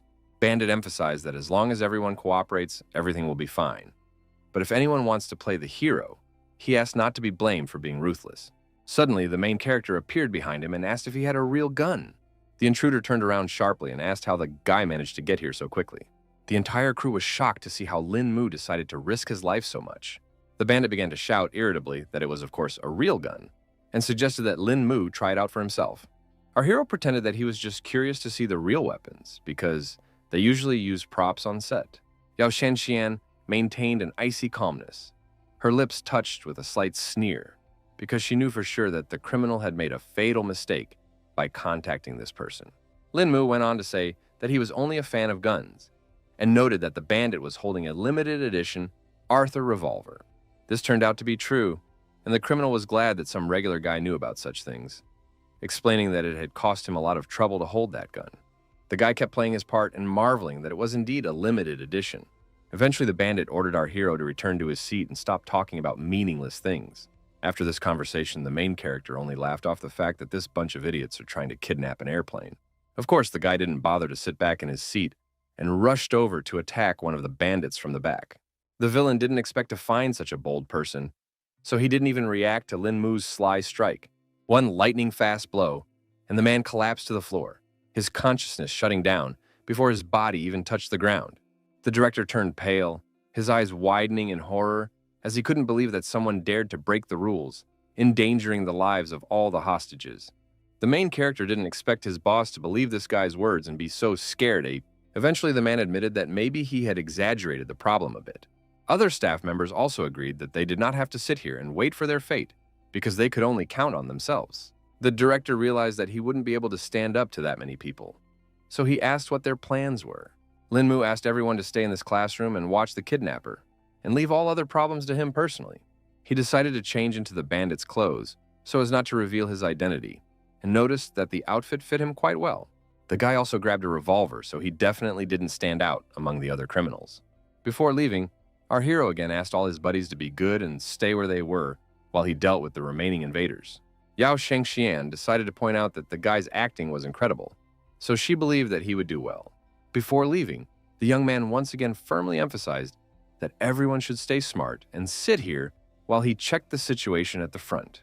The principal decided to talk to Xian to find out who Linmu even was, that he could remain calm even in such critical situations. The girl speculated that maybe this guy had trained with SWAT in the past, because his skills were at the pro level. The staff agreed that the main character's final attack looked cool, and they used to think it could only happen in movies. Either way, the man hoped that Linmu knew what he was doing, because he had his whole life ahead of him to die here on the airplane. Meanwhile, the aircraft continued to fly quietly despite all the battles that were going on inside. At this point, the protagonist had already reached the front of the plane to face the rest of the bandits. No one suspected a switch, so Linmu was asked if there were any problems, and he replied that the whole crew had quieted down after his threat. Turns out they've already taken Mrs. Wen hostage in order to wring property from her father. As well as to free all of his brothers he's arrested. The girl said that her dad, since he divorced her mother, had no longer communicated with her, so there was no way she could help the situation. The bandits were aware that Director Wen sent them money every month, so it was obvious that there was minimal communication between them. Mrs. Wen thought it was her father's responsibility because it was only living expenses for her mother, who was bedridden at home and had no income. The criminal didn't even expect that the principal was such a heartless man who refused to give up his bedridden wife. So he even had sympathy for their hostage. At the same time, he wasn't going to stop there and asked Mrs. Wen to give him the phone. The girl realized she had better cooperate, so she handed over her gadget without further ado. The bandit rummaged through her phone for a few seconds and found the information she needed. He decided to talk to Director Wen directly, so he found his contact in the hostage's phone. The perpetrator was going to recruit this man and hoped that this plan would still work. The captor assumed that the girl hadn't heard her father's voice in a long time, so he offered to listen to it together during this call. After a moment, the man picked up the phone and asked why Wrong suddenly decided to call him. The bandit immediately jumped into the conversation and greeted Director Wen, explaining that he was using his daughter's phone to finally talk directly. Mr. Wen tensely inquired who he was talking to right now. Bandit noted that the man was such a busy man and recalled that the Hong Kong Police Department, where Mr. Wen worked, had recently arrested several brothers. The man asked to get straight to the point and asked what he had to do to get the criminals to let his daughter go.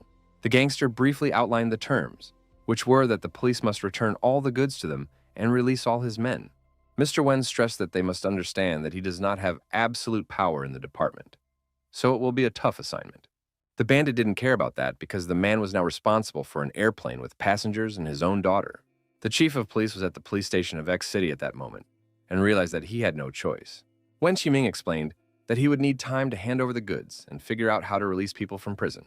Bandit informed him that the principal only had 30 minutes to resolve all issues, because otherwise his daughter would be dead. At this point, one of the officers reported that they had already managed to find the phone signal where the call was coming from. They found that the perpetrator made the call from a satellite phone using Mrs. Wen's number, and the signal came from an East Sea airline plane flying out of the East Sea toward the capital. Eventually, the gang leader ordered that the pilots be forced to reroute and continue to stick to the plan of making an emergency landing. The disguised Lin Mu was fine with such an idea and agreed to do it himself because he just wanted to use the restroom. At this moment, one of the bandits asked everyone to hurry up since there was such an important reason. The protagonist seized the opportunity and returned to his acquaintances in first grade. Everyone tensed up when they saw the cloaked guy because they didn't fully understand whether Lin Mu or the bandit was standing in front of them.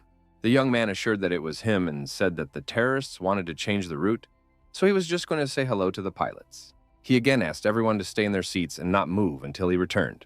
The protagonist walked into the cockpit and told the two men sitting there that he had important information for them. One of the pilots asked with a smile if the bandits were having fun while they were trying to hijack the plane. Lin Mu now realized that the pilots were in league with the terrorists, making the whole situation very complicated. The second manager asked how it went and hoped the bandits had taken care of everything. The protagonist didn't give any sign and replied that everything was under control, adding that he had come to tell about the reroute to the emergency landing site.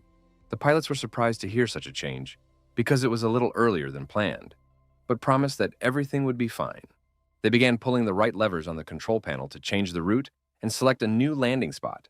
At that time, the system reported that the route had been changed and the autopilot turned on. Linmu realized that it was time to take charge of the situation and knocked out the pilots with one precise strike. He reported that the pilots could now get some sleep and rest, while the system did everything for them. Our hero then dragged their bodies to his acquaintances and asked them to keep an eye on the two. The director couldn't understand why Linmu just they talked to the pilots, and now he couldn't understand who was flying the plane. The protagonist explained that the pilots were in league with the terrorists, or had simply been switched even earlier. The guy said the plane was on autopilot now and promised to talk when he had dealt with the rest of the bandits. Meanwhile, the criminals had praised Linmu for his successful work and were now just waiting to board. Our hero didn't waste any time and also knocked out the first terrorist on his way with one blow. He wished the criminal a good night, joining the others with other allies who also lay passed out. The bandit who was sitting next to Mrs. Wen heard some strange sounds and immediately asked what was going on. Linmu didn't bother to explain anything, and after using a few important acupuncture points, he disarmed another bandit. The girl looked at what had been done to the terrorist, and there was at once some hope of the rescue in her eyes. She gingerly looked up and asked the protagonist who he was. The guy identified himself as a mere annoying passenger and, holding out his phone, asked Mrs. Wen to call his father and let him know that the plane was now safe. The police chief was surprised when, not long afterward, Rong called him to inform him that the terrorists were already under control. He understood everything perfectly and promised to contact Jingdu International Airport right away and ask for help. The police officers quickly contacted Captain Mishima, apologizing for any inconvenience their requests had caused. The man didn't see it as a problem because he was willing to do whatever it took to save that airplane. He quickly turned to the desired flight and introduced himself as the Jingdu Airport CDC, requesting a response from the board. He was immediately answered by the protagonist, who was waiting for the next instructions to successfully land the plane. Captain Mishima asked him to follow instructions to bring the flight safely to their airport. The guy understood everything perfectly and was going to change his destination according to the pilot's instructions. The man noted that Linmu was doing quite well and the flight destination was already being reconfigured. The plane is expected to arrive at Kyoto in 40 minutes and begin its descent in 42, at which time the captain will command our hero to land. At the right time, several fire trucks, ambulances, and police cars were already gathered at the landing strip, waiting for the terrorist board to land. The staff had already seen what the flight needed to board and prepared for it. The protagonist reported that the airspeed, wind speed, and angle were appropriate for the conditions, requesting the airport to land. Firefighters also began to gear up and began to notify all units that the plane was coming in for a landing. Meanwhile, Linmu asked all passengers to buckle up and be ready for an emergency landing. The plane was about to land, and our hero hoped that he would still be able to complete this operation. With a thud, the airplane's landing gear touched the runway, and a moment later, the hull of the aircraft smoothly froze, completing a perfect landing. The staff was about to call the CDC because they were already certain that this was the flight. The young man was happy to report that their plane had landed safely and thanked the captain for his leadership. All the pilots also rejoiced at this news because everyone was worried about the people on that board. The firefighter announced the gathering of all units and ordered the passengers to be escorted to a safe exit. Passengers were urged to disembark in an organized manner and not to panic. Meanwhile, the police were busy apprehending any terrorists who tried to hijack the plane. The captain asked if anyone knew where Mr. Linmu was right now, because he wanted to meet this person in person. Mrs. Wen was also looking around because she had just seen this guy, but he suddenly disappeared somewhere. Turns out the main character didn't want all this attention at all, so he quickly left for the Silton Hotel. Yao Shengxian, who had left with him, wanted to know why the guy had taken that gun that belonged to the bandits and could now attract suspicion. Our hero explained that it was a limited edition, so he couldn't part with such a treasure. The girl still couldn't understand why he needed a gun when Linmu was strong without it. The young man said that there was no point in it because he just took the weapon for his collection. Yao Shenshin thought that guys were very boring because they only played with guns, cars, and other uninteresting things all the time. Then the protagonist suggested that the girl see something more interesting. He quickly unbuckled his belt that had held Chu Hong's sword all this time. The girl was greatly embarrassed to see such strange actions on Lin Mu's part, and thought about how obnoxious he was. The guy cut off all her naughty thoughts with his sword, which he pulled from his belt. The protagonist looked at Yao Shenshian carefully and asked if she liked this weapon. The girl was confused by the awkwardness, but still replied that the sword was very beautiful and asked to hold it in her hands. Linmu revealed that his blade name was Chu Hong Yi, emphasized that it was unique. She was frustrated because suddenly the sword went limp in her hands, and she didn't understand why there was such a change. The protagonist said that a regular longsword would be too conspicuous, while a flexible one could be hidden behind his belt, so such a weapon was convenient for him. For all the girl knew, those who use flexible swords must have a good command of their chi and masterful swordsmanship. Linmu then decided to demonstrate his skills to her to prove his skill level. The young man grabbed a block of wood that was lying nearby for his demonstration. The protagonist tossed this piece of wood high and asked the girl not to yawn and watch all his movements. With deft movements, he worked the block of wood on all sides, the blade of the legendary blade easily stripping away the shavings. The girl watched all this action and couldn't believe that an ordinary person could achieve such speed and agility. Eventually, the guy managed to carve a graceful wooden statue that was surprisingly beautiful. Yao Shangxian immediately recognized that it was the heroine of the mythological play she used to act in. The main character confirmed her speculation and explained that the girl played the part so well that he really enjoyed it. The beauty didn't expect that the guy liked her acting so much, and Lin Mu kept talking about how she looked like a beautiful celestial. The young man thought that maybe the stories in the mythological dramas resonated with him in a special way, because after all, at the time, he was only one step away from ascension to divinity. Suddenly, the girl said about how Li Er's path would be quite difficult, repeating a line from the drama. She hugged her heroine's wooden doll tightly and continued to say her already memorized lines. The protagonist immediately remembered that this was the last thing Yuanli had said to her husband, before the heavenly abyss took her away, and she had to leave the mortal world. At this moment, Lin Mu blinked and saw that they were suddenly in the cultivation realm. The girl also took on a completely different look, and now looked like a true priestess. The main character, who had also changed a lot now, couldn't hold back his emotions, so he hugged Li Er tightly. Lin Mu gently kissed the extraterrestrial beauty, repeating a scene from that very mythological drama. A second later, they had already returned to the real world, and Yao Shanxian couldn't understand what was happening. The guy quickly apologized for the misunderstanding, and the actress blushed a lot because she definitely didn't expect them to go this far. The girl couldn't understand what had just happened between them, because she too saw that they were in some strange place and in such strange outfits. Lin Mu thought that it couldn't be a mistake, because at that moment, he had definitely returned to his original cultivation realm.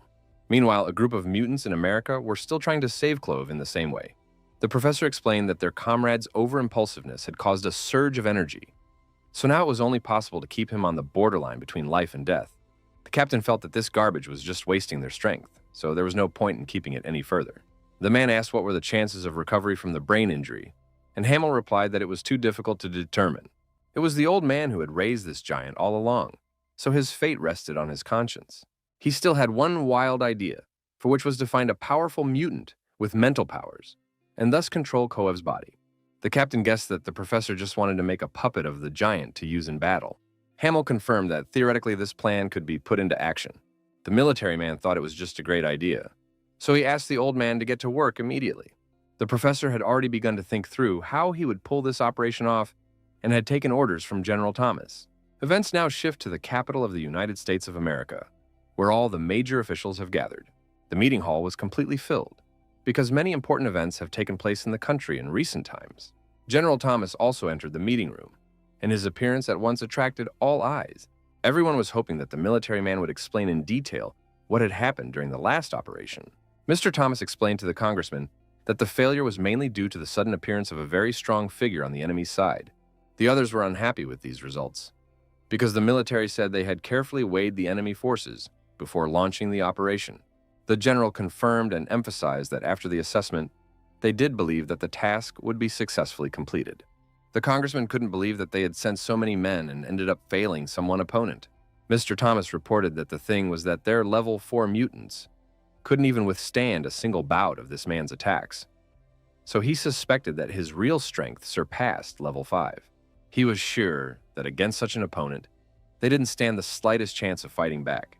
All the officials could not understand how a one-level difference could be so significant. Meanwhile, the first filming days with the main character have already begun in Kyoto. They worked very hard together with Yao Shenshen to make the movie come out perfect. The director, who watched the whole thing through the cameras, was very pleased with their work. In fact, both actors were very shy about being so close on camera, so Lin Mu asked how well he was acting. The man thought the whole thing was just great, and the guy's control of his micromimicry was better than any actor he'd seen before. Yao Xianxian noted that she too had put out a lot of emotion, and so she couldn't understand why no one was saying compliments to her. At this point, there was a slight pause, because the assistant reported that someone had called the protagonist's cell phone. It turned out to be Captain Jiang, so the guy immediately asked why the comrade had decided to call him. The man chuckled at the fact that the young man was such a busy man, but at the same time, he feared he might undermine his health. Linmu still guessed that if the captain called, he definitely wouldn't ask about health, so he asked to get straight to the point. At that time, Jiang Chu directly said that they were currently at the Tenlun Corporation branch and asked the guy to stop by if he had a spare moment. The protagonist didn't expect that Baolan's group had branches in Kyoto, so he didn't even consider visiting his friends. Linmu arrived at the right place and couldn't stop marveling at Kyoto, because even the branches here were great. He remembered that Jiang Chu seemed to have said to go up to the 3rd floor. The protagonist stepped swiftly into the elevator car, his fingers quickly typing the desired floor as the doors closed smoothly behind him. In a matter of moments, the elevator took him to the correct floor, where the disguised branch of Baolan's group was located. At the entrance, the protagonist was greeted by Ding Yunyan. His eyes immediately flashed with recognition, because in front of him stood the very person whose name had been on everyone's lips for the past few days. The guy wasn't high with this employee yet, so he asked for an introduction. The man then introduced himself as the staff of the Kyoto branch and shook Linmu's hand in honor of their acquaintance. He reported that Captain Zhang was already waiting for our hero inside, so he decided to personally escort him there. The captain was very happy when he saw Linmu because he had already missed him. The young man suspected that something serious had happened, but Jiang Chu couldn't what he meant and just offered to have tea like normal friends. Ding Han immediately noticed that the guy was accompanied by a beautiful girl and asked if she would really want to sit with a bunch of old men. Our hero asked not to be laughed at and explained that he had come to Kyoto for work. In the end, Jiang Chu decided to cut to the chase and introduced Chu Xinshou, the head of the Kyoto branch, and Lu Shouyan, who was a man of the same caliber. The young man immediately held in his hands in a respectful gesture and said hello to Principal Chu. The man's eyes glistened with curiosity, for rumors of the young hero's exploits had kept him busy for the past few days. The protagonist asked him not to be overpraised, because he thought his advantage was only that he was better at martial arts than anyone else. However, Linmu had already sensed that Director Chu was not a cultivator, despite his sturdy physique. Jiang Chu understood that the guy didn't know anything at all about their organization, so he explained that Brother Chu was the only leader from the group who didn't know Kung Fu. The protagonist didn't expect that there were even such interesting individuals in Baolan. Ding Han joined the conversation and said that Bra Q was not known for his strength, but for his wisdom, which was the reason why he was nicknamed the Sleeping Dragon. The man asked our hero to just not listen to all this flattery in his direction. Finally, Jiang Chu confessed that he had called the guy over to help them with one small matter. The protagonist kept waiting for his comrade to speak up and emphasized that he could go to him for any problems. The captain explained that the task was actually quite simple and needed Lin Mu to give them some cultivation tips. The guy thought they were joking because one could immediately tell from Brother Dean's aura that he had already reached a very high level. The man was surprised that Lin Mu had a diamond eye and told him that he was practicing the Shaolin Vajra school skill and had now reached the Jade God level. The director said that Union was the symbol of the Kyoto branch, and initially he was the one they wanted to send to New York to help the Luo family. But Lu Shuyan strongly recommended that our hero be the one to go. Even Master himself agreed that this time, it was better for Lin Mu to go specifically because the enemy's scent were very strong. Guy believed that the perfection of martial arts lay in constantly pushing the limits of the body and unleashing his potential fight, which helped him face such opponents. It turns out that the protagonist was invited here to have Ding Yunyan fight him and advance to the 3rd level of Vajra. Lin Mu now realized that he had been entrusted with an important mission and replied that he would be honored to help the Kyoto branch. The guy decided not to put off hurting later and start practicing right now, while the rest of the group stood around watching from the sidelines. The headmaster ordered everyone else to watch carefully because it was extremely rare to observe 2 masters. Ding Yunyan asked the protagonist not to give in, because he still wants to try to fulfill his potential after all. The young man promised that he would not restrain himself, so his opponent decided to start the fight first. In turn, Lin Mu prepared himself to mount the first attack. Now the Kyoto Philia staff wanted to see if he could break that barrier. In turn, the protagonist calculated that if a warrior wants to awaken his powers, he must experience what might is. He was just waiting for his opponent to attack, to demonstrate how easily he would stop that strike. Lin Mu only had enough to put his hand forward for Ding Yunyan's fist to instantly stop. At this, The guy didn't recover and released his spirit dragon because he promised not to hold back in this fight. Director Chu immediately recognized the technique that our hero used, and definitely did not expect that he had already mastered the 18 dragon palms. The rest of the staff were also shocked by such ferocious power, and thought it was a long forgotten technique. The man explained that this technique was not lost, it was just that no one could master it. But now Lin Mu had proven that he was a true martial arts master. Meanwhile, Ding Yunyan had already admitted that the young man was quite good at fighting, but the latter asked him not to stop and attack further. The problem was that now the Philly employee couldn't even move a finger, so the next strike was in doubt. At that time, the guy advised Brother Dean to try to use the Shaolin School's Vajra skill to counter his attack. The man immediately listened to our hero and quickly used Lotus Block to defend himself from the powerful attacks. Before striking, Lin Mu warned that he was about to use more than half of his strength right now. Ding Yunyan had managed to defend himself enough, so now he was only waiting for his opponent to attack him. Finally, they made contact with their palms, and a powerful shockwave rippled through the hall. The employees began to feel that their energy was too powerful, so even they themselves needed to hide.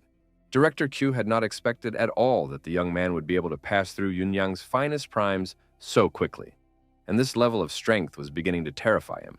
Meanwhile, Lin Mu himself reflected on the fact that his opponent's power was much less than him, but Ding Yunyan was still able to block the flow of his power. The man even started to feel a little nervous, because the Lotus Fist was the most powerful technique in his arsenal, and it had always led to victory before, but that wasn't the case now. In the end, it no longer mattered to him whether he would win or not, because all that was already left was the desire to have a glorious fight. Ding Yunyan quickly made the decision to use the 8th Lotus style to attack Lin Mu again. He rejoiced that he was finally lucky enough to meet a master with whom he could unleash all his power to break through the limit. The young man also recognized that the Shaolin Vajra school was something really special, because his opponent's strength grew with every strike. Unlike Ding Han's secret technique, Ding Yunyan's battle technique seemed to contain some unpredictable power. The man began to feel that our hero was testing his movements, and the Lotus Fist was just calculated to awaken every cell in his body and achieve an increase in strength. Lin Mu was becoming more and more interested in his opponent's technique, so he wanted to take a closer look at his opponent's abilities. Ding Han began to feel that his aura had intensified, and Jiang Chu suspected that our hero just wanted to tussle with the Moto's fist. It was getting fiercer by the second, but Lin Mu continued to dodge all the attacks with ease. The young man once again began to feel that Ding Yunyan's strength had increased significantly in just a few seconds, which was simply an astonishing phenomenon. The man was about to attack our hero again, but before he did, he asked how he felt about the Lotus Fist technique. Lin Mu recognized that his opponent's technique was indeed getting stronger and more ferocious, so he had better try out the recently mastered 13 forms of Tai Chi. He decided to parry this blow quickly, assuming it might cool his ardor. Ding Yunyan didn't immediately realize what the protagonist was about to do, so he didn't have time to react to his parry. The man couldn't believe that just now, Lin Mu really had completely neutralized his technique. Even Jiang Chu couldn't understand what was going on because the main character seems to see through Ding Yunyan's actions. Eventually, the Philia employee was able to react to the change of scenery in time and ended up attacking the guy several times with the Lotus Strike. The protagonist was able to place a solid shield in front of him with the help of the 13 Tai Chi forms, so all of the opponent's attacks were useless. In fact, even Lin Mu was starting to feel the pressure, so the defense was becoming harder and harder to hold on to. Despite this, the guy still managed to neutralize Yunyan's technique with simple Tai Chi movements. The headmaster was no longer surprised by anything because the young man had already used the 18 Dragon Palm before, so such tricks were within his power. But that didn't change the fact that the 18 Dragon Palms and the Lotus technique were like heaven and earth in the world of martial arts. Everyone marveled at just how deep Lin Mo's understanding of the harmony of arts was, allowing him to suppress the Lotus technique with the most ordinary technique. Meanwhile, the protagonist began to realize that the next events in the battle depended solely on him. The guy quickly regrouped and landed another blow on his opponent, who was a bit distraught after his crushing setback. Ding Yunyan didn't have time to block such fast attacks, so he flew away from Lin Mu without strength. In the end, the fighter recognized that Brother Lin was unimaginably strong, so he would admit defeat after all. It seems that it wasn't the end yet, because the main character's chi energy began to form into a golden dragon in front of him. Principal Chu noticed that this ornament was similar to Taiji's skillful dragon drawing. Others noticed that there were no energy fluctuations in the young man's palms at the same time, so they began to suspect that it was only an illusion. Zhang and Ding Han felt that they still needed to intervene in this fight, so they shielded their comrade from Lin Mu. Only now has the protagonist finally come to his senses and realized that something strange is going on. The young man, who had only recently mastered this complex technique, had not yet had time to learn how to fully control it, and now his consciousness suddenly shut down, plunging him into darkness for a while. He warned everyone to disperse to the sides and release the golden dragon formed. Eventually, a small explosion sounded nearby, but the guy was able to steer it away so much that no one was hurt by it. Seeing the game that had been left in the floor, Ding Yunyan was scared beyond belief, because it could have been himself in that spot. It was quite revealing because the walls here were made of the strongest concrete, so the headmaster couldn't even think that Lin Mu was capable of creating such a thing with one palm. Jiang Chu felt that this was all too much because if a person was hit by such a blow, he was afraid that there would be nothing left of the victim. The young man apologized for nearly losing control and asked his sparring partner if he was okay after such a scuffle. In spite of his serious condition, the man replied that it was only a small scratch for him, and he now worships the skill of our hero.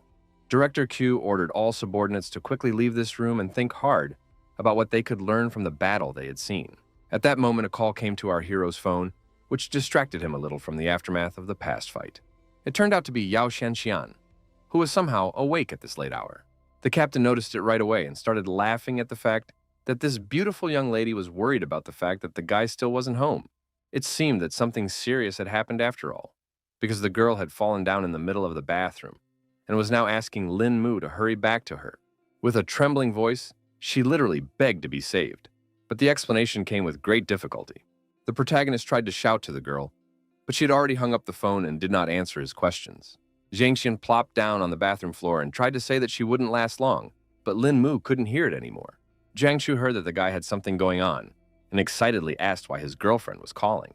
The protagonist immediately handed the phone to his comrade and asked him to track the girl's location as quickly as possible. The captain quickly ran into Xiaoke, who could help them with this matter. He explained to his subordinate that he urgently needed to know the exact location of a particular number.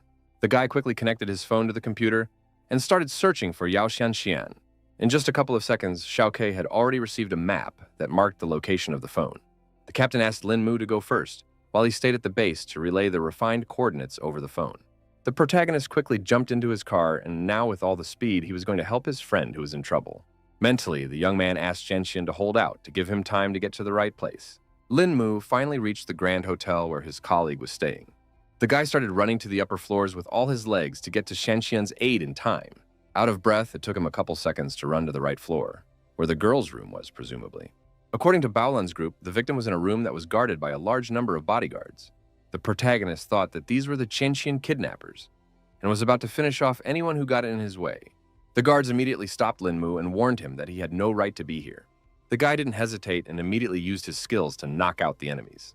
The rest of the bodyguards immediately ran up to their defeated comrade and began to ask the strange young man what he was allowing himself. The protagonist stated that he was their forefather, and in the name of heaven, he would now finish everyone off. The bandits immediately reached for their guns because they realized that talking alone wasn't going to stop this guy. But it was already too late because Lin Mu jumped high to attack his enemies. Meanwhile, the boss who was inside with Yao Shanxian tried to sneak into her bathroom, but the door was too strong, so he failed. The man was very unhappy that he was not getting anywhere this night with this hottie who had gotten to the point of closing herself off from him. He promised that sooner or later the girl would be taught a lesson for her behavior. The lad swung the chair again to finally break the lock and get his hands on the defenseless girl. At this moment, Lin Mu finally rushed into the room and ordered the bandit to stop now. The man did stop because he was surprised that someone dared to interrupt him and asked who our hero was. The young man emphasized that it didn't matter at all who he was. What mattered was what the asshole was about to turn into. The protagonist began screaming in an intimidating voice that it was time to die. Bandit felt a chill run down his back because of such calm confidence from Lin Mu. He realized the guy didn't have the nerve to threaten him and quickly ran to grab the weapon. The gangster emphasized that Jingdu was his territory, so anyone who got in his way. The protagonist informed that no matter who dared to touch his loved ones, even the Heavenly King, he would still destroy the scoundrel. The man noted the young man's eloquence with a chuckle, but his cold gaze made it clear that all those words were not worth a penny in his eyes. Lin Mu didn't wait and made one precise strike on the pistol in the bandit's hands, slicing it in half. The criminal mastermind's face contorted with mute shock, and his brain refused to realize what had just happened. He stared in horror at the disfigured pistol in his trembling hand in which the useless stump of metal remained. Meanwhile, the protagonist was already behind the rogue's back and confidently continued to attack him. The criminal's eyes ran from side to side. He felt like a hunted beast, unable to unravel the cunning plan of this mysterious young man. Linmu didn't hesitate and used his knowledge of acupuncture points to disarm his opponent. Unable to withstand the sudden tension, the fat man pissed himself in shame. His obese body shook and settled to the ground with a thud. In fact, our hero had severed several major meridians in his lower back, so now the bandit was unlikely to harm other people. He finally reached the bathroom door and tried to call out to poor Jianxian, who was inside. Linmu swiftly slipped inside the room, his gaze immediately falling on the motionless figure of the girl, lying without any sign of consciousness on the cold floor. He quickly swept his acquaintance up in his arms and promised that it wouldn't be long before they were home. They eventually made it safely back to the Sea Hayton hotels, where they had been staying for the duration of the shoot from the beginning. Assistant Hong immediately asked what happened to their actress, but the main character did not give details and lied that the girl had a little too much to drink. In a trembling voice, the employee explained that she was overcome with mortal terror when she lost contact with them and asked the actors to be careful not to be spotted by the paparazzi. The protagonist assured that they were very careful and informed her that he needed to take Xianxian to her room. He carefully settled the girl on the cushions and finally exhaled in relief. For this time, the danger was over. The guy didn't even want to think about the bad consequences because he promised that he would let more incidents like this happen. Also, our hero noticed that the sleeping pills that Xianxian drank were quite strong and had penetrated every cell in her body, causing her to be in such a state. In short, Linmu needs to help the girl get rid of these toxins to speed up the process. With his cultivation level, one could use needle transformation for a long time, and thus carry around a set of silver needles all the time, which could be needed so suddenly. The poison has already spread throughout Xianxian's body, so the protagonist needs to act as quickly as possible. When the girl finally woke up, she revealed that before that she had met with her classmate who had set her up so meanly. The protagonist immediately asked if she had a photo of a classmate, and Jianxian replied that they had just taken a photo together that evening. The girl also revealed that the sneaky, lousy girl's name was Shen Shui. The next day, Lin Mu already knew all the information about the classmate that Brother Jiang had helped him with. Our hero now had a whole dossier on Shenju in his phone, which was supposed to help avenge Xianxian. In the evening, the young man decided to go to the very bar where the girls had rested the previous night. The face of the employee at the entrance of the establishment immediately lit up with a smile, and he greeted their new guest. The protagonist immediately handed him the phone with Shenshu's picture on it and asked if this girl was here. The guy immediately said that she was a frequent guest at their establishment and she was currently at the bar, and Lin Mu pretended that he was her friend and asked him to take him to this girl. Meanwhile, near the bar, the evening life was boiling. Everyone was chatting and drinking cocktails. Shenju herself had hooked up with some other bandit and was now listening to his life stories.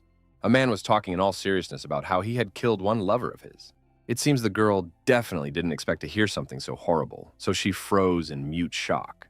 In the end, the bandit only laughed and explained that it was all said just for a harmless joke. Then he turned to Lin Mu, whom he mistook for a waiter, and asked him to bring 2 more margaritas for them. The protagonist, observing this whole situation, immediately thought that this girl did not create a good impression. The man was displeased that the young man still stood still and did not fulfill his order. That was when Lin Mu finally decided to approach their table and explained that he was not a waiter. The guy immediately declared that it was Shenshu he was looking for, pointing his finger directly at her. The gangster wasn't happy that the kid was starting to pry, because he had already bought this beauty. Our hero knew how to influence such people. So he carefully opened his jacket, revealing the pistol in the pocket, and began to threaten this impertinent man. The bandit was not at all frightened, and started talking about how he didn't mean to insult Lin Mu at all, promising that he would leave this place right now. He ran with all his legs towards the exit, pushing everyone in his way, so the guy definitely couldn't catch up with him. Shenji was also starting to get worried, so she asked what the main character wanted. Lin Mu, after demonstrating that he had all the information on the girl, emphasized that she was definitely in no position to ask questions right now, and promised that he would let her go if he got honest answers. Such an argument quickly worked on Xianxian's classmate, so she agreed to all the conditions. The first thing our hero asked was if they had drinks with his acquaintance yesterday, and Shenju started to tell him that they had studied together years ago, so she called her to meet here. The guy thought that such special treatment of a mere classmate was too suspicious, so he demanded that the girl answer honestly. In the end, Shenshu admitted that she was forced to deceive Yao Xianxian by threatening serious reprisal. Linmu revealed that last night, her friend actually could have gotten hurt, but the girl was only doing it to save herself. The protagonist asked not to push pity because it was obvious that she was the one to blame for everything, but At the same time, he was going to give a chance for redemption. After this conversation, they went to the Jinting Grand Hotel, where the girl immediately called Brother Kun, her boss, to complain as if someone here was making her uncomfortable and unwilling to pay. She continued to pretend that she had gone to the restroom to discreetly call her acquaintance and asked what she should do. The boss decided to come over on his own to handle the whole situation, so Shenjue quickly gave her address. Thus, she fulfilled the very request of the protagonist, who, all this time, sat next to her and quietly sipped his cocktail. In fact, Linmu was in no hurry to let her go so quickly because he was well aware that it could all turn out to be a deception. At the same time, Shenjue was worried about our hero because she realized that Brother Kun was definitely no match for him. 10 minutes later, the boss was already here and pretending to check out the room. Shenjue was startled when she realized that the bandits were already here. But Linmu continued to keep calm and asked her to open the doors for the guests. There was already a whole group of guys standing in the aisle who had come to deal with the intruder. Brother Kun asked the girl to stand aside while he talked to their client. He didn't expect to see some brat here at all, so he interrogated whether this guy had really offended Shenjue. The girl immediately nodded and confirmed that it was as if it was the main character without giving away his plan. The ringleader waved a sharp knife in front of Linmu's face, and his hoarse voice muttered about paying for everything in this world. The young man understood this truth perfectly well, but thought that no rules were necessary to such people as these.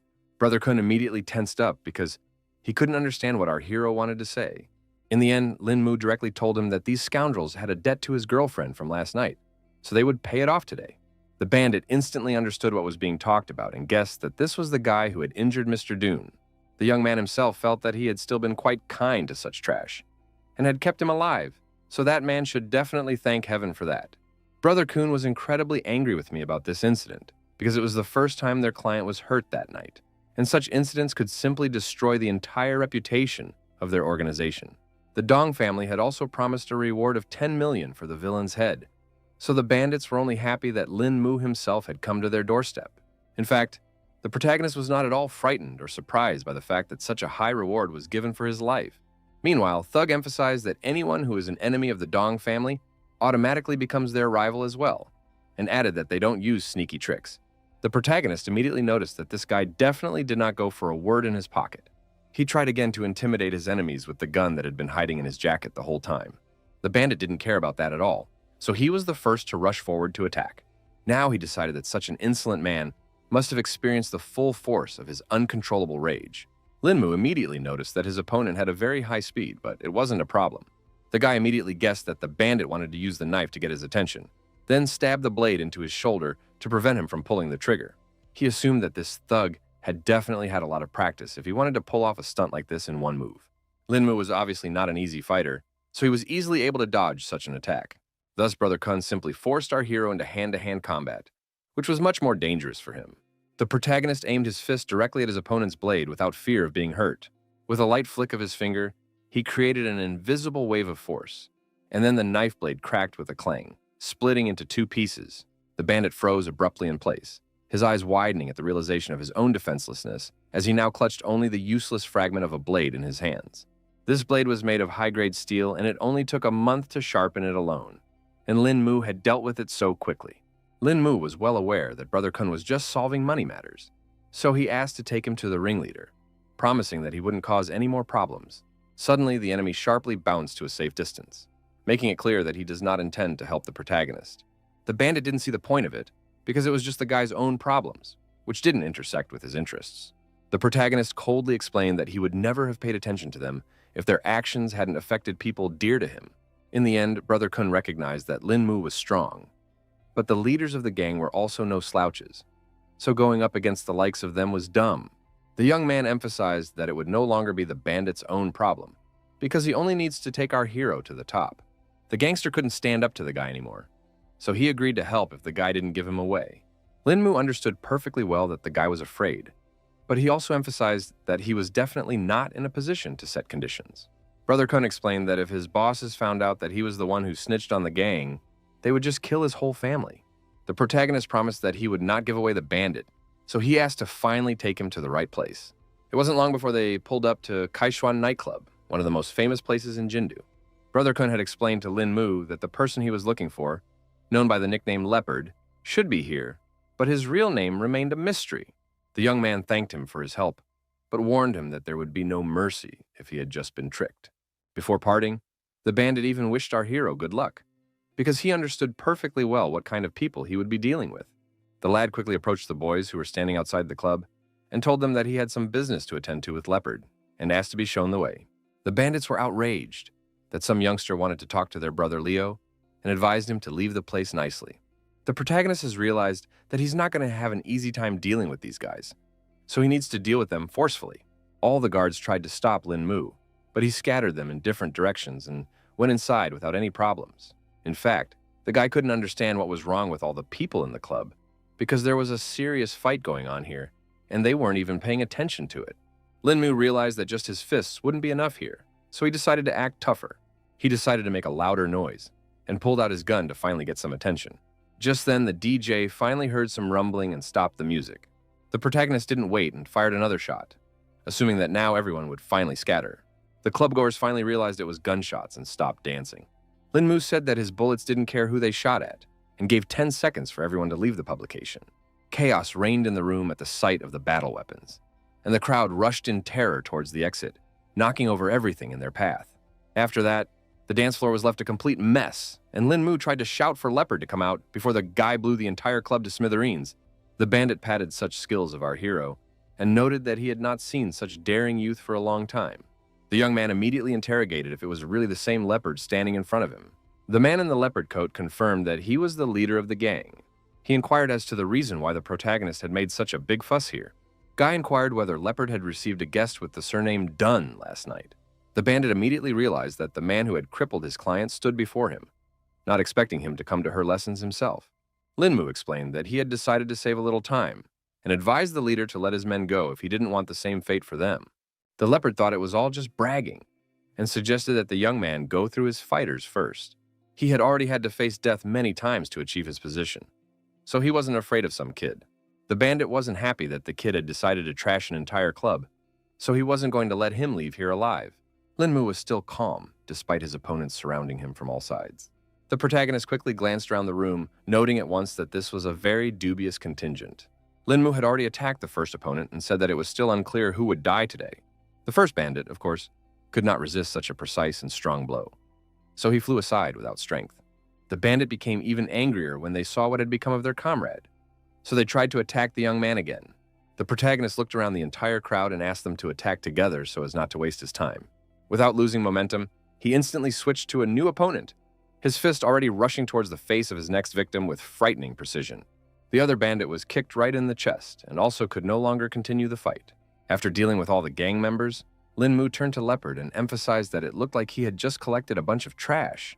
The leader only recognized that the guy had great technique and now understood why he dared to come alone. But he also reminded about the saying that says that one is not a warrior in the field, and promised that today, our hero will definitely learn it. Also, new warriors had already come to their aid and suddenly jumped down from the balcony. Lin Mu immediately sensed that these were more serious opponents because their speed was surprising. Other than that, they had a stacked job because the whole group decided to attack from below and above at the same time. The protagonists saw that their movement was free and their understanding was at the highest level, so they acted without any words. In any case, Lin Mu was confident in his strength, so it still wasn't enough to win. He, having slipped through all his opponents, decided to attack the first one he could get his hands on. The fighters stopped abruptly because they couldn't understand what technique the protagonist decided to use. In the end, with one strike, Lin Mu attacked 3 enemies at once, but those enemies managed to put up a block. As a result, they flew off to the side and were now asking Brother Leo to come down because they were beginning to feel that they could not handle such a strong opponent. The boss definitely didn't expect things to turn out this way because he was afraid that more of the guy himself would get hurt from such a fight. The bandits were still trying to change their leader's mind because they hadn't seen such an experienced fighter yet. Then the man called out his other armed fighters and laughed at how weak the youth were. Everyone pointed their pistols at our hero, and Leopard praised him for not being a fool and bringing a gun. But at the same time, the leader wasn't sure if Lin Mu would be able to give a rebuff to such firepower. So he advised him to kneel down and beg for mercy. Suddenly, the man noticed that while he was talking, the agile guy had already disappeared somewhere. Turns out the main character was already behind him and explained that there is a simple truth that says that speed rules all the martial arts of the world. The gang leader couldn't understand at all how such a thing was even possible and couldn't believe that there were people who could dodge bullets. He ordered his subordinates to fight to the end, and Ye still stood bravely and promised to protect Brother Leo at all costs. Linmu was displeased that some rascals thought that if they mastered a bit of kung fu, they could create mayhem everywhere. The guy decided it was time to use his sword, because he couldn't just bitch about insulting a martial arts principle. He didn't wait and rushed forward, because he wanted to teach the bandits a lesson for this attitude. Suddenly, all the fighters felt a strange tingling sensation in their limbs. Their muscles numbed as if paralyzed, leaving only the ability to watch helplessly. Everyone started screaming fearfully because they realized that they had already lost this fight. One by one, the fighters began to fall like underlings, their bodies hitting the ground hard and trying to warn the boss to run away from this place sooner rather than later. Linmu informed Leopard that he had already wiped out the rest of his subordinates, so everything else he already had to blame on himself. In the end, the bandit asked the young man to take his time like this, because he would definitely not dare to cross the path of the organization behind him. Our hero was, of course, interested in this information, so he asked the man to elaborate on what kind of power was behind his back. The leopard explained that the Yan family was behind him, and anyone in Jingdu who dared to insult any of them would turn into a walking corpse. Linmu was shocked when he heard who was actually behind the whole incident. The man realized that the kid was also familiar with the ruthlessness of this family, so he asked him to just let him go and forget about everything that had happened today. The protagonist explained that he originally wanted to keep the bandit alive, but since Yan was supporting him, this death would serve as a warning to them. The leopard started to stagger back in horror, because he realized that the young man was not joking at all. Linmu announced in a firm voice that he would send this rascal to his final destination at this very moment, and his words sounded like an inevitable sentence. The man screamed and tried to prevent the inevitable, but the deadly blow could not be stopped. The protagonist did attack the bandit, but he didn't end up spilling a drop of blood. The leopard fell on his knees and started begging for mercy because he didn't want to die at all. Suddenly, he looked at his hands and realized he wasn't bleeding at all. Kyohong had actually struck the man's internal organs. But since the nerves were hardly hit, he wouldn't be able to feel all the pain at once. The bandit himself was confused because he was also sure that the blows had hit him. But in the end, he didn't feel any pain. Our hero advised him not to be too quick to rejoice, and warned him that Leopard had only 3 days to ask for help from his Janes. The guy asked to say hello to this family and let them know that Lin Mu always pay their bills. They just need to wait a little longer. An hour later, the whole gang had already learned about what had happened at the club that evening. The leopard returned to his subordinates and ordered them all to gather in his office. He was finally starting to feel pain and was now asking for help. So the guys were about to get the car ready and take Leo's brother to the hospital. The leader immediately brushed aside their offer because he wanted to see Head Yan right now to report on the latest developments. It wasn't long before all the bandits arrived at the Yan family's house, where no one had heard of Lin Mu's antics yet. The aide had come to the boss and had already reported that the leopard had arrived on the scene. Yan Zhongping, unsuspecting, inquired about what his fixer wanted. The leader of the gang, who had come begging for help, had to be led inside under arms because his legs were already failing. The man was shocked to see the bandit in such a state, so he immediately asked what had happened to him. His voice rumbled like thunder as he demanded the name of the one who dared to raise a hand against his subordinate. Leopard said that yesterday some brat suddenly came to the club, trashed the place and beat up all his guys, also gave a message for Mr. Yan Zhongping was already incredibly angry, so he ordered the bandit to quickly tell him. The man was scared to repeat it, but he relayed that the guy wanted to settle the score with his master and would do it in person. Then the head of the family was even more surprised, because he didn't expect that there were still insolent people who could throw such a thing towards the Yanyas. Eventually, all the gang members would fall to their knees and start begging the leader for rescue because their boss was already in agony. Yan Zhongping had actually smelled the smell of decomposition back when the leopard had entered the Tui, so she assumed that all of its organs had long since been interrupted. Lin Mu was able to use Leo's inner strength to destroy his organs and leave the outside unharmed, which showed his profound skill. The man suspected that this young man must have easily killed the bandit, but still spared just for a casual message. Then Leopard added that also that guy wanted to see if there was anyone in Yan's house capable of saving him. He also knew of Boss Yan's great abilities, so he begged to find a way to save his life. Yan Zhongping realized that there was no choice, so he asked the other bandits to help his leader stand up. The leopard looked at his boss with hope in his eyes and started talking about how he knew from the beginning that he wouldn't be left in trouble. The leader asked not to be thanked because he was in the same boat as his subordinates anyway. A heart-rending, shrill scream escaped from the bandit's agonized mouth. It turns out that the man had no intention of treating his subordinate, but only decided to put an end to his suffering. As a result, the leopard differed far to the side, Everyone else could not understand why Boss Yan had acted this way. The leopard collapsed helplessly, its body going limp, and in a moment a dark scarlet puddle began to spread rapidly across the floor beneath it. The young thugs stood in a daze, their faces contorted in horror at the sight of their all-powerful boss reduced to a bloody heap on the floor. Mr. Yan indifferently said that his subordinate was dead and asked the others to carry his corpse away. The boys were very frightened by his strength and immediately began to follow orders. They tried to do everything as quickly as possible because they were afraid of getting under Yan Zhongping's hot hand. The head of the family watched Ali doubtfully, realizing that he probably hadn't fully grasped the depth of the reasons that had led to such ruthless actions.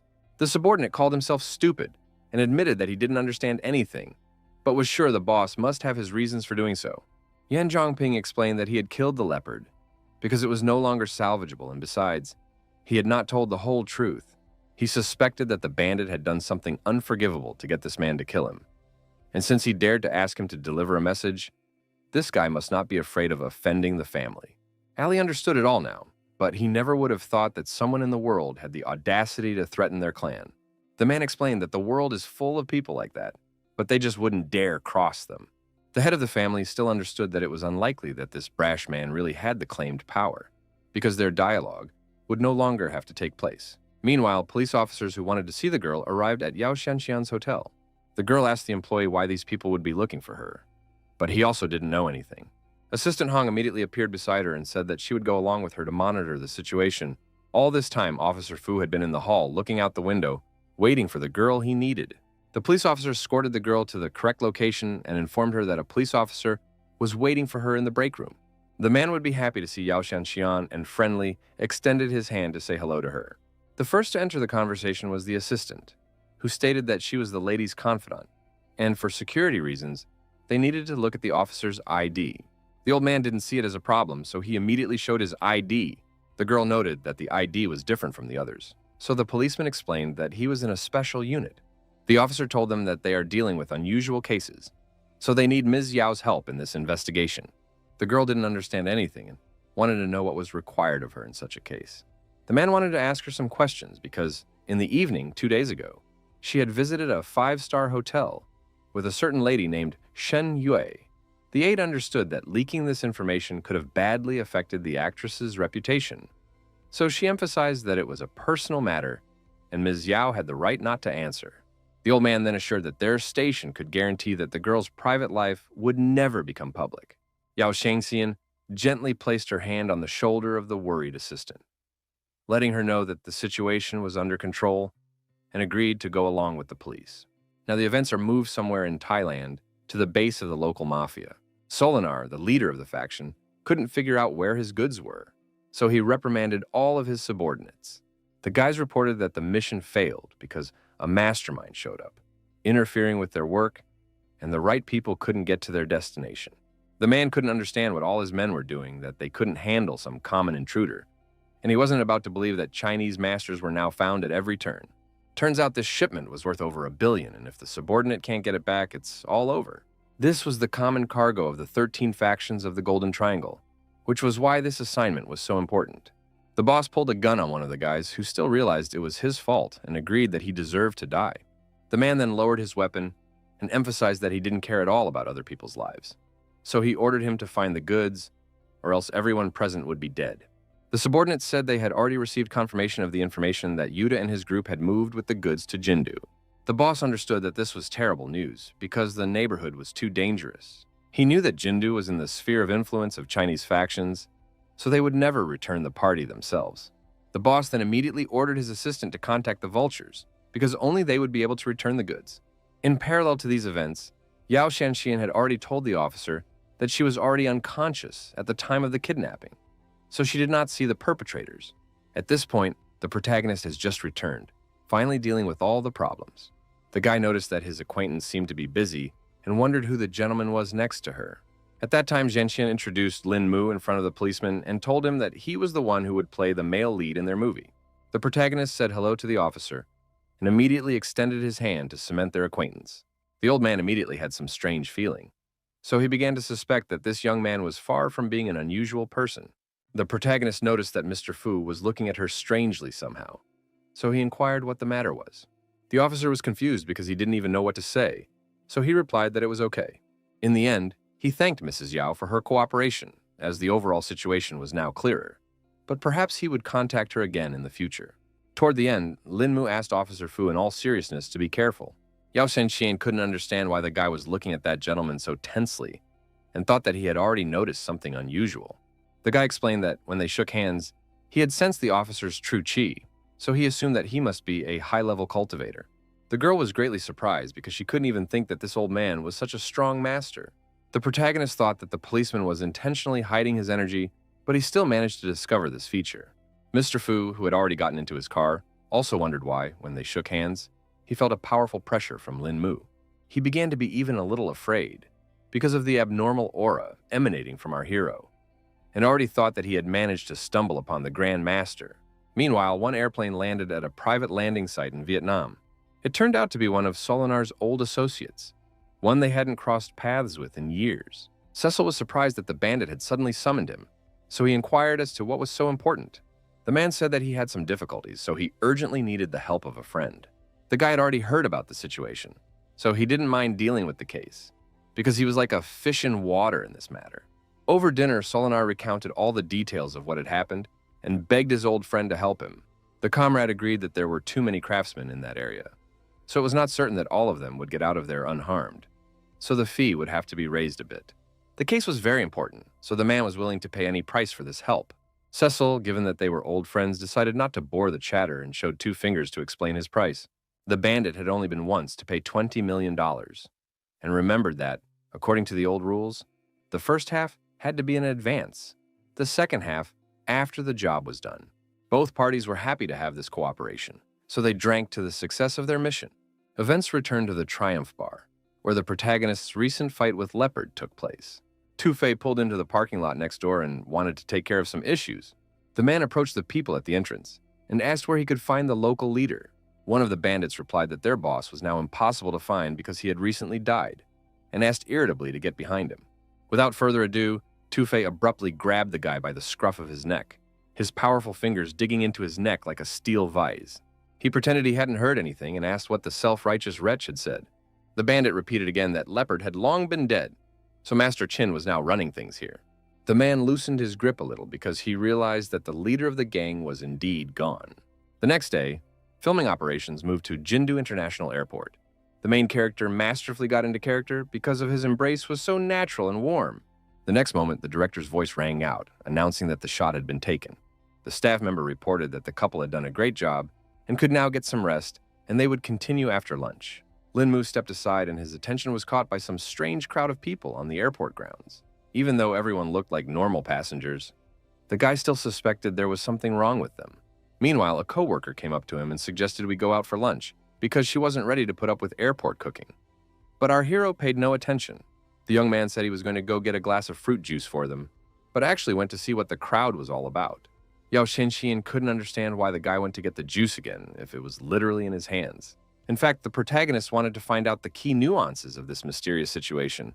In a few seconds, Lin Mu thought out a small plan for himself and crashed into one man in the crowd. It was as if he had accidentally spilled his juice on the stranger, so he was now apologizing for his soiled clothes. The man replied that there was no problem with that because he could just change his clothes. The protagonist once again asked if it really didn't bother him because he was ready to take the jacket to the wash. The stranger replied that he suspected that he would still meet Lin Mu, but right now, he already had to go about his business.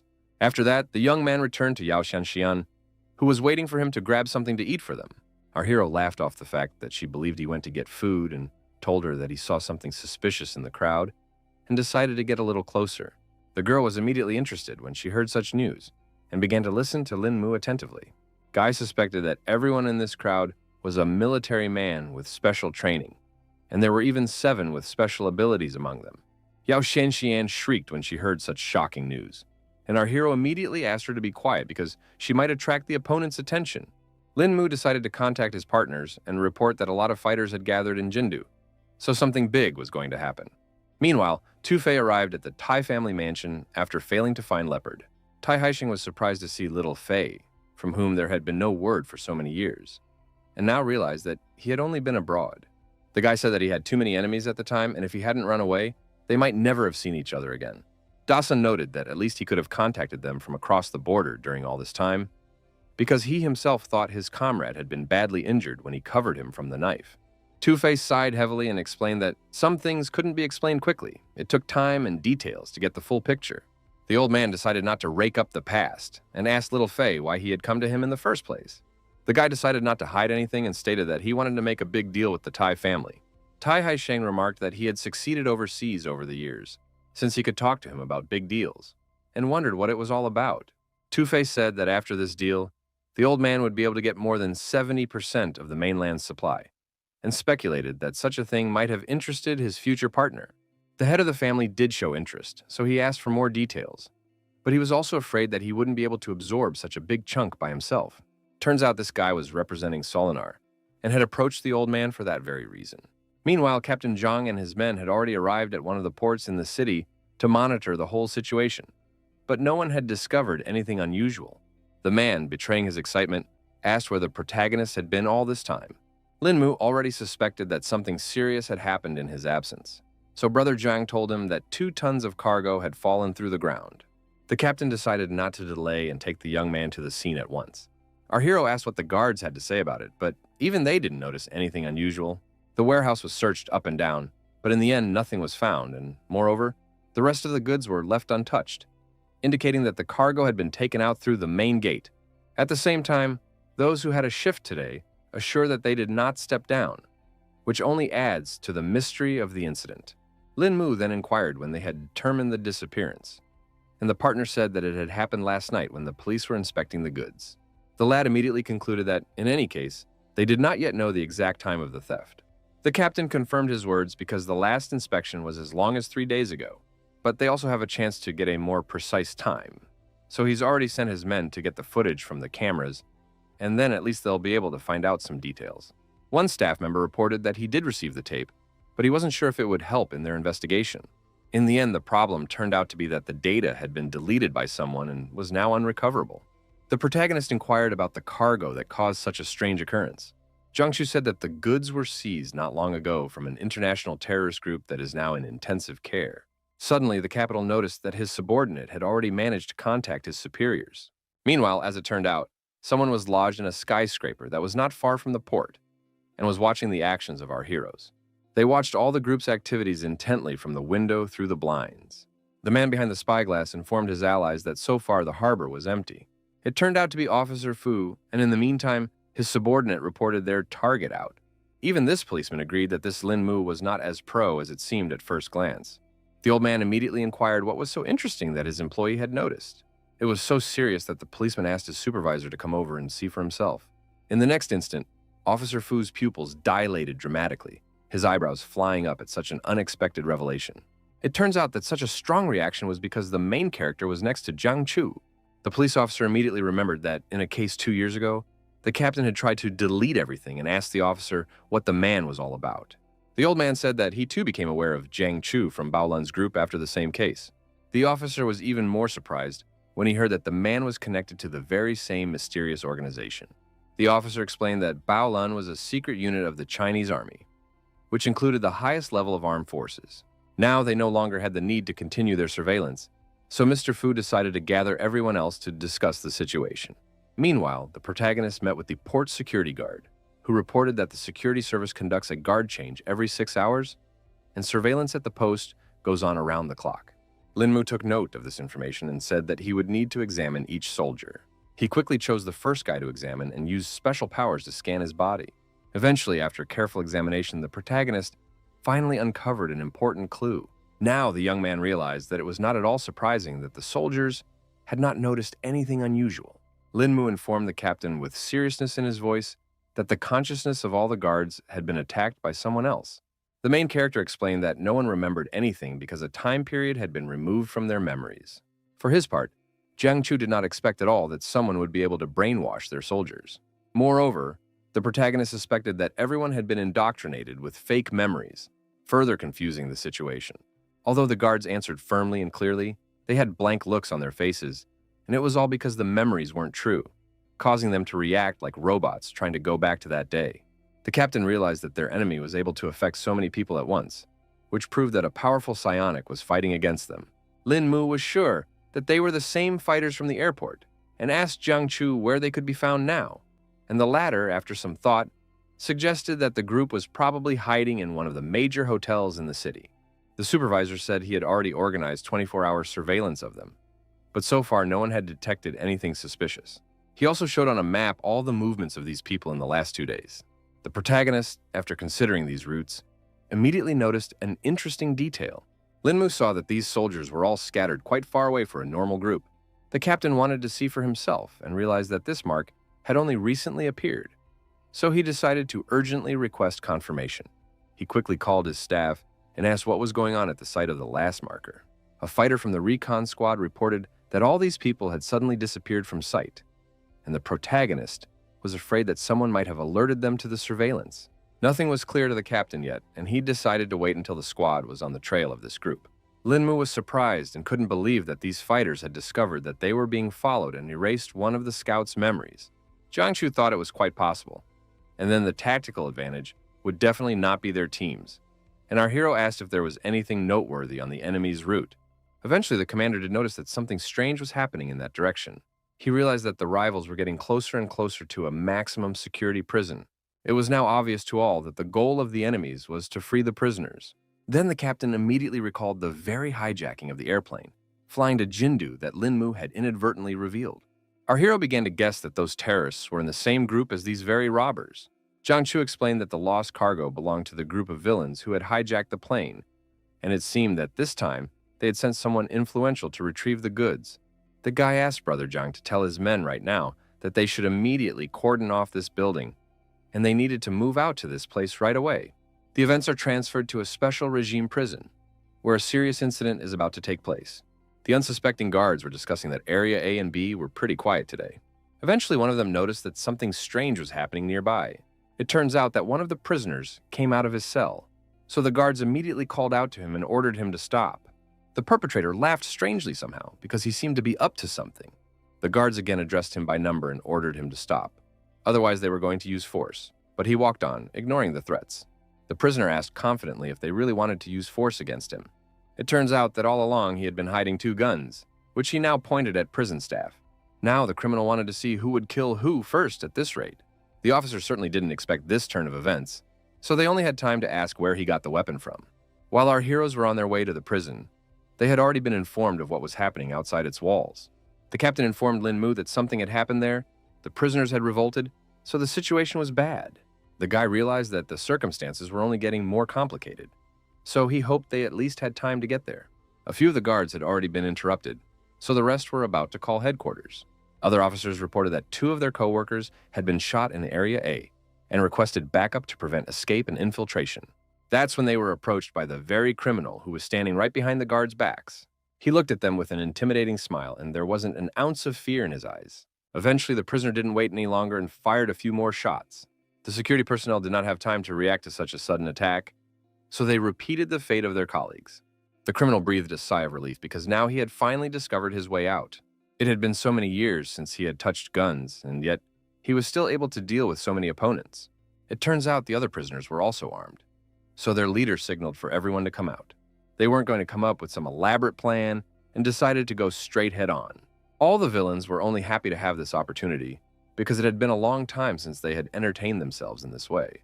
The guards have seen the fugitives armed to the teeth, so such a force is simply impossible to deal with.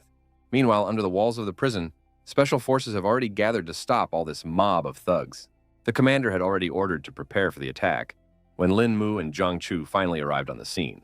The SWAT chief was overjoyed when he saw that Captain Jiang had come to their aid. He said that the situation was suddenly out of control, and all their attacks were unsuccessful. So far, they didn't know where the criminals had gotten such an arsenal from, so the entire group had to be equipped with precision-heavy weapons to stop this escape. Even Captain Jiang was shocked at what was happening and couldn't guess how the prisoners could have gotten all those weapons. The main character intervened in their conversation, asking to be given 1 assault rifle and 1 bulletproof vest to make way for the others. Officer Liu reported that the fugitives had too much firepower, so he was afraid that a rash assault would be extremely dangerous. Jiang Chu was in agreement with his colleague and asked the guy to wait a bit while they thought of some other way. Lin Mu tried to reassure his comrades and promised that nothing would happen to him, and he would signal them after the breakthrough. The SWAT team did honor our hero's request and also asked him to be careful during this operation. Before he left, the captain asked the lad to never lose contact with them and to always be on the lookout. Over the comms, the partners relayed to the protagonist that there were 2 targets near him for 10 hours. They warned that the fugitives were armed with assault rifles, so Lin Mu should deal with them quickly. The protagonist took this information to heart and prepared for the first encounter with the enemy. The criminals, who were on duty, heard some rustling behind them and behind their backs, but did not pay much attention to it. The young man masterfully used the element of surprise. His first 2 attacks were so swift that the victims didn't even have time to realize what had happened. Lin Mu decided to immobilize them first and save the fugitives' worthless lives so that someone could assist in the investigation. Our hero now reported that the threat in the outer zone had already been eliminated. The leader of this coup immediately thought the guy would be the new cannon fodder. The criminal slowly raised his weapon, his scope clearly catching Lin Mu's figure, his finger already starting to smoothly squeeze the trigger. The next instant, the deafening rumble of gunfire broke the silence. Now the guy was glad he was wearing body armor, because just now that shot had almost caught him off guard. The criminal looked at the protagonist with mute shock, realizing that all of his shots had somehow missed their target. Lin Mu quickly decided to use the acupuncture point technique, and his opponent immediately let the pistols out of his hands because his hands were paralyzed. The other fugitives at the entrance couldn't understand why Kay wouldn't already order them to get the hell out of here, not realizing he had already fallen. Meanwhile, the protagonist reported to Brother Zhang that he had already reached the right point. At this moment, Lin Mu rushed forward to clear the way for his allies, so he asked them to prepare to attack. The captain took the information from our hero, who had already jumped into the air to suddenly attack the enemy. He promised to engage as soon as the young man signaled them to be ready. The fugitives, who had not suspected anything at all, saw Lin Mu literally flying out at them out of nowhere. The guy started attacking from the moment he landed and punched the first enemy right in the face. From the powerful blow, the prisoner flew helplessly to the side and was no longer a threat. The other criminals thought that this kid was just looking for his death and were about to open fire on him. A smirk immediately appeared on the protagonist's face, and he declared that death awaited only his opponents. Suddenly, they noticed that the young man had vanished somewhere, and now they didn't know where to aim. Lin Mu suddenly jumped out from a completely different place and began mercilessly shooting everyone in his path. The opponents, who were in a different position, had time to react to this attack and were now going to focus their fire on our hero. The guy immediately read what his opponents were going to do and began to run away from the bullets rapidly. No one could understand how the boy had such speed that made them unable to hit him. The protagonist thought that it was his enemies who were too slow and were already in a different location. So an opportunity for him to attack opened up. The young man was acting on his old tactics, so he attacked the hands of his opponents again to paralyze their hands. In a second, all the armed prisoners were already lying on the ground with no way to continue this fight. Lin Mu radioed that the entrance to the prison had been cleared, so the squads could begin their assault. The commander gave the order in a sharp voice, and the soldiers instantly began checking their ammunition, their movements honed to automaticity before the coming battle. He also said that the attack should neutralize all fugitives at first contact. Captain Zhang immediately found our hero to thank him for his help, because it would have been much more difficult without it. The guy also said that he smelled a strange soil odor during the shooting, so he wanted to go back and find out what it was. Jiang Chu immediately suspected that perhaps someone with superpowers had cast a curse and allowed his comrade to go to that place while they dealt with all the other enemies.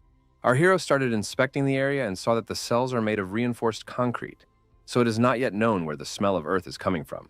The young man began to feel that the farther he went, the stronger that scent became. He finally realized that the strange smell must be coming from one of the cells. Lin Mu went inside and realized that other than the strong, earthy smell, there was nothing suspicious here, so he couldn't understand what the problem was at all. He crouched down beside one bunk to take a closer look at the cell, and still noticed one interesting detail. It turns out that somewhere under the bed, a ragged piece of paper was visible, which the guy immediately reached for. Now the situation is clear, and the protagonist finally realizes what was going on. He realized that these fugitives had managed to dig a huge tunnel that helped them escape from here.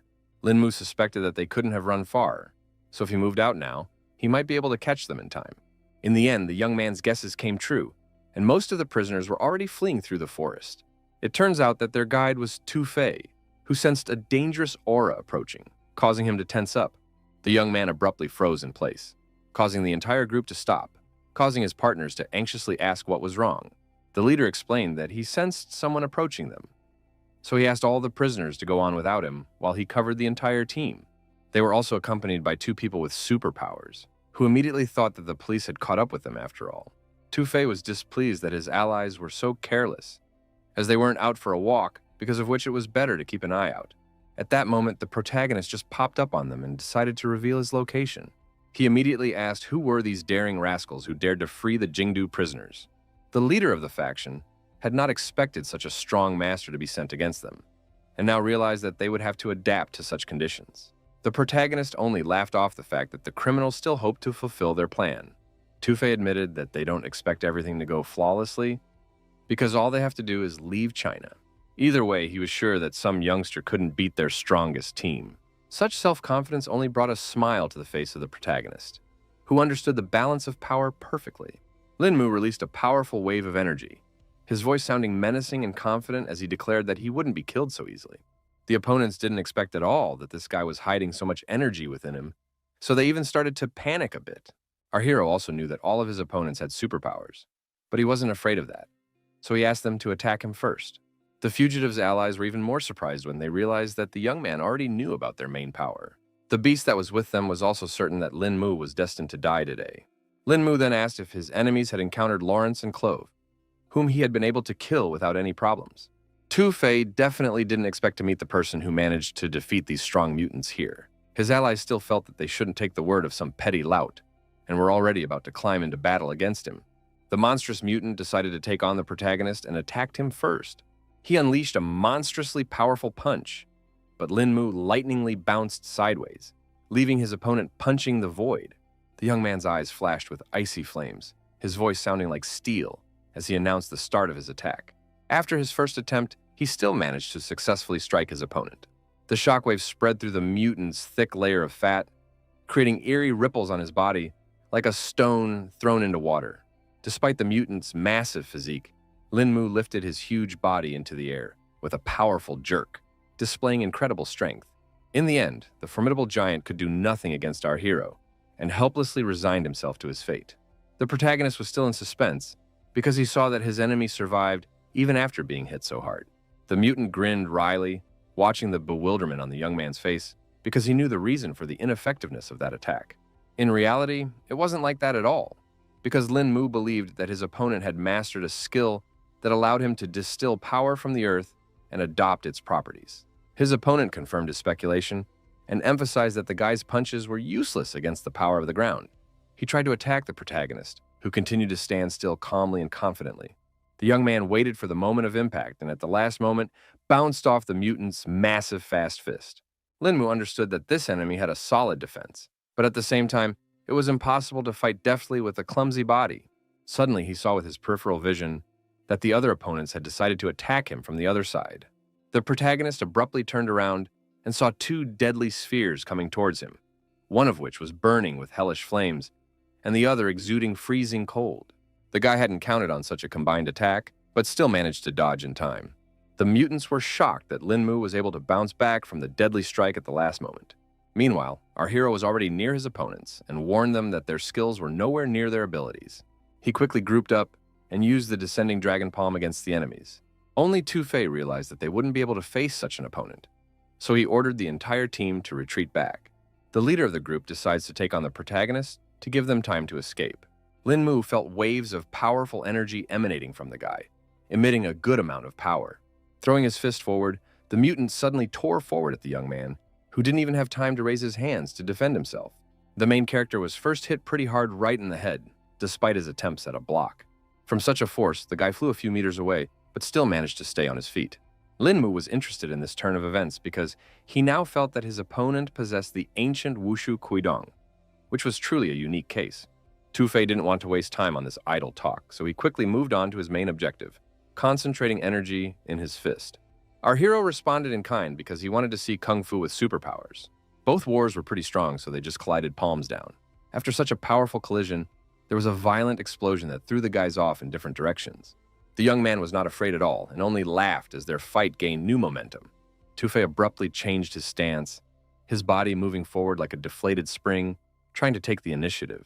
The protagonist noticed that his opponent's body was covered in pure yang, making the confrontation rather difficult. In a second, the opponent literally vanished into thin air, and even Lin Mu himself recognized that he had incredible speed. The guy immediately sensed that the enemy was behind his back, so he managed to react in time. The protagonist sharply threw his palm forward, creating a barrier that the fierce attack of the enemy crashed against with a thud. Lin Mu instantly recognized the familiar maneuver, which meant that Tu-Fei had already started moving to escape. He finally realized that it wasn't camouflage, but mind-boggling speed, allowing the enemy to instantly move into blind spots for surprise attacks. Tu-Fei was sure that our hero would experience the full power of Kung Fu with superpowers right now. The young man had already begun to understand his opponent's tactics, so he prepared himself for his attacks. In the blink of an eye, their fists came together again in a furious duel, each blow accompanied by a flash of energy. After the powerful blow, both fighters flew off in opposite directions, instantly assessing their new positions. Now Tu-Fei felt that he had underestimated his opponent's skill after all. The protagonist admitted that he too had initially underestimated the strength and skills of his opponent. But at the same time, he asked his opponent not to think he could win this fight with just a couple punches. Meanwhile, the other mutants began to realize that Tu-Fei and Jiangchu were equal in strength. The allies realized that their leader wouldn't last long, so it looked like they would have to intervene. The protagonist took the opportunity to use the descending dragon palm once again. The hand was rapidly approaching Tu-Fei, who realized that he wouldn't have time to dodge. Eventually, Mutant had to block all of these attacks, but it didn't help much. He now realized that the 18 palms of the descending dragon was being used against him, and he couldn't believe that someone had mastered this forgotten teaching. In turn, our hero was surprised that he would have to use this technique against his opponent, because it only happens in extreme cases. Tu-Fei said that he had been cultivating in China since he was little, so he was like a fish in water in the field of ancient martial arts. It was for this reason that he was also certain that one ancient technique was not enough to defeat him. For his part, Lin Mu stated that this was just the beginning, and now he was going to show another trick. Suddenly, the guy didn't stop because he felt the aura around him start to actively fluctuate. Ice-cold goosebumps ran down the hero's back as he physically felt the deadly energy of the enemy focused solely on him. Eventually, our hero looked around and realized that it was the work of another mutant who was secretly watching from behind a tree. The guy was beginning to suspect that this had to be the same psionicist who had erased the guard's memory.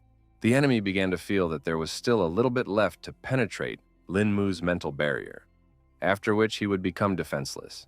The next moment, his confidence shook because he sensed something amiss.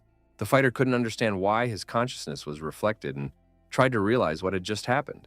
The mutant looked around confused, his eyes widening at the realization that the area around him was completely unfamiliar, as if he had been transported instantly. He raised his charge and saw Lin Mu's eyes in the sky, causing him to suspect that he had hit the guy's mental projection. The protagonist was pissed off by a trick the enemy was trying to use, so he wanted him to experience all the madness on his own skin.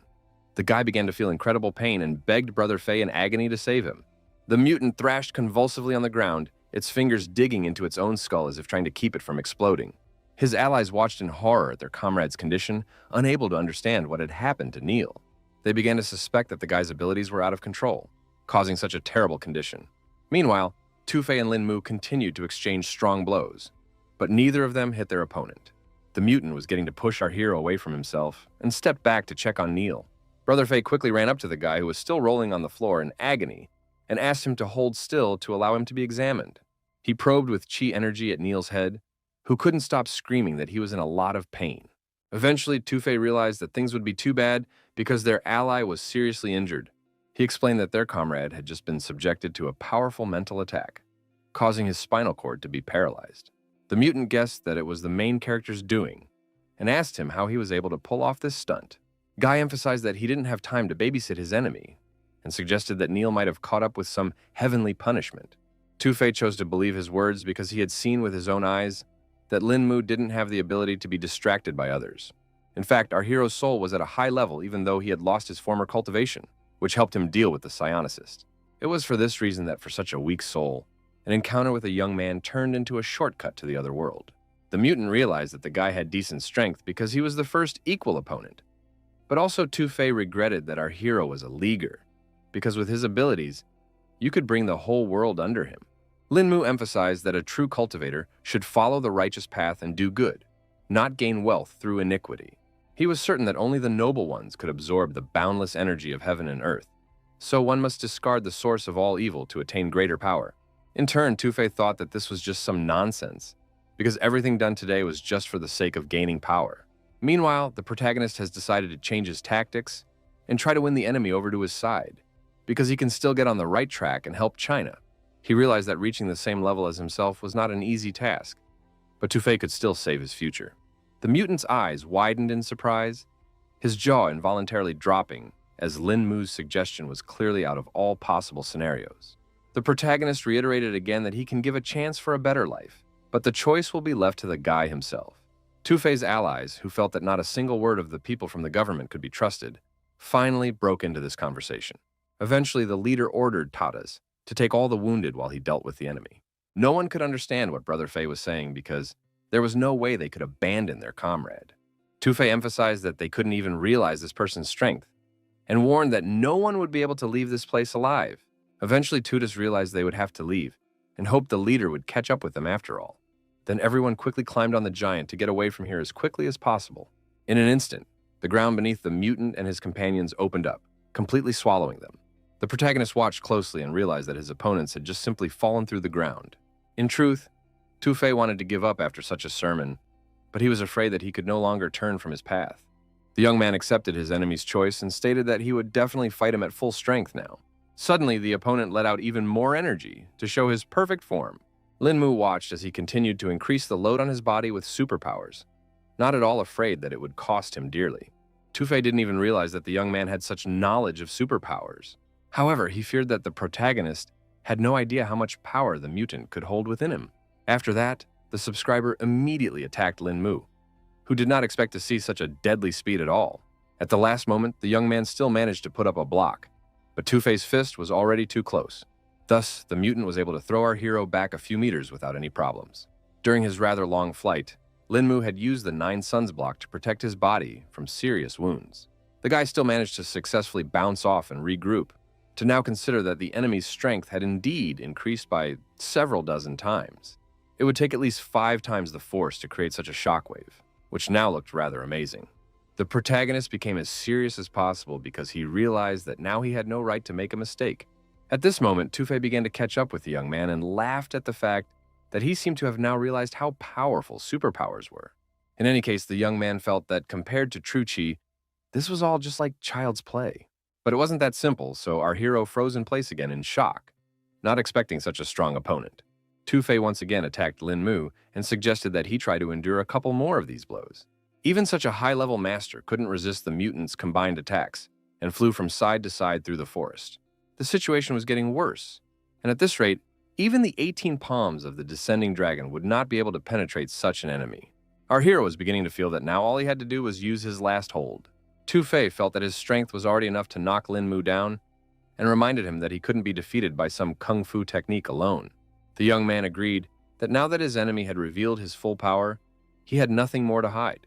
In that case, our hero wanted to see a worthy enemy, so he asked Tufei not to disappoint him. A second later, she attacked first, so her opponent didn't have time to react to it. The mutant froze in bewilderment, his brain frantically trying to realize what unfathomable technique the enemy had just used. He recoiled in horror from Lin Mu's unknown strength and cried out slightly in pain. Tufei had already grabbed his arm, which was badly injured from the young man's punch. The guy finally realized that our hero had just used the bone-style Mianzhang against him. Lin Mu decided not to hide his attack and explained that this particular technique could weaken his opponent quite well. The mutant admitted that the kid had caught him off guard because no one would have guessed that he had been able to master the ancient arts of Jigan and Jizu at such a young age. Still, he felt that even such high-level techniques wouldn't be able to save our hero from death. Despite such serious threats, Lin Mu didn't believe that the opponent wanted to neutralize Mianzhang's weakening effect by adding more strength. Tufei confirmed his crazy intentions and noted that this was the only way he would be able to understand how this technique weakened him, and then the young man would definitely lose. The protagonist still did not give up and accelerated for another strike, emphasizing that the opponent should not overestimate himself. It turns out that while the mutant was focusing on his defense, Lin Mu managed to find his weak point. Only now did Tufei realize that this entire fight was a huge distraction. In just a second, the guy was already flying off to the side, feeling the full power of true Qi on him. He crashed into the ground with a deafening rumble, as his body had no time to react to the protagonist's lightning-fast attacks. Now Tufei could hardly stand on his feet, so he thought that he had encountered a real devil. Suddenly, from somewhere out of the darkness, Lin Mu's hand appeared, who was already about to use the cloud dispelling stroke. It was still hard for the opponent to realize what was being done by the protagonist, who was definitely not going to stop. At the last moment, he managed to put out his arms and let out sharp spikes from his body to protect himself from Lin Mu's strike. Despite his defenses, the young man found a gap and lightning fast. His fist was already rushing towards the stunned Tu-Fei's face. The mutant didn't expect at all that such a simple technique could release such a large amount of true chi. In the final phase of the fight, Tu-Fei could not even raise his arms, which made his face a target for our hero's fists. The guy only managed to fly off in different directions and could not attack his opponent. He realized that Lin Mu was using two completely opposite true chi and couldn't guess how such a thing was possible. The protagonist guessed that the enemy would definitely be interested to know how he switched between the two polar chi so easily. Tu-Fei knew very well that people who could cultivate true chi were extremely few, and even they only mastered close chi. Eventually, the young man admitted that it was all a credit to Tai Chi, which he had only recently learned. The mutant was even more surprised because he had previously thought that this martial art only existed in legends. The protagonist also used to count before, but still managed to find the knowledge he needed. But now he had managed to learn the truth of Tai Chi after all, which allowed him to use such powerful techniques. Lin Mu explained that to know Tai Chi means to know the world from beginning to end, to see all things as one.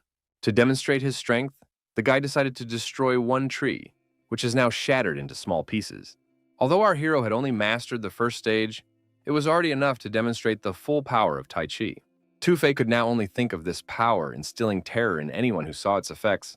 He collapsed heavily to his knees. His head bowed submissively and his lips whispered one last plea for a merciful death.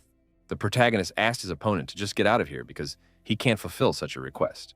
Tu-Fei couldn't understand what the reason for the rejection was, and thought that he wasn't worthy of even a couple punches. In the end, he decided not to wait for Lin Mu's decision and end it all on his own. The young man quickly intervened and gave his opponent a hard slap to finally come to his senses.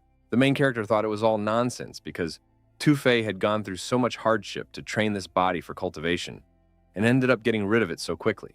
Lin Mu emphasized that a large number of people in this world cultivated tirelessly to reach the level of this mutant. At that time, the guy revealed that he had been hanging around with local bullies since he was a little kid to get a chance to practice martial arts, all for a chance to cultivate true chi. But after that, those superpowers appeared, causing him to go off the path of cultivation. There was nothing in common between the ability to cultivate and the gradual development of true chi, so Tu-Fei was afraid that it was already too late for him to do the right thing. Our hero reported that he was deeply mistaken because it doesn't matter when the heart is on the right path. It was only now that Tu-Fei realized that he actually had a chance at a normal life. Lin Mu decided to end this conversation because the police would soon arrive on the scene and let the mutant go if he didn't want to be caught. In the end, the lad thanked the master for all these instructions, and before parting, they exchanged their names. After that, the protagonist went to the police station, where everyone thanked him for the successful completion of the operation. The young man felt that he didn't need so many thanks for him, and informed him that there was someone he wanted Zhang Chu to meet. There was a bound mutant lying on the bunk, but the captain had no idea what Lin Mu was up to. Our hero explained that it was the psionic Neil who was behind all of their organization's troubles. The man asked what had happened to the guy, and Lin Mu told him that the guy had tried to get into his head during the battle, but had failed for some unknown reason. The young man assumed that Neil couldn't handle his power and ruined his nervous system, so he became an ordinary vegetable. He also added that there were 4 other fighters with abilities with this mutant, and one of them let them hide underground. But still, they couldn't get their psionic. Zhang Chu realized that this gang posed a great danger since they were able to escape right out of the hands of the protagonist. The guy also hadn't forgotten that one of the fighters appeared to be almost equal in strength to him. The captain was surprised when he heard that Lin Mu had met a worthy opponent, and immediately asked what ability the enemy had used. The protagonist revealed that he used an unconventional method, and combined superpowers to advance in ancient martial arts. Zhang Chu was shocked after such news, because it was the first time he had heard of such an approach, and he couldn't understand how such a thing was possible because the body should reject such a power. Lin Mu was also clueless, but he knew for sure that his opponent was perfectly fine. They decided to end the subject for now, because the captain remembered that after the incident with the hijacking of the airplane, the head of Van wanted to meet with the guy. The young man was surprised because he hadn't heard the name yet, so he wanted to find out a little more information. The man explained that the gentleman wanted to reward our hero for freeing the hostages and thank him for saving his daughter. Lin Mu had learned back on the plane that things weren't going well with Mr. Wen with her daughter, so he was surprised at such a reason for the meeting. Zhang Chu only laughed and explained that our hero had a completely wrong idea about the chapter. so he would personally understand everything after the meeting. The protagonist resigned himself to the fact that he would need to fulfill this request, and the man informed him that he needed to pack his belongings as early as possible and head to the right place as early as tomorrow. Events then continue at the Qin family's country estate, where Tufei has returned after his defeat. The head of the family at once inquired of the lad how his last case had gone. The guy said that thanks to mutual aid, he was able to avoid a lot of difficulties. So the goods and people of Solinar have already been delivered. The old man was happy about the news because the deal was a big one after all, and offered to talk it over in private. In addition to that, Tufei said that he would have another small request. He handed him some piece of paper and asked the old man to look at this. It turned out to be a photo of the main character, so Mr. Chen inquired as to what kind of business he had with this young man. The guy said that this man's name was Lin Mu, and they had encountered him in a fight on this case when Tufei had almost gone to the other world. The head of the family didn't expect the Chinese government to have such masters, because on the surface, Lin Mu was just a 20-year-old brat. Tufei continued to say that this young man had overpowered him, but then allowed him to leave. So he suspected that this was not just an employee, because of which it was better to find information on such a person. Mr. Chin felt that no matter which way one looked at it, this young man was still helping the government, and looking for information on him would be difficult. In any case, the guy was trying to change Chin's father's mind because consider that he would be doing it for his own business. The next day, the protagonist went to Guangdong with his girlfriend and were now trying to find a cab for themselves. It only took them a few minutes to find a car, and the guy immediately asked the driver to take them to Yilin residence. Yao Shenxian wanted to know who this principal Wen was, but the problem was that even the guy himself wasn't sure of this information. The young man immediately recalled the moment when the man's daughter had spoken to the bandit and complained about her father, but at the same time, Lin Mu remembered Brother Zhang's words, saying that our hero had a mistaken opinion about this gentleman. Eventually, they reached the residence rather quickly, which looked simply gorgeous. The protagonist immediately warned the girl that she was sure to stick close by, despite what other people would say. They were met at the entrance by a female employee, who immediately guessed that these young people were waiting for the head of Wen and asked them to follow her to this meeting. She invited the dear guests to taste tea and relax in the waiting room after the road. The girl also announced that Director Wen would be arriving at their place any minute. Lin Mu, studying the area around him, sensed that two people were approaching the room, which meant that the man had come with someone else. The gentleman finally went inside and immediately apologized for his tardiness. The protagonist immediately guessed that the man in the suit who was walking in front was the very same dear Wen, but at the same time, he couldn't figure out who was accompanying him and assumed it was a bodyguard. In addition, Lin Mu noted that this fighter had a light, almost soundless footstep, which meant that he was an unusual person. The man held out his hand to say hello to the young brave, explaining that he had been greatly delayed in his previous meeting, causing him to keep his guests waiting.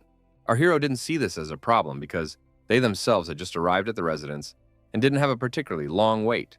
In addition, the guy decided to introduce his partner Yao Xianxian, expecting Director Wen to do the same.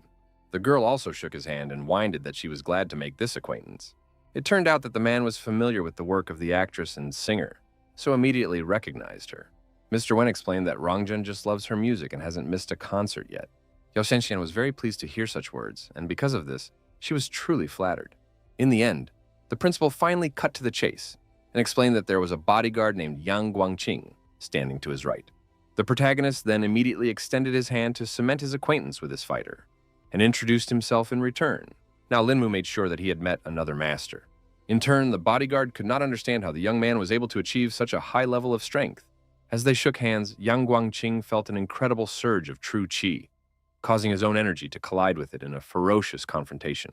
Our hero also recognized that this guy was quite interesting because, contrary to expectations, he was able to skillfully suppress two true qi.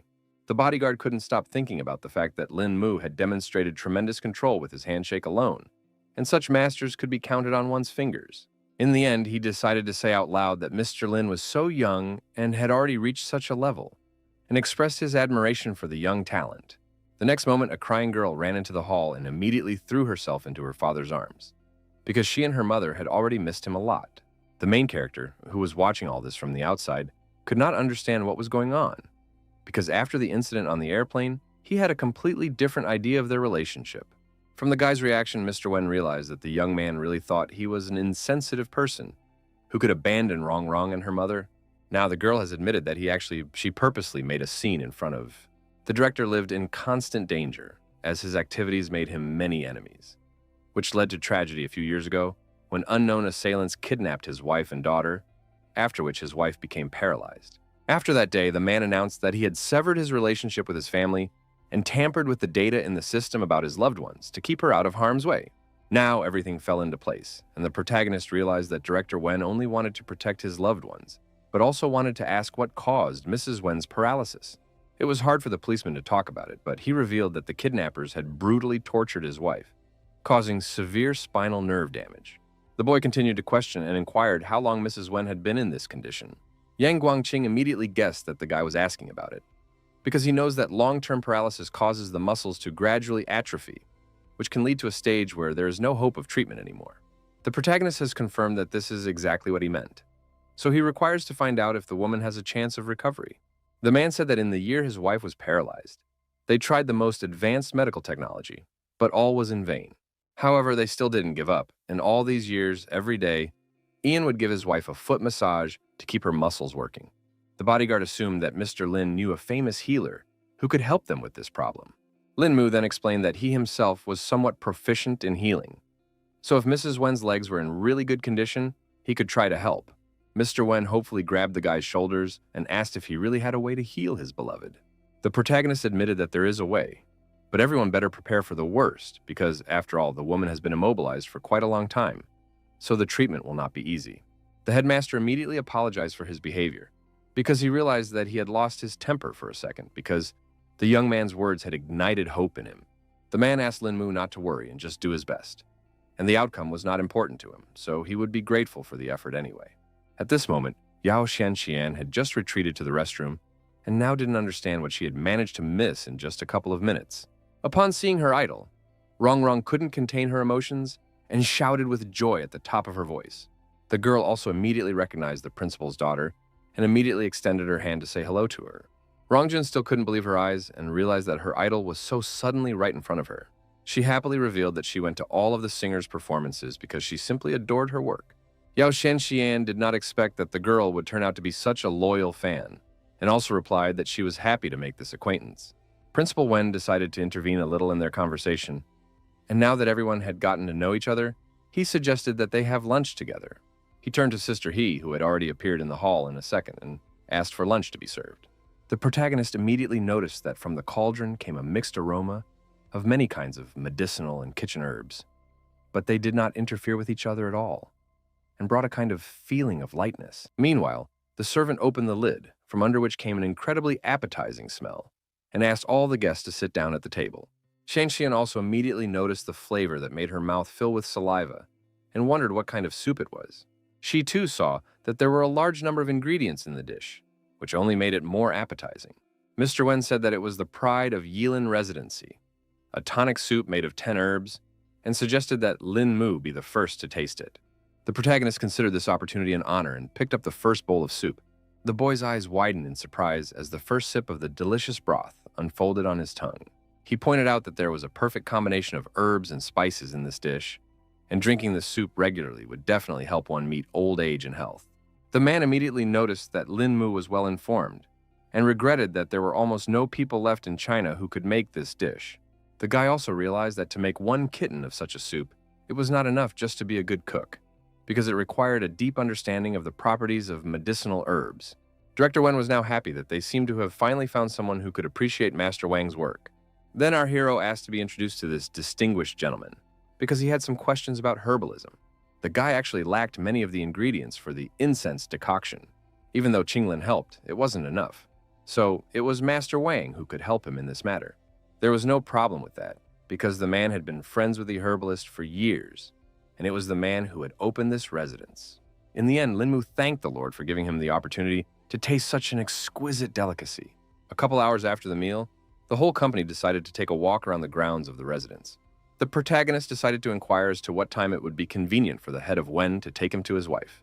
The man replied that it could be done immediately after meeting with Master Wang because, after all, he couldn't wait a minute if there was a possibility of his wife finally getting rid of her ailment. Lin Mu didn't see this as a problem, so he promised that they would depart quite soon. Mr. Wen thanked him again for his help and indicated that they needed to go the other way to find the kitchen and the owner of the residence. At this time, the old man, who was definitely not expecting guests, was already preparing his next culinary masterpiece, The boy carefully stepped inside and called out to Master Wang to talk for a bit. From his demeanor alone, the man realized that this was the same Lin Mu whose exploits Yang Guangqing had spoken of with such admiration. The main character still felt that he didn't deserve Mr. Young's praise, because he still had a lot to learn from his elders. Also, the master had already heard that young man was studying herbs and asked if he wanted to do some research with him. Lin Mu didn't even dare to ask such a thing, and explained that he only needed to clarify a couple of questions regarding herbalism. The guy said he had one ancient recipe, but for a long time, he couldn't find most of the ingredients, so he wanted to find analogs and see what would come of it. The old man immediately agreed that it was quite a tricky recipe, and even Mr. Wang, who had overlaid the apothecary business, had not heard most of the ingredients on the list. This question also stumped our hero, because of which he did not know if it was even possible to find suitable herbs in this world. Still, the master knew one way if a guy wanted to get all the right ingredients so badly. Lin Mu was very interested in this, so he eagerly asked what the old man meant.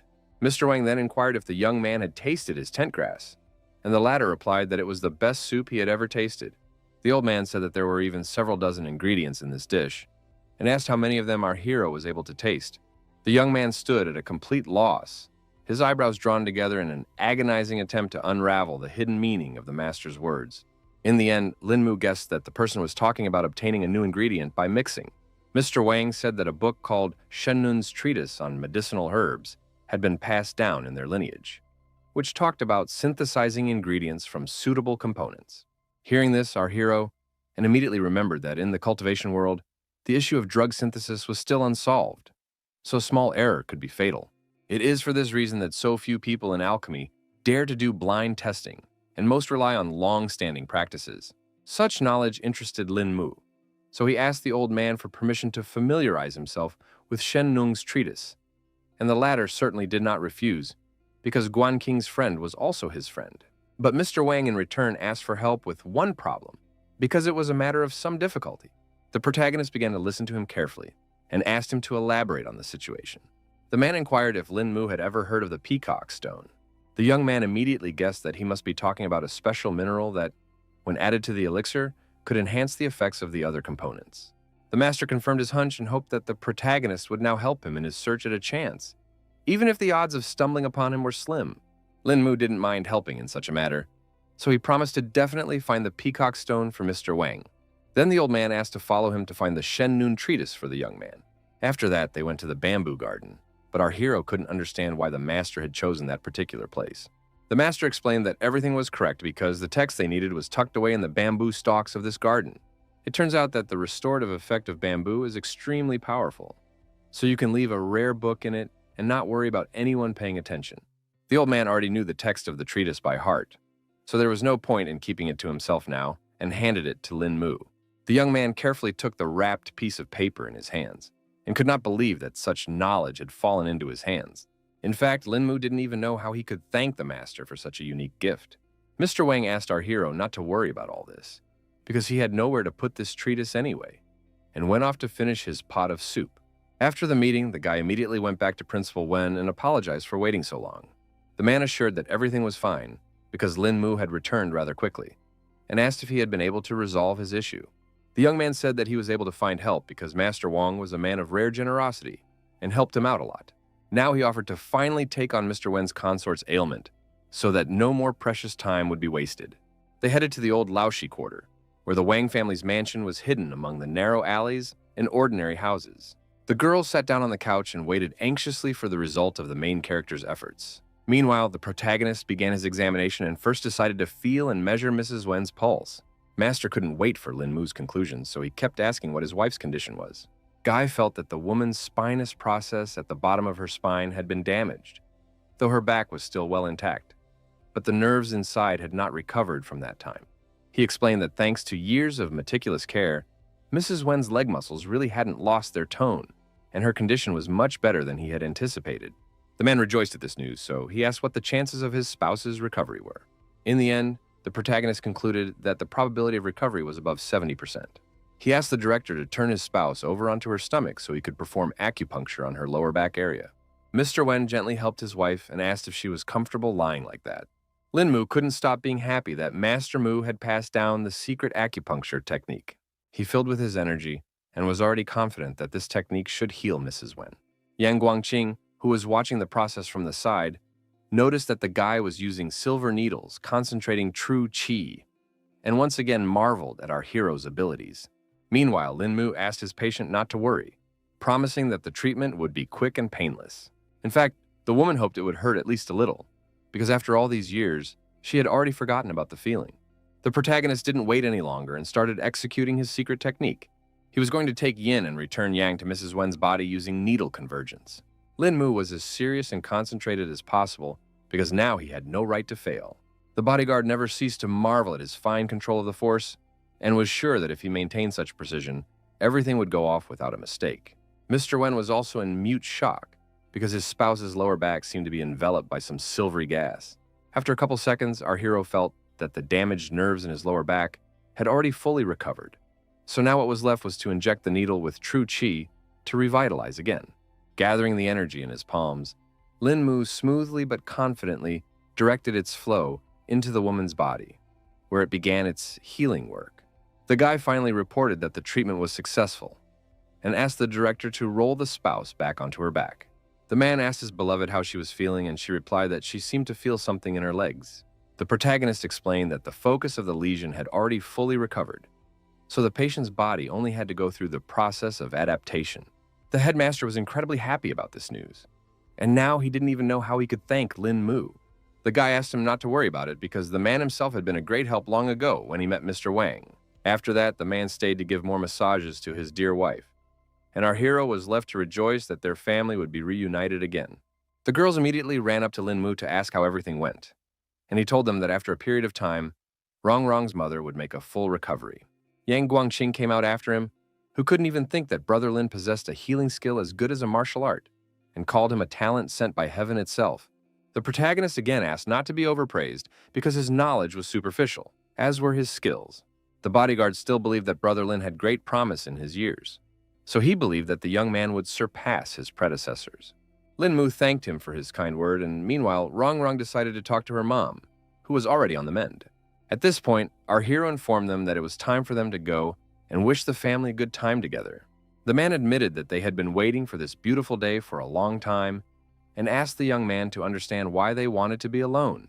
Yao Shenxian was surprised by what had happened because she didn't know that Lin Mu had mastered healing. So she asked when he had time to learn such a thing.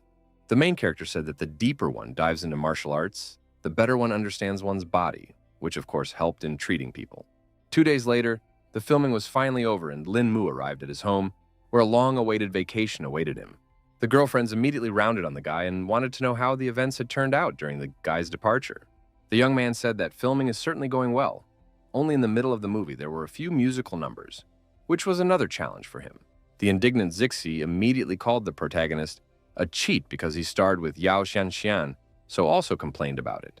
The girl emphasized that Lin Mu simply does not realize how many people would like to meet their idol at least once. Only now did the guy notice that his friend seemed to have injured her shoulder, so he inquired as to what had happened during his absence. Zixi took her time to explain all the circumstances and replied that she had only hurt herself a little. The protagonist still insisted and wanted to know how it happened, but for now, he just walked over to inspect the wound. Only the girl's touch was already hurting, so she cried out and tried to flip Lin Mu's hand away. The young man didn't appreciate at all that the shoulder was already in such disrepair, and demanded to know what had happened while he was away. Song Lianju also agreed that their friend was not weakly injured, so in a good way, the details of the incident should be told. Zixi finally admitted that they had been noticing the surveillance for several days now, and her attempts to find out the source led to the disturbing revelation that a lot of people were actively interested in Lin Mu. The protagonist didn't expect it was all because of him, and asked if the girlfriends had managed to find out the identities of the agents. The girl explained that that was exactly why she was trying to get on the trail of her enemies. But they eventually figured it out and revealed her plan. The guy was unhappy that she was risking so much just to spy on someone, and emphasized that it was too dangerous. Zixi thought it was okay because she had managed to escape after all. But Lin Mu immediately reminded her of her severe injury. Then the friends, sensing the escalation of the conflict, decided to stand up for the girl, and explained that she did all this only for the sake of the young man himself. The protagonist asked them not to do such things again, because if something happened, he wouldn't forgive himself until the day he died. He finally decided to discuss it all later, and asked the girl right now to personally couch so he could help her with her shoulder. Lin Mu wondered if her friend realized who had attacked her, But all she knew was that this fighter had a powerful firepower. The guy immediately concluded that they were dealing with a pyromancer and deftly unwound the bandages on Zixie's arm. It was no surprise to him now that the wound had left a marked characteristic of firepower. So if the wound wasn't clean soon, it would only get worse. The protagonist wanted to clarify the whole situation in as much detail as possible. So he asked if the enemy knew what the girl looked like. Zixie highly doubted it, because she had anticipated everything and wore a mask to keep herself hidden. The young man praised her for such foresight and warned her that he would now clean the wound of the pyromancer's mark. Everything was already ready, and all that was left was to inject some true chi to completely heal the injured woman's shoulder. Literally a couple seconds later, the main character announced that he was done and allowed the girl to get up from the couch. Zixie thought that some kind of miracle had just happened now, because her wounds had healed before her eyes. Even all the pain was gone, so she called Lin Mu a true miracle worker. But he blamed himself because he didn't train the girl enough, causing her to get hurt. Her friend immediately tried to lie because she really didn't put much time into training and wasn't really in a hurry with her improvement. Lin Mu quickly recognized this lie because he already knew the girl very well, and suspected that she had already completely forgotten Taiji Quan as well. He finally recommended that she get a good night's rest while he took care of a few important matters. The girls were actually hurt because the main character spends so little time with them and has now become such a busy man. After meeting with his girlfriends, Lin Mu went to a certain mansion in Huaiwan. The owner said that he bought the house not more than a year ago, and if their family wasn't leaving the country in such a hurry, he wouldn't have sold the mansion so cheap. The man frankly admitted that he was accustomed to speaking plainly and, looking intently at the hero, asked if he would accept the bargain if he lowered the price a little more. Lin Mu replied that he was fine with everything, so he was willing to pay at any time, as the most important thing for him was for them to make a deal as soon as possible. The master was glad to have found someone as straightforward as he was, and decided to tell his men right away to take care of all the formalities. Eventually, they shook hands to seal the deal and exchanged thanks. Having dealt with the issue at home, our hero went to the base of his team, Dragon Eyes. He decided it was best for his allies to move closer here to react quickly if something unforeseen happened. At this moment, all the fears were just actively practicing their kung fu without waiting for the commander to return. Everyone was very excited when they saw Lin Mu come to them and stop their training. The protagonist explained that he had just completed a mission and inquired about the soldiers' training. Dragon 3 reported that in addition to daily cultivation training, they also organized sparring sessions on their own to help raise their actual combat experience. Lin Mu immediately noted that martial practice was one of the best ways to advance in cultivation, and now asked if they were able to choose a squad leader. All the fighters immediately lined up and reported that they nominated Dragon 3, Dragon 5, Dragon 14, Dragon 19, and Dragon 23 for the role of commander. The protagonist has announced that the strength of all these soldiers has earned them all recognition, so he is now officially appointing them as squad leaders. Next, he wanted to convey the plan to his subordinates and explain that their new task was to all raise their level to true chi within a year. Everyone rejoiced at this prospect and asked if they could really make a leap and overcome the threshold of true chi in such a short period of time. Lin Mu noted that it was a pretty good question and asked one of her subordinates to step out of line. He clearly stated the rules, which were that the fighter must attack him without restraint, and even a single successful hit would be considered a victory in this challenge. The protagonist didn't wait for the soldier's response and stated that they were starting right away. The subordinate immediately apologized to Captain Lin and tried to attack him. Lin Mu corrected the warrior and advised that his movements should be swift because otherwise the enemy would quickly take his life. The soldier realized that completing the captain's task would not be easy, so he tried to think of another strategy. He tried to attack from the other side and was already swinging to try to strike once more. The protagonist was still able to dodge such an attack, so he kept yelling that it was too slow. Lin Mu coldly stated that with such slowness, the fighter was only interesting as a training target for practicing basic strikes. Eventually, the soldier was unable to resist the strength of his commander and fell to the ground. The other fighters noted that Captain Lin seemed to have overdone it with his last strike after all. The protagonist explained that in order to quickly raise his chi level, he was willing to personally conduct a real battle with each of the Dragon Eyes without sparing his strength. The subordinate reported that he was fine and thanked Lin Mu for such a lesson anyway. After that, the guy handed Dragon 3 a list of healing remedies that he should get from the main headquarters and bring to the base as soon as possible. He also said that he had purchased a mansion nearby, so when the time came, he would send his subordinates there as guards. All in all, our hero hoped that all his allies were mentally prepared, because they would have to go through a hell of a workout from the beginning of next week. After that, Lin Mu traveled further on his business and came to Yinghuang Jiaogate. The guards at the entrance immediately recognized young Master Lin, so they now let him inside without any problems. The guy inquired if Chen Ming was on the top floor because he had come specifically to meet him. The staff member at the entrance confirmed this and explained that he had to go straight down the hallway and then up the stairs. After a couple of minutes, the protagonist has already met with a man who immediately inquired about the reason why the young man decided to come to visit him. Lin Mu explained that he had come to get his acquaintance's opinion on the surveillance of him and to find out the information he knew. The bandit said that they had indeed heard similar rumors before and feared that this was not a simple case. Hearing such assumptions, the guy immediately tensed up and wondered why the acquaintance was talking like that. Tian Ming explained that after receiving the news, they had secretly sent people to reconnoiter, and as a result, they all died because of the pure and quiet work of some unusual professional. The young man realized that under the circumstances, only his acquaintance could help uncover the truth, especially if professionals were behind it. But for now, he preferred to temporarily postpone the investigation. It turns out that Lin Mu came to the bandit to offer to start a security company and turn his affairs into a serious business. The gang leader definitely didn't expect to hear such an offer, but our hero relied on him because he heard that there were many retired military men in Jundao. The protagonist was sure that these fighters would be much better able to fulfill their potential by providing security services and performing tasks around the globe. Tianming was still afraid that there were some difficulties in setting up such a structure, and right now every clan was secretly preparing their own personal guard units, so someone was bound to put sticks in the way. The guy was well aware of all these risks, so their company will not be registered domestically, and at first, there will only be a branch of the company here. Now the man was well aware that the young man had thought it all out long ago. Anyway, our hero was already going to find people to help with overseas registration, and Chen Ming had to make sure to lure decent cadres to their side. Lin Mu had come to the important realization that relying on himself alone was not enough to have a firm foothold in this world, so it was time to create his own business and a solid foothold. After that, our hero went to Lo Bi Yun to talk about how he wants to register a European security company. The girl was surprised at such plans, but Lin Mu explained to her that he wanted to do something like Blackwater. Bai Yun agreed that owning something like this in China was indeed unlikely, but in Europe it was a different matter. She immediately suggested choosing Italy for the case, but the protagonist did not fully understand why this country. Then the girl explained that there were only two countries in the world for this kind of company, namely Italy itself and their eastern neighbor Japan, which didn't fit all the conditions so much. The protagonist absolutely trusted the choice of his businesswoman acquaintance and chose a European country without any hesitation. Finally, Luo Biyun decided to ask why Lin Mu suddenly decided to start his own company.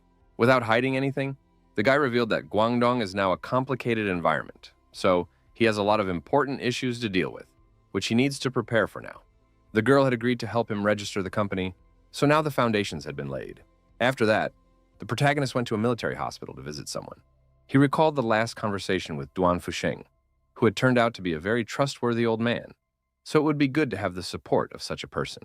At the entrance, the young man approached the receptionist to find out which room head Duan was currently lying in. On the way, the protagonist immediately crossed paths with Mr. Wang, who was surprised at such an unexpected meeting. Lin Mu immediately guessed that his uncle had come to check on the head, so he immediately inquired about his well-being in the past few days. The man said that the commander-in-chief had not been feeling particularly well lately, so doctors had reported several times that he was near death. It turns out that our hero has come just for the purpose of curing the head of Duan, because he has a way that can finally curb his ailment. Mr. Wang froze in mute shock, because he couldn't believe that the commander could actually be cured. Meanwhile, the doctors puzzled over the fact that their patient's condition was getting worse and worse. At this moment, our heroes were passing near them, so Mr. Wang again inquired what was the condition of his superior. The doctor said that they have already done everything possible. Further, everything depends on the body of the old man himself, but he also hoped that all his loved ones are mentally prepared for the fact that everything is nearing the end. The man replied that they had already realized what the outcome must have been and asked the hospital staff to leave them alone with the patient. They quickly entered the chamber, and Mr. Wang happily informed the old man about the important guest. The commander-in-chief was overjoyed when he saw that it was young Lin and asked why the kid had decided to stop by his place.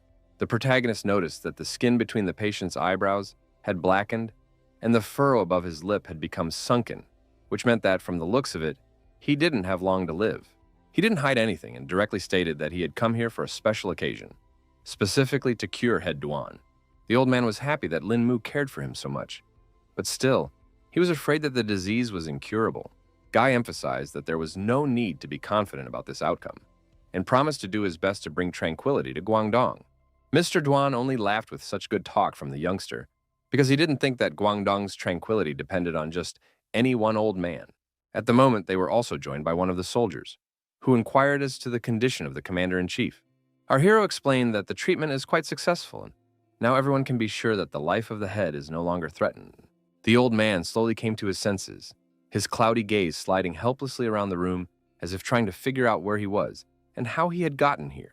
Linmu had been nearby the entire time, so he immediately asked how Head Duan was feeling. Now the commander-in-chief felt that life was beating in him, which was incredible, because not so long ago he was already waiting for his death. The young man calmly explained that he had performed a deep cleansing of his internal organs, removing years of accumulated impurities, which would now be naturally excreted over the course of a month.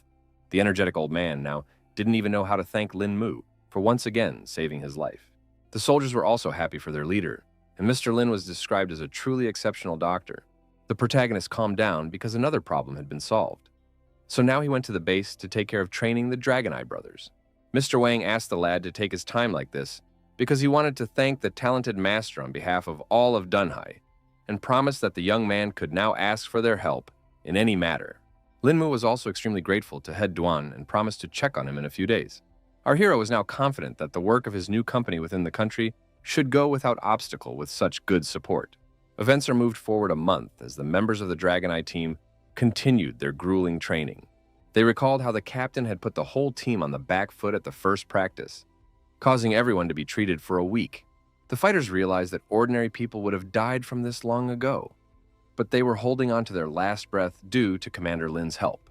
In fact, supporting the protagonist scared them the most.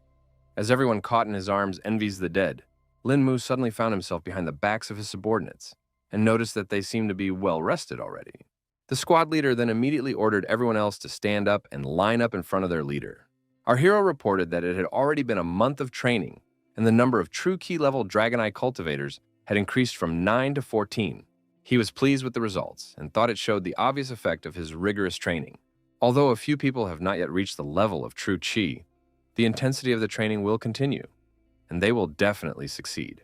All the soldiers didn't mind and were willing to go all the way to the end with Captain Lin to achieve high success. Lin Mu was happy to see such an attitude in his subordinates and suggested starting with the first squad. The protagonist stood in the center and asked all the fighters to show what they had learned along the way. The team members also asked for guidance from Captain Lin to further work on their mistakes. The first soldier overcame his fear and lunged forward, his fist whistling through the air, aiming precisely at the target, just as the commander had ordered. Lin Mu noted that he had pretty good speed, but accuracy was still lacking.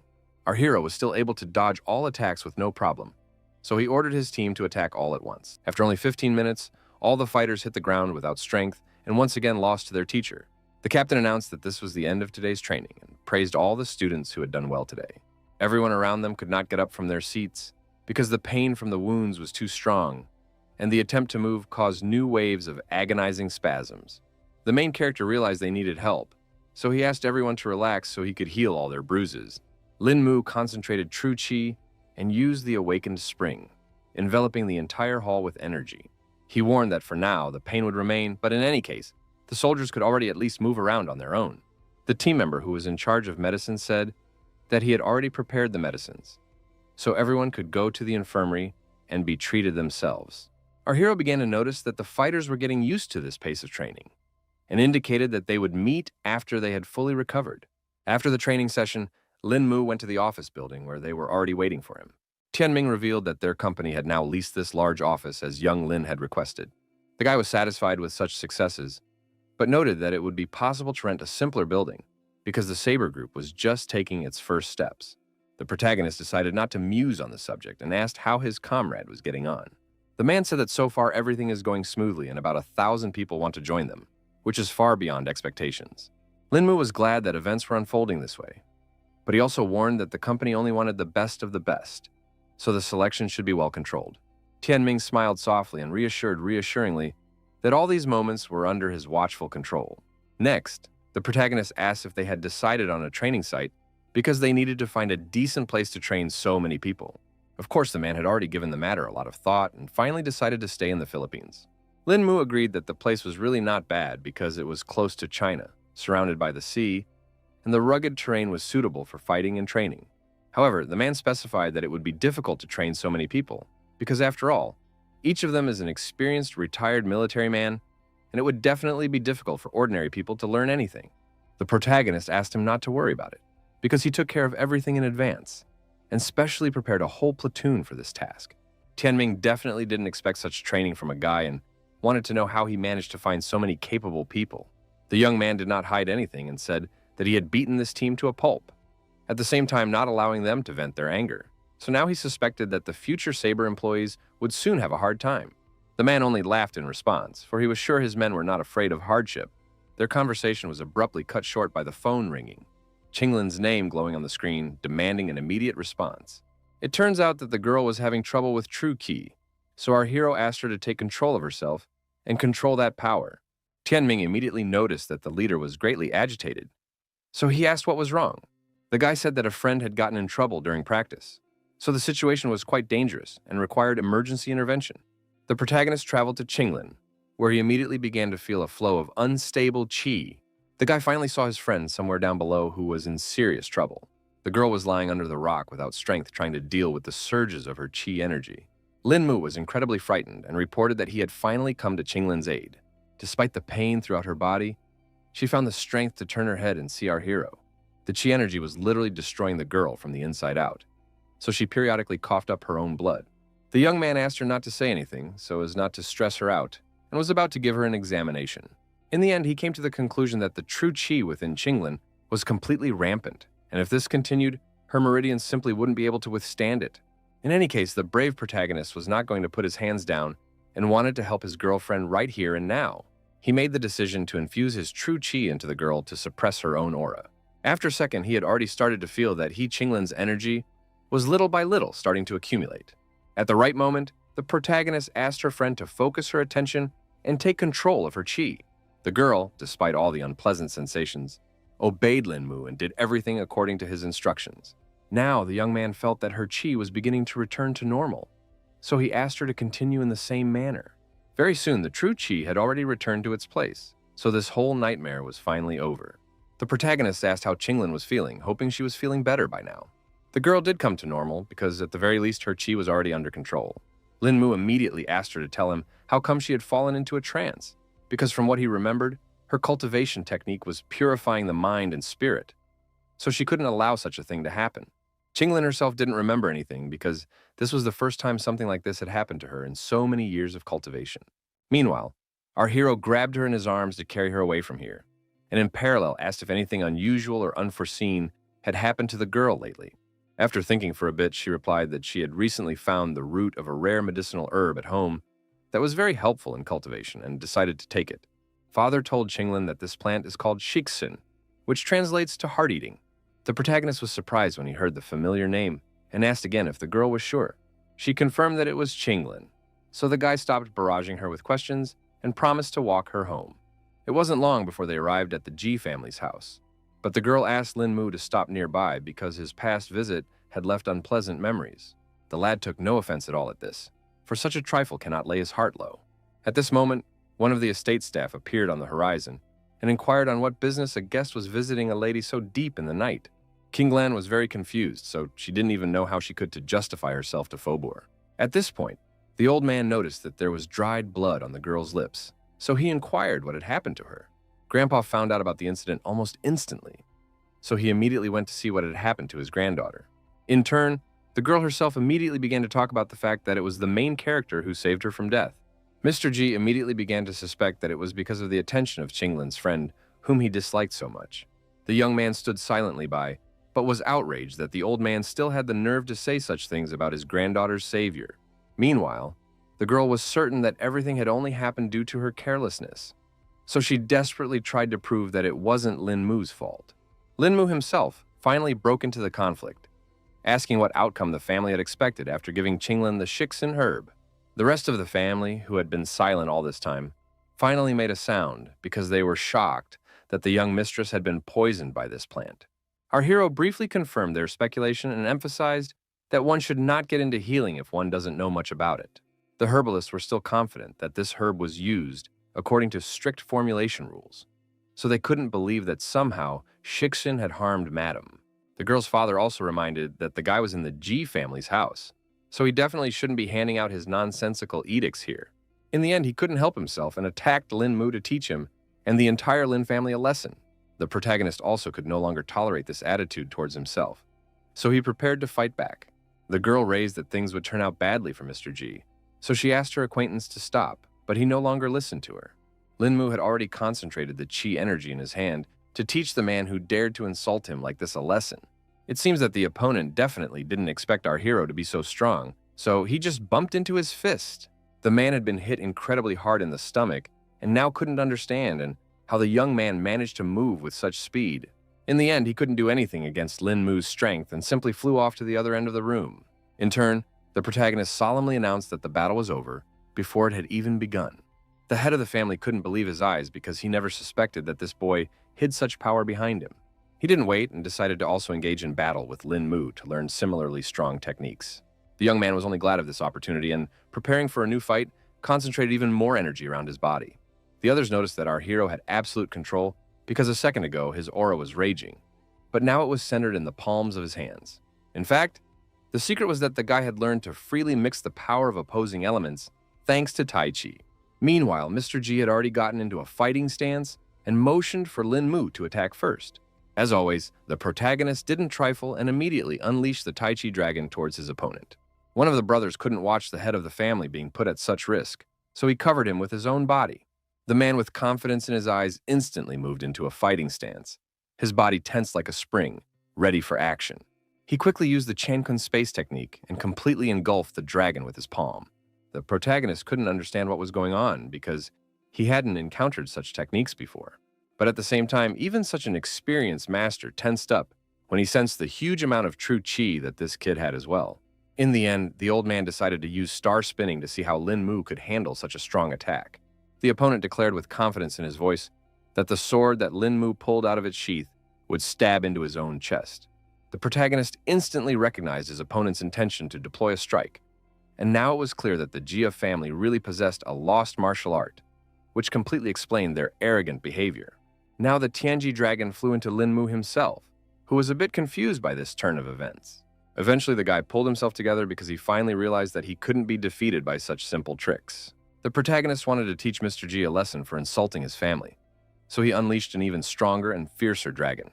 A powerful vortex of chi suddenly formed in the center of the hall, and with a rumbling sound, it began to smash everything around it, tearing rocks from the floor and sweeping away objects in its path. The old man couldn't understand what had just happened because the youngster had just managed to unleash a colossal energy in an instant. His brother finally asked the protagonist to stop and respectfully acknowledged his power. Master Ji Xiongchun, introducing himself as Qinglin's great-uncle, asked the young man with genuine amazement in his voice how he had reached a level beyond all possible rivals at such a young age. Lin Mu then revealed that he had no mentor and had learned everything on his own through cultivation. Mr. G couldn't understand how this was possible, because even with innate talent, it was impossible to reach such a result on one's own. In turn, his brother believed that our hero had a talent sent down from heaven and asked if he had really saved the girl from a seizure. Lin Mu confirmed his words and explained that Qinglin was in serious danger, and if he had come a little late, terrible things could have happened. Ji Xiongchun wanted to know how the girl could go into a trance with such a stable cultivation technique, and the guy briefly explained that the reason was because of the Shixin herb taken. The old man noticed that our hero was clearly knowledgeable in healing, so he asked him to teach his family how to use this herb, which was a valuable resource. The young man didn't mind making a recipe for them, so the master immediately inquired about what it would take. The protagonist said that he would get all the supporting ingredients, but they should keep the Shixin herb for him. Mr. G immediately advised the guy to roll his lip because no one would give him such a valuable resource. Lin Mu then refused to help and suggested that the family conduct this research on their own, since they were such professionals. The old man was incredibly angry at our hero, so he could not restrain his emotions. Ji Xiongchun decided to take the situation into his own hands and promised that the guy would get the rest of the Shixin herb, provided he handed over the recipe to the family. Of course, the protagonist appreciated the man's talkative nature, and now asked to be taken to his lab to do some research. The master immediately turned to one of his companions and asked him to fulfill Lin Mu's request and provide him with whatever he required. When the guy stepped away, the brothers started talking about how he really isn't as easy as he seems. Ji Shunchun even admitted that the main character was stronger than himself, causing Mr. Ji to be even more surprised. The head of the family immediately recalled that his brother had studied martial arts since he was 7 years old, so there was no one more experienced in the world. The master explained that Lin Mu's body was transfused with true qi, and on top of that, he knew ancient martial arts, which made it hurt a lot. He realized that the young man must have mastered many different currents, and by comprehensively mastering them, he was able to achieve something new. Mr. G immediately asked how this youngster was able to master several schools of combat, and even combine them into one technique. In the end, Ji Shunchun simply concluded that what his brother had just done was extremely inconsiderate, because such a young man with a lot of experience was better off not getting angry. Meanwhile, the protagonist had already been led to the Ji family's laboratory, where he had to show them a special recipe. The man went to a girl named Yao, who worked here as an assistant, and asked her to provide Mr. Lin with shixin herb. Then the employee, quickly rummaging through the warehouse, brought out a not small stalk on a tray. The protagonist scrutinized the plant and confirmed that it was the authentic shixin grass. Lin Mu didn't hesitate any longer and immediately left a detailed recipe for the Ji family. He then handed the sheet to the female workers and asked them to gather all the herbs on the list for him to make a medicine. The helpers were happy to note that they had all the gradients listed, so they began to prepare them. 5 minutes later, all the ingredients were on the table in front of the protagonist, so now he could start crafting. The young man used the knowledge from a passage in Shennong's treatise, which said that all these ingredients should be ground. Some ingredients had to be sliced, and the shixin stems had to be separated from the flour. Next, the recipe calls for putting the parts of the ingredients into an herb vat and pouring glacial water over them, then simmering over high heat. When the water boils, add the rest of the list of herbs and further stew on low heat. This recipe had to be followed carefully because at every step in the preparation of the medicine, dosage plays a crucial role. Everyone watched this process with amazement on their faces and waited for our hero to finish. Eventually, the guy reported his success when he tried the cure, which really turned out to be a hit. He then asked Miss Yao to divide the medicine into 100 milliliter ampules, explaining that taking one dose at a time should be fine. Also, the protagonist recalled that they had agreed that he would take the rest of the shixin grass. The man reported that he has no problem doing this because their family always keeps their word. In the hall, Lin Mu was met by Ji Xiongchun, who wanted to know how everything went. The guy said that his medicine is already ready, so the family just has to follow the instructions as they apply it. The master thanked the protagonist again and noted that the granddaughter had already managed to tell him that Lin Mu's inner qi and her ice qi had entered into harmony, and after flowing, their energies were noticeably stronger. The young man confirmed his words and emphasized that this was one of the reasons why he and Qinglin had met. But he didn't know the reason for this phenomenon. The old man bills that the reason was not at all important, because he believed that they just needed to practice together if cultivating together had such an effect. The protagonist wouldn't mind if there was such a possibility, but other than that, he wanted to get Qinglin's own consent. The old man immediately turned to the girl and asked what her decision on the proposal was. Ji Shongchun also added that he was not as stubborn as his brother, so he just wanted prosperity for Qinglin. The girl ended up getting very embarrassed, but replied that she wouldn't mind continuing those workouts either. Afterwards, the protagonist and the master decided to talk some more about their recent fight. The old man said that the star rotation technique had been passed down from the earliest ancestors of the Ji family and was capable of neutralizing an enemy attack. Lin Mu pointed out that the martial arts of the Celestial Empire were truly limitless, so he had a lifetime of learning to do. The master agreed with him because he knew that the Chinese civilization was more than 5,000 years old, and their martial schools simply could not be enumerated. He also noted that our hero showed simply amazing techniques, but the latter behaved modestly and did not consider it some kind of discovery. After that, the old man remembered that he had a small request for Lin Mu, and directly asked if he was willing to keep his promise. The protagonist had no idea what he could ask for, so he asked Mr. Ji to explain himself. The master said that the ice key that Qinglin cultivated was quite far from their family's school, so this was the first time in many millennia. For this reason, no one can mentor the girl, and Lin Mu had tremendous abilities that he can channel into her training. The young man realized that the old man's anxiety stemmed from fear for Qinglin's safety, as today's events could happen again at any moment, putting her in danger. Ji Shongchun also emphasized that he would not ask our hero to work for nothing, and promised to give him a book of the star rotation technique for one day. Lin Mu was immediately interested when he realized that he could have such a great opportunity to improve his skills. The master assured me that he meant what he said, but the amount of knowledge the boy would be able to absorb depended only on himself. Qinglin warned that the guy might turn out if he wasn't happy with those conditions. Ji Xiongchun confirmed that the girl was saying all the right things and asked what the protagonist thought about it. In the end, the boy firmly replied that he would help Lady Ji and learn a new technique in return. The old man was glad that Lin Mu was so accommodating and decided to take the young man to the library right now. The protagonist thanked the Lord for giving him such a great opportunity to increase his power level. Meanwhile, the head of the family had already learned that his brother had gone to train Lin Mu in star spinning. The man couldn't understand what Ji Shunchun wanted to accomplish because he couldn't believe that this brat liked him so much. The aide said that the old man planned to get the young man's help in order to supervise Qinglin's training. In the end, Mr. Ji relented because the main character would only get a textbook for one day, so it was unlikely that he would be able to learn anything at all. He understood that star spinning was the highest technique of the Jia house, and a large number of people in their lineage had dedicated their entire lives to mastering it, but had ultimately failed. Meanwhile, the protagonist has already made it to the library to pick up the promised payment for his help. Lin Mu noticed that this place was heavily guarded because he saw a large number of traps on the way here. The master explained that their family simply wouldn't have lived to see these days if they had forgotten precautions. After going through all these obstacles, Ji Xiongchun finally reported that they had come to the right section. There were many ancient texts collected here, but the old man wasn't sure if they would be useful to Lin Mu. He quickly found the right shelf of books to give our hero the star spinning technique. The textbook had fallen right into his hands, so now the master announced that the young man could finally begin his training. In fact, the protagonist did not expect these very texts to fall into his hands. The young man froze, his eyes widening at the realization that he was holding a book on the heavenly Tao in his hands. For his part, Ji Xiongchun thought that one day was too short, but the guy could still read as much as he could under his supervision. Lin Mu did not expect that the founder of the school had somehow managed to learn the secret of the heavenly Tao on Earth, where spiritual powers were so weak. The ancient text says that each type of energy has a human seal bearer of the great power, and when two mediums want to combine their energy, it has to be by consent. Otherwise, mutual exclusion will occur. If something goes wrong, the colossal energy will rupture the deadly shell, and the consequences will be catastrophic.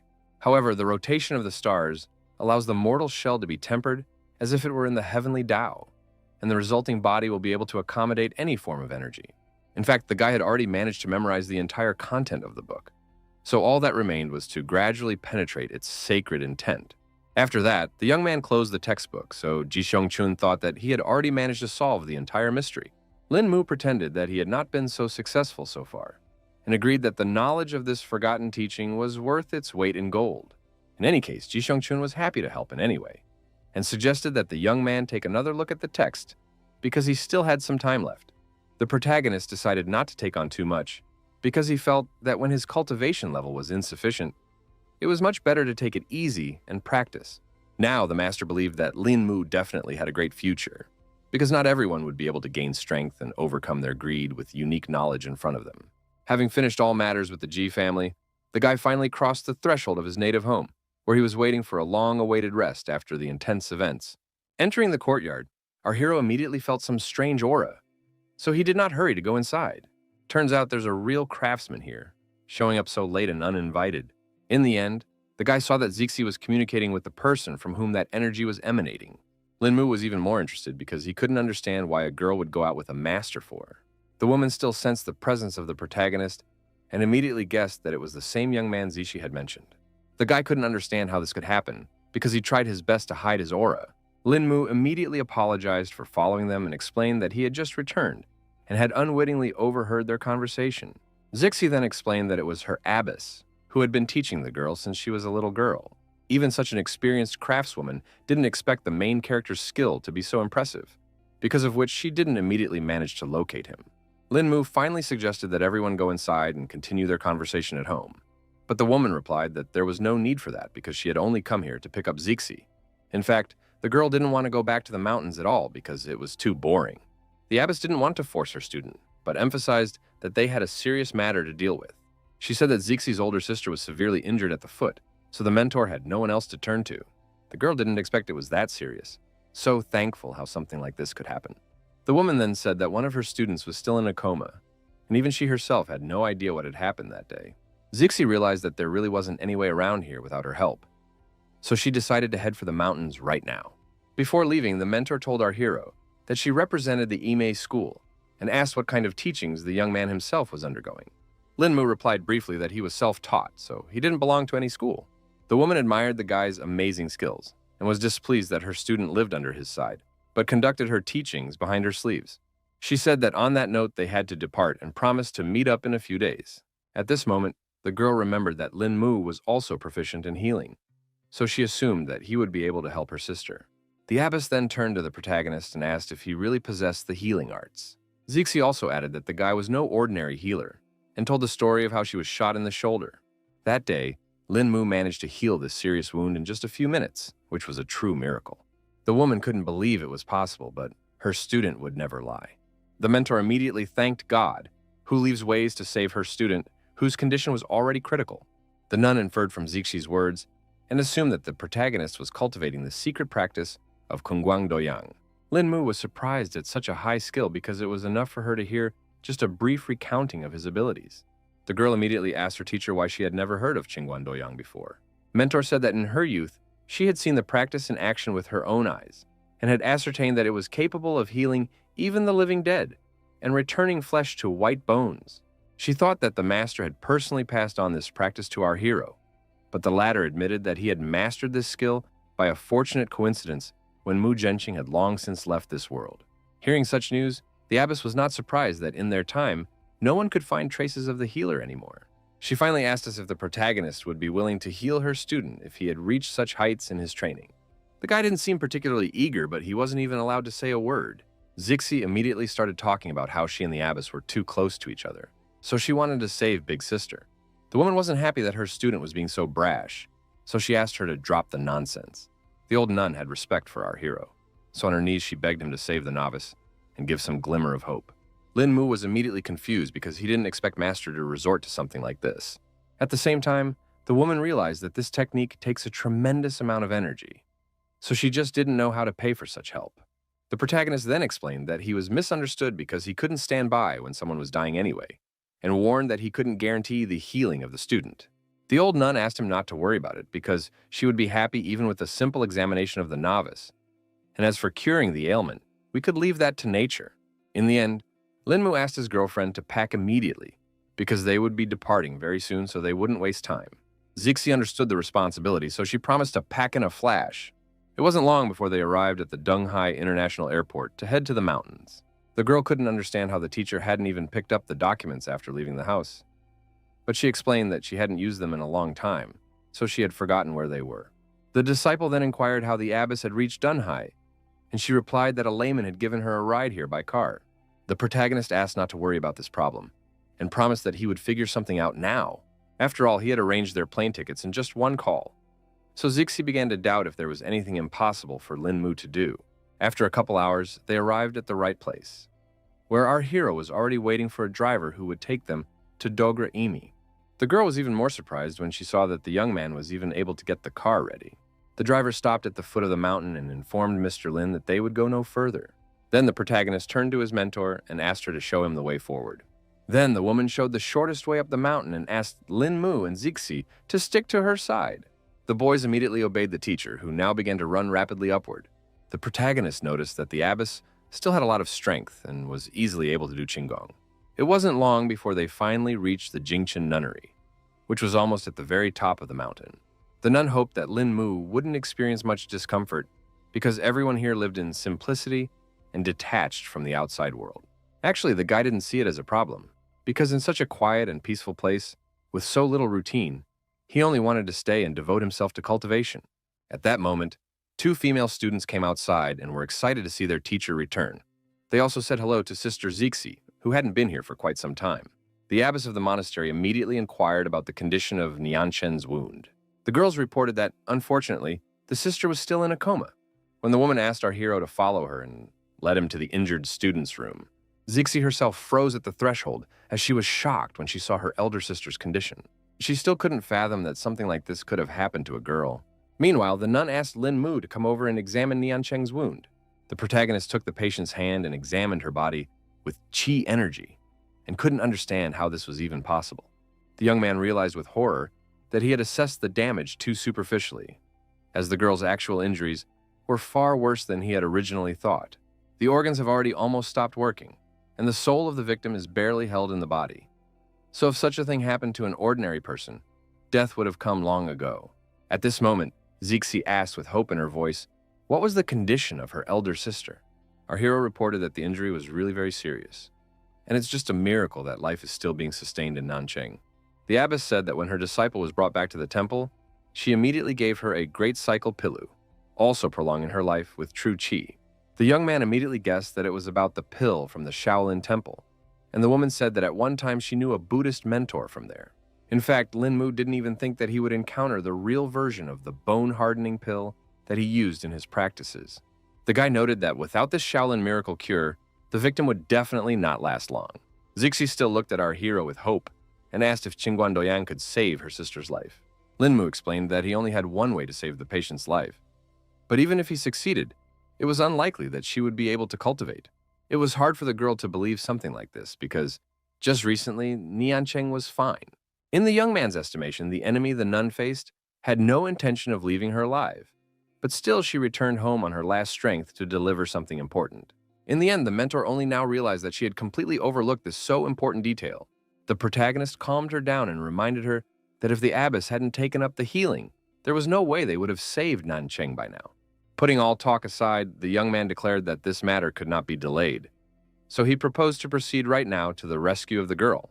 He asked if the monastery had medicinal raw materials, and the nun replied that there were some ingredients, but it was not proper for them to keep many healing herbs. Lin Mu then asked Zixi to bring a pen and pencil so he could write down all the herbs he would need for the medicine.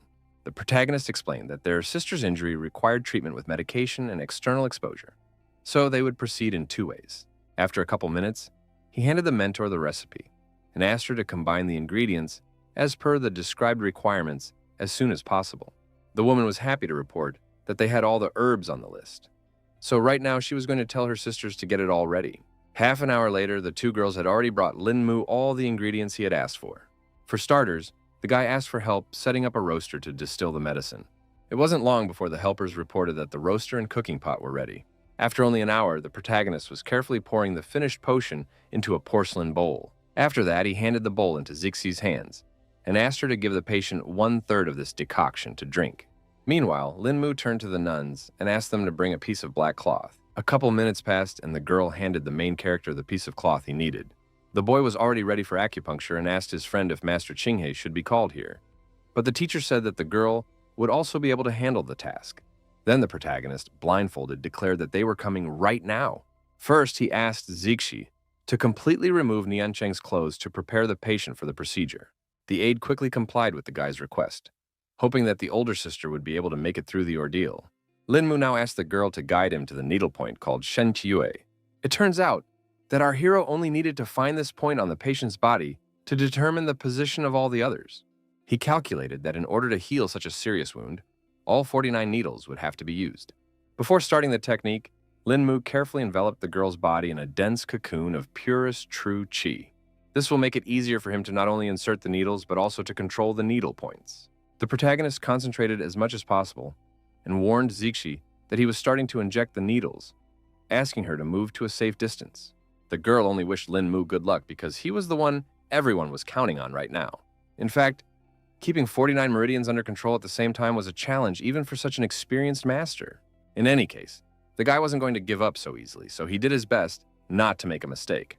Zixi, who was watching from the side, noticed that her sister was enveloped from head to toe in a silver haze. It all looked as if the girl, A, was now in a cocoon of silver. This method of acupuncture is called huade, and the patient is given a second life by coming out of this cocoon. In the art of acupuncture, this technique is one of the most sophisticated in the world. Although the protagonist's true qi can't run out in such a short period of time, his concentration won't last long. The young man didn't even know if he could save Niancheng because it was all too complicated. Because of his worries, Lin Mu was a bit distracted from the process and almost made a fatal mistake. At the last moment, he almost made a fatal mistake, accidentally blocking the flow of true qi, which would have completely ruined the entire effect. The girl also began to notice that the protagonist had almost reached her limit, and now she didn't know how to help her in such a case. Lin Mu himself was well aware that now was the most important moment, so he tried to gather himself and concentrate on the main task at hand. The next moment, he sensed that Huade had already reached the final stage, because Shi's silver cocoon showed cracks. The last moment of leaving the cocoon was to release the maximum of true chi to fan the fire of a new life. And only in this way would the guy be able to fully open the barrier. The silvery glow around the body intensified to a dazzling glow, signaling that the treatment process was nearing its final stage. It turns out that the protagonist miscalculated after all, and the cocoon can't open in any way. Linmu realized that he couldn't give up on this, and tried once more to break the silver barrier. He had failed again and was now beginning to guess that true chi only penetrated his hands, and that was only for a single moment, which would not be enough to open the cocoon. The young man realized that he had no more time because, if it went on like this, there would be a complete failure, and in such a situation, the only thing left was to break the road by force. The protagonist remembered that he needed to open up the paired meridians if he wanted to utilize all of his body's true chi at once. If you start at the Huoyin acupoint and go up the center, straight up to Chengjiang, this is the right meridian. If you go up the back along the spine and reach the top of the head, this is the main meridian in the body. In turn, the first meridian is responsible for blood circulation, and the second for the circulation of qi. So together they form a single stream that runs along 8 meridians that cross 100 veins. True qi will flow through the entire body along these 100 veins, and then it will be possible to break through the cocoon. The girl noticed that there were some strong changes happening inside Linmu's body, so she couldn't even guess what was about to happen. The protagonist still also realized that all his attempts to get through were to no avail, and the meridians were already at their limit. A scarlet drop protruded from the corner of Linmu's mouth, a clear sign that his energy channels were working at their limit and were about to fail. In any case, the guy thought that the consequences would not be critical for him, but at the same time, Nian Cheng, whose life was held by his flow of true chi, was lying in front of him. The girl began to worry about the protagonist himself, because she could see perfectly well that he was maxed out. Meanwhile, the young man was still thinking that he couldn't interrupt the flow of qi in the paired meridians, because then his patient wouldn't be able to be reborn. Despite all this, Linmu didn't lose faith and continued to stand his ground for the injured girl. Despite the obvious hopelessness of the situation, he clenched his teeth and gathered his last strength for one more attempt, refusing to admit defeat. The cocoon once again flashed with an incredibly bright light that gave a small ray of hope, piercing this darkness of despair. Zixi watched this without taking her gaze away, and at him that our hero had managed to complete the technique after all. The young man's plan worked after all, so the paired meridians in Nian Cheng's body finally came into harmony. Linmu began to feel countless meridians opening up all over her body, as if all the pathways had merged into a single stream, open in front of him as if in the palm of his hand. A clear path to completing the Huade ritual now lay before him. All that remained was to take the final step. The girl covered her face with her hands in confusion as the blinding flash that accompanied the opening of the silver cocoon was so bright that it cut her eyes. Meanwhile, the other nuns stood in front of the entrance and waited for the protagonist to finish his technique. Suddenly, the abbess felt a burst of true chi inside. Things finally calmed down, and Zixi asked if the guide managed to save his older sister. She ran closer and asked how the sister was, but Lin Mu didn't bother to answer the question and asked her to hurry up and dress the patient. The young man explained that Nian Cheng's wound had healed for the most part, but whether or not she would be able to cultivate afterward would only be decided by luck. Our hero asked his girlfriend to keep an eye on his older sister, while he himself left the room for the time being. The abbess of the temple immediately ran up to him to ask about his condition, but the lad replied briefly that he was fine. But Lin Mu also honestly admitted his exhaustion and politely asked the nun for permission to linger in the temple for a brief rest. The woman immediately turned to Wenchen and asked her to prepare quarters for Lin Mu. Afterwards, she immediately went to her student's room to see how it went. Zixi excitedly asked what condition her sister was in, while the abbess was giving her an examination. In the end, the nun was greatly surprised when she saw the results the protagonist had achieved. She saw that Nian Cheng still had tangled meridians, but all the other organs were perfectly fine, which was a true miracle. Other than that, the nun decided to guide some true qi into her body, because she was about to wake up. Opening her eyes, the confused girl immediately saw the familiar face of her mentor in front of her. The teacher was overjoyed that her student was awake after all after such a long coma. Nian Cheng couldn't endure this wave of emotions, so she immediately threw herself into her mentor's embrace. The girl also looked around and saw that even Zixi, whom they hadn't seen in a long time, had arrived here. The nun wanted badly to know how this incident had happened to her student, and asked for a quick account of the events of the evening. Without wasting a second, Nian Cheng revealed that during her wandering, she had found a scarlet fruit that was over 300 years old, after which she had been attacked by a robber. She immediately realized that she couldn't defeat such an enemy, but then her opponent came out of nowhere and inflicted this serious injury on her. The abbess was beginning to guess that her student had met with a certain scoundrel she knew. Now, the nun began to blame herself for what had happened, because in her years, she had not nailed this brute who had now nearly taken Niancheng's life. Zixi could sense that the teacher had become enraged, and she felt that her sister had been attacked by the same man who had once turned her head, which was the reason she had come to this monastery in the first place. She immediately remembered that this person was also from the Woolen school, and he and Niancheng had once been a happily married couple who enjoyed a free life. But then this man coveted power and, to get it, sold his wife to another man, setting a trap. After that, the girl was bullied, because of which she almost killed herself. But fortunately, the teacher saved her and took her to a convent. The mentor couldn't even think that after so many years, the wily hands of this animal would reach her student again, and promised that this time he would have no mercy. Meanwhile, Linmu stayed in the commuter room and meditated to recover his strength. He immediately sensed that someone had entered the building, so he stopped his practice. Turns out it was Zixi, who came to inquire if our hero was able to recover from such a strain. He replied that he was already fine, so the girl promised to bring something to eat because she was sure Linmu was exhausted for such a hard day. The young man did not refuse such help because he was indeed a little hungry. The girl had warned him that they didn't eat meat at the monastery, so she had prepared a snack for him from what was available here. She made vegetable soup for our hero, which was often prepared for the Mother Superior. The guy's eyes flashed with delight at the sight of the dish, because the aroma and the sight were so tempting that he immediately drooled. Zixi was expecting an assessment from our hero, but he didn't even expect that Lenten soup could be so delicious. At this moment, Niancheng walked in and wanted to express her gratitude for saving her. The protagonist quietly spread his hands, explaining that helping his friend Zixi was just as urgent for him.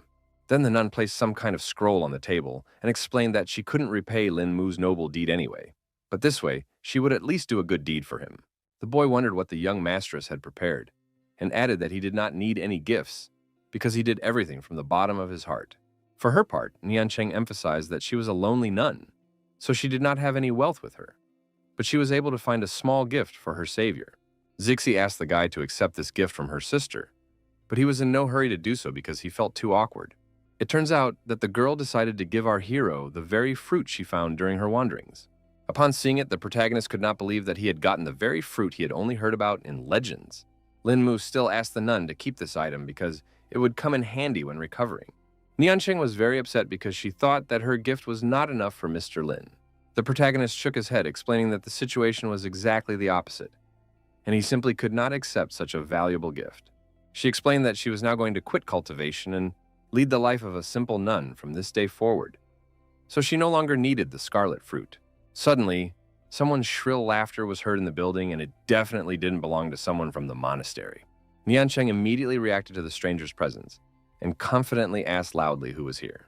Meanwhile, the protagonist felt that the uninvited guest must have high skill. The mentor also went outside and asked who dared to break into her chambers deep in the night. She asked the stranger to show himself and promised that the old nun would treat the guests to a good tea. This person's voice only laughed from the fact that 30 years had passed, and old lady Qingyi was still as old-fashioned as ever. The nun asked what her old acquaintance wanted, and he explained that a bird had whispered to him that a 300-year-old scarlet fruit had appeared in the convent. The abbess immediately tried to pretend that it wasn't true, because their small monastery would definitely not be able to get their hands on such a rare fruit.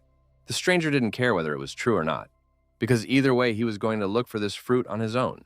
Qingyi suggested with a slight irritation in her voice that her mysterious acquaintance stop hiding and start talking substantively if he really had something to say. In the end, the woman was the first to throw herself into the fray and emphasized that he definitely didn't need to underestimate the old nun. The stranger chuckled again at the fact that the abbess had trained for so many years, but never added to her strength. The nun herself realized that this demon was impossible to catch. So if there was a serious fight, she could only strike at random, but then there would be nothing left of the convent. Meanwhile, Zixi had already realized that something wrong was going on, so she asked her sister to hide the scarlet fruit sooner. Turns out it was already too late, because the stranger had found his main target. Lin Mu was the first to react to his presence, and immediately alerted the girls that Ra was already inside. It turned out that it was indeed Niancheng's husband who had decided to visit his wife. The man declared that they would not be able to get his scarlet fruit so easily and attacked our heroes. The abbess was greatly angered when she verified that it was Feng, whom she called a half-human, half-elf. The enemy was curious to see if the nun had adopted those legendary techniques that had been guarded behind the walls of the monastery for centuries. The protagonist had already come to the rescue and noted that the man was quite brazen since he dared to come here alone to rob defenseless people. Feng became even more angry when he heard some kid allowing himself to talk to him like that. The young man looked firmly into his opponent's eyes and declared that he had no other trump cards besides his own courage. But that was enough to fight. The robber had already had time to notice that our hero was highly skilled and was about to subdue him. He didn't wait any longer and quickly rushed out of his seat and was about to attack Lin Mu. The abbess at once warned our hero that he must be careful, for the adversary was not so simple. Feng only continued to laugh at the fact that some brat dared to stretch his strength. He stated with cold certainty that even the most outstanding natural gift wouldn't help the protagonist stand up to his power. A moment later, space shook from the monstrous release of the villain's dark power. The protagonist was not at all afraid of such an opponent, and was about to see who would die first today. Feng also wasted no time and had already used the Nine Suns Bone Claw technique to finish off the young man. The abbess, who was watching the duel from the side, realized that the guy, although he was an outstanding cultivator, was still not capable of handling such an enemy. After a couple seconds, the strongest competitors collided and tried to overpower each other. Feng didn't suspect at all that the main character would use a spirit dragon against him that would pierce through his chest. In the end, the opponent helplessly fell to the ground, unable to respond to Lin Mu to this strongest attack. The woman could not understand how such a thing was possible and did not guess at all about the real level of our hero. Feng now realized that he had indeed been too arrogant and had simply underestimated his opponent, who taught him a lesson for it. In fact, even the young man himself didn't think that his strength threshold would increase so much after the opening of the paired meridians. Qingyi recognized that young Lin was gifted with genius because he was able to unleash the 18 Palms dragon of unparalleled ferocity. The man also realized that some little kid was able to master an ancient forgotten technique and applied it to the simple world to be quite a challenge. Then he decided to inquire who was our hero's mentor and was able to impart to him the knowledge that others have been seeking for ages. The boy chuckled in response because he really wished he had such a teacher, but unfortunately he hadn't met such generous people so far. Feng still didn't believe our hero and demanded the name of his mentor, or he would show no mercy. Lin Mu maintained an icy calm as he reiterated that he had never had a mentor and added that his own skill was enough to teach others. The man now realized that he seemed to have spent too much time in the mountains, causing the current generation to forget about the Blood Reaper. The nun explained that this bastard was originally a Nickchum fighter, until he mastered the bone claws of the Nine Suns, and after only a couple years, he got such an intimidating nickname. Lin Mu instantly realized that such a nickname could only come about after many brutal murders, so eliminating this criminal would be a restoration of justice. The Blood Reaper wasn't afraid at all, because a lot of clans had been trying to finish him off for years, but until now, no one had ever found out where he was. In the end, he simply suggested that our hero compare the Descending Dragon's 18 Palms technique and his bone claws of the Nine Suns. The guy immediately remembered that his opponent had almost hit him with poison claws during his last strike, so he would have to fight seriously after all. He, pulling a hidden sword from his belt, declared that he could kill his enemy without secret techniques. Feng thought that the kid had already gone completely insane with his insolence, since he dared to go against the Reaper himself. Our hero decided not to waste time on idle talk and made several accurate and strong blows. The villain had no idea about Lin Mu's flexible sword, so he was at a loss to understand why the attacks were so strange. The young man who was about to mercilessly massacre the scoundrel had swept his claws of the Nine Suns definitely didn't know how to do that. In the end, Feng was unable to resist this whirlwind and snapped off all of his poisonous claws. Still, he managed to group up and re-attack with his extra huge arms. The protagonist stood frozen in amazement for a moment, feeling a cold sweat on his back as a sight so sinister and unnatural appeared before him, as if the darkness itself had come to life. He was sure that such a man was a real nuisance to the locals. After a couple of attacks, the man realized that Lin Mu wasn't being taken by his usual attacks, so he decided to try a new method. In fact, Feng realized that the youngster's strength was immeasurable, and he might not be able to bear his second blow. He realized it was better to back off now, because Scarlet Fruit already belonged to him. Our hero had time to see that the dastardly coward had decided to hide behind a poisonous cloud. Lin Mu declared that it was not easy to escape from him and prepared to chase after his opponent. He wasted no time and concentrated the energy in his hand to form a dragon splitting the field. Very soon, the kid managed to catch up with the enemy, who didn't expect that the little guy had already brought the nether dragon technique to such a high level. The protagonist was going to see how Feng would dodge such a thing. The man tried to dodge at the last moment, but the powerful blow still caught up with him, sending his body into an agonizing flight and he screamed loudly in unbearable pain. Still, the guy suspected he had miscalculated his strength a bit and let his enemy get away. It turned out to be true, so Feng had the opportunity to come back after a time and take revenge on the damn brat who had humiliated him so much. Lin Mu didn't waste any time and went in pursuit of his rival, because he was sure that the old man was living his last day today. The young man stopped abruptly and felt that there was someone in the bushes near the monastery. The protagonist stopped where he was and tried to figure out where Feng had gone. Now he began to guess that the blow was so powerful that it not only knocked the fugitive off his feet, but gave his body an additional acceleration, hurling him forward with unexpected force. Meanwhile, the insistents pondered that, during the last battle with the old demon, their strengths were equal. But now Lin Mu appeared. It was still hard for the woman to believe that the young man could defeat his opponent with such ease. She couldn't even guess what kind of training the main character went through to harden his body to such a degree. At this moment, Lin Mu's familiar voice sounded above the abbess's head, announcing that he had returned. He reported that the old man knew how to save his own skin after all, so he couldn't catch up with him, but ended up bringing some other people. It turned out that the young man had managed to catch some two guys in the woods who had appeared here in some unknown way. Lin Mu suspected that these guys were climbing under the temple walls at this late hour, not out of good intentions.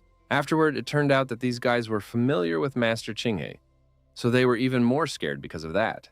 The woman finally realized that it was He Jiangcheng, but she couldn't believe that this person still had the conscience to show up here.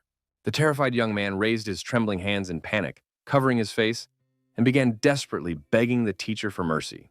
Then the protagonist decided to intervene in the conflict, who asked the mentor to calm down and figure out what's wrong first.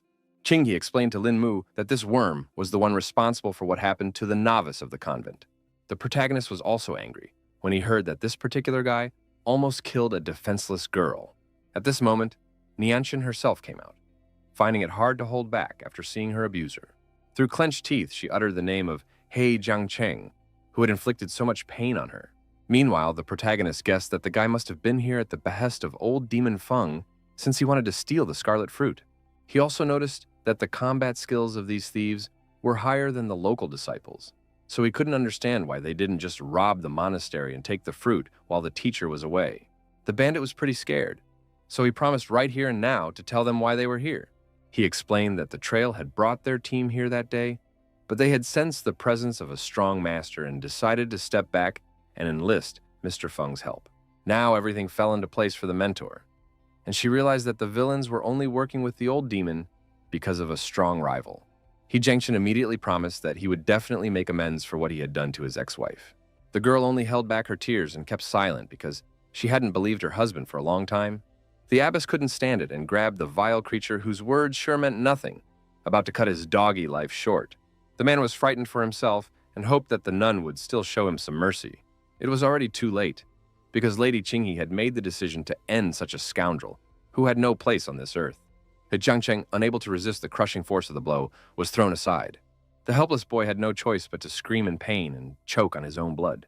The abbess believed that if one death saved 100 lives, it meant that it would do a good deed for all. The other bandit was scared out of his wits when he saw what the woman had done to his comrade. The next moment, the nun moved on to him as well, for she realized that this fellow was made of the same dough as his mean friend. The robber's wide-open eyes expressed animal terror, their gleam and trembling pupils eloquently begging for mercy. The abbess had no pity for this insolent man and hit him on the head with all her might.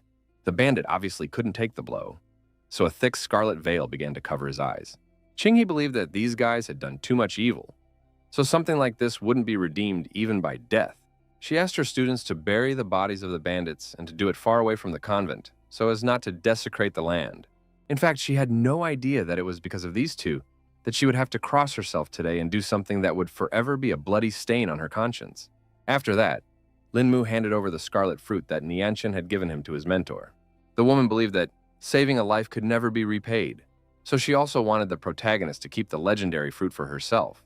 Eventually, our hero gave thanks for such a gift and had already decided that he would make a pill from the scarlet fruit that would serve Zixi well. The mentor still wasn't happy because they were making a gift just for Lin Mu, and he's still trying to bring him back to the monastery. The young man explained that it could now be considered that the fruit belonged to him, so he could dispose of his gift as he wished. The woman couldn't object to anything because the protagonist was basically telling the truth. Lin Mu reiterated that the scarlet fruit wouldn't help him much in cultivation, but It would be a great bonus for Zixi. The mentor then quickly turned to her disciple and told her to thank young Lin right now. The guy asked not to do all these formalities because he was doing all this out of old friendship.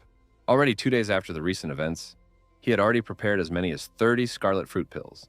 Our hero decided to keep 25 pieces for Zixi, which should have been enough for her for a short time, and save the remaining 5 for Zhenxian. He realized that his other friend was about to reach the true qi level, so the medicine would help make the transition smoother and faster. Zixi offered the young man to stay at their monastery for a while longer, but he could not afford to do so because he had too much to do in Dunhai. Linmu asked the girl to train hard because now her sister had lost her strength and couldn't help. Before parting, she smiled softly and with a light sadness in her voice, asked the protagonist to be careful and take care of himself. Zixi now realized that the teacher was right in saying that she needed to train hard because there would come a moment when Linmu wouldn't be able to be around. In fact, the protagonist wanted to take the opportunity to climb the impregnable mountain to look for rarities. On one of the rocks, the young man had at once already found an herb that should be suitable for incense. At this moment, he looked up and saw that he still had so much more to climb. He suggested that now that he had opened his paired meridians, he could try flying. This isolated wilderness was perfect for his first attempt, so he wasted no more time. The protagonist was confident that this mortal shell, thanks to his efforts, should be able to withstand the tumultuous influx of qi he had burdened it with. The guy unintentionally tried to hold himself in the air, but the release of true qi was too powerful, causing it to be very difficult. After an update, he finally felt his energy settle, and now he could keep moving. Linmu now tried to channel the released qi to try to fly upwards, and he succeeded. Our hero rejoiced as he finally regained his long-standing sense of riding the wind and a sense of freedom. He darted quickly from side to side and couldn't stop enjoying that feeling of free flight. An hour later, the young man felt that he had almost reached his limit and realized it was time for him to land. This time the flight was stable, so the protagonist couldn't wait for the next opportunity to practice. Suddenly, Linmu heard some strange movements ahead and realized that it was the sounds of battle. He finally realized that it was little Tang's voice, who seemed to be chasing after someone. The guy couldn't figure out how his acquaintance had ended up here, but that didn't matter for now because he needed to get close to her first. The protagonist got closer and saw that unknown masked people surrounded some man. This gentleman was already quite battered, but he kept talking about how the great and glorious Bashu Tang family would descend to minions. The leader of the group believed that sooner or later that day was going to come because of the way the case was handled by this man. He was convinced that this family was driven by greed and lust for profit, and that their members were honing their dark skills with poisons and dubious potions, steeped in the teachings of Udu. The mercenaries believed that the Tang family was unrivaled in the art of stealth and poisons, so they asked not to be mixed with this dark doctrine. The leader decided it was time to end these useless words, and informed the man himself that he would be better off if he gave it all up and kept his life. The Lord only laughed because he was being mistaken for a 3-year-old child, and he wasn't about to believe the words of some mercenary. In the end, for his audacity, he received a shuriken to the head with no chance of escape. The leader then emphasized that this is the fate that awaits anyone who gets in Tan's way. At that point, one of the subordinates said they had been given information about the whereabouts of what they were looking for. After that, their boss did not hesitate to head to the scene, entrusting the victim's corpse to Tang Lian. The lad made no objection to this order and walked over to the breathless body. He quickly opened a bottle of concentrated poison and poured it directly on the man. The protagonist, who was watching from the sidelines, didn't expect Tang's poison to be so caustic. After a couple of seconds, there was nothing left of the body, and the guy concluded that the mercenaries had used a special powder to dissolve the corpse. The protagonist noticed that that guy's weapon-throwing technique exactly mimicked little Tang's, and it was most likely a mid-level Tang member. The issue was that these people in black had now killed a person without blinking an eye, which was not at all like what Tang Bei had described to him. Linmu realized that he couldn't just let the situation go, so he decided to conduct his own investigation. Meanwhile, the Tang family mercenaries had already found new victims for themselves and began to interrogate them. All of the staff members in trembling voices told of their ignorance, but the bandits only grinned as they watched those literally tucking their tails in fear and realized that such genuine terror was hard to fake. Eventually, the leader decided to take one of them with him and asked him to inspect the place they had just been given. The main character immediately noticed that they were going out in such a hurry, so he was afraid that it might not end well for little Tang. Afterwards, everyone went to the Haochain parking lot to cover their tracks. In the end, it turned out that among them was indeed Tang Bei, who was hiding behind a dark robe. Linmu continued to keep an eye on this grouping and now made sure that his classmate was among them. The protagonist realized they were heading to an address they got from one of the hostages and tried to find a way to follow them as quickly as possible. He quickly made the decision to borrow a car from the Tang family's comrades, who still hadn't made it back from the forest. The guy connected the right wires to start the car and easily found the contact. Lin Mu quickly rushed after the mercenaries, because their haste said that the matter must be quite important. He had never seen little Tan like this before, so he wanted to know what she was looking for with her partners after all. Meanwhile, the mercenaries had already stopped near the right place and started looking for something. The protagonist had been watching from afar the whole time and realized that they had reached the designated point. Tang Bei led her group because she wanted to find the comma site faster and suggested they go inside immediately. They went onto the property of someone's house because, according to the guy, what they were looking for was in one of the rooms. The strongman didn't have to think long about how to get in there and just broke through the wall. They realized that they couldn't keep the head waiting, so they tried not to loiter here. The mercenary quickly completed the task and found some sort of sack, so the hostage hadn't lied to them after all. The guys asked little Tan to go faster, but she seemed to be up to something and had already prepared shurikens for it. She realized that the target was already in hand, so the partners didn't need to be left alive. When they decided to jump the fence, the girl concentrated and decided it was the right moment. In the end, the girl threw the 2 shurikens towards her comrades. The guys immediately sensed that something wrong was going on and turned toward their partner. One of them quickly used the Chainmaster's technique and put up a shield to protect himself from the sharp projectiles. Tang Bei didn't expect at all that her concealed weapon could bounce back like this. Turns out they were ready for it, because the captain had guessed long ago that the girl was going to betray Tan. Little Tan realized that her worst fears had come true and immediately asked how her partners knew of her intentions. The guys only explained that the captain hadn't trusted the girl from the beginning, which was why they'd been able to catch her so easily in the hot seat. They noted that Ben wore her mask well after all, and endured all this time until the right time. The fighters also admitted that the deaths of the girl's father and brother were also their work. That time, his brother had briefly returned to check on little Tang, but his carelessness had given away his location, and that was enough to put him on the trail. Because of this, the girl couldn't hold back her tears, and now wished her former partners dead even more. At this point, the protagonist intervened in the conflict. Who couldn't believe that the former Bashutan would be bred into something like this? The bandits immediately started looking around because they could tell who was talking to them. One of them noticed that someone was able to get close to them without making the slightest noise, which meant that their opponent was a true master. Because of this, the guy turned to his comrade and suggested that he finish off Little Tan first, so he could chit-chat with some strangers later. The mercenaries quickly rushed towards Tang Bei with a cry that she would definitely die today. Suddenly, rocks came whistling down, hitting the brigands in the backs, and under the hail of rubble and dust, they stumbled, losing their balance. The girl felt a master coming to her rescue and asked him to show himself right away. In the end, she saw that it was in the Lin Mu she knew. She couldn't believe that things had worked out like this. She was utterly perplexed and inquired how our hero had come to be here. The guy said that he was minding his own business on Mount Amma, and suddenly heard a familiar voice at the foot, whereupon he followed his acquaintance. He immediately asked Tang Bei to cry and hold nothing back to make her feel better.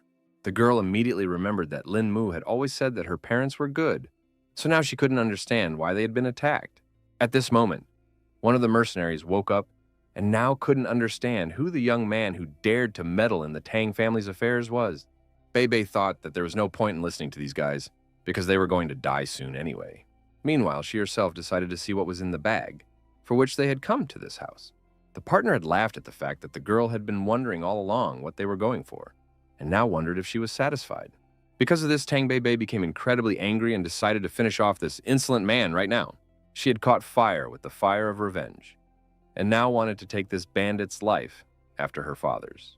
The protagonist immediately stopped the girl and warned that the blow had already ruptured the internal organs of these guys, so they would soon be able to ask for forgiveness from her father themselves. After that, they went to a restaurant, where the young man decided to talk about what he felt was a disturbance in the harmony on Tang Tang's body, and offered to help her. The girl then showed off the purple stain on her body and noted that she might not have long to live. The protagonist is not on a joke frightened when he guessed that his acquaintance was poisoned by someone. Little Tan explained that it wasn't just poison, but something scarier. To gain the group's trust, she began to comprehend their dark practices, using venomous creatures to cultivate. But without the secret recipe for the pill, her training came to a standstill, and her progress stopped. Also, at the same time, these people are using the pills to manipulate the younger Link, and if someone turns their back on them, they will simply lose access to the medicine. Bei added that they combine many kinds of toxins and then use an extremely dangerous method to release their potential energy for cultivation. After going through this training, she had almost opened the Dantian points, so the level of true chi was quite close. The main character rejoiced at the fact that the girl still hadn't released her true chi and decided to watch her right away. He began to guess that the toxins in Bei's body were balancing each other in a mysterious way, creating a balance, and they would soon cease to be dangerous. In the end, the young man reported that his acquaintance could still be saved because she still hadn't reached the highest level. At this moment, Boss Tang had already arrived at a private house in Ime City and saw that his subordinates had died 3 or 4 hours ago.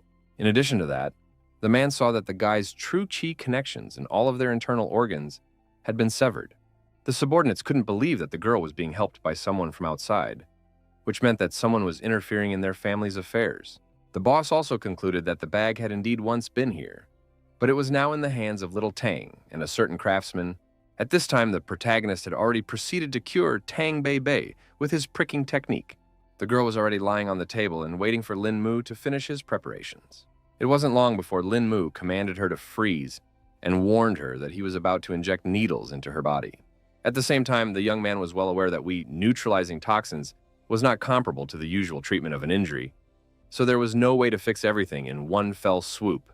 You have to go through a lot of steps of pricking it to gradually reduce the toxicity, but that takes a lot of your own energy.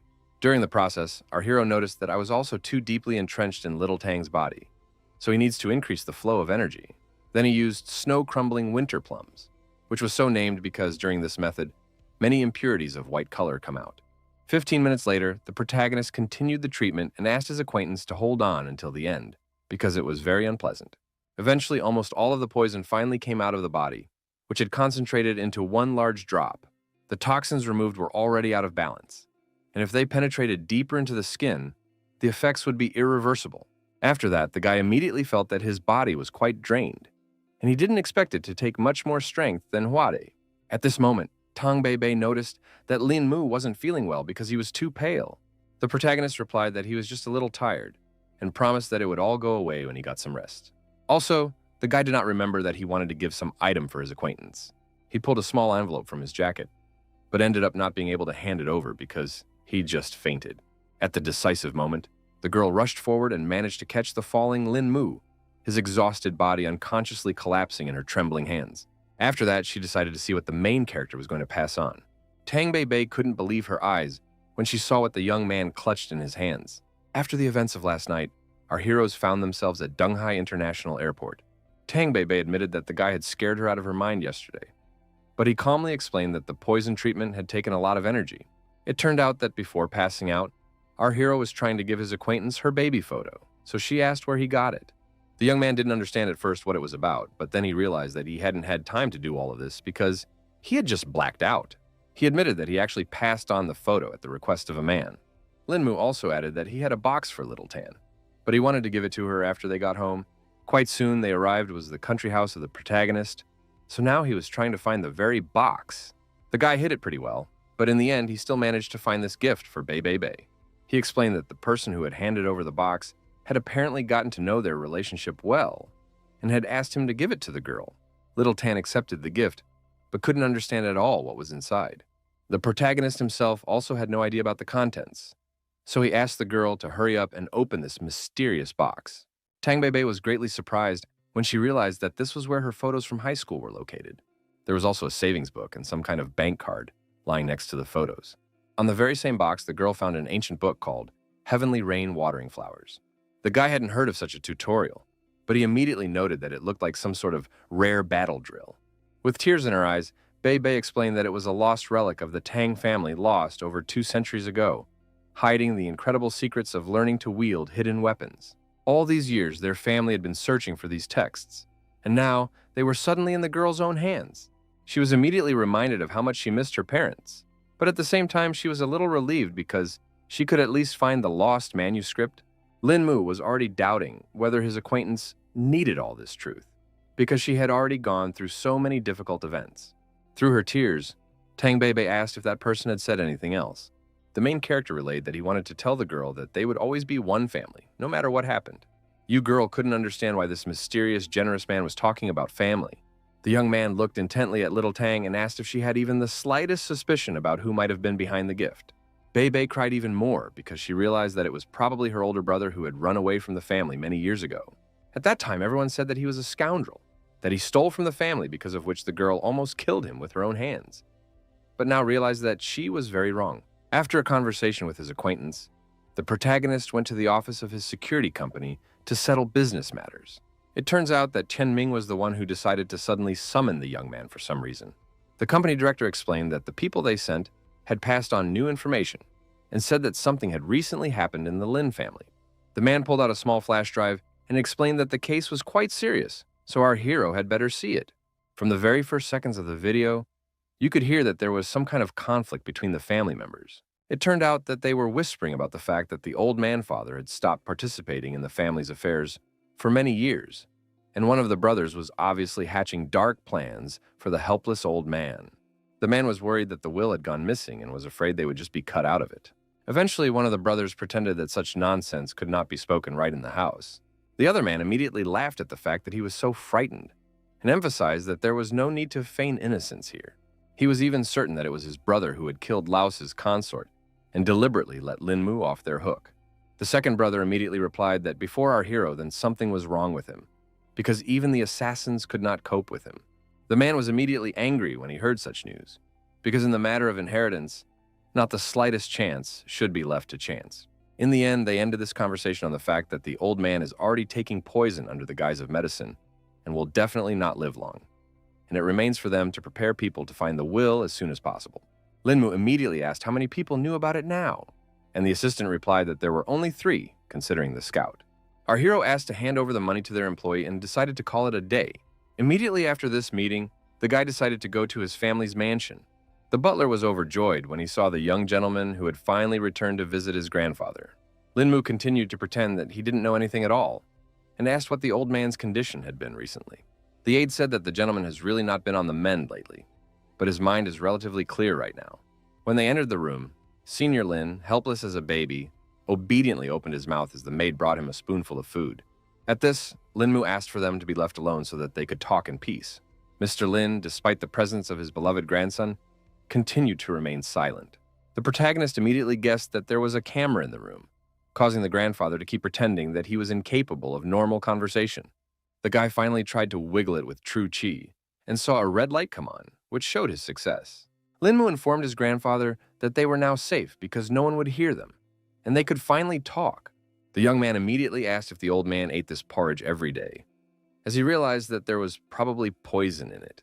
Grandpa confirmed this and explained that his appetite had completely disappeared by old age, so he could only eat this kind of food all the time. Lin Mu then spoke directly about the danger that lurked in this harmless porridge, but the old man couldn't understand where he got the information about the slow poison from. Just then, the protagonist showed off a flash drive that held something that might disappoint his father, but he definitely needs to know the whole truth. Meanwhile, the cleaning lady in the courtyard noticed that the other servant had somehow fed the gentleman too quickly. A colleague immediately reminded me to remember to add more ingredients to the gentleman's porridge. The woman was surprised to hear this and immediately inquired who had given such an order and why so suddenly. Her colleague emphasized that it was definitely none of her business, so she should just stick to the instructions. Meanwhile, the head of the family could not contain his emotions after seeing that he had raised such scumbags who wanted to kill his own father. Afterwards, the man sat on the couch defeated and realized that this was a complete disaster for the family. Suddenly, Senior Lin's body shuddered. His eyes unnaturally widened due to the sudden pain. Eventually, he began coughing violently and choking on his own blood. The protagonist reacted quickly because he realized his grandfather's body was crumbling before his eyes and engaged the main punctuation points. After that, the old man was immediately able to regain consciousness and stop panting. Lin Mu immediately asked if Mr. Lin was all right. The latter replied that he felt fine. The old man immediately asked his grandson to hand over the certificate to the police because he wanted all his sons to spend the rest of their lives behind bars. Lin Mu thought that they would get off too lightly then, asking them to wait for him to punish them himself. Grandpa asked our hero not to do anything stupid under any circumstances, because then the brothers could ruin his future. The head of the family recognized that he was already too old, so he wouldn't ask too many questions, and simply asked the young man to preserve the Lin clan and do the rest at his own discretion. At that moment, the butler entered the room and said that the CCTV repairman had come here. Lin Mu didn't care about this at all, so he ordered his assistant to go right now and disperse all the servants. The man was surprised to hear such confident orders from our hero and tried to find out what he was going to do. Then his voice fell to the head of the family, who was informed that from this day forward, they all obeyed Lin Mu Kama, in whose hands was the future of the House of Lin. The butler was only glad that the gentleman had come to his senses and agreed to fulfill the request of the protagonist. The servant was very displeased that he had been given such an order, and could not understand what the reason was. Just at this moment, the protagonist and Mr. Lin entered the courtyard to deal with all the subordinates who were not as loyal as expected. The guy asked to listen to him carefully and firmly stated that from this day forward, everything in the Lin house would only happen on his word. One woman thought that according to conscience and logic, their dismissal should be by Mr. Lin's free decision, so the young man couldn't just chase them away. Meanwhile, the protagonist didn't hesitate and directly told the servants that they already knew that the workers dared to take advantage of Lin Yitai's kindness and secretly spy on him. The subordinates continued to stand their ground and say that the young master was just throwing mud on them, even though everyone here was an honest person. The woman who had been feeding the old man all this time stepped forward and decided to confess that she was the one who had been cooking the porridge. Then the guy asked her to bring one serving of this poisoned food as soon as possible. A couple minutes later, the maid had already carried out the instructions and returned with a full plate of porridge. Turns out our hero's plan was that everyone had to eat a bowl from here, and whoever sheds a drop has to get the hell out of here. The entire servants were shocked at such a cruel decision by Lin Mu, and couldn't believe that he was actually making them up to do such a thing. Lin Mu thus only confirmed that there was something wrong with the porridge, and wondered if the police would have any questions if he gave all this information to them. In the end, the guy started to concentrate chi energy around him, in order to teach everyone around him a lesson for ruining Lin Yitai for so many days. Within a second, all the workers were on the ground and screaming because their heads were literally splitting. The young man swept the left eardrums of all the subordinates, burst with his true chi. The old man asked what his grandson had done to these people, but Lin Mu replied that he had only taught them a lesson so that they would not harm others in the future. The next moment, the protagonist grudgingly noted that he still couldn't see the glistening heels of the servants. All the employees realized that this guy was no joke, so they immediately started running away from the mansion grounds. Thus, they had completed the purification in the house, and now Lin Mu decided to neutralize the effects of the poison in the old man's body. The young man explained that Lin Yutang wouldn't need to take anything because he would do everything with acupuncture. They quickly entered the house, after which the protagonist carefully laid his grandfather on a flat surface and began the acupuncture process. Before this, Lin Mu had already gained experience when he had removed the toxins from Little Tang's body, so now he would do everything simply and quickly. The protagonist realized that a technique called Snow Sprinkles Winter Plums could also help Grandpa go on the mend. After a few minutes, he pulled all the toxins from the old man's body and transferred them to a small bowl. Lin Yutan asked at what point his grandson mastered acupuncture after the operation was completed. The guy said that it was as if he got interested in it when he was discharged from the hospital, and then at the right time, he met an experienced fellow student who imparted the right knowledge to him. He also emphasized that he was doing it from his heart. So people praised him and said he had an unearthly talent, which only made his grandfather happy. After dealing with Mr. Lin, our hero decided to leave the manor, but in return, he sent his men here for protection. The old man couldn't stop being happy that Lin Mu was such a savvy guy, so he could be calm if the Lin house passed into such safe hands. The butler wasn't completely confident that the youngster could handle this duty, but Lin Yutan didn't worry about it because there was simply no other suitable person in the family. On the second day, the main character decided to meet Yao Shanxian, who was just at a photo shoot.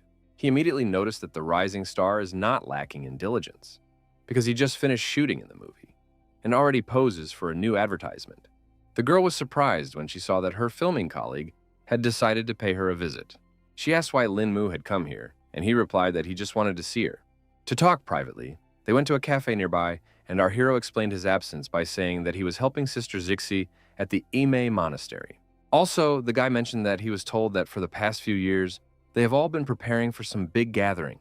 Yao Shengxian was surprised and froze when she heard about this unexpected news. Turns out she guessed right away that this was the House of 1,000 Swords, a hero's reunion that takes place every 30 years. The girl explained that this was the Lu clan from Fengmen village, whose masters were countless, and no one could compare to them in the teachings of stealth. She said that their teachings included the secret knowledge of the clans. So many schools send students to the meeting which caused Lin Mu to get interested and want to go himself. In addition, Yao Shanxian revealed that the first 3 at the heroes' gathering would be able to choose one book from the Sutra Vault. This meeting is held once every 30 years to test the strength of the younger generation. So only those under 30 can participate. The protagonist agreed with this because the first 30 years were the most favorable time for cultivation, and if one didn't manage to reach a certain level during this time, then the chances only dropped further. The girl herself had heard that in her years, her grandfather had been fortunate enough to participate, but had lost to some 19-year-old young man from the Lu house. Even Lin Mu was surprised when he heard that the teenager was able to fight with a more experienced master, which proved his high level of skill. Suddenly, the young man remembered that he wanted to ask how his girlfriend's training was. Yao Shengxian was confused and began to explain that she works all day, so there is only time to practice in the evening, so she doesn't know when she will be able to gather true qi. The protagonist was well aware that being a big star was hard, so he came to deliver the cure for her. Of course, the girl was surprised because she couldn't understand what the point was if there was nothing wrong with her health. Lin Mu explained that it was not a medicine for her illness, but to help her cultivation. He said that he had made this potion from the 300-year-old scarlet fruit and a dozen other ingredients, so it had quite a strong effect. The girl did not expect to receive such a valuable gift at all, so now she did not know how to thank the hero's head. After meeting his friend, Lin Mu immediately went to his family's mansion. The new guards at the entrance now kept out anyone who was involved in the plot against the Lord. The guards said that this was now Mr. Lin's quarters, and no outsiders were allowed to enter. The man couldn't believe he was being treated like this because he actually belonged to the clan. He thought Junior couldn't manage the house comma and still wanted to get in. Eventually, the staff began threatening Big Brother with weapons because young Lin had told them to eliminate all intruders. At this moment, the old man was just sitting by the window watching his son not being allowed into the mansion. Meanwhile, the protagonist has gone to a real estate development in Dunhai, where, according to information from Tianming, those who are keeping tabs on him are hiding. He decided to use the mask he still bought at the black market during his visit to America. Just now, there was a gathering of Chris's second squad of superhumans, at which the staff were to report for their catch. All the soldiers talked about how tracking the right person goes quite hard, because they can't even learn anything new besides the name of their target. Suddenly, they heard some unfamiliar voice address Mr. Chris, apologizing for the impertinence. All the subordinates immediately pointed their pistols in the direction from which the sound had come, but the leader asked them to leave, intending to speak to the dear guest himself. The man immediately sensed that a celestial master had come to visit them and suggested that he step out of the shadows. The disguised Lin Mu emphasized that it didn't matter who he was because it was much more important who Mr. Chris was looking for. The special agent said that Mr. Lin's influence in the Middle Kingdom cannot be overestimated because he was able to get information and find surveillance with such speed. The guy pretended that he was only a friend of their target and asked what the agents would do with the information they received after the stakeout. Only now did Mr. Chris realize that it wasn't Lin Mu himself in front of him. So he asked if this man knew about his friend's encounter with the superhuman squad in New York. The man complained because that time, our hero had not weakly cracked Clove and made him an invalid. He stressed that Lin Mu had a direct connection to all of this, which was why their organization had sent this surveillance. But the young man decided to wonder what would happen if they did find their target.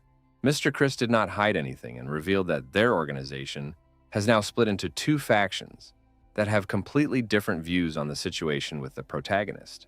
In turn, the man himself believed he was in the resistance faction. The guy immediately decided to wonder what their resistance's plans were. The leader of the tracking said that their researchers sharpened their focus on sharing experiences there with Chinese master cultivators because they could complement each other. After listening to Mr. Chris, the protagonist immediately noted that this was a perfectly reasonable position. But at the same time, he realized that the superhuman device did not match at all with the ancient Chinese martial arts. The Americans originally thought the same, but they recently discovered that ways to enhance the physical abilities of superhumans could also apply to cultivators. In the end, the guy took note of this information and promised to pass it on to Lin Mu, still also not giving away his disguise. Lastly, the man handed over his business card, hoping that an opportunity would open up for them to reach new heights of cultivation. After that, he immediately contacted the Bureau of Superhuman Research in the United States and reported that he had managed to meet someone who had contact with Lin Mu and promised to consider their proposal. Dr. Hamilton was delighted at this news, but still wary, for he realized that the young man was not so simple. At this moment, Yang Guangqing arrived at the Dragon Eye base and apologized for his impertinence and explained that he was looking for Lin Mu. The guards immediately warned that here was an important strategic point of the organization, so they could not let anyone through. The bodyguard realized he wouldn't be able to get through here that easily, but continued to stand his ground. Then the main character finally came out of the base, who immediately recognized his acquaintance and asked why he was here. Also, the young man asked everyone to relax because it was his friend who could be here with no problem. Yang Guangqing noted with a smile that he had some rather challenging subordinates, who had almost all reached the true Qi level. Our hero suspected that his acquaintance already knew about his new status, if he had come to this very place. The guy realized that the bodyguard had come all this way for such a long trip, only out of a good reason. So he offered to come inside and discuss all the details. It turns out that the main problem was that someone dared to kidnap the head of Wen. Yang Guangqing said that he left work early yesterday, and he had no idea that such an incident could happen. Our hero realized that the crime was committed extremely quickly, and it was definitely carefully planned. The man added that the kidnappers were working at the request of the Golden Triangle Mafia, who want the confiscated goods back. Then the young man inquired if the keeper had any clue as to the kidnappers. The bodyguard admitted that he had no solid information yet, but that the first thing he did after the kidnapping was to shut down all land and air routes. He also asked some of his friends for favors. So, at the very least, it was known that the kidnappers were still in Guangzhou. The protagonist still couldn't understand what the problem was because the criminals could have been dealt with long ago since they still hadn't traveled far. Yang Guangqing explained that there was also a master among them who knew an ancient, unfathomable martial art that greatly helps them. In the end, he asked Brother Lin to follow him to Guangzhou and rescue Mr. Wen. Lin Mu, as always, refused all formalities because he couldn't refuse such an important mission. After that, he immediately went to the hall to meet the entire Dragonite team. He informed the soldiers that they must now rescue the man from captivity, which was a rare opportunity to test his true strength. To begin with, the captain ordered the 2nd and 4th squad, after manning up, to leave immediately for Guangzhou, and then report their arrival. Our hero also decides to stop by Donghai University to meet up with little Tang, whom he recently saved from poison. The girl immediately inquired why Lin Mu had decided to appear at the university and asked who was beside him. The young man introduced Yang Guangqing as an old acquaintance and said that they were planning to take Beibei to Guangzhou for a while. The girl did not even have time to agree to this adventure, but the protagonist has already pulled her along and informed her that he had already packed all the things. That same night, some strangers tried to sneak into the grounds of Lin Mu's new mansion. They hoped that there were only 2 girls left in the house now, who they could easily take hostage and do all their bad deeds. They then tried to hide in the shadows, and their leader asked them to act quickly and not make a mess. It turns out that the enemies didn't miscalculate at all, that the protagonist had a good security system. Only now did the bandits realize that they had been given inaccurate information. But it was too late because the guards had surrounded them on all sides. The trained fighters of the protagonist were the first to rush into battle, because under no circumstances were they going to let the outsiders escape from this place. Eventually, the enemies decided to engage after all, and see what these guys were capable of. After a second, the bandit created that he didn't manage to hit his target at all, because he was fighting against a nimble kid. In just a second, the guard was behind the intruder's back and disarmed him with one precise blow. In this way, they spent another long time beating up all the strangers who dared to so boldly break into the mansion's territory. In the meantime, the guards were trying to act as quietly as possible so as not to disturb the girls who were relaxing inside. They were quite successful in doing so because Song Liangru didn't pay attention to some quiet noise outside the window. Meanwhile, our heroes have stopped at an abandoned construction site and have been keeping an eye on the factory across the street, where, according to information received, Van is located. Lin Mu was already actively solving matters on the phone because he was immediately informed of the territory invasion. All the allies immediately inquired what had happened, but the fellow briefly only explained that some leisurely guests had paid a visit to his house, but they had already packed for them. Beibei immediately remembered that Teacher Sun and Xuanzhong were still at home, so she asked if they were fine. The protagonist asked not to worry about their friends because they had everything under security control. At this moment, Yang Guangqing interrupted their conversation because he saw some important detail. The bodyguard was already certain that this was the place where Mr. Wen was being held. The guy looked through the binoculars and now couldn't understand why the factory across the street was still running at this hour. The protagonist began to suspect that the workers inside had also been taken hostage, and Yang Guangqing confirmed that more than 1,000 people were now in danger. At that moment, a panting soldier came running in and reported that he had managed to get a plan of the factory building. He said that there were too many hostages, so they could not afford to storm the factory, and now no one knows what is going on inside. Yang Guangqing, after comparing all these facts, came to the conclusion that the special forces should wait for the order at the starting position and would only receive the command when the situation was clear. In turn, the protagonist suggested to start by penetrating deep into the territory of the factory to reconnoiter the situation. The bodyguard has also agreed to this adventure because the two of them can definitely figure out what's going on inside. Very soon, our heroes have already found themselves on the territory of the factory, where everything is swarming with enemies. Yang Guangqing, who was walking in front, emphasized that time was of the essence, so they should get into the deepest depths as quickly as possible. The young man asked his companion not to rush so forward, for there was surveillance posted everywhere. Our hero emphasized that they would have to be more cautious, and the bodyguard agreed because things would go badly if they were spotted. Meanwhile, the workers inside the factory were actively engaged in some kind of work. Yang Guangqing assumed that the kidnappers were dressed as employees, so it was no wonder no one suspected anything. He realized that this was a gamble that would be to the bandits' advantage, and for the time being he suggested going around the building from the other side. The protagonist immediately calculated that there were 54 kidnappers, disguised as workers along the road, and memorized the position of each of them. Yang Guangqing said that there was only one warehouse left that they hadn't looked at, and that was most likely where Wen was being held. The young man was about to go there, but for some reason he asked his partner to wait a bit. It appeared that Lin Mu had sensed the fierce qi energy emanating from there, so there must have been two masters there at once. In the end, our hero sensed that there was someone else there whose qi was very secretive, so he missed him. The bodyguard also sensed that there were as many as 3 masters there, and our hero began to fear that their actual power might have been far greater than his own. He thought it all seemed too strange, because they were using 3 such strong fighters to protect some ordinary principle. Anyway, the situation was that they had learned the kidnapper's location around the factory, so now it was better to go back and think about the whole plan of action. They quickly returned to the observation point and, opening the map, began pointing out the areas that needed special attention, because there was a large group of bandits concentrated there, hiding among the workers. Eventually, our heroes laid out everything they'd managed to scout and began to plot the course of the operation. Bebe wasn't standing idly by, so she asked if she could borrow a sniper rifle from one of the SWAT team. The bodyguard was surprised to hear such a request and wondered why the girl needed such a serious weapon. She replied that she was only doing it to help and said that in conditions without wind, she could hit a coin-sized target from 5 kilometers away. The soldiers were shocked by such a statement and thought that little Tan had decided to play a joke on them. Yang Guangqing also agreed that there might be difficulties here, but Bebe asked him not to forget that she was from the Tang clan. With confidence in her voice, the girl stated that the entire team could count on her skills. The bodyguard saw that she had a lot of confidence, so he decided to rely on her gut.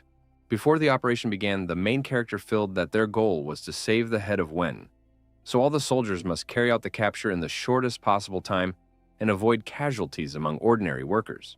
He emphasized that they cannot give the enemy the slightest chance, because then the whole operation would fail. Yang Guangqing lastly said that the code name of their operation would be Pull the Piles. It turns out that members of Baolan's group had also arrived on the scene and decided to help with the operation.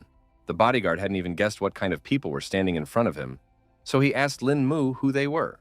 Our hero reported that it was Jiang Chu and Ding Han, and explained that he had asked for their support to eliminate the slightest possibility of failure. The man had heard of these heroes Chu and Han before, but the two had asked not to overpraise them because they thought they were just minor sleuths in this city. Eventually, the guy offered to put all pleasantries aside and save Wen for starters. Lin Mu quickly established communication with the Dragon Eye squad, giving a brief command. Check his watch, as the operation would begin in exactly 5 minutes. Meanwhile, the bodyguard contacted the special unit and also informed them of the start of their mission and warned of radio silence. The protagonist before starting also contacted little Tan, who was now in a sniper position. The girl took up a position on a lighthouse nearby the plant and reported that she was ready. She had already assumed a fighting position so she could open fire on the enemy at any moment. Meanwhile, the workers couldn't understand why they had left them to recycle all night out of the blue. Suddenly, one of the men froze abruptly when he heard a suspicious creaking sound in the far corner of the shop. He thought it was some kind of bottle that had broken, so he went to check it out for himself. The employee didn't understand why he had to do all this anymore, but he still went downstairs to check it out. His hunch proved to be true, so he saw in the middle of the room only a pile of broken glass. The plant employee noticed that no one was around, but a bottle had come from somewhere, which looked rather strange. It turned out to be an ambush from the main character's team, so that's when one of the special agents jumped out of the shadows. The cloaked bandit only had time to raise his head to see the figure that would fly straight at him. His companions immediately noticed the disappearance, but thought the man had done it to slyly shirk work. Meanwhile, the soldier had already reported to the captain that he had managed to neutralize the first target. He then reported that he was already preparing to attack the second target and proceeded to execute the plan. At this point, the masked workers began to suspect that something fishy was going on, so they noticed the fighter. The young man froze like a hunted animal for a moment, feeling the heavy glares of his enemies. The employee attempted to radio that an intruder had broken in, but it was too late. The next second, a bullet flew lightning fast near his hand, blowing the device into tiny slivers. Bebe herself, upon seeing the result of her work, only laughed at the fact that her opponent was so badly unlucky. As a result, the man's hand began to bleed profusely, but the employee was still unable to realize what had just happened to him. The remaining agents immediately seized the opportunity and attempted to finish off the third enemy in their path. Eventually, they cold-bloodedly scrambled over their opponent's head to disarm him for sure. The fighters exhaled when it went like this, because it could have ended badly on the third enemy. Bebe smugly informed her comrades that she would definitely ensure the success of this operation in any case. After a while, the agents were already reporting that they had managed to neutralize as many as 54 targets. After a couple more minutes, the operation reported that all guards had been completely eliminated. Then the protagonist asked them not to hesitate and right now to vacate the territory of the factory, after which they had to wait for the next orders. After that, Lin Mu turned to his longtime comrades from Baolan and Yang Guangqing and emphasized that it was time for them to take the stage. The bodyguard was charged with fighting spirit, so he was already looking forward to meeting the other masters. Meanwhile, the kidnappers sat quietly in the factory warehouse and chatted with Mr. Zhang about coming to the rescue this time. Gu at the same time put a large number of people in danger. Gu was also unhappy that his partners were prying, though he too knew the pitfalls in China. John Changlin recalled that they had negotiated the price in the beginning, so he couldn't understand why the fighter was so unhappy with his small fee. The man then explained that the situation had already changed a lot, because the plan was for them to have already left China, but in the end they were still sitting in the factory, and the bandits agreed that it smelled like kerosene because they demanded a raise for such a dangerous job. John Changlin didn't expect things to turn out this way at all, so he asked the other to give his opinion. The man confessed that he too wanted Boss Chin to raise his salary and figure out a way to quietly get out of here. The gentleman was well aware of this attitude of the workers about the whole thing, so he promised to raise the pay and not disappoint them. For his part, Koob understood that everyone had long since heard that Chin didn't want money and stressed that just a word from Mr. Zhang would be enough to turn the tide. Suddenly, everyone felt that a criminal had sneaked into the area and immediately forgot all questions about money. The next second, the protagonist, accompanied by his legendary team, burst into the warehouse, and Zhang Chu wondered why Qing Haisheng's right-hand man was in Jingdu, Guangzhou. Lin Mu finally made sure that the enemy's strength was not inferior to his own after all, which made everyone tense up. In turn, the man was also surprised that he had not sensed this young man's qi until now. The guy did not hesitate and said directly that these people kidnapped his manager in China, and openly and brazenly in the center of the city. Obviously, this was all to bring back the very same party and gang people. But Jian Chenglin had no idea that he would meet such a young man here who was able to achieve high skill at such a young age. Lin Mu emphasized that he didn't belong to any school, and his cultivation skills were superficial. So he joked that he hoped to receive guidance from his opponent. The man still kept saying that a person who had reached a high cultivation level on his own was incredibly rare, so he would never be able to accept Lin Mu properly. The protagonist felt that all this talk was going to come to a dead end anyway, so he asked the bandits for permission to inspect the warehouse. John Changlin replied that there was no problem with that and asked the whole team to make themselves at home while they were here. He looked behind his back and pointed to a box they had asked not to touch because it was as if a friend had handed its contents into the possession of the bandit. Then Yang Guangqing intervened in their conversation.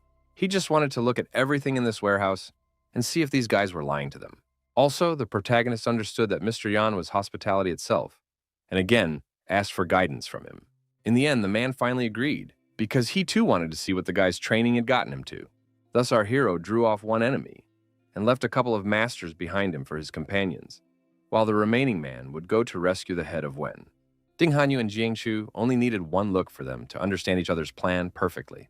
They managed to pull the other couple of masters away, and in the meantime, Yang Guangqing had to save the principal. A furious battle had already broken out in the confined space of the warehouse, so the air was filled with the muffled sounds of blows and the sharp exhalations of warriors.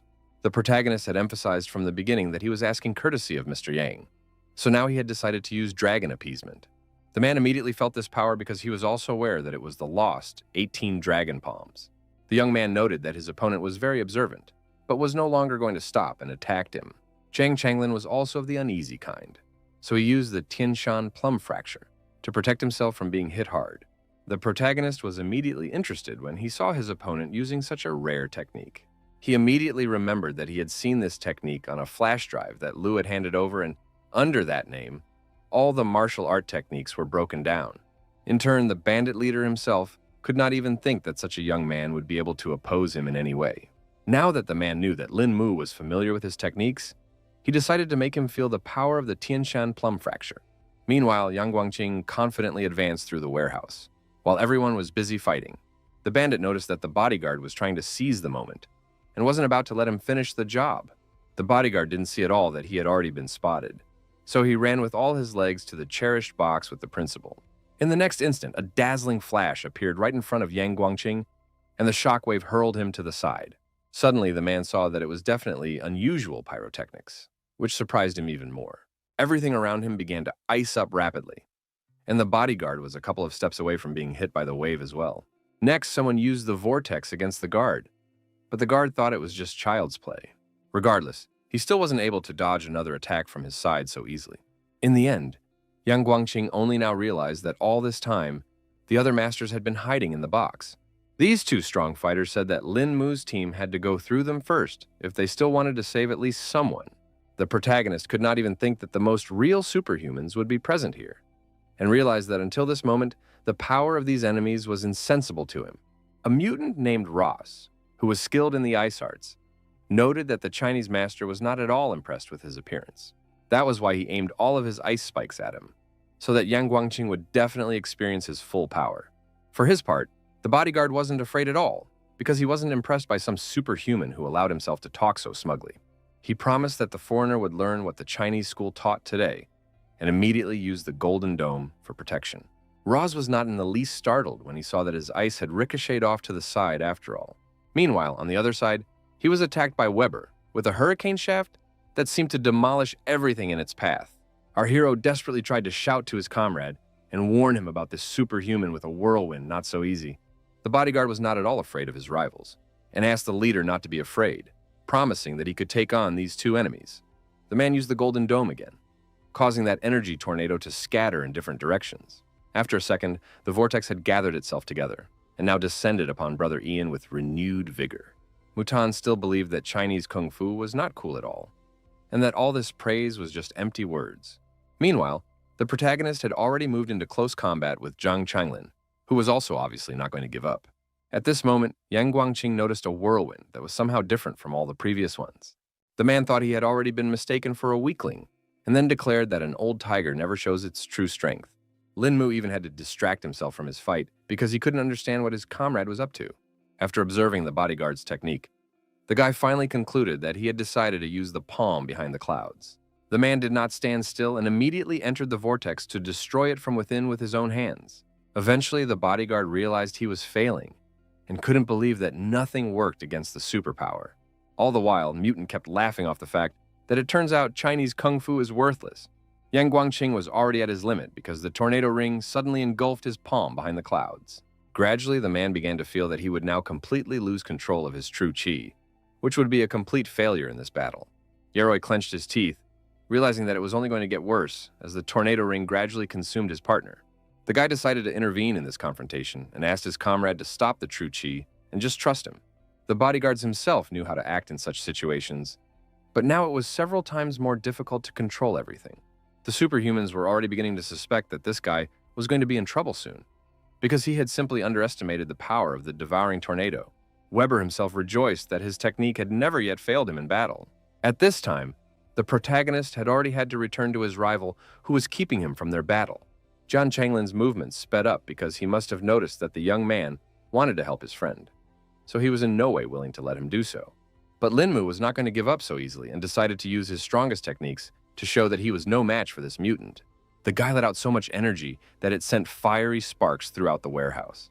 The opponent had only to cover his hands from such bright flashes and marvel at the incredible strength of our hero.